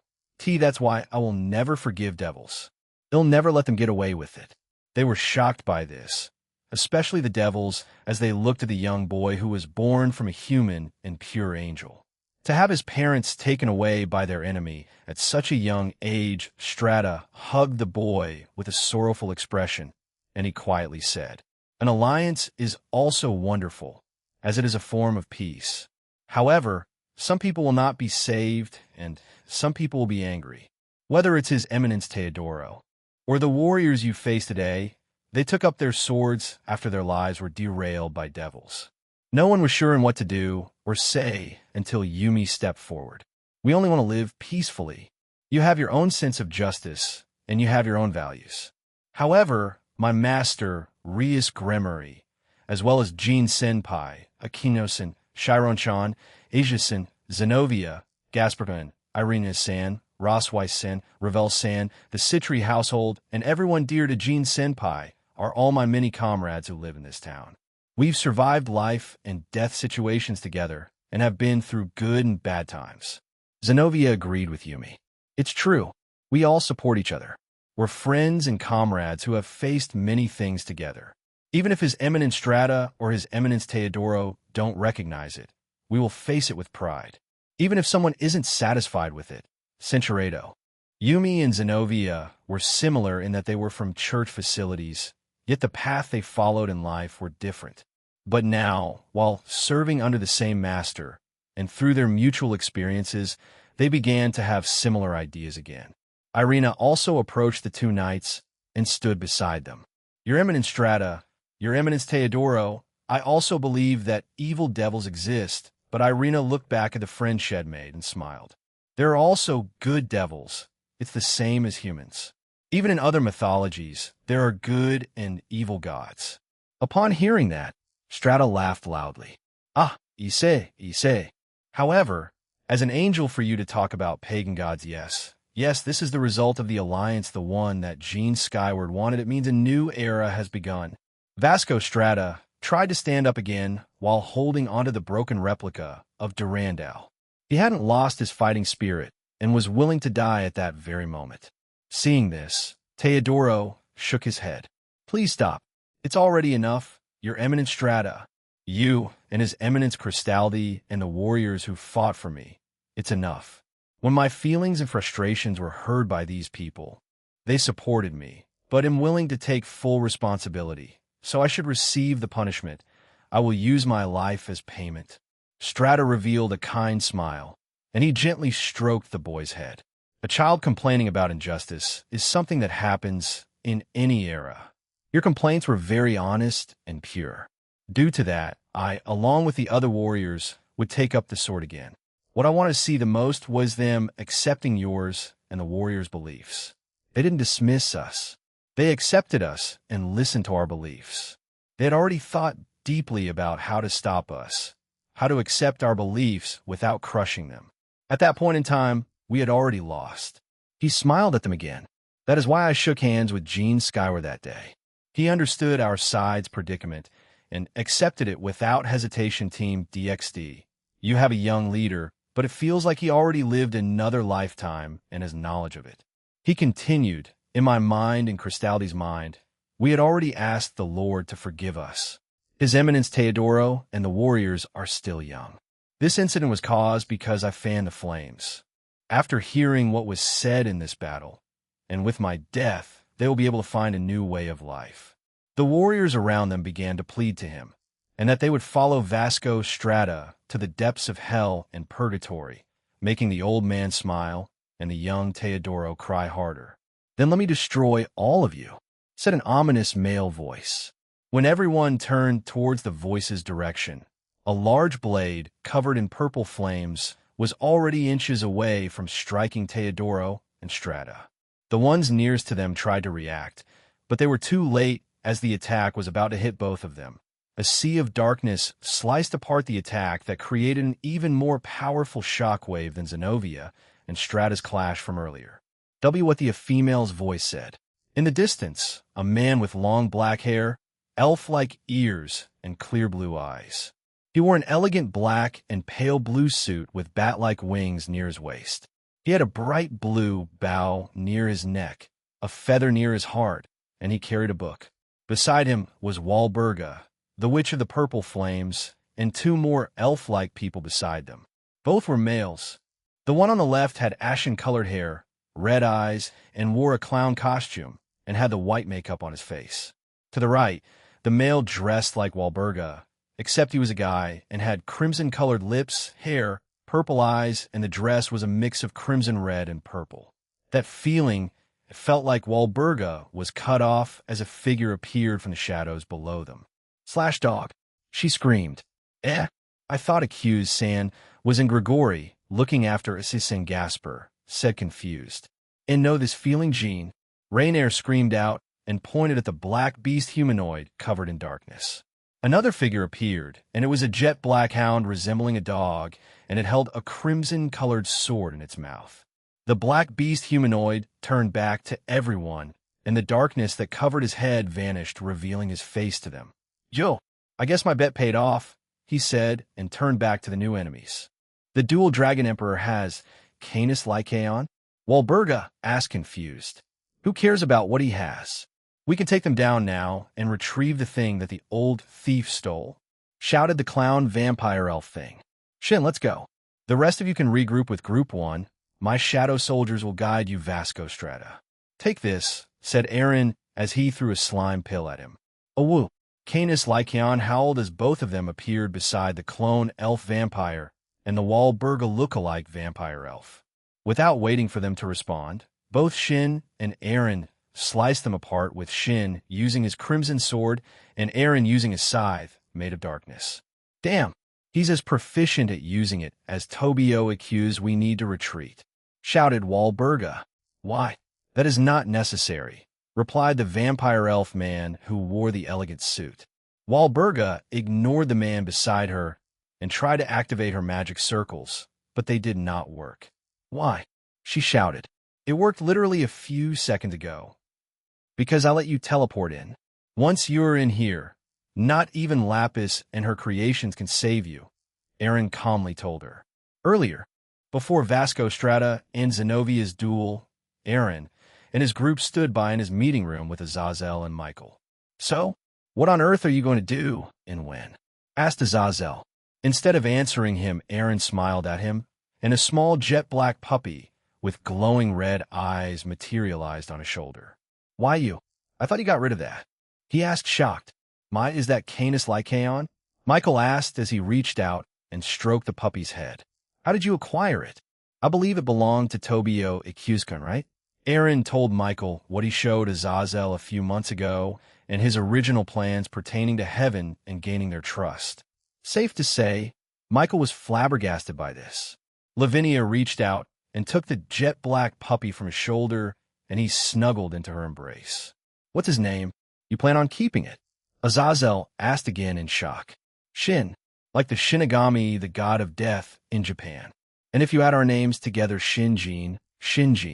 It means believing minds, referring to faith in general towards divine beings, a kami, god, if you will, explained Aaron. Shinchan, Lavinia happily said, and Barato the puppy on the head. Ahem, so you're rolling with how many sacred gears now? The governor asked again. I plan on using Abyss Extinction, Demon Armor, Incursio, and maybe Canis Lycaon when working as EXES leader. My boosted gear and Divine Dividing are still my sacred gears for DXD. Also, I don't plan on keeping Abyss Extinction and Demon Armor, Incursio, forever. I might even give it to my future children someday, he told them. You're already talking about having kids. I might be getting old, Azazel muttered and then got smacked by Michael. Language? Oh, come on. I better join them. I feel something trying to break into the replica of Kuo, said Aaron, and he stepped away from them. Barato, you come with me. The rest please maintain the barrier. Thank you in advance, he told them. Kuroka walked over to him while taking Shin from Lavinia, much to her disappointment. She stopped a few feet away after Shin jumped towards Aaron. Aaron planned on using Tobio's Perfectus Tenebrae Lycaon et Fortis Densis Laylaps, as he had trained with Canis Lycaon one night ago for 20 years. Lavinia had joined him for the first 2 nights back. At the time, Aaron didn't give Canis Lycaon a name. He held his hand out and began chanting the forbidden incantation. Behowless the slaying of thousands of mortals, and Principal Shin turned into his adult form, and both their bodies were shrouded in pitch-black darkness. Bessingus the slaying of tens of thousands of goblins and evil omens as he chanted. Aaron began regulating his own outer god power into Shin as he wanted to see how powerful it would get. He had already upgraded it, but didn't evolve it. He was curious, but held off for the time being. Mind name, which reacheth unto the farthest abyss. 'Tis the imitation god beguiling the polar night, and the midnight sun. Small jet-black waves with black-white flames pulse from his body, as well as Shin's. Thou shalt be exterminated by our own jet-black demonic blade. The room then became pitch-black. The darkness surrounded them. And Aaron's silver eyes glowed eternally within it, as did Shin's crimson eyes. Thou art merely ephemeral. O paranormal creator god, finally. He finished his chant, and all the darkness in the room flew back into Aaron and Shin. Aaron had turned into pure darkness that slightly resembled a black beast humanoid dog creature. Beside him, Shin had also turned into a jet-black hound with glowing eyes. Are you okay? Azazel asked. I've seen Tobio with that, but am fine, Azazel. Though I'm thankful you're worried about me, he said and chuckled. He then looked at Kuroka and added, Let's go. I'll leave the rest to you. I have a magic circle ready for transportation too. With those words, Aaron, Kuroka, and Shin teleported into the replica of Kuo Town. Nia. Ne-sama, what are you even saying? Chiron asked her older sister. Kuroka was in her own special mode, the one she used back in the underworld during the Oros Academy crisis. It means behind us.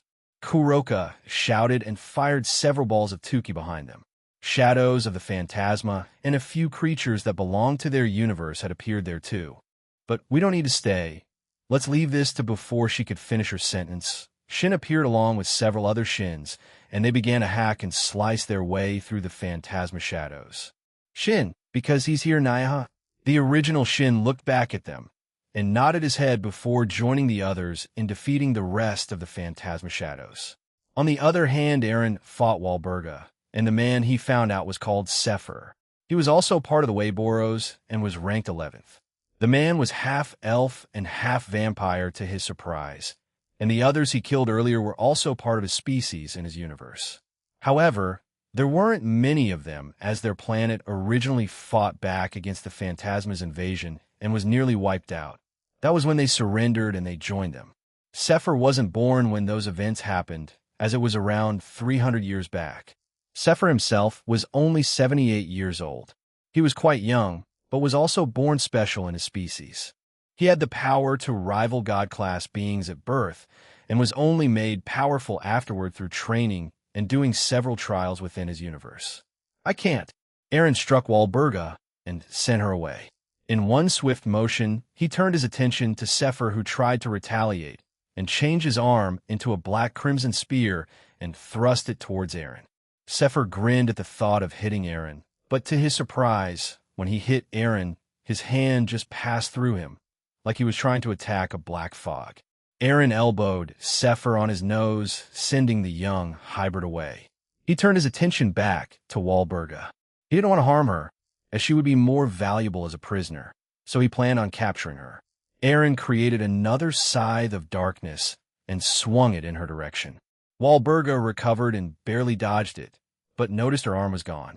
She gritted her teeth and held back from screaming in pain.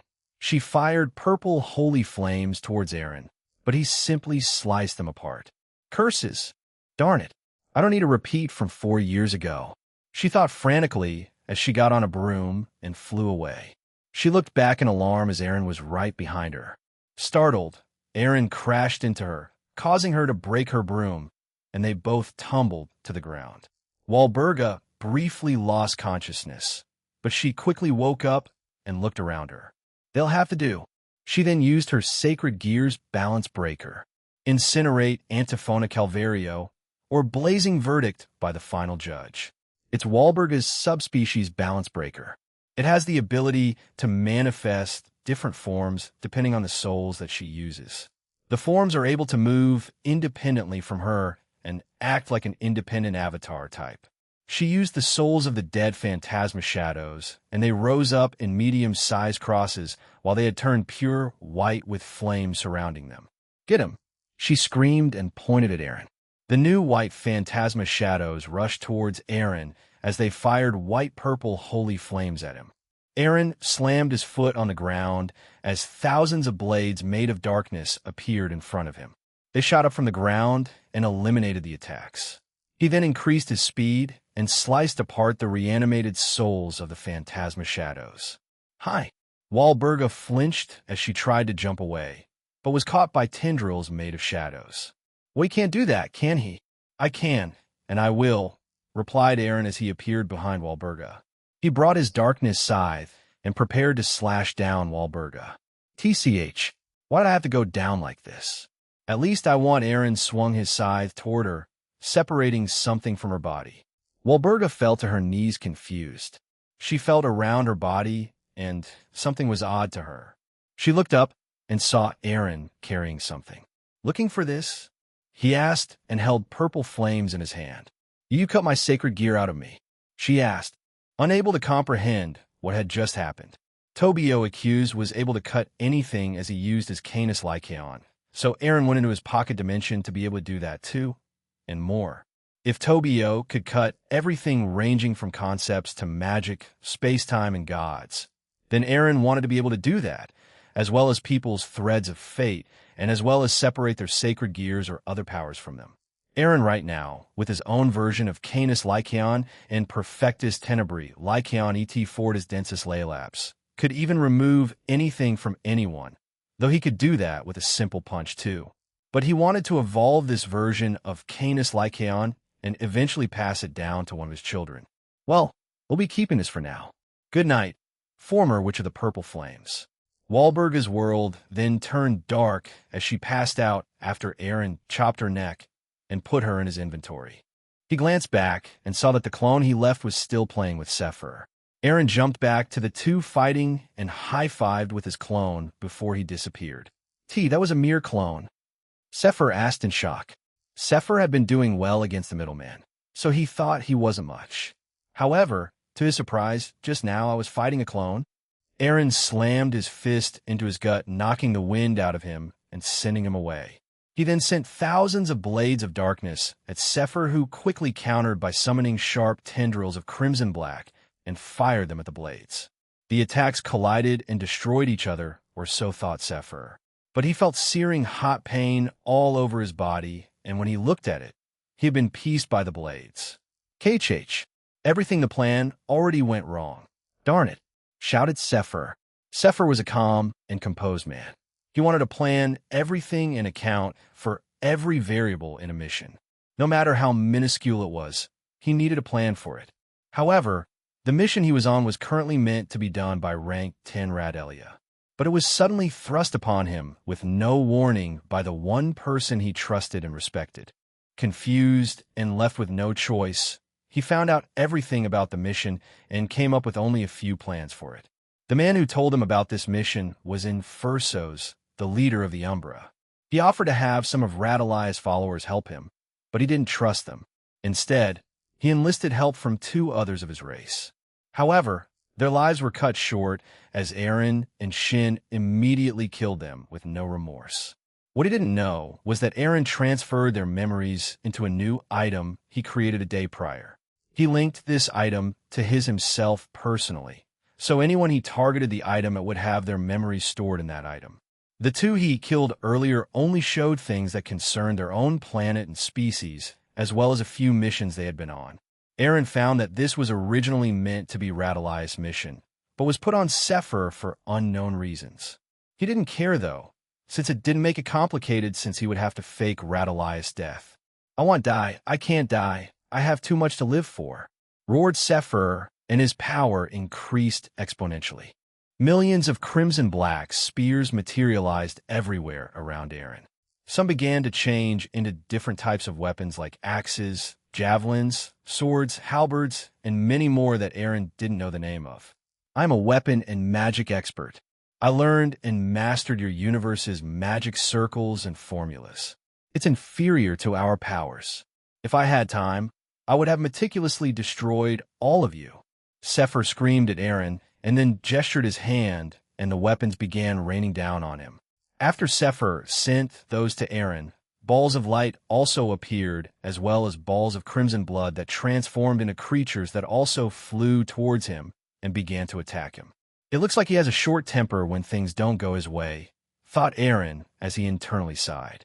He summoned two scythes on both hands, and thousands of shins appeared around him. The shins howled, which created large balls of darkness above them. Those balls of darkness then flew in several directions. Some began absorbing the attacks, while countless others began firing their own weapons made of darkness that canceled, blocked, or sliced apart Sephir's attacks. Aaron spun the two scythes in his hands and flew towards Sephir. He used one to block and absorb some attacks, and prepared the other. Pesky God! Sephir aimed his fingers at Aaron with the objective of dismantling the power that he was brandishing. Apart from being gifted with many things, Sephir was also born with the power to dismantle anything he saw or touched. It worked like worthlessness of the Belial clan. He needed to understand how the powers or things, item or power, worked, and he could simply dismantle them. Numerous pale blue beams were shot towards Aaron as he kept flying towards Sephir. Sephir himself grinned at the thought of dismantling his powers. He in his mind already knew how darkness worked. His universe was full of it, and his outer god was called Magnum Tenebrosum, also known as Darkness or Lord of Darkness. He was confident in being able to dismantle his powers. Aaron dismissed the other scythe he used to repel attacks, and swung his other one towards the pale blue beams.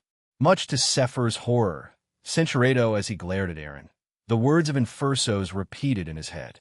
Do not underestimate the outer gods. No matter how powerful you are, no matter how much of a genius or monster you are, they are beyond our comprehension. But don't mistake it Sefer today. You may die on your mission, but I found a good replacement for you. You lousy old man. The same to you. Just before he was killed, Sefer's life flashed before his eyes. Sefer was born a genius. He was born with power that could rival the power of combat class gods in the Draconic Dais. This made him arrogant, but at the same time he knew what he could do with his power in the future. So, he bid his time, he studied, trained, and made contacts to one day become the greatest of his species, and the opportunity came when the new positions for the Wayboros opened up. In his mind, he could get the highest rank. He had the power, the intelligence, the connections, and everything else a leader could have. Yet, when he found his rank, he was shocked. He asked about it, and the one responsible for giving out the ranks said, "You weren't a fit for what we have in Wayboros. We need people that can work together. While you give off the air of being able to cooperate, I've found things that say otherwise. I cannot risk you doing something reckless before my god's revival." It was a blow to his ego, and from that day onward he detested Ive. He held her in high regard before that dare he say, even love if that was possible for him. But that was gone after that day. However, he did not have an outburst, but he began to plan for a way for him to become the right hand of their leader or become part of the Eradicators. His consultant, Infursos, knew of this and even supported him, though at the time he didn't know he was being used and would be betrayed eventually. Screw you. With one final swing of his scythe, Aaron struck Sefer down. At the same time his memories were stored in the device he had set up. Aaron had done 3 things. He defeated him, grabbed his memories, and he looked at a crimson-black wisp in his hands. He had also taken his dismantle ability from him. Now then, who would make good use of this? A list of names flashed across his mind. There were a few, but it came down to, "Are you done yet?" asked Drake in a huff. "Drake, please. It's not like he's going to use Shin that much in battle," said Elsha. "Yeah, just about," replied Aaron as he left his balance breaker state. Shin also appeared beside him and rubbed up against him. "Well, sorry for not being able to do that. Do you want me to transform into a mini dragon and bark? You were way too jealous about it." "I was a bit, but you're taking this." "Shut up. I was his partner." You still are." "Geez, I didn't think the Welsh dragon." The dragon of domination was this much of a crybaby, Elsha said in disbelief. "You still are Drake." "Geez, I have you, Albion, and Shin now, but that doesn't mean I'm throwing you away."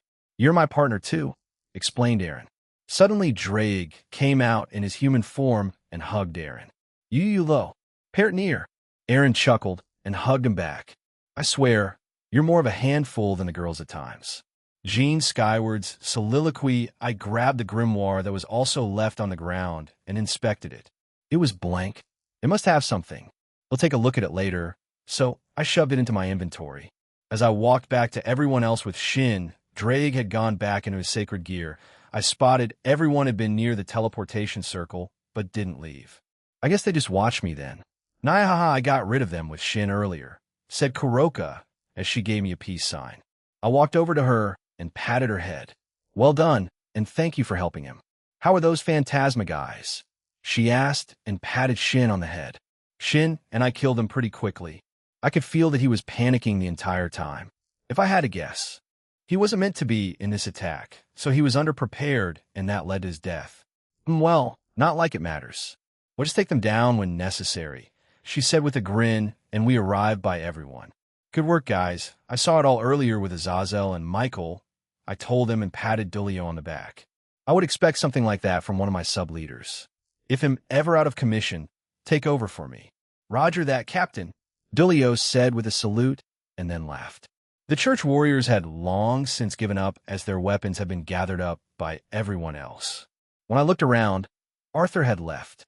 I guess he only wanted to fight against Vasco Strata. Azazel and Michael also joined us. I feel like I sent a way too powerful team to face against Vasco Strata.